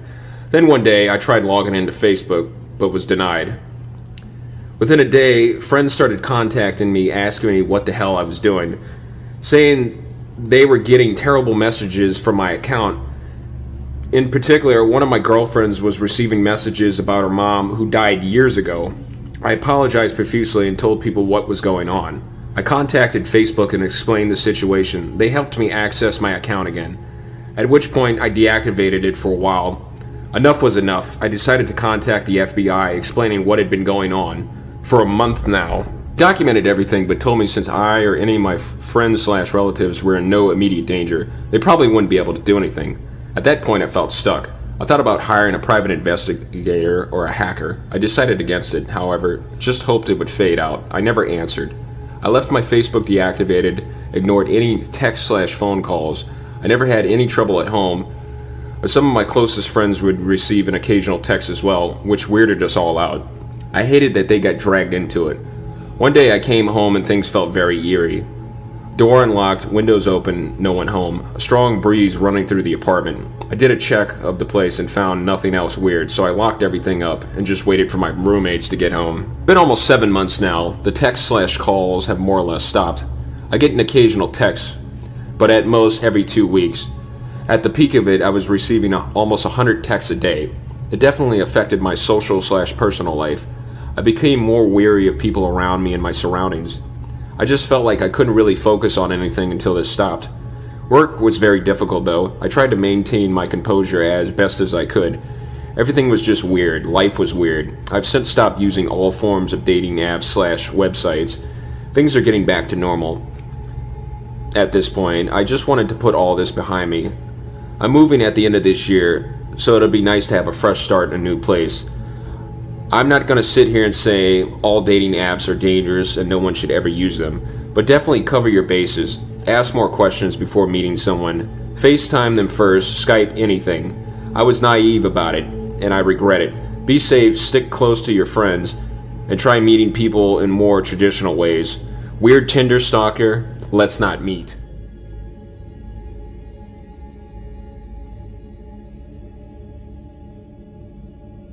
This took place about 3, maybe 4 years ago. It was a calm winter evening, and my parents were gone for a couple of days on Christmas Eve to relax after a very tiring last day at work. It was just me, my video games, and my dog, Chase. I'm a 14-year-old male, 6'1" at the time, so I was a pretty big dude for my age. I had taken up MMA, and I had also started going to the gym for a couple of years by that time, so I could take care of myself if needed to. Now, back to the story. I was home alone, playing some Battlefield on my PS3, all chores taken care of. My dog is fed, and lying next to me. I did my usual routine as every other night. Play some PS3 until about 12:30 a.m. Wash my teeth, mess around on my phone for a bit, and then go to sleep. It was about 1:20 a.m. I was on my phone when I heard something. Like faint footsteps going around my backyard. Onto the left side of the house, where the bathroom window is. It's basically like this. To give an insight of how my house is from the inside, there are 2 floors. The first is where the kitchen, living room, and bathroom are. There's a staircase to the left of the bathroom door, which goes upstairs to the bedroom. My room is the first door to the right, as soon as you walk up the stairs. My parents' room is a few steps to the left. Chase is a very protective dog, so when he hears anything, he stands up and bolts it downstairs to the front door. Only now, he just stood up and went to the start of the staircase, just staring down onto the bathroom door. As soon as I exited my bedroom to check out what was going on, I heard what sounded like the bathroom window shuffling. I froze. Slowly, I made my way into my bedroom, calling Chase behind me with a hand gesture. I turned off the lights in my room, as they were the only ones on in the house, and I made my way to the staircase again. I don't know why I did that. Dumb move, I know, but I did. So yeah. I crouch walked down the stairs, and on the second to last step, the bathroom window opened, with a slight thump as it hit the top of its frame. Right then and there, fight or flight kicked in. If I made a run for it, there was a very high chance he would see me. and I didn't know if he had a gun on him. So I stood there, unarmed, with my only options being whatever I had learned over the course of 5 years of MMA and my dog. I waited for what seemed like a minute, which in real life couldn't have been more than 10 seconds. And then I see him. Black hood on, black skinny jeans, black all-stars, and long, greasy blonde hair. He hadn't seen me yet, but if he turned around, me and Chase were ready for a fight. He turned around, and as soon as his eyes met mine, my fist had already connected with his bottom jaw. I hit him hard enough to hit his head against the wall. He then proceeded to lose consciousness with Chase growling on top of him. After that, I called my mom, and then the cops. The police showed up in 10, maybe 15 minutes, and they arrested the dude. My parents arrived the next day, never to leave me home alone again.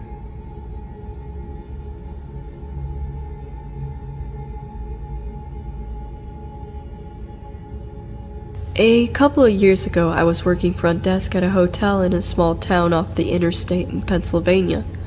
I'm not sure how other hotels do it, but unless it was a busy summer, front desk agents worked alone on every shift. Since it was second shift, that meant that all the housekeepers had left hours ago. My manager was gone for the day, the maintenance man was gone, and I was the only person in this 3-story hotel, with the exception of about 4 rooms that were being rented. Since it was about 7 at night, I'm pretty sure all but one of the guests were out to dinner. Even as a woman, it never really bothered me to work by myself at night. I was cautious, but never creeped out too badly. I mostly spent the long, boring hours either catching up on homework or watching Jeopardy on the lobby TV, but I'm not sure what I was doing when he walked in. The sun had already set, but it was still light out. He came through the front doors and walked over to the desk. I couldn't see his car anywhere, which was odd since usually check-ins parked under the overhang to unload luggage. I didn't think much of it and asked him how he was doing.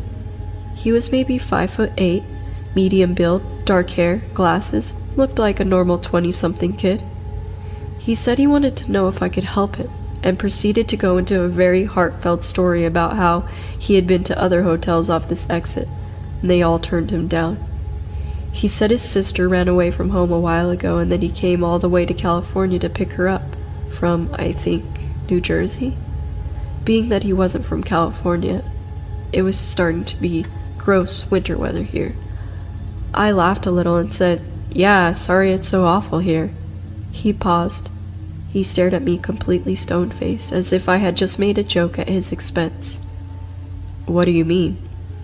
"Just the weather," I tried to recover. I was used to making worthless small talk and jokey observations with guests, but nobody had ever taken anything I said casually or so seriously. "It's not exactly California weather outside." "I love it here. I think it's beautiful," he said, and again stared. I didn't know what to say. Think about it. What would you say to that? I tried to laugh it off and said I'd trade him, but he just stared. Finally he goes, "Anyway, the reason I'm here is that I've been driving almost non-stop for a couple days and I've honestly got almost no money to me." Here it comes. I thought some guy is gonna ask me for a room at a crazy low rate because he sees the parking lot is almost empty. Before I can say anything, he continues, "I don't want a room. I just need a place to take a shower really quick. I swear I won't touch anything or mess anything up. I honestly just need a shower really badly." I thought about it for a minute. At the time, I hated my manager. I knew she'd never allow it. And for whatever reason, nothing in my brain screamed stranger dangers, so I finally agreed. He told me he could give me his driver's license to hold on to until he was done, but I trusted him. He ran out to his car to get some clothes, and I gave him a handful of tiny soaps and shampoos, and some towels so he didn't fuck up the ones the maids put in the room this morning. I put him in a room right down the hall from the front desk so that I could keep an eye on him. He went in, and I went back to watching YouTube videos. A couple minutes later, he comes down to the desk. I don't know what's wrong with me. I can't figure out how to turn the shower on. Could you come show me? I'm sure you're thinking exactly what I was thinking when I looked back on this situation, but no, I didn't see why this was a dangerous situation at the time. A young woman, alone in a hotel room with a stranger who hasn't left any kind of trail or identification, with no other employees on property, and almost no other guests. Yeah, I'm stupid. I got up and switched the phone lines from switchboard to cordless and took the receiver with me into the back. I grabbed the keys and locked up the front desk area before following him down the hallway to his room. I had easily 50 pounds on him and about 2 inches height, so I felt secure. I opened the door and walked in while he followed behind me. I heard the door click and realized immediately that I wanted to leave. I walked to the bathtub, turned on the water, easiest to understand tabs by the way, and ran my hand under the stream a few times. Just pull up that when you're ready, I said, and scurried to the door. I could hear him saying something behind me, but I opened the door and walked out. I got back to the front desk, locked the door behind me, and sat down. At this point, I was a little shaken at what just happened, but talked myself down by reminding myself that if he was going to rape me, murder me, he would have done so by now. Again, dumb. Finally, he comes down the hallway and hands me the towels and empty bottles of shampoo, body wash. He says he's hungry, so I point to the breakfast area in the lobby and tell him there's some apples and bananas sitting out from breakfast and that he could take some for the road. I remember hinting that I wanted him to leave. He walks a few yards over to the counter and grabs a banana and an apple, then comes back to the front desk. What did you say your name was again? Queenie Frostine, I said hesitantly. He could see my name tag. How old are you? 23. Could I ask you a question, Queen Frostine? He seemed so confident, almost robotic, like this was Groundhog Day, and he has relived this uncomfortable, awkward half hour 50 times before, and has no reason to think anything is weird or spooky or inappropriate. I was standing now, and I moved a little farther from the desk, casually putting my back against the wall and adding another foot or so of space between us. Do you have a boyfriend, Queen Frostine? I said I did. He asked me, really? I wasn't lying, but perhaps he thought I was. I wondered. I assured him I did, and he gave me an odd look. The best way to describe it is that he saw something funny in his head and was amused by it, but more amused by the fact that he was the only person who could see it. That's really weird, he continued. Why is that? I asked. He told me it was weird again, and I racked my brain trying to think of what he meant. Was he implying that I am ugly? Did he think I was a lesbian? Any and all solutions came flooding over me so fast, yet none of them fit. Why is that so weird? It just is, he smiled a little. Okay, I let out. I stood there staring at the floor a little bit, then back at him. Anyway, I gotta go. Thanks for the shower and the fruit, he said as he walked out the door. I watched his car pull away, but couldn't tell what kind it was. It was that weird kind of time in the early winter where it goes from dusk to pitch black in what feels like 10 minutes. I sat back down, rattled. I couldn't believe how uncomfortable I was all of a sudden. My stomach burned inside and I was relieved that he was gone. For the first time, I felt really truly scared in that hotel by myself. I got up and ran to the laundry room that connects to the front desk. I made sure the door leading to the lobby on the side was locked. It was. I ran to the other side of the laundry room and skidded into the door that leads out to the public hallways. I checked to make sure that it was locked. It wasn't. I usually didn't lock it on the off chance that I'd go to the bathroom and forget my keys some night.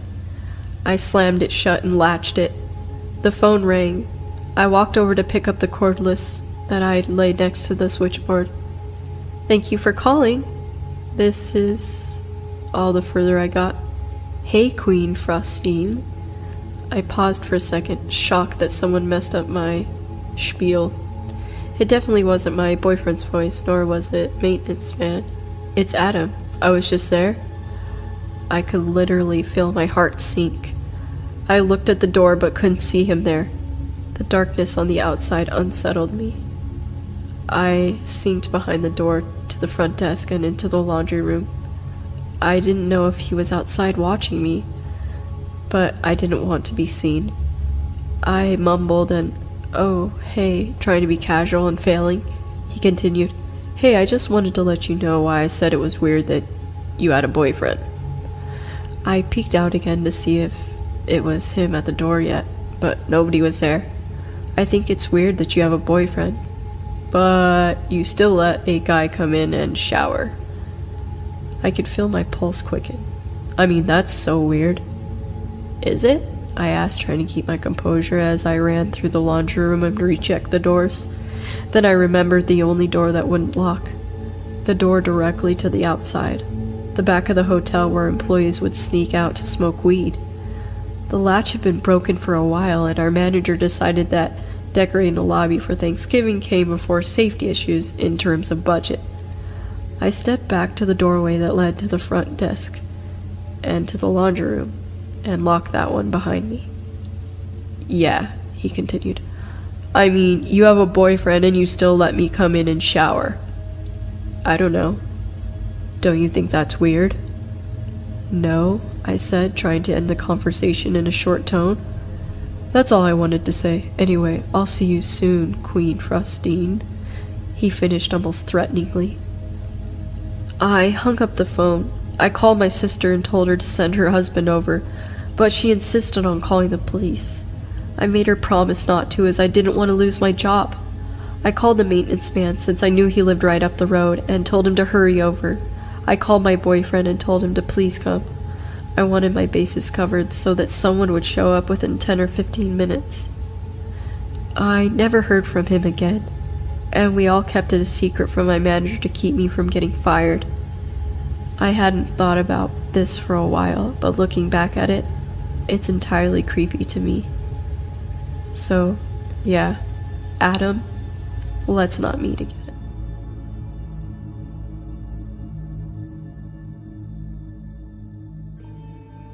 About 3 years ago, I moved into my first apartment.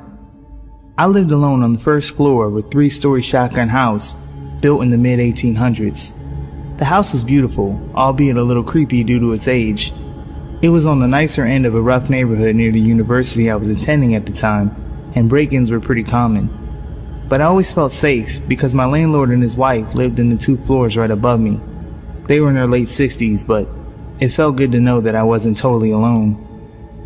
It was the first fall I was living there, and the days were getting shorter. On this particular evening, it was already good and dark outside by 6 p.m. I was in the kitchen making dinner when suddenly the power cut out. I was a little startled, but luckily the flame from the gas range was still going, so I could see well enough to grab my phone to use as a flashlight. Aside from the flame flickering under the pot of soup, the house was pitch dark. I double-checked the light switch in the kitchen, but got nothing. The only thought that occurred to me was that it was a strange time for the power to go out. It wasn't storming, and it wasn't particularly hot outside or anything. I used the light from my phone to navigate from the kitchen towards the front of the house. I peeked out the blinds in the living room, but couldn't see from that vantage point whether any of the other houses had lights on. I decided it would be a good time to call the landlord, because I sure as hell wasn't going down to our creepy stone basement to mess with the 100-year-old fuse box. I knew they were home since I kept hearing them go up and down the stairs earlier, so I rang them up. Being older folks, they only had a house phone, and when I called it, it was disconnected. Of course, it was connected to the power. Still standing there in the pitch darkness, I wasn't quite sure what to do. I remembered the burner I left on and was heading back toward the kitchen when I heard their front door slam shut and heavy footsteps in the entryway that separated our apartments. Then I heard 2 men's muffled voices. You know that primal fear people talk about when something bad is about to happen to them? I felt it. Every hair on my body stood up. In half an instant, my heart was in my throat. I stood paralyzed in the doorway to the kitchen. Luckily, I snapped myself out of it and grabbed the closest weapon I could find, a bright pink chef's knife on the kitchen counter. I'm a small woman, and certainly not strong. I had my doubts about whether I could fend off one intruder, but 2? I crept as quietly as possible back toward the front door, clutching the knife in one hand and my phone in the other. I stood a couple feet from the door, and the men were still out in the entryway talking. Their voices were rough sounding and definitely not from the area. "Well, do what you gotta do. I'll be waiting in the van," said one. With that, I heard the front door open and close. At this point, my heart was beating out of my chest, and I felt like I was going to be sick. Were they just breaking in, or did they intend to hurt me? Had they already hurt the landlord and his wife? Shit. I made my way over to the blinds and peeked out the window again. Sure enough, I saw a man in dark clothes hop into a white van parked across the street, just to the left. I live at the end of a dead-end street, where you can only park facing one direction, and the van was facing the wrong way, ready to head up the street. I tried to collect myself. There was nowhere to hide, really. Perhaps I stood a chance that this guy wasn't expecting me to be ready when he came in. Unfortunately, my cat hates strangers, and she was now going crazy, tearing back and forth through the house at full speed while meowing. In my head, I silently cursed her for giving our position away and probably killing us. Then suddenly, I heard the landlord's apartment door open and close again, and the man went back upstairs. A million thoughts raced through my head. My car was parked just up the street.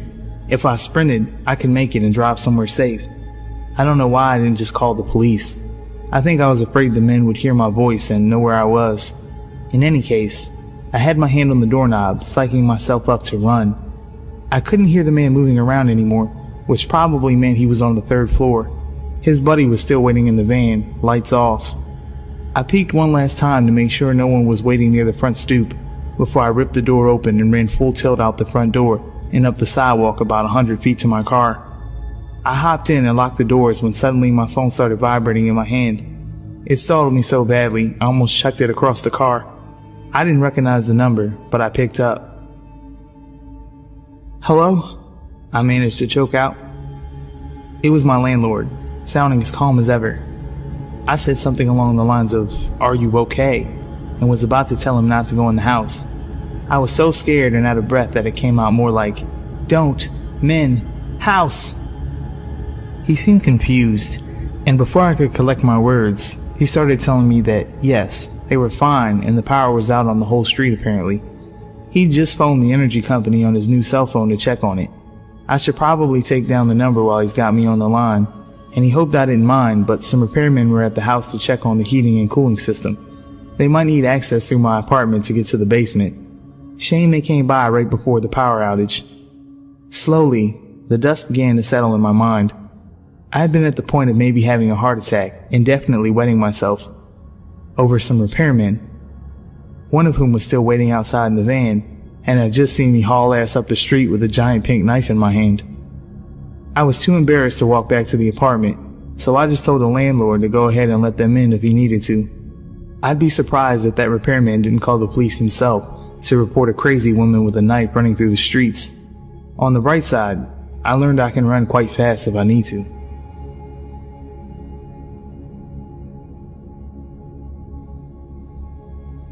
Some information about me is that I am 15 and was at the time of the encounter. I am male.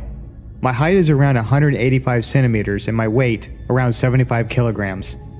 It was this summer that this encounter happened. I was on vacation to my old home from my childhood in Portland. It was a fairly large home with a huge backyard surrounded by a fence. Behind that was a forest. The only problem with this house is within 1 kilometer, there is only one other home and it is empty. A girl with her parents lived there. I had a crush on her when I still used to live there, but they very rarely visit that house anymore as they live in Germany and go there in the winter. I am 15 at the moment of writing this. I was alone at the house for 2 weeks as my grandfather had to watch over a hotel, and I was used to being alone, traveling across the cities in Portland. I felt kind of lonely at this point, because my German Shepherd passed away 2 years ago, and no one I knew lived within 1 hour of walking time from there. I spent most of my time on my laptop.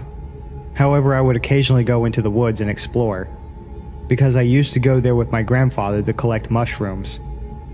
I even went to the woods 3 times that night to watch the wildlife in the forest, as it was very peaceful. It was 5 days before my grandfather would come back.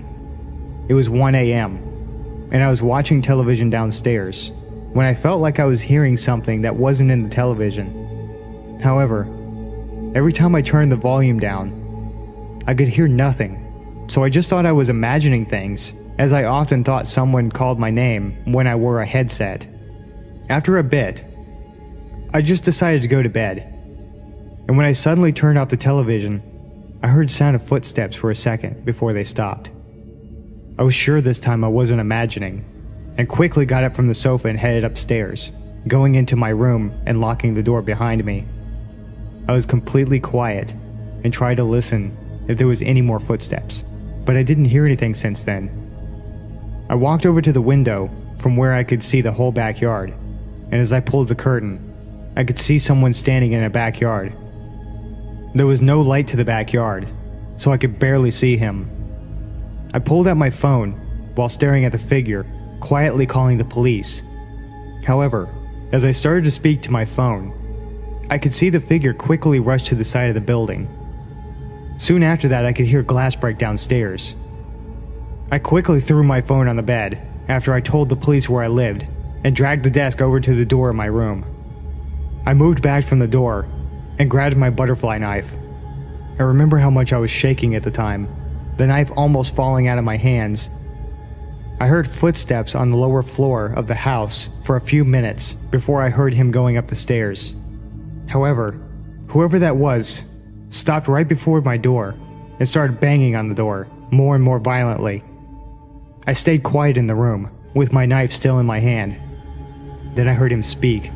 "I know you're in there, open up!" I was afraid to do anything. I just stood there, completely frozen from fear. After a bit, I heard the sirens of police and heard the man rush down the stairs and through my backyard, climbing over the fence and disappearing into the woods. I told the police about the whole incident and noticed that the broken window was the only thing destroyed in the house. There was nothing missing from the house. Nothing was even touched except for the window. The police have not found that man that came into my house, and I left Portland early, and I don't think I want to visit that house again.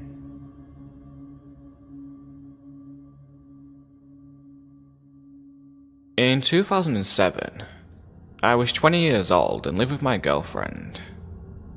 Neither of us had a vehicle at the time, so when we got into an argument one night, I left and started walking the 8 miles to my mum's house to give things a chance to settle down.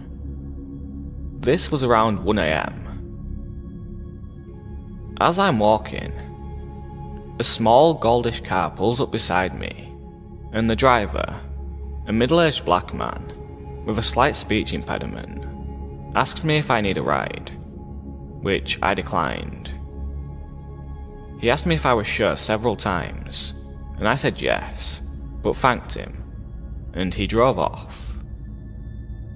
For the next couple of miles, he was idling at every major intersection, sometimes honking his horn at me slightly. Every time I noticed him, I made a conscious effort not to look at him again, or invite any more of his attention. I thought he had got tired of messing with me, until I walked in front of a small used car dealership. I heard someone say, "Hey, come here," from the parking lot. It was him again. I stopped, obviously startled, and he tries to calm me down. "Whoa, chill, dog. Hey man, you sure you don't need a ride? I'm not busy at all, and I really don't mind." I again declined, and he starts asking me questions left and right. I talked to him for a good 45 minutes or so, hoping it'd make him leave me alone before I go on a less busy street. He asked me what my name was several times, as if to check if I gave him a fake one. I did, but I lied consistently. He also kept asking me if I had any weapons on me, or if I was violent. I told him no, which was probably stupid. He then started trying to get me to step closer so he didn't have to yell to talk to me. No. Finally, I tell him I need to keep walking. He again offers me a ride, is again rejected, and then says, "Look man, I'm really just trying to get some weed." What the fuck? Given his behaviour and the circumstances, that seemed very unlikely. I walked off and crossed the street and zigzagged through some shopping centres to lose him. If I did, it was only temporarily. At this point, I was confused, slightly freaked out, and mildly paranoid. But what happened next really freaked me out. An hour or so later, I was on a quiet street, almost to my mum's house. Psst! I look to my right, and I see a chubby but attractive Hispanic woman smiling really big and waving me in to approach her. She was in a driveway of a yard full of plants, a man-made jungle type thing. Can't see a lot of the yard from the street. She did not live there. Yeah? What's up? I asked her, not moving towards her at all. Hey baby, wanna come home? No thanks, I told her. Oh, you have a girlfriend? I just don't know you, I say, and then continue walking. I honestly thought at the time that this was a setup for a robbery or something, but it appeared she was alone, and there was no one else in the truck. I glanced back towards her, and she's now got her truck door open, like she's going to leave, but the back of her shorts are pulled down, with her ass fully exposed and staring up at the sky like a lunatic. Are you alright? I asked. I was genuinely concerned. Yes, I'm just waiting for someone. Waiting for someone in the sky at 2:30 AM in a stranger's driveway, hidden from the view of a street? Okay, good luck, weirdo. She had to be on something. I kept walking. She backs out of her truck and drives past me. As she does, I see there was someone else in the truck the whole time. Must have been hiding for some reason. It was the black dude from earlier. Staring. Eyes like daggers. No smile, or anything this time. I get chills even now thinking about realising for the first time that this guy really wanted me for something, and I probably almost became a victim of some major crime. Shortly thereafter, I made it to my mum's. 5 freaking years pass. It's 2012. I have a car, but decide to walk to Walmart for dog food. I'm in the same general area, with my iPad mini in my pocket and earbuds. I see a car pull up next to me in the parking lot. Hey dog, do you know how to get to the Landmark Apartments? I recognised him immediately, even after 5 years. He looks like a skinnier version of Fleece Johnson from MSNBC's Lockup. I am almost positive he didn't recognise me, or remember our previous encounter. I take out my iPad, connect to Wi-Fi, and try to look up this apartment complex. It did not exist. He volunteers that his name is Carlton. I start telling him where he might want to check, but he's not interested, and starts asking me questions. Again, asked my name several times, asked if I'm armed or violent, asked me to step closer so he doesn't have to yell. How often does this guy do this shit, for fuck's sake? You going to Walmart? I can take you there. No thanks, guy. He keeps trying to get me into the car and asking if I have weapons. Finally, I make it clear I'm not going near him. He starts to pull off and then stops immediately. Look man, to be honest with you, I'm just trying to find some weed. Okay, no. Screw this. I jog to Walmart, send an MMS message to my girlfriend of his car and license plate in case I turned up dead somehow, and haven't seen him since. If he was doing this kind of thing for at least 5 years, he had to have been successful at some point. I personally hope that he was just gay and horny, but he gave off a serial killer vibe.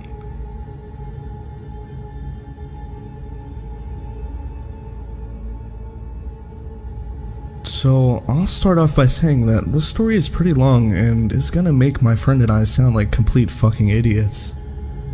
This is because, well, we are.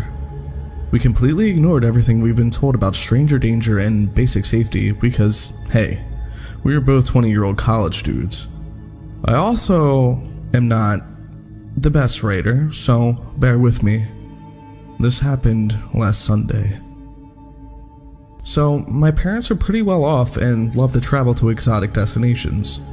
They planned a trip to St. Lucia and extended an invitation to my sister, her boyfriend, and my friend Vince and I.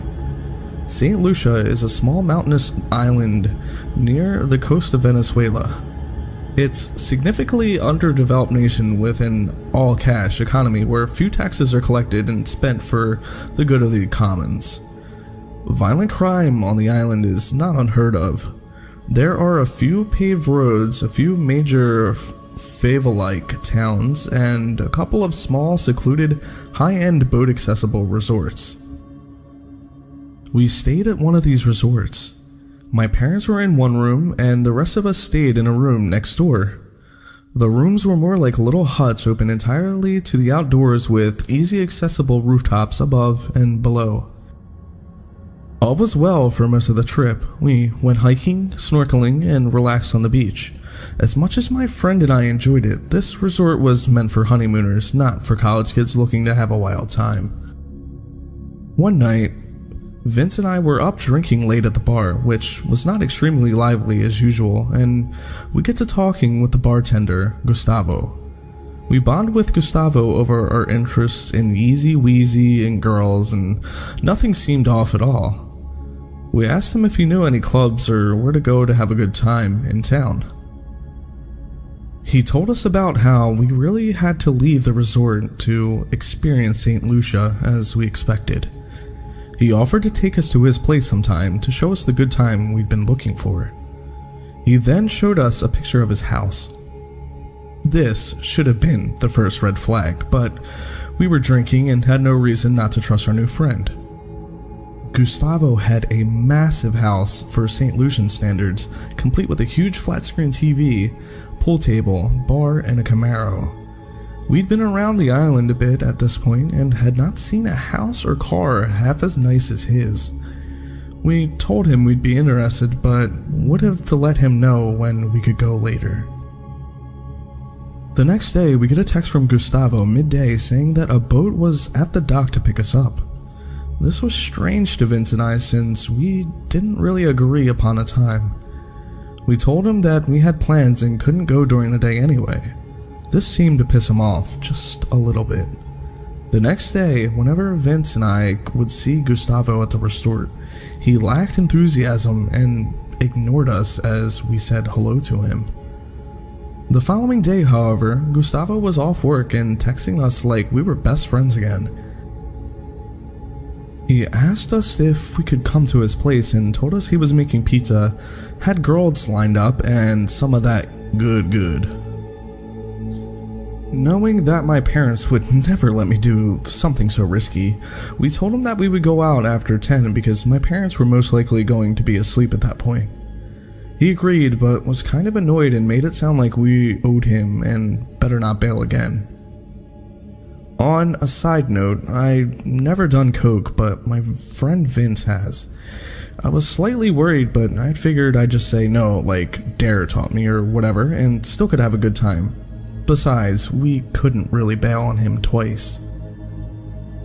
As 10 o'clock rolled around, my parents had gone to sleep, my sister and her boyfriend had gone elsewhere, and Vincent and I had finished up pre-gaming at the bar near the dock until it closed for the night.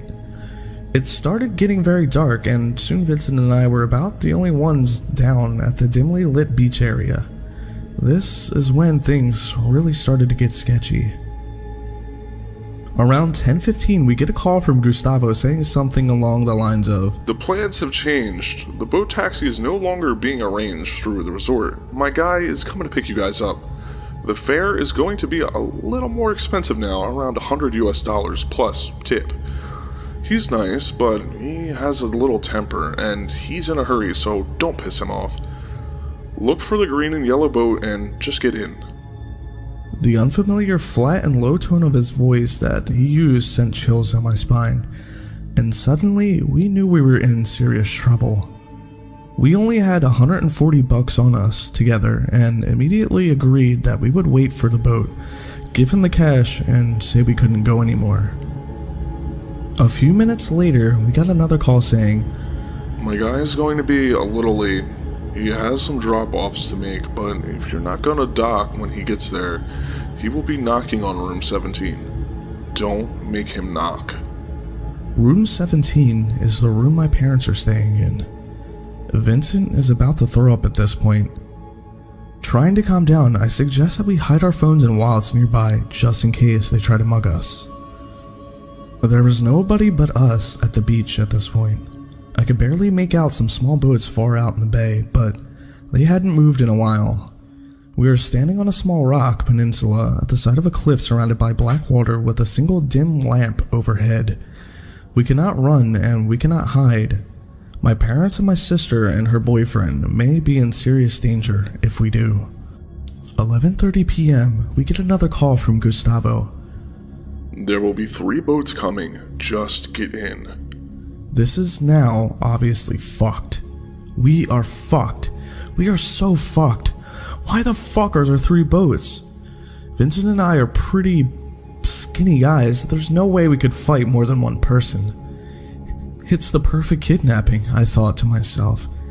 Vince and I are weak young adults who come from apparent well-off families, who didn't tell anyone where they were going or what they were doing. Gustavo knew all of these things and obviously had the resources and connections to pull abduction off, or worse. I spot what appears to be a security guard making rounds down the beach a ways and immediately walk as fast as I can to him with Vincent. I explained, without using Gustavo's name, that we were supposed to be picked up by 3 boats and we feel extremely uncomfortable after recent events and just want to pay the boat captain and leave. My hope was that if we did get kidnapped, at least one person would know where the fuck we went or what happened to us. He assured us that no boats come around this time of night and we shouldn't wait too much longer. We walk not 100 feet before we get the single most chilling text I've ever read. "Did you just talk to the security?" Vince and I both froze and stared at each other for a few seconds. We decided to reply and said we were just chatting with him and heading back and that we can't go anymore because it's too late. He quickly replied, "Don't worry, haha." We replied, "Seriously, don't send the boats, we're not going anymore." Once again, his response was, "Don't worry, haha," followed by another "Don't worry, haha," and that was the last we heard of him. I've seen this shit in the movies. Coke dealers don't usually treat rats very nicely. Maybe Gustavo knew that I didn't use his name, and maybe that's why we were able to get out of that mess. Was the security guard in on it, or were we being watched the whole time? I will never know. Not knowing what to do, Vincent and I started climbing the few hundred stairs up to the mountain, back to our room with purpose. It was dark now, with the only occasional dim lamp along the way. Every single sound, every single movement in the surrounding jungle scared the living shit out of us. I've never felt this afraid in my entire life. We get back to the room, lock the door, and I go out to the patio, silently watch the climbable roofs like a fucking hawk. Vincent swears that he saw hands on the edge of the roof, but they were gone when I pointed my phone's flashlight at them. For the next 2 hours, I sat there, head on a swivel, ready to fucking scream to wake up my family and fight for my life. While freaking the fuck out, I saw a meteor burn up in the clear night sky, which was easily the highlight of my night. So that was pretty cool, I guess. Eventually, we figured it was over and went to bed. Relieved to wake up in the morning without my throat slit, I relaxed a bit. Luckily, we were checking out of the hotel at 11, so we wouldn't have to run into Gustavo again. Before leaving the resort, Vincent and I wandered down to the beach to kill some time. That's when 2 large native men that didn't appear to work at the resort approached us. The larger one said, "Hey, are you the guys that were supposed to be on the boat last night? You know, Gustavo?" I replied, "No," trying my best to sound confused. "How much longer are you guys staying?" he asked. "We're leaving in an hour," I replied. He looked at me with an "I know you're lying to me" face, held out his fist, grinned and said with a low voice, "Safe trip home." I bumped his fist and walked away, trying to stay cool. It felt like everyone who worked at the resort was looking at us and whispering about us for the next hour. I just wanted to get the fuck out. I didn't feel safe until we made it to the hour drive to the airport and got through security. Gustavo and your friends? Let's not meet again.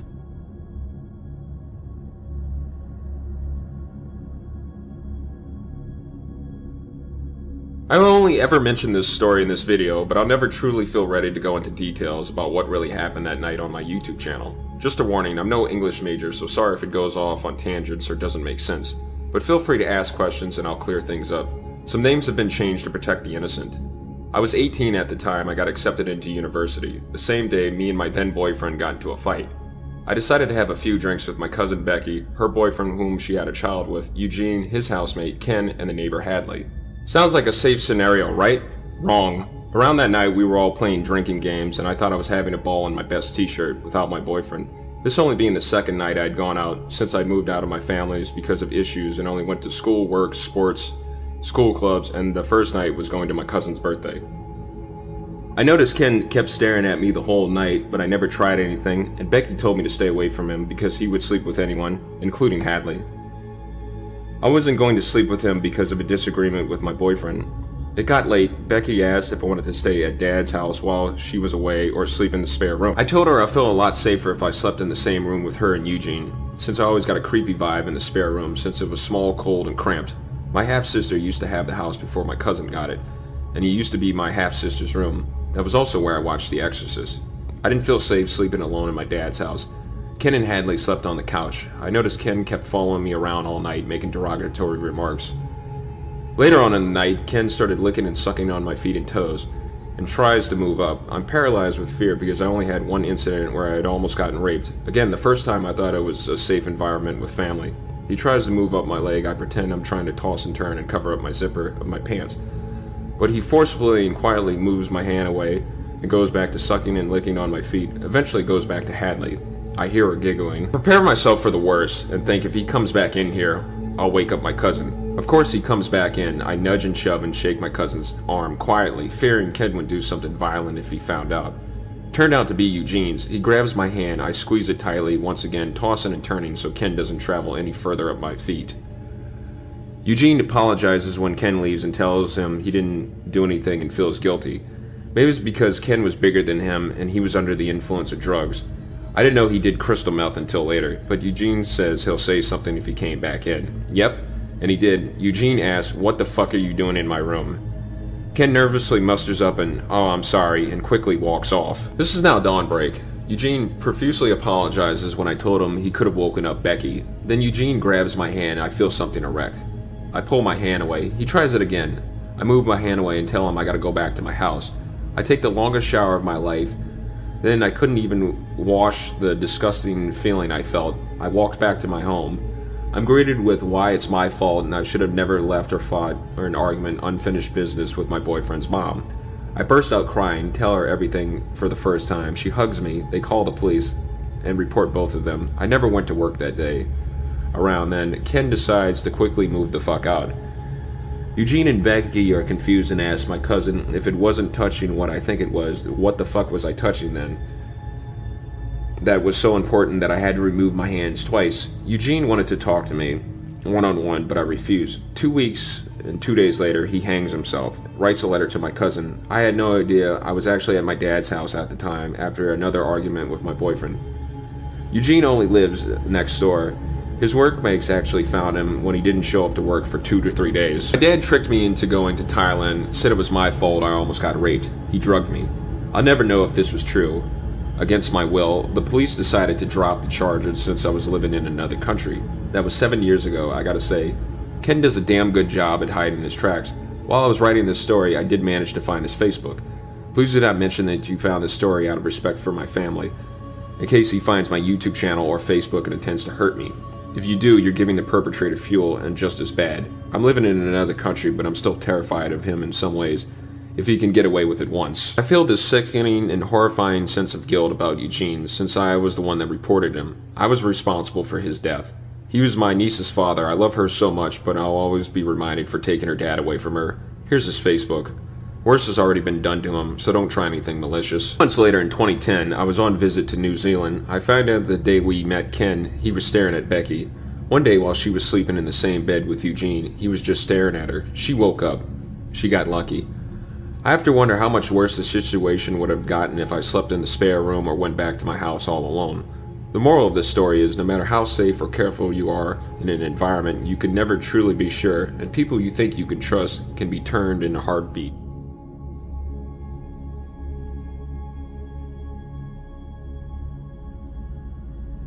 I was seeing this guy Jack for a couple of months, and when I broke it off, I thought he was okay with it.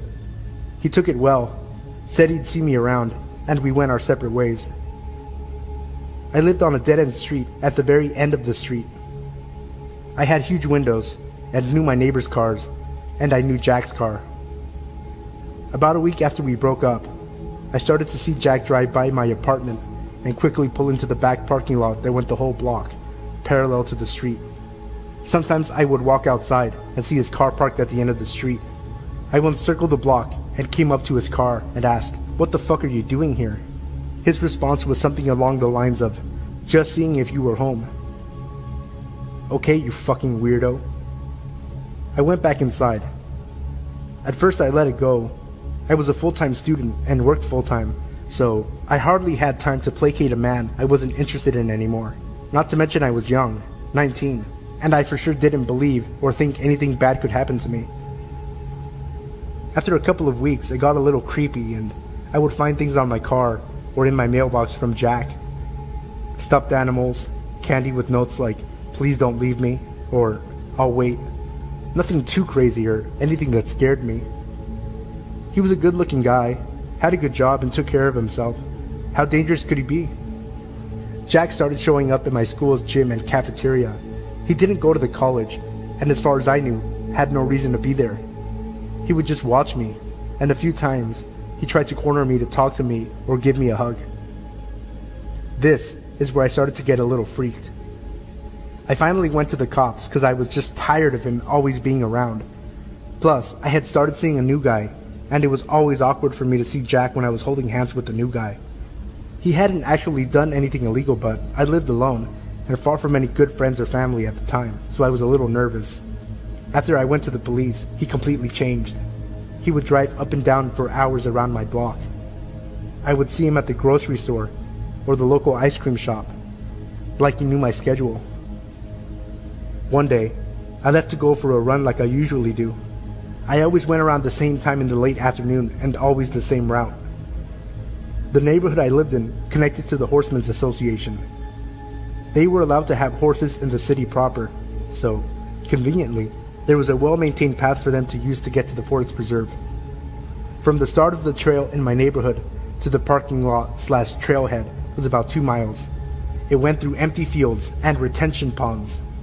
No houses or other people, but that never bothered me. So, off I go into my own world as I concentrated more on the crunch of the gravel under my feet or the fall colors starting to pop. As I closed the distance to the trailhead, there were 4 cop cars just waiting. Weird for where I lived. Very low crime and a quiet part of town. A cop stops me and asks my name. I give it and he asks me to come with them. Now I am freaked. I was shitting bricks.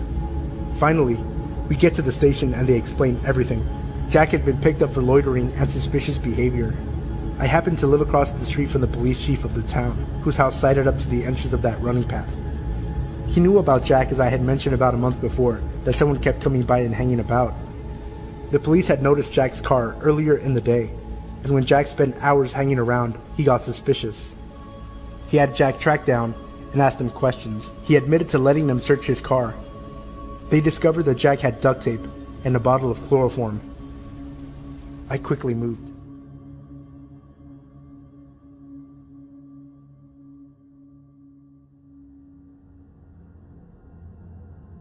This happened about a year ago in Seattle. I was managing a coffee shop just down the road from my apartment. An easy 15-minute walk most mornings, which I appreciated since I like to sleep in as much as I can. I had done this walk many times, leave at 5:45 and get to the cafe at 6 a.m. But what happened this morning would shake my comfort about early mornings, my neighborhood, and my city. Because I would sleep in so close to when I would have to leave, the walk to work would usually be the thing to wake me up. I stepped off the steps of my apartment building and maybe took 5 steps before feeling extremely uncomfortable. A man had just crossed the street and was walking towards me. Something in my body told me not to make eye contact with him. But just as passing, I couldn't resist and looked into his eyes. His eyes were piercing and my heart started to race. To the best of my abilities to describe him, he was at least 6 feet, wearing all black, a hoodie pulled over his head. But his eyes are what haunt me to this day. I wasn't sure if he was African American because his skin was black, and there were large white circles around his eyes, almost as if he had painted black onto his face, which I am certain to be the case. With that one glance, I knew something was wrong. I walked quickly and crossed the street to the other side. I glanced back and he was standing at the foot of the stairs of my apartment building. Certainly he had seen me come out of there. At this point, I was about a block away from him, hiding behind a tree in the doorway of another apartment building, calling my boyfriend over and over. I watched as he looked at my building for what felt like an hour, and proceeded down the sidewalk the opposite way I was walking. I was shaken and relieved. I was thinking about all the things I would have done, running to the police station that was 2 blocks away, calling the security guard I knew was working in the building I worked. All of these different things came to mind. I continued to walk down the block, but felt the urge to take a glance behind me. And thankfully I did. I couldn't see the man walking on the block. He surely would have still been on. I wasn't sure what to make of it until I saw him, on the same block as me, across the street, coming closer. I started to run and he matched my pace. I ran the 2 blocks to the police station, and he was gone. I went in and made a report and called the owner of the cafe to come get me. It took a while before I felt comfortable walking to work alone. Even alone, I couldn't listen to music or anything, always aware of my surroundings. Thankfully, I have never had another encounter with this man. So, weird creepy dude on 12th Ave, let's not ever meet again.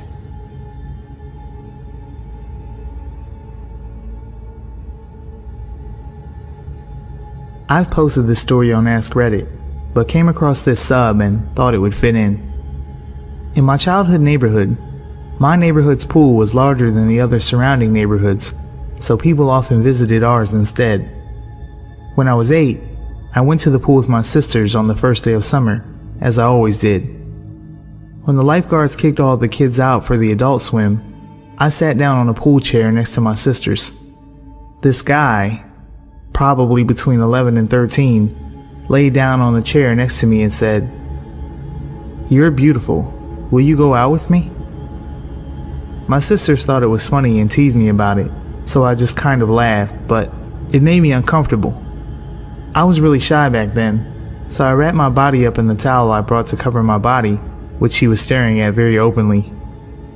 He introduced himself as Chris and kept trying to talk to me, and I was too shy to tell him to go away, so I let him keep the conversation going. Even though it made me uncomfortable, I soon forgot about it, until I went back to the pool next time. There he was, telling me how pretty I was, petting my hair, asking me to go out with him, and introducing me to his disabled grandmother, who brought him to the pool. Anyway, one day this girl came up to me and asked me if Chris was bothering me. I lied and said that I didn't really care, and she rolled her eyes and joked about how he used to ask her out too, and that she was glad he'd found someone else to pine over. The girl, Elizabeth, started hanging out with me when I went to the pool, which was almost every day since I was allowed to go by myself if I wanted. She explained to me that she and Chris were good friends from a different neighborhood, but came to our pool because it was bigger and had more room for his grandmother to work on physical therapy for her legs. We became great friends and laughed about how Chris was always following us around and asking me out. One day, I noticed that Chris followed me all the way back to my house and tried to hide behind a mailbox when I turned around. As funny as that sounds, I didn't think it was funny back then and rushed back into my house. I began to notice that he was getting more aggressive and annoyed with me for refusing to date him. He started asking me to go on walks with him through the park and brought his grandmother so I didn't feel like I could say no. He would take me into the woods or behind the jungle gym, out of sight from his grandmother, and make creepy comments about my body and touch my cheek while telling me how pretty I was. He'd pet my hair and try to bounce the curls, like stretching out a spring and watching it curl up again. His grandmother would offer to let me sit on her lap during these walks while she controlled her wheelchair, which made me feel really uncomfortable because I didn't know her well, and being a stupid, ignorant 8-year-old, I thought her atrophied legs were a little gross. He continued to follow me home, even when I took shortcuts through the woods or the long way that led in circles. His presence began to make me nervous because I wasn't sure what would happen if I continued to turn him down. I started avoiding the pool when his grandmother's handicap van was there, but I'm pretty sure he just fixed that by showing up later than usual, so I'd already be there when he arrived. All of my friends, including Elizabeth, thought it was so funny, so I never told them I didn't want to go to the pool anymore, and never brought it up to my sisters or parents. So if someone asked me to go with them, I'd just go and hope he wasn't there. Finally, during the last week the pool was open, I went to the bathroom. The bathrooms are a bit off to the side of the pool and closed off with a large heavy metal door, so kids don't sneak in and vandalize it at night. The second I entered, the door shut behind me and the lights turned off. Then I heard Chris say, "I'm not letting you out until you agree to go out with me," and he locked the door. The bathroom was cold and pitch black, and I was terrified of the dark at the time. The tile was that disgusting, slimy, wet feeling that tile gets when it's wet, with bits of dirt and sand on it, which is why I never liked going in there in the first place. It also smelled like chlorine and a typical subpar public restroom, stuff of nightmares for an 8-year-old. I started banging on the door and screaming for help, but nobody could hear me because of the really heavy door in the location. But then some angry soccer mom started screaming at me to stop pranking her and how much trouble I was in. Turns out that she'd been locked in there too, and was mad that while she was peeing, the lights turned off. She called for help with her phone, and I was eventually let out of the bathroom. Being 8, I didn't think much about it, but now I realize how creepy the whole situation was. I should have told someone the first time he followed me home, and it never occurred to me to just stop going to the pool. The lifeguard stopped allowing people from other neighborhoods due to an unrelated series of break-ins, and I'd heard that he was banned from the pool for locking me and the mom in the bathroom. But the next summer, I saw a boy who looked just like Chris but taller, and with blonde streaks dyed into his hair. It might have been his brother or a spot-on look-alike, but I never went to that pool again after that, and I never met Chris or Elizabeth again.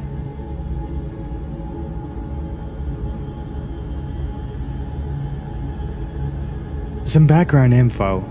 I attended a private high school, but our tuition did not cover the school trips and the like. This incident took place during the summer of my junior year, during the last few months of school. During high school, I was part of the Language National Honor Society, a club that will only let you in if you have an A and are overall level 3. 3 years of language study in a non-English language. Mine was Japanese. I had taken several classes over the summer and tested from level 2 to level 4. I was ecstatic to join the club and do all the activities advertised, including traveling to our respective countries of study. That meant if I kept my grades up, I would be able to travel to Japan just over summer for a home stay. Part of the way us students raised money for our trips was to recycle all of the school's recycling and turn it in for a collective fund. Again, private high school. I guess we just did things differently. Anyway, the jobs for recycling were divided between the students who sorted the recycling and dug through the trash at school, and ones who drove the bags of bottles to the local recycling center. I was in the latter group, since my family owned a Suburban, which could fit most of the bags in one trip, with all the other seats down. So during late April, early June, I was signed up to take the bags. My mom offered to drive, since she wanted to use the truck to go shopping later in the day. It was surprisingly hot for the west side of Oregon. I was dressed in jean short shorts and a t-shirt and sneakers. No way I was going to wear flip-flops at the center, even with the heat. Old soda feels disgusting as it dries between your toes, trust me. At this time, my mom and I were not in a good spot in our relationship. We butted heads over every little thing, including recycling. She couldn't understand why I insisted on going to the recycling center early in the week. It was wasting time because she needed to buy something for one of my siblings' school projects. If you want, you can just drop me off. I'll grab a soda or something and text you when I'm done or walk home, I said, annoyed. She sighed. I'll wait around for a bit. When we reached the center, which was connected to a QFC, she parked one row from the entrance and I hopped out, dragging 3 huge bags with me. I returned to the car to grab the second batch when I felt it. That tingle go up your spine when someone is watching you. I frowned and then looked around. There was no one around really, except for an elderly-looking old man sitting in his car in the row behind us. He was looking right at me. I did a quick check to make sure there was no soda streak on my bare legs. Shit, there's a hole in my shorts. Jerk. So go ahead and laugh at the dumb teenager with bright pink panties. He wasn't laughing, but I was more embarrassed by the staring than creeped out. With a huff and a grumble, I dragged the remaining bags to the recycling center. It's a small open room that you can see into from the parking lot. Recycling machines lined the walls, and I got to work. A few minutes pass, and I get a text from my mom. I'm going ahead to the mall. Text me when you're on your way home. I don't want you waiting around for me to pick you up. Great, I text back. A few more minutes later, and I hear a car pulling up into the parking spot right in front of the recycling center opening. I look up as a reflex, and I felt my heart sink. It's the old man from before. The tingle down my spine is made of ice this time, settling in my gut. This was not okay. The man was watching me.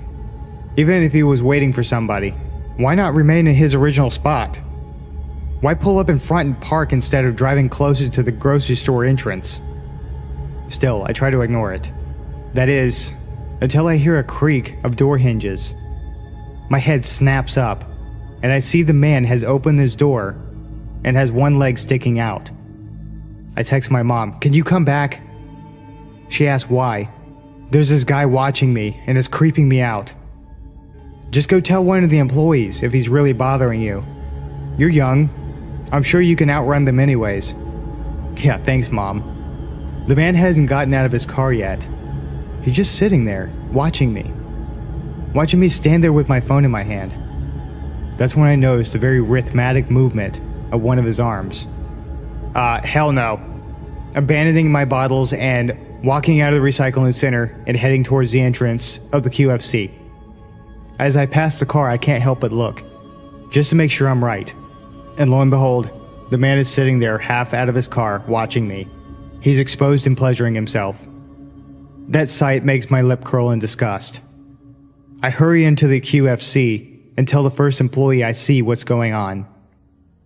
She just says, "Oh, that's gross," and walks away. Yeah, fuck you too, lady. I feel gross. Violated almost. It makes my skin crawl, but I'm too nervous to go back out of the store again. I linger by the doors, like a creep myself. Nervous. After about 5 minutes, another employee, a man this time, comes up to me and asks if I'm lost, and reminds me that there's no loitering in the store. I have no choice but to go back out again. Thankfully, the man is gone. I finish the recycling, turn in the receipt for cash, buy the damn soda and walk home. I never saw that man again, and opted for sorting bottles at the school instead of taking them to the recycling center. On the plus side, my relationship with my mother has gotten a lot better since. The downside, it wasn't the last, or even the most extreme creepy encounter I've experienced.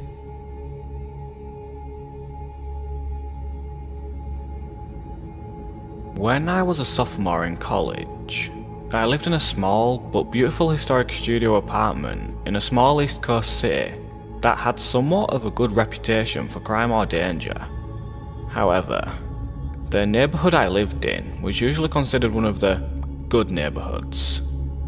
It was close to the city's university, and was mostly students living there, especially on the street my building was on. My building was a huge 4-story townhouse, if you can really call it that. It was really a mansion as a whole, built in 1895. The architecture was really awesome. Built-in bookshelves and huge mahogany pocket doors that slid into the walls. Anyway, the building wasn't exactly in mint condition, and my landlord was pretty lazy. He would always come by and check up on things, and make promises to get stuff fixed, but never really got around to doing much of anything. The apartment I was renting was on the first floor. My front door was immediately on the left as you walk into the building's door from the street. This door, the building's front door, which from the street opened to a small lobby area with only one door in it, mine, and a staircase to the other apartments upstairs, was huge and heavy and was never locked. In fact, you couldn't lock it. And in fact, it didn't even close all the way. So basically, the door to my apartment was open to the street. I asked my landlord countless times to please do something about the front door, but he never did anything. Well, one night, I was getting home from work and it was very late, about 3:45 AM. I worked as a pizza delivery driver at a place that was open really late every night. And I was just sitting on my couch watching a little TV before I went to bed. I had also gotten totally naked, something I truly loved being able to do, considering I lived alone. Haha. Anyway, not even 10 minutes since I'd gotten home and sat down, I heard 3 slow knocks at my door. I'm thinking, who the fuck would be at my door at this hour? What could they possibly want? Why didn't I hear the building's front door open like I normally do? Young and naive, I was half scared and half intrigued. I put a robe on and slowly crept towards the door, which, by the way, was literally right next to the couch where I was sitting. At this point in time, my door didn't have a peephole, so I just had to kind of take a leap of faith and open the door.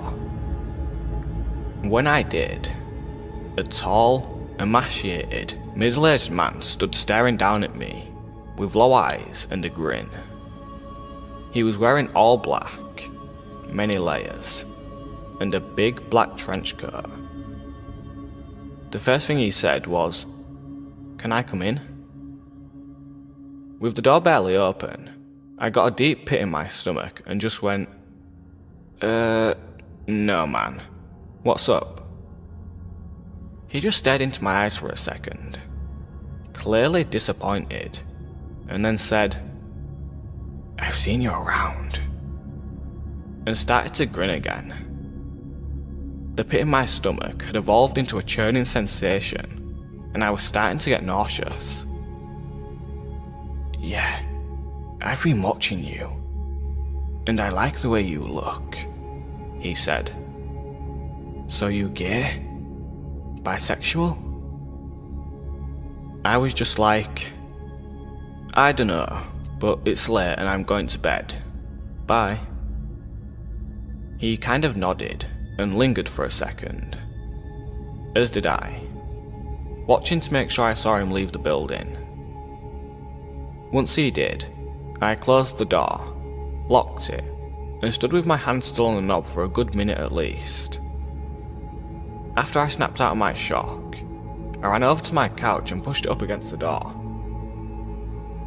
I ended up sleeping on the couch that night, even though it was right there. It just made me feel safer, like I could hear if something happened.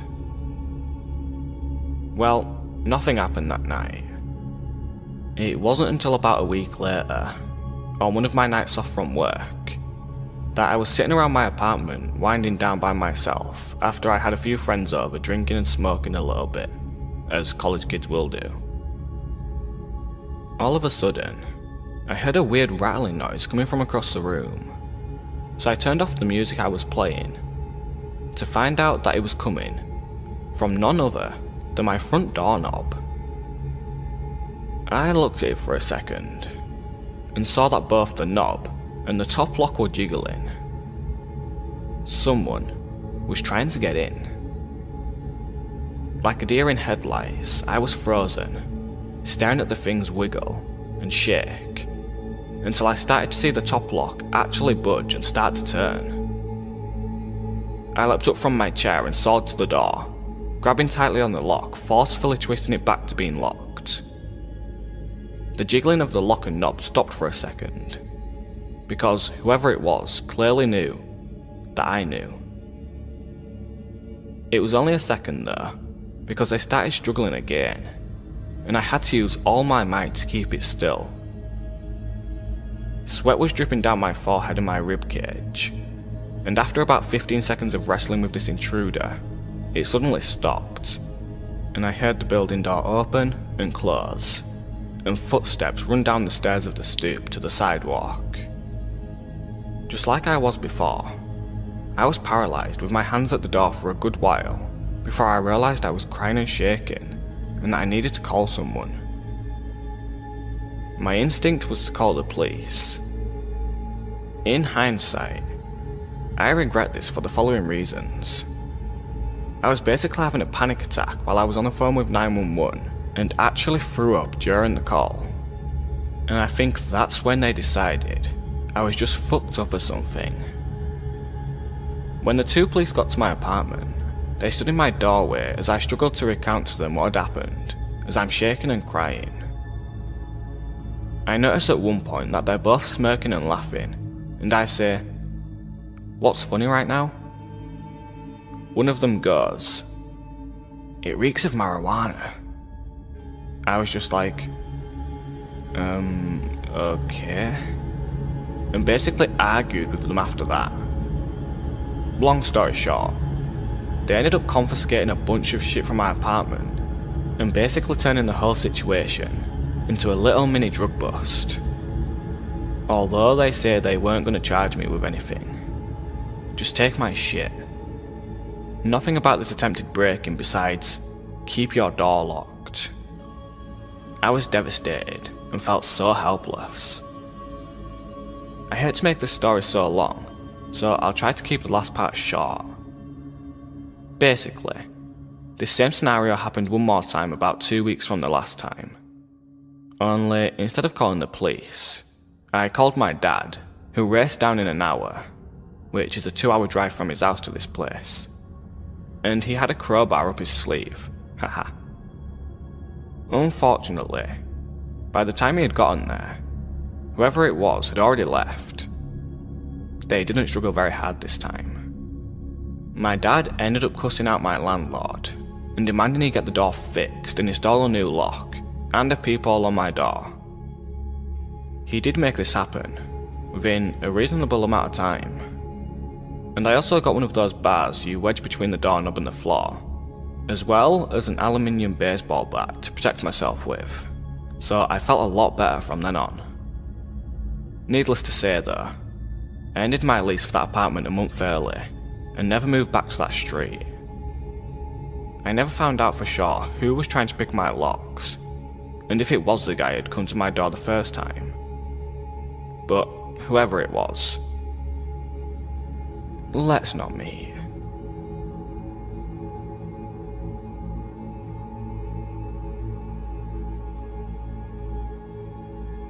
When I was a sophomore in college, I lived in a small but beautiful historic studio apartment in a small East Coast city that had somewhat of a reputation for crime and danger.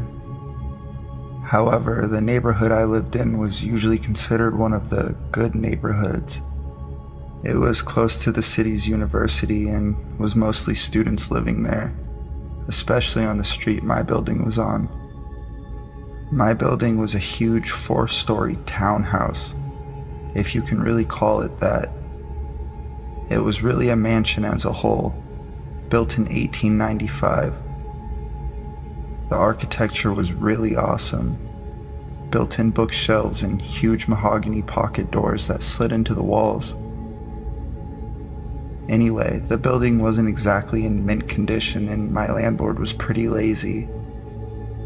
He would always come by and check up on things and make promises to get stuff fixed, but never really got around to doing much of anything. The apartment I was renting was on the first floor. My front door immediately on the left as you walked in the building's door to the street. This door, the building's front door, which from the street opened to a small lobby area with only one door in it, mine, and a staircase to the other apartments upstairs, was huge and heavy and never locked. In fact, you couldn't lock it, and in fact, it didn't even close all the way. So basically the door to my apartment was open to the street. I asked my landlord countless times to please do something about the front door, but he never did anything. Well, one night I was getting home from work and it was very late, about 3:45 a.m. I worked as a pizza delivery driver at a place that was open really late every night. And I was just sitting on my couch watching a little TV before I went to bed. I had also gotten totally naked, something I truly loved being able to do considering I lived alone. Anyway, not 10 minutes since I'd gotten home and sat down, I hear 3 slow knocks at my door. I'm thinking, who the fuck would be at my door at this hour? What could they possibly want? Why didn't I hear the building's front door open like I normally do? Young and naive, I was half scared and half intrigued. I put a robe on and slowly crept towards the door, which by the way was literally right next to the couch where I was sitting. At this point in time, my door didn't have a peephole, so I just had to kind of take a leap of faith and open the door. And when I did, a tall, emaciated, middle-aged man stood staring down at me with low eyes and a grin. He was wearing all black, many layers, and a big black trench coat. The first thing he said was, "Can I come in?" With the door barely open, I got a deep pit in my stomach and just went, no man, what's up?" He just stared into my eyes for a second, clearly disappointed, and then said, "I've seen you around," and started to grin again. The pit in my stomach had evolved into a churning sensation and I was starting to get nauseous. "Yeah, I've been watching you, and I like the way you look," he said. "So you gay? Bisexual?" I was just like, I don't know, but it's late and I'm going to bed. Bye. He kind of nodded and lingered for a second, as did I, watching to make sure I saw him leave the building. And once I did, I closed the door, locked it, and stood with my hands still on the knob for a good minute at least. After I snapped out of my shock, I ran over to my couch and pushed it up against the door. I ended up sleeping on the couch that night, even though it was right there. It just made me feel safer, like I could hear if something happened. Well, nothing happened that night. It wasn't until about a week later, on one of my nights off from work, that I was sitting around my apartment winding down by myself after I had had some friends over drinking and smoking a little bit, as college kids will do. All of a sudden, I hear a weird rattling noise coming from across the room, so I turned off the music I was playing to find out that it was coming from none other than my front doorknob. I looked at it for a second and saw that both the knob and the top lock were jiggling. Someone was trying to get in. Like a deer in headlights, I was frozen staring at the things wiggle and shake until I started to see the top lock actually budge and start to turn. I leapt up from my chair and soared to the door, grabbing tightly on the lock and forcefully twisting it back to being locked. The jingling of the lock and knob stopped for a second because whoever it was clearly knew now that I knew. It was only a second though before they just started struggling again, and I had to use all my might just to keep it still. Sweat was dripping down my forehead and my rib cage, and after about 15 seconds of wrestling with this intruder, it suddenly stopped, and I heard the building door open and close, and footsteps run down the stairs of the stoop to the sidewalk. Just like I was before, I was paralyzed with my hands on the door for a good while before I realized I was crying and shaking and that I needed to call someone. My instinct was to call the police. In hindsight, I regret this for the following reasons. I was having basically a panic attack while I was on the phone with 911 and actually threw up during the call. And I think that's when they decided I was just fucked up or something. When the two police got to my apartment, they stood in my doorway as I struggled to recount to them what had happened, as I'm shaking and crying. I noticed at one point they're both smirking and laughing, and I say, "What's funny right now?" And one of them goes, "It reeks of marijuana." I was just like, okay, and basically argued with them after that. Long story short, they ended up confiscating a bunch of my shit from my apartment and basically turning the whole situation into a little mini drug bust. Although they said they weren't going to charge me with anything, just take my shit. Nothing about this attempted break-in besides, keep your doors locked. I was devastated and felt so helpless. I hate to make this story so long, so I'll try to keep this last part short. Basically, this same scenario happened one more time about 2 weeks from the last time. Only instead of calling the police, I called my dad, who raced down in an hour, 2-hour drive from his place to this place, with a crowbar up his sleeve. Unfortunately, by the time he'd gotten there, whoever it was had already left. They didn't struggle very hard this time. My dad ended up cussing out my landlord and demanding he get the door fixed and install a new lock and a peephole on my door. He did make this happen within a reasonable amount of time, and I also got one of those bars you wedge between the doorknob and the floor, as well as an aluminum baseball bat to protect myself with, so I felt a lot better from then on. Needless to say though, I ended my lease for that apartment a month early and never moved back to that street, I never found out for sure who was trying to pick my locks and if it was the guy who would come to my door the first time. But whoever it was, let's not meet.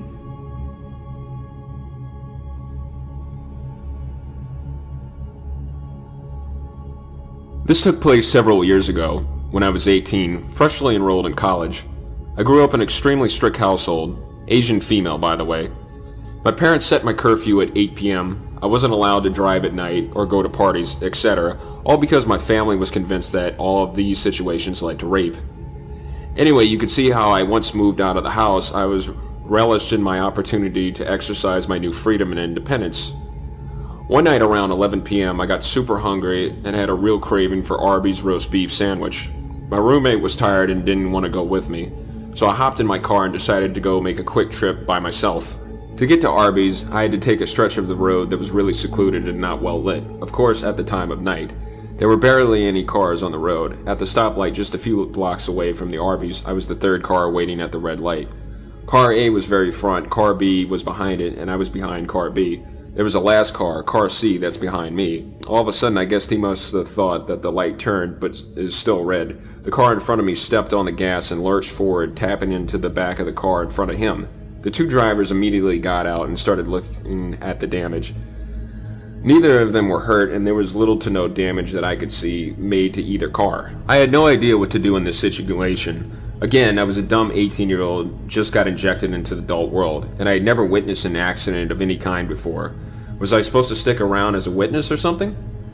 I wasn't sure, but I felt uneasy about the idea of getting out of my car in the middle of the night on a really isolated road to talk to two guys, especially when I didn't think they needed my intervention at all.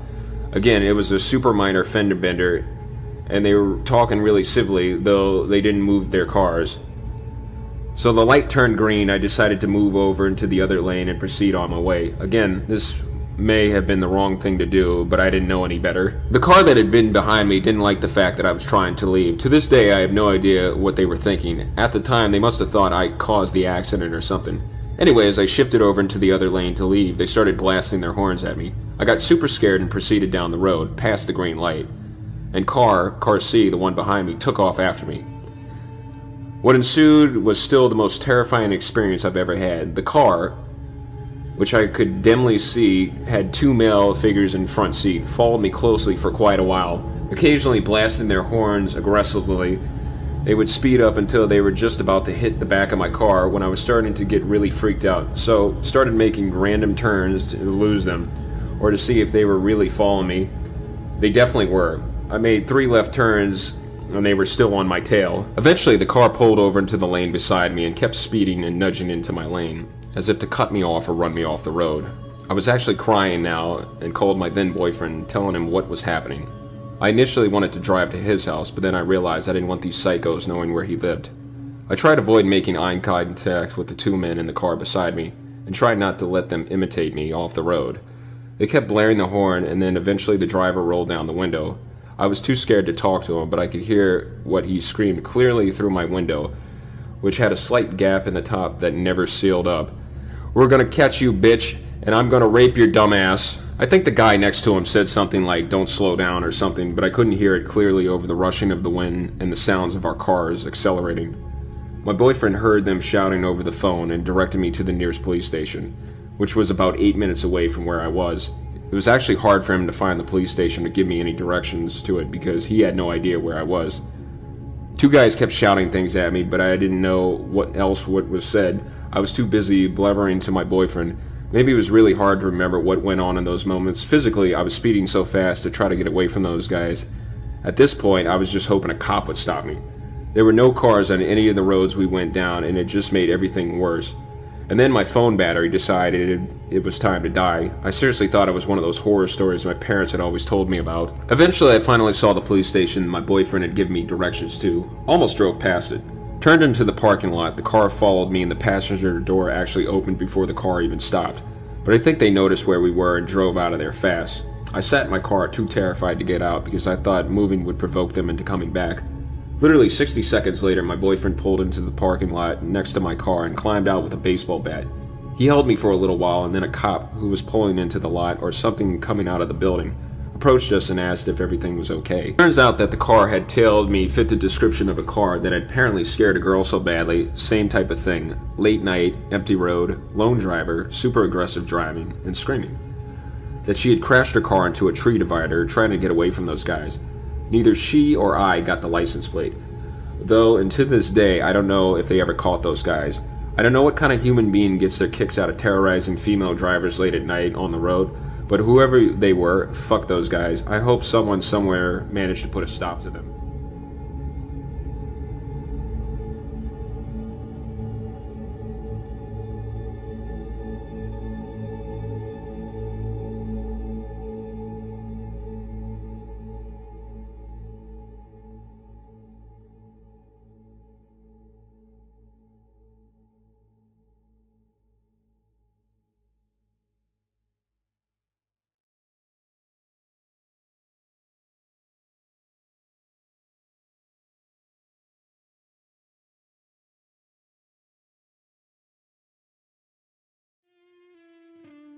Hey everybody, it's Sino. Before the video gets started, I just wanted to thank you all for all of your support.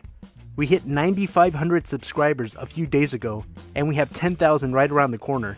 So remember that when we do hit 10,000, I'm going to be doing my face reveal on this channel. Let me know what you guys think of the story in the comment section down below, and if you enjoyed the story, remember to leave a like, and if you're new, consider subscribing. Starting this Friday, May 26th, I'm going to start uploading daily videos to this channel featuring scary stories from Reddit. I'll be finishing up finals this Thursday, May 25th, so after Thursday, I'll be free to start uploading daily videos featuring scary stories from Reddit. I hope you guys enjoyed the video, and if you do, remember to leave a like and subscribe for daily videos starting Friday, May 26th. Thank you for all the support, and I hope you enjoyed the video.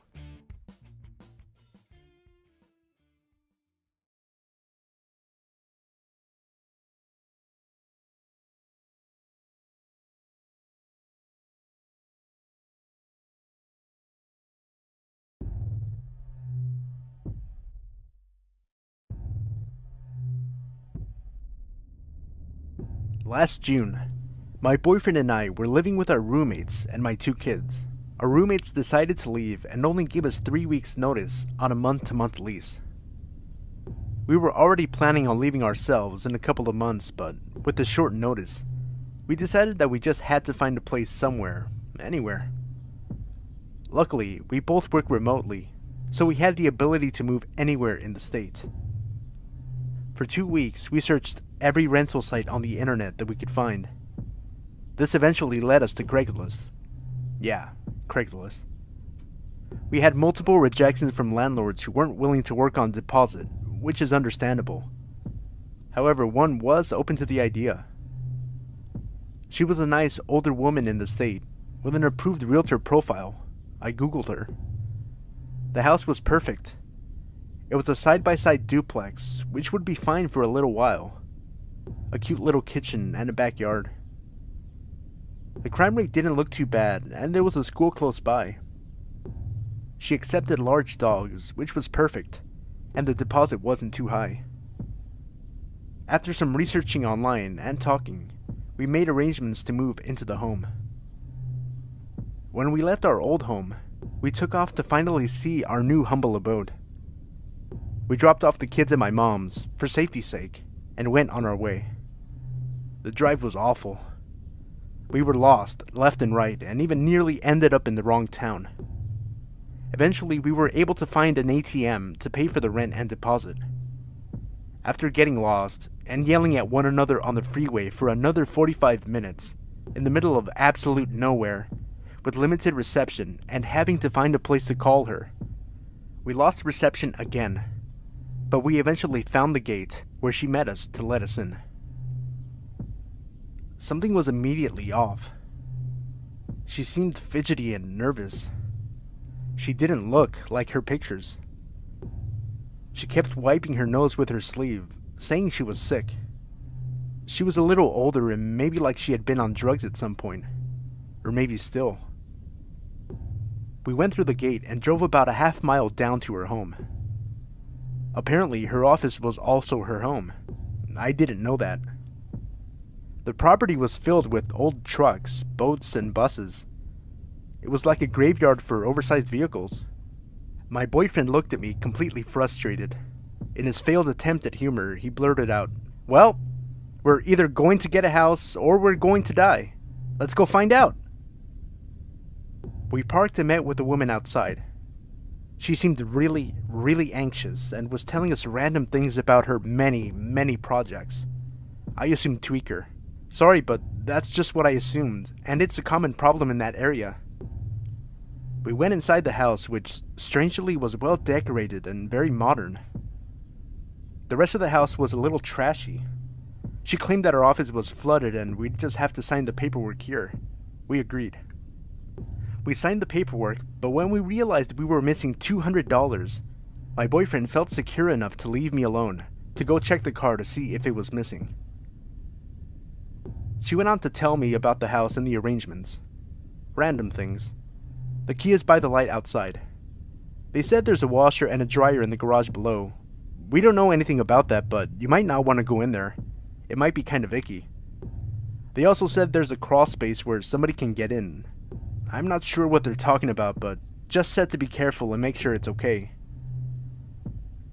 She was incredibly adamant about not having been at the home in quite some time. Okay, I realized that's the part where I should have definitely paid attention. But it was such a chaotic day, and I was so exhausted that I just said, okay, sure. I shrugged it off. I just wanted to get the hell home. My boyfriend came back inside. She said the missing amount was fine. We could just tack on the missing amount to the next month's rent. Perfect. We thanked her and were on our way, new lease in hand. We picked up the kids and drove another hour to the home. The entire drive we were watching the miles down to the town and counting down. 15 miles. 10 miles. 5 miles. Then, we arrived. It was an old 3-story building duplex. Not a 2-story, but a 3-story. The town was eerily depressing. Have you ever seen Gummo? It's a spitting image of Gummo. Actually, I lived in this same town as a kid with my dad sometimes. It was literally 1983. There were mullets and 1980s tank tops, children playing outside, while their meth-addicted parents smoked on the porches and chugged cheap redneck beer like water. It was hot, but the sky was dark and gray. Even the power lines were hanging down and about to fall. There were drug addicts walking around and small children playing outside. Other children played by themselves, running their bikes through the streets unsupervised. This was not Mayberry. That beautiful yard had grown into a jungle. This beautiful duplex was practically abandoned and nobody was living on the other side. My boyfriend and I looked at one another with a sense of dread. "Is this it?" I asked. "This is it. This is where we live now," he told me. He grabbed the key by the light and we walked into the house. It was worse. The floor was covered in water. The fridge had been leaking for a while and the power wasn't on yet. We called the company earlier that day and they said we would have to wait a week to turn it on. There was a cup of coffee left on the kitchen counter. I noticed the locks had been recently changed, and the door had obviously been broken into several times, so much that the locks were completely useless. There was like this weird gap between the door and the frames. There was a horrible, horrible smell, like the stench of rotting flesh or something. My boyfriend went to grab the things while I watched the kids. I walked in the living room. The house had been painted that day. It was roasting outside, and the smell between the paint, the smell of the mold, and overwhelming smell of death. I had to open a window. I tried. He tried. The windows were broken and painted shut. This place was a train wreck. The pictures online had to have been from a few years ago. Whoever painted the house painted quickly and got the hell out of there. It was poorly done. Even the door frames were painted. They painted the walls, ceiling, the banisters, and even the stairs this ugly, depressing salmon pink color. That instantly set me off. "I think there was blood in here," I told my boyfriend. "Why do you say that?" he asked. dropping down more boxes onto the floor. That's the only reason to paint it this god-awful color. Blood will seep through white paint, eventually, and it's impossible to get rid of. The only reason I know this is because I remember hearing about a news story where a woman took over a murder house. As I walked further into the living room, I realized there was a huge bleach stain, about 2 feet wide on the dark carpet. The house was lifted so high with the garage or basement, whatever it was, below. I didn't understand how it could feel like it had been flooded or why the carpet was so badly wrinkled. We scoped out the house and went upstairs to the bedrooms. The windows were so low to the ground and hanging open, and I just thought, this is not safe for kids. There was a bucket of paint with a paint roller still inside, randomly left behind in what would have been our bedroom. I stood by the window, which was only about maybe 2 feet high. It must have been about 4 feet tall, 3 feet wide, no guards, and was completely left open. There wasn't even a screen. I could have sworn I saw a flash of light while staring down 3 stories below from the death trap. Call it whatever you want, but I instantly had a vision of a woman with long hair falling out the window and crashing down on the ground below. I didn't tell my boyfriend. I had to get out from upstairs and just took the kids. About 10 minutes later, that smell of death was making it impossible for me to breathe. I had to go to the bathroom. We had been driving for hours that day, but the moment I stepped in, I noticed that the mirrored bathroom cabinets were cracked, left open, and the toilet paper holder shoved inside in parts. I walked in a little more, and I noticed the red spots on the shower walls, and a sealed tampon in the middle of the floor.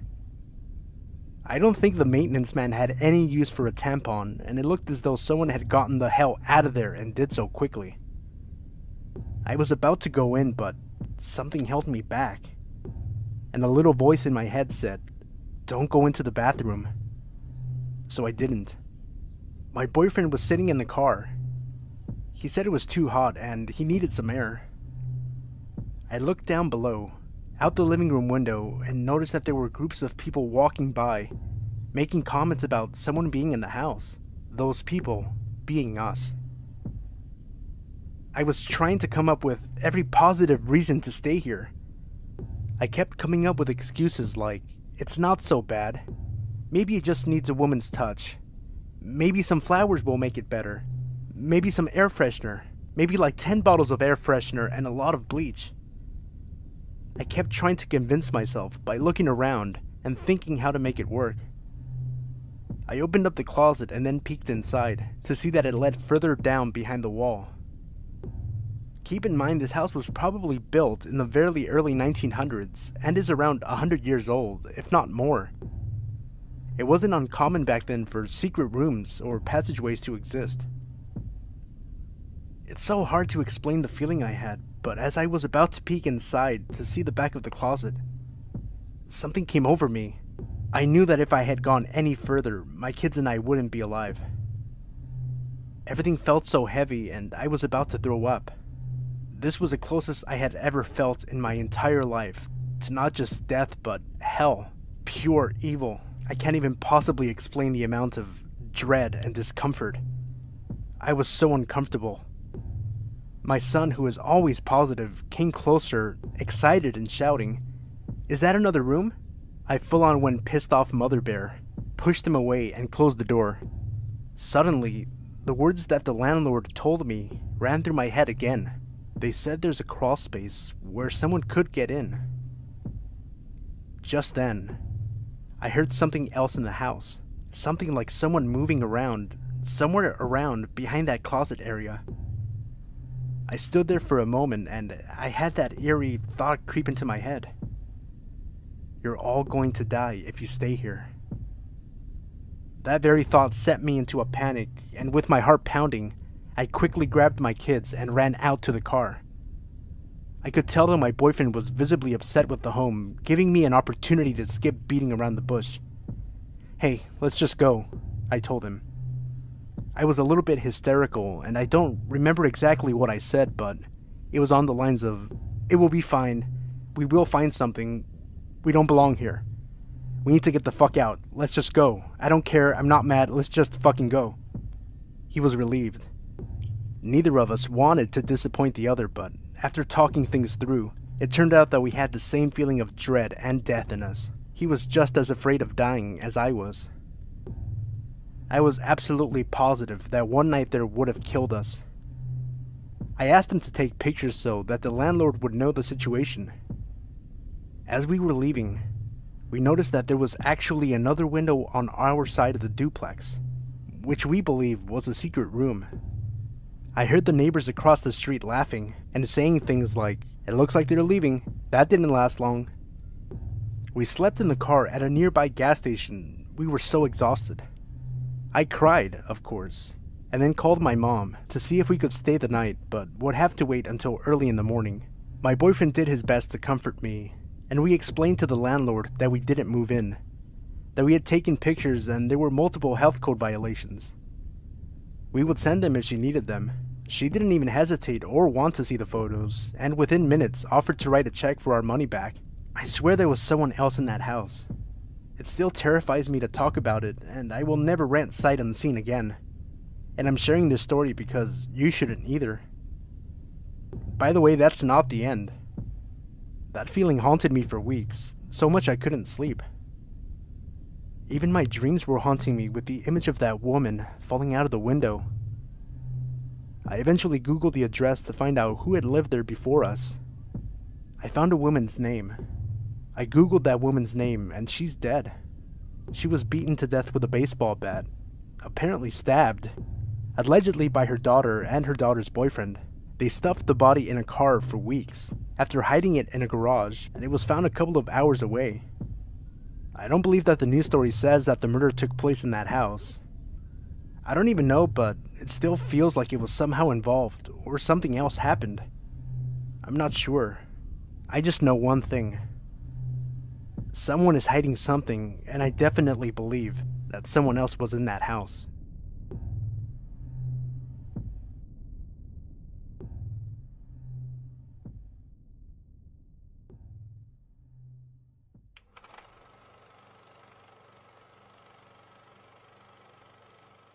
Hey everybody, it's Sino. A few quick notes before the video. If you enjoyed the video, remember to leave a like, and consider subscribing for daily uploads of scary stories from Reddit. I'm including a link to my playlist featuring videos sorted by popularity in the video description below. And finally, this Sunday, June 4th, I'll be hosting a live stream on my wrestling channel for WWE Extreme Rules, where I'll be doing live commentary and coverage. If you're interested in joining me and checking out the channel, I'll include a link in the video description below. Again, thank you for all the support, and may your wildest nightmares come true. When I was about 17 or so, I had moved back home to the beach after staying out in Washington for a bit after earning my GED. Not long after I got back, I made some new friends, with one in particular, Chris. This story isn't about him, but how meeting him was probably the worst thing that could have happened. Now, we used to hang out all the time and smoke weed, drive around aimlessly, go out to bars, etc. Just your everyday teenager stuff. We were, however, pretty into urban exploration, I guess you could say. We used to go into the woods all the time, in random places, just to explore. We live in a big city, so there isn't much adventure in the concrete jungle. Anyway, one night we're driving along this huge stretch of road, one city over. Chris, a female friend, B, and myself. It's probably about 7:30 p.m. in the middle of summer. There are usually street lamps in most parts of the city, but it was pitch black, with thick woods on either side of the street. The sun hadn't set yet, but you couldn't see anything below the tree line. Chris decides to tell us about this path in the woods that connects to neighborhoods he used to use as a kid, and how it's a cool spot to smoke up, with rope swings and benches and stuff. So, of course, we're like, yeah, let's go. We make our way into the woods, down the only path we can see, and it's well beaten, a clear sign it's used often. I never worried about weird things happening because, they always happen to someone else. As we got to the bench in the middle of the path, we sat down and rolled up. B was making a spectacle of playing on the rope swing that hung over a ditch that was about 6 feet or so deep. So we finished rolling up and have 2 really nice blunts. We're just sitting there bullshitting, having a good time. And out of nowhere, the air seemed to get really thick. It's hard to explain, but my throat started getting tight. It was harder to breathe. I started getting lightheaded for seemingly no reason at all. It took me a minute to realize what I was feeling was dread. Just sheer terror. And I didn't know why. Before I could even ask my friends if they felt it, we heard footsteps. And no sooner did we take notice that 3 men were standing within 5 feet of our circle. Now it's pitch black. We have no lights, just the cherry of our lit smoke. These men look like nothing but shadows in the dark. We can't see their faces, clothes, anything. It was extremely unnerving to say the least. After what felt like forever, one of them spoke to us. "Hey, what are you guys doing out here so late?" "Oh, we're just cutting through and stopped to smoke up," I answered them. "Mind if we join you?" Now, obviously, it would have been better to tell these guys to fuck off, but I didn't want to set anyone off, so I told them yes. One of them sits next to us on the bench and just starts small talk, asking things like, "What do you guys do for work? Where are you from?" etc. It wasn't polite small talk. It was like he was trying to keep us distracted, which I didn't notice at the time. He kept talking as he gave one of our blunts to his friend, who, I'll remind you, haven't said a word and didn't sit either. The other 2 just stood next to the bench, looking like they were waiting for something. I passed the other blunt to our new friend, just hoping they are trying to get a free smoke out. I couldn't have been more wrong. No sooner than the 3 men have both of our smokes do they all get really stiff, like statuesque, and reach into their pockets and, you guessed it, all 3 of them were armed. Now I'm standing there, thinking that they just wanted our weed and didn't want to argue about it. Then came the very stereotypical, "Now, give me everything you have." As guns were drawn and literally put within an inch of my face, I could almost look straight down the barrel. Damn the darkness. I was so close to it. I just stood there. I didn't move at all. I guess I was kind of in shock, like I really didn't believe what was happening. Then, out of nowhere, the man to my left let a round off right next to my ear. If you think a gunshot is loud when you hear it on your street, you have no idea how loud it is when it goes off right next to your head. I jumped about 10 feet and rushed to empty my pockets. I gave them my phone and my wallet without hesitation. My friends followed suit, and I thought that was the end of it. We weren't so lucky. This did nothing but make them even madder. They were pissed they only got 2 cell phones and maybe $40 from 3 people. Since our car was still parked out on the street, they assumed we must have had more valuables inside. One of the men grabbed Chris by the collar of his shirt and told him that he was going to walk them to the car and let them take what they needed. B and I, of course, protested and were met with more guns in our faces. 2 of the men took Chris out to the car while the 3rd looked at us and said, "Now, I'm going to walk halfway up the path and find me a nice bush to lay low. If either of you try to run or do anything smart, I'll be waiting with a bullet." And he walked down the path after Chris and the other men. B and I stood there in the middle of the woods in complete silence for a good long while. We talked about how good our chances were if we tried to make a run for it and ultimately decided against it. We weren't sure if the guy was bluffing or if he really was waiting in a bush to shoot us. It felt like we were there forever, and out of nowhere, 3 more gunshots ring out from the street. B lost it. She just started bawling right there in the woods, sobbing at the thought of Chris being murdered. I tried my best to console her and almost strangled her at the same time. When I leaned in to hug her, I could see the light from her phone in her back pocket that she refused to give up. We used it to call 911, but never put the phone to our ear. We just called and put it back in her pocket while talking about the situation. We were scared the guy in the path would see the light if we kept it out too long. We waited there in the woods for an eternity before we started seeing flashlights and hearing the barking of dogs. It was the police. I couldn't have been more relieved, and neither could B. She started sobbing all over again, and we walked out of the woods with the cops. They took B to the side while they zip-tied me and put me in the back of a police cruiser. I started staring out the window, wondering why and where they took B, before I noticed Chris was sitting next to me. I started crying myself, out of relief that he was alive and wondering what happened when they got to the street. He told me that they brought him to the car and had him let them in. He said he let them take whatever they wanted, which still wasn't much in terms of sellable. He said they got pissed and hit him, then shot off a few rounds before running into the woods on the opposite side of the street. I asked him if he told the cops that, and he said they wouldn't listen. It didn't take me long to find out why. They pulled me out of the car after talking to B, and I insisted they remove the zip ties if I wasn't being arrested. Why should I? Apparently, the police thought the B was in danger of us.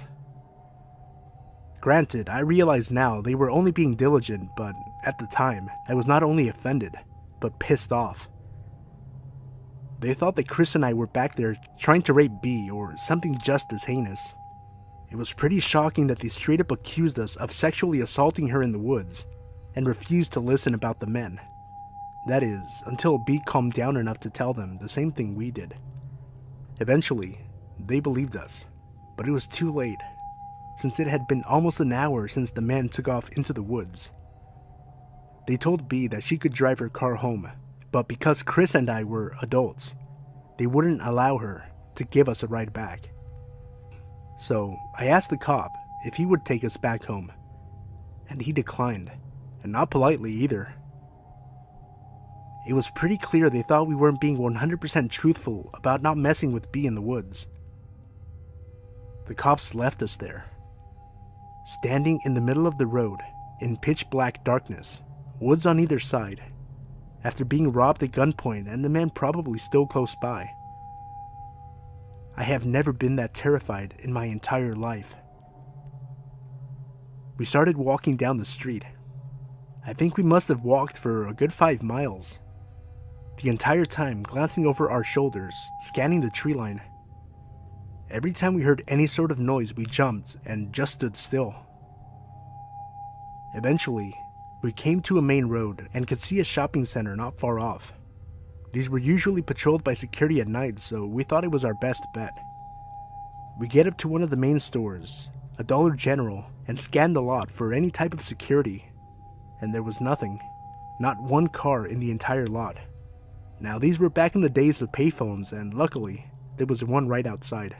I got on my knees to scan the underside of a soda machine, and found just enough to make one call. We called Chris's brother, and thank God, he was awake and agreed to come get us. I don't think I had ever been so relieved to get into a car in my life.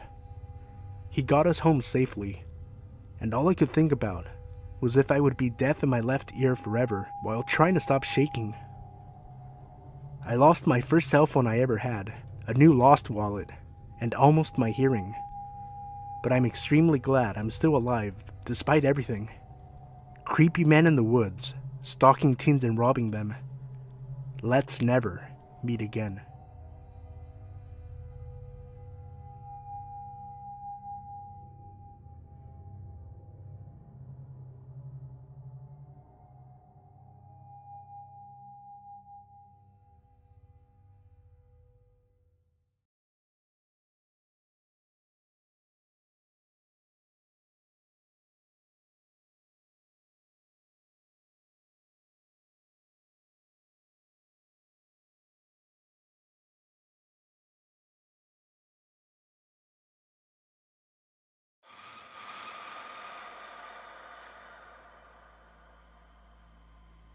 Back in 2012, when I moved 1,200 miles away from my home state, I didn't know anyone in the area. Despite being a rather introverted 22-year-old, I thought it would be good for me to get to know some locals. After joining Meetup.com, I browsed several groups until I found one that looked perfect. It was a nearby holistic healing center where they held events ranging from Tibetan singing bowls to psychic fairs. Given my lifelong interest in things of the alternative nature, I was excited by the thought of making some new like-minded friends. I signed up for the next event and attended a few days later. Upon my arrival, I was enchanted by the scent of incense and abundant good vibes. The owner was warm and kind as she introduced herself and the other attendees. Everyone I met was genuine, inclusive, and made me feel very welcome. I am someone who is incredibly close with my family, and it was my first time living alone and far from home. For these reasons, it was wonderful to feel such an instant connection with others. I had a great time getting to know everyone, and before I left, the owner, Rebecca, invited me to come back. That turned into me frequenting the center 4 to 5 times a week. Early on, I met a guy named Rodney at a Reiki circle. Reiki is a Japanese relaxation technique. He was a middle-aged man who was at the early stages of balding and kept his long hair in a low ponytail. His skin was tan and he was in good shape with muscular arms. Compared to my petite frame, he towered over me at about 6 foot tall. Following the Reiki, everyone would always hug one another and chat. Rodney was the first to come over and give me a very long, tight embrace. As we spoke, he told me how he was a single father and introduced me to his teenage son. The three of us hit it off immediately. Rodney and I seemed to have a lot in common, from our love of raw vegan food to scuba diving. It felt like I'd met a kindred spirit, and the energy he exuded was calm and peaceful. He was easy to trust and open up to. Over the coming months, I became Reiki certified and was spending a lot of time at the center. There was a core group of us that became inseparable. Rodney was always part of the gang. We would hold full moon ceremonies at the beach, drum circles at night, and healing sessions by day. Once a week in the evenings, we would go to Panera to get some tea and enjoy each other's company. All in all, it was a very fun time in my life. As time went on, I would see Rodney often. We would meet at farmers markets. I volunteered to help him run a haunted house attraction he was managing, and attended his yoga classes while he was getting his instructor education completed. Rodney and I developed a deep friendship, but nothing more than that. After all, I didn't have those feelings for him. I never got the impression that he did either, and I was close with his girlfriend, who he seemed to be very much in love with. If anything, I would say he was more of a fatherly figure to me. For all these reasons, I let my guard down. A year later, the lease on my apartment was ending, and I decided to move in with my boyfriend who lived about 40 minutes away. The distance, combined with a busy new job, left me with less and less time to visit the center. Eventually, I stopped going, other than the occasional trip to their little gift shop to buy sage and crystals. Rodney and I kept in touch a bit through Facebook, mostly him liking or commenting on my photos. Life happened, and it had been about 2 years since we had last seen each other in person. One day I was on my lunch break at work and went to a nearby grocery store to get some summer rolls. As I walked by the coffee bar, I saw Rodney and his eyes lit up while he opened his arms wide. I was given one of those infamously long hugs while he slowly rocked back and forth. He told me I looked great, and we caught up on what we'd both been up to since we saw each other last. I explained how I started another job not far from the center, so I'd be in the area again. He told me that he and his girlfriend had broken up. Apparently she was incredibly needy and insecure, which seemed untrue, as I knew her pretty well. Then, he started to tell me about his new business plans to teach, quote, rich older women yoga. After all, they are lonely and neglected by their husbands, so they want to be touched. Taken aback by his intentions, I continued to listen as he went on. I have a private studio space now. You should come by sometime. We can lay naked in the sun and do some stretches. It would be very healing.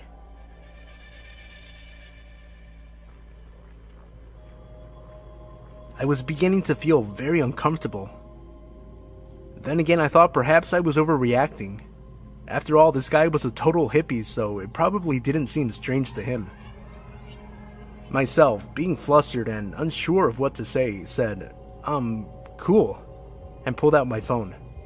Oh, hey, I'm running really late for work. I need to get going. It was nice seeing you. He leans in again to give an awkwardly long hug and then kissed me on the lips, something he had never done before. A few weeks passed by. Rodney had sent some texts and Facebook messages about getting together. I lied and said I couldn't because I was busy with my job. Although I felt creeped out about the whole situation, I tried to rationalize with myself that I was being overly dramatic. After all, I had known this guy and his son for years, and he had never done anything to betray my trust. Despite avoiding that grocery store since we last bumped into each other, I had to go back a couple of weeks later to get a specialty item. Since it was a different day of the week, I was certain I wouldn't see him there. Wrong. Avoiding the coffee bar area, I made my way through the back aisles. Suddenly, I felt a hand on my shoulder, followed by Rodney saying my name from behind me. Despite being unable to shake the anxiety I was feeling, I slowly turned around with a forced smile and said hello. Once again, there was another long-ass hug. He then told me he wanted to hire me for a project he was working on, knowing I was having a bit of a tough time financially. I have a vision for the space I'm working on. I'll do yoga poses naked and have them shot in black and white. I'll hang the pictures in the studio. I want you to be the photographer. He also knew fully well that I used to be a photographer. I paused for a moment and told him I wasn't sure if I would be able to do it. Most of my equipment is still up north, and I don't have the lenses I would need. Another lie, but I really thought we were friends and didn't want to jeopardize that with some weird Leo Kate Titanic-ish photo shoot. Then he tells me that he's sure whatever lens I have will be just fine, and I should stop by the studio tomorrow after I'm off work. He gave me the address, and I tell him I really wouldn't be able to stay long as I need to get home to let my dogs out. Still, he insists I should check the place out, that he wants to give me a tour and he cannot wait to show me. The next day, I drove by the location on my way home, contemplating on whether or not I should go in.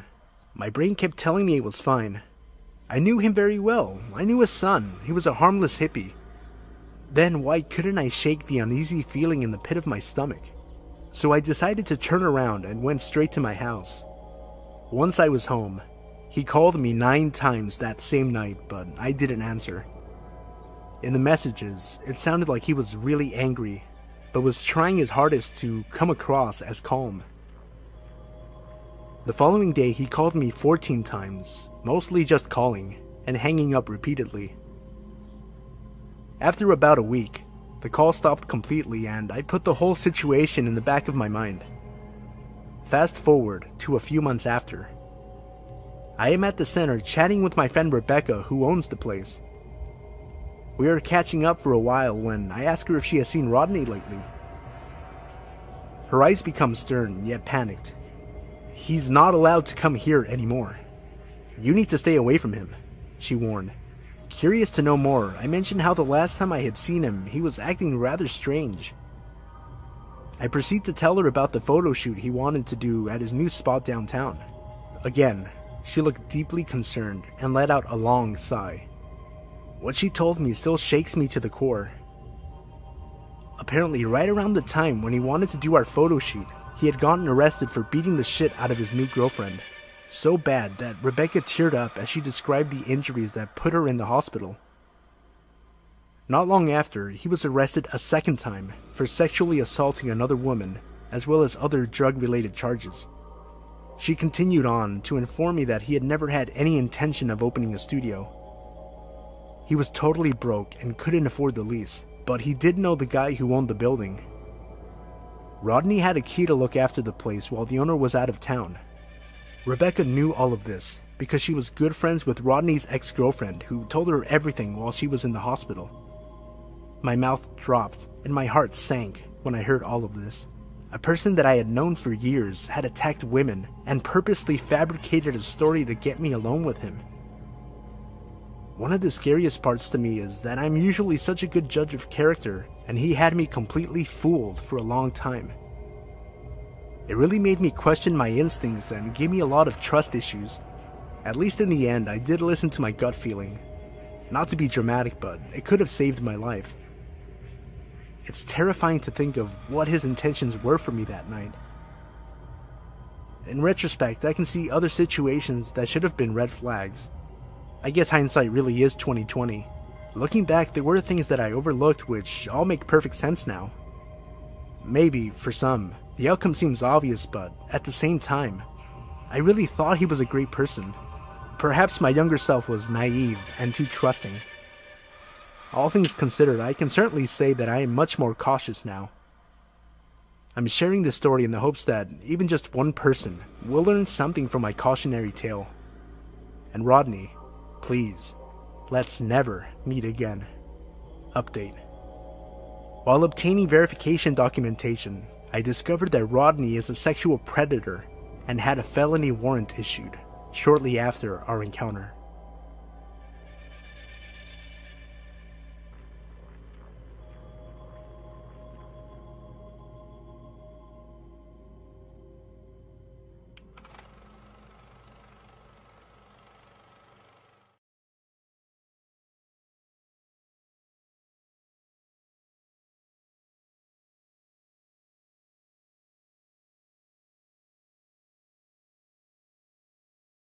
Window creep.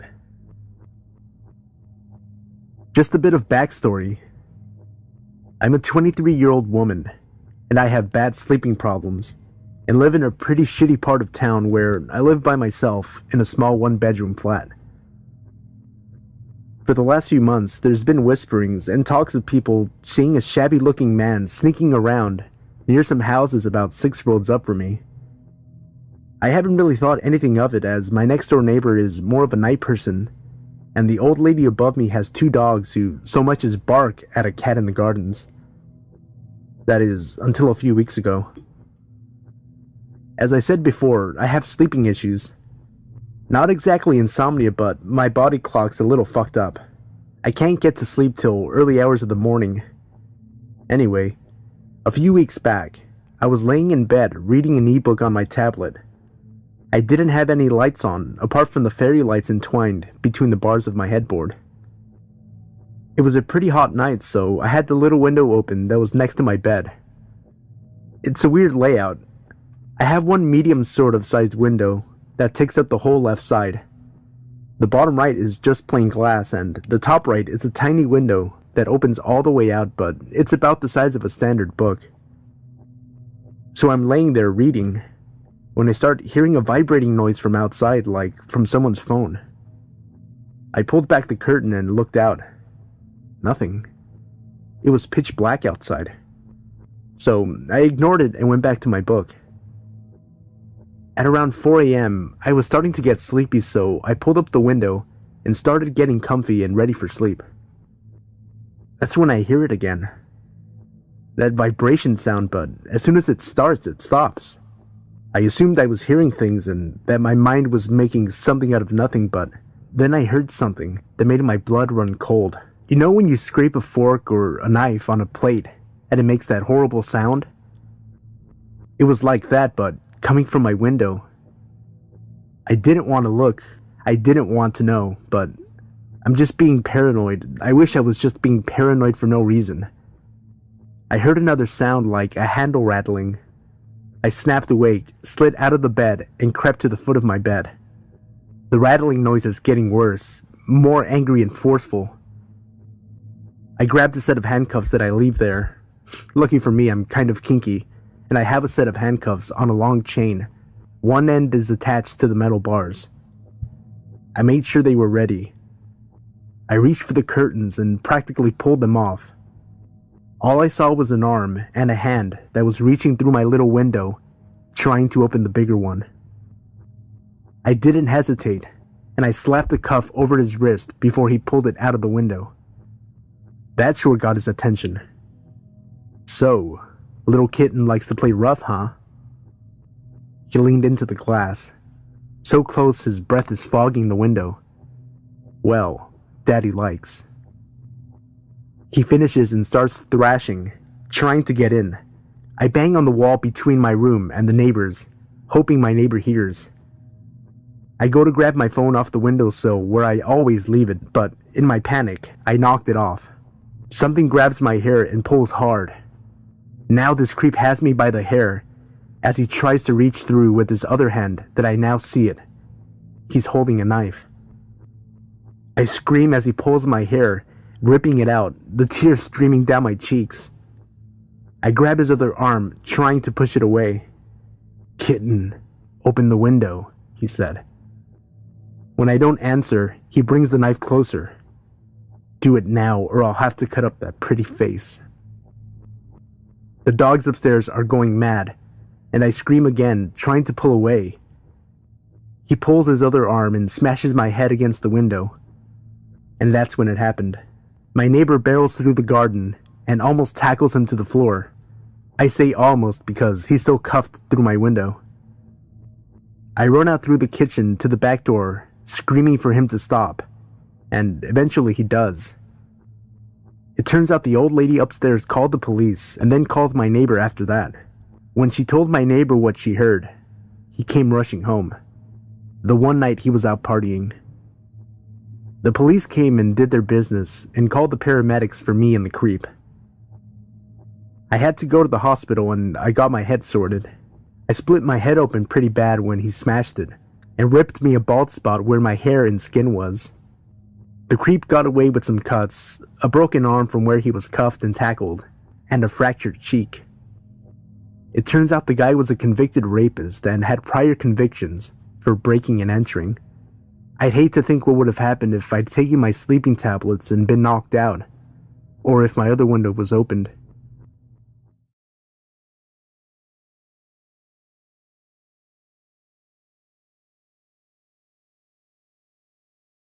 Hey everybody, it's Sino. A few quick notes before the video. If you enjoyed the video, remember to leave a like, and consider subscribing for daily uploads of scary stories from Reddit. I'm including a link to my playlist featuring videos sorted by popularity in the video description below. And finally, this Sunday, June 4th, I'll be hosting a live stream on my wrestling channel for WWE Extreme Rules, where I'll be doing live commentary and coverage. If you're interested in joining me and checking out the channel, I'll include a link in the video description below. Again, thank you for all the support, and may your wildest nightmares come true. When I was about 17 or so, I had moved back home to the beach after staying out in Washington for a bit after earning my GED. Not long after I got back, I made some new friends, with one in particular, Chris. This story isn't about him, but how meeting him was probably the worst thing that could have happened. Now, we used to hang out all the time and smoke weed, drive around aimlessly, go out to bars, etc. Just your everyday teenager stuff. We were, however, pretty into urban exploration, I guess you could say. We used to go into the woods all the time, in random places, just to explore. We live in a big city, so there isn't much adventure in the concrete jungle. Anyway, one night we're driving along this huge stretch of road, one city over. Chris, a female friend, B, and myself. It's probably about 7:30 p.m. in the middle of summer. There are usually street lamps in most parts of the city, but it was pitch black, with thick woods on either side of the street. The sun hadn't set yet, but you couldn't see anything below the tree line. Chris decides to tell us about this path in the woods that connects to neighborhoods he used to use as a kid, and how it's a cool spot to smoke up, with rope swings and benches and stuff. So, of course, we're like, yeah, let's go. We make our way into the woods, down the only path we can see, and it's well beaten, a clear sign it's used often. I never worried about weird things happening because, you know, they always happen to someone else. As we got to the bench in the middle of the path, we sat down and rolled up. B was making a spectacle of playing on the rope swing that hung over a ditch that was about 6 feet or so deep. So we finished rolling up and have 2 really nice blunts. We're just sitting there bullshitting, having a good time. And out of nowhere, the air seemed to get really thick. It's hard to explain, but my throat started getting tight. It was harder to breathe. I started getting lightheaded for seemingly no reason at all. It took me a minute to realize what I was feeling was dread. Just sheer terror. And I didn't know why. Before I could even ask my friends if they felt it, we heard footsteps. And no sooner did we take notice that 3 men were standing within 5 feet of our circle. Now it's pitch black. We have no lights, just the cherry of our lit smoke.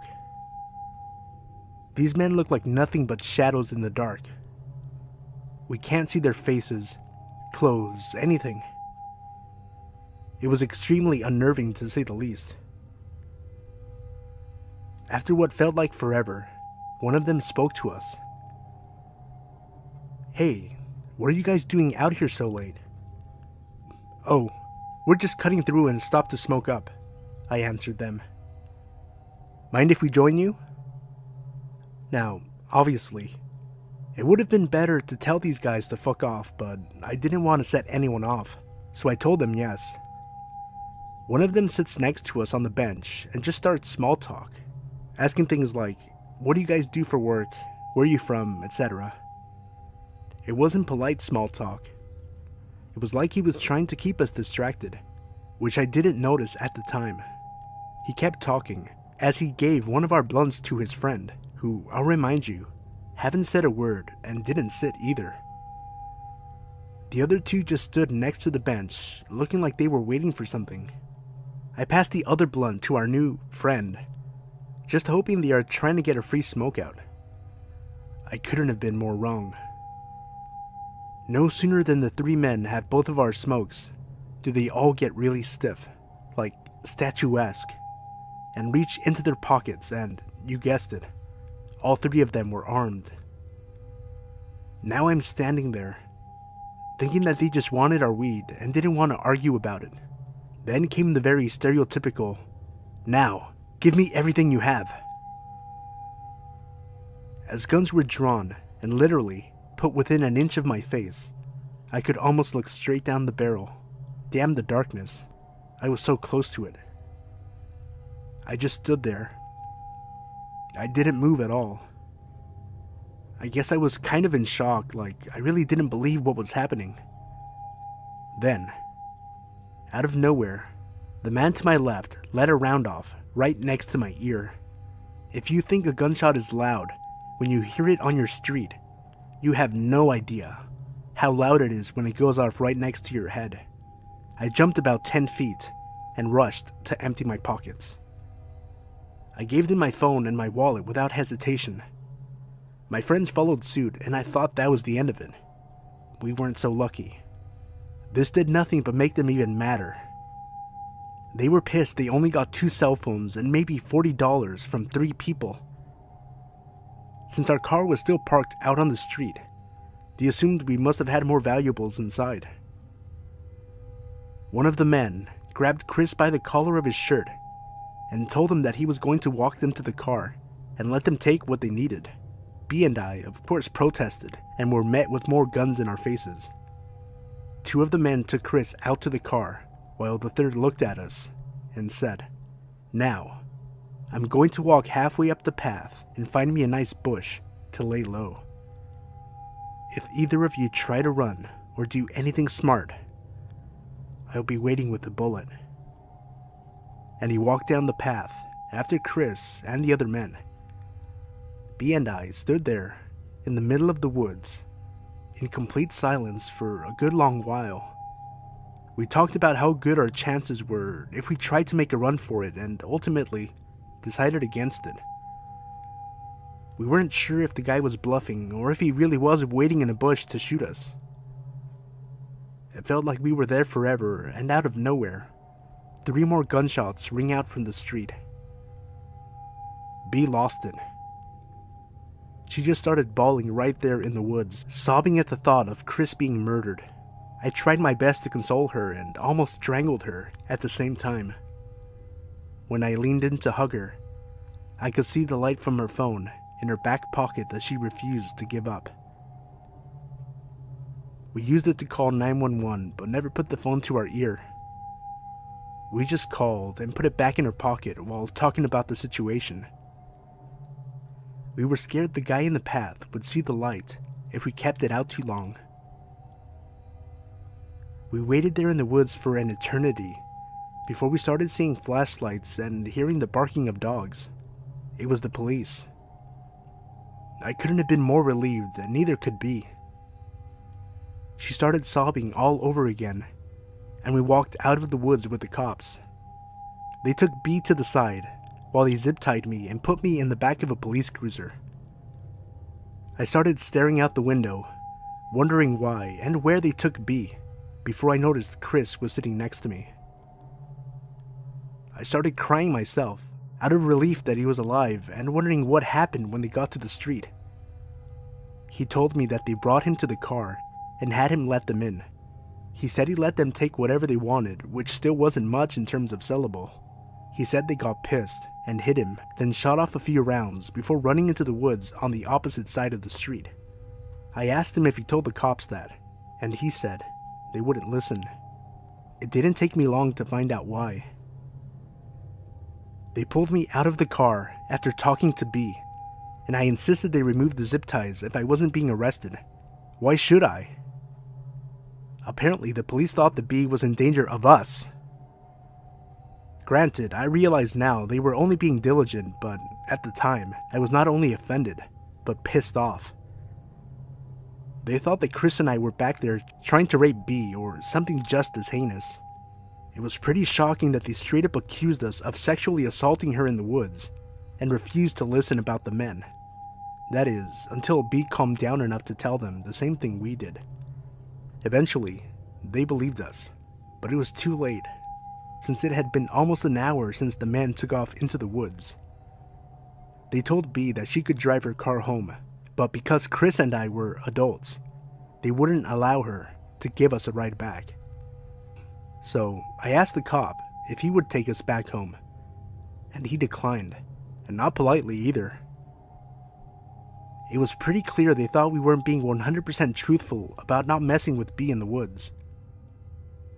The cops left us there, standing in the middle of the road in pitch black darkness, woods on either side, after being robbed at gunpoint and the man probably still close by. I have never been that terrified in my entire life. We started walking down the street. I think we must have walked for a good 5 miles. The entire time glancing over our shoulders, scanning the tree line.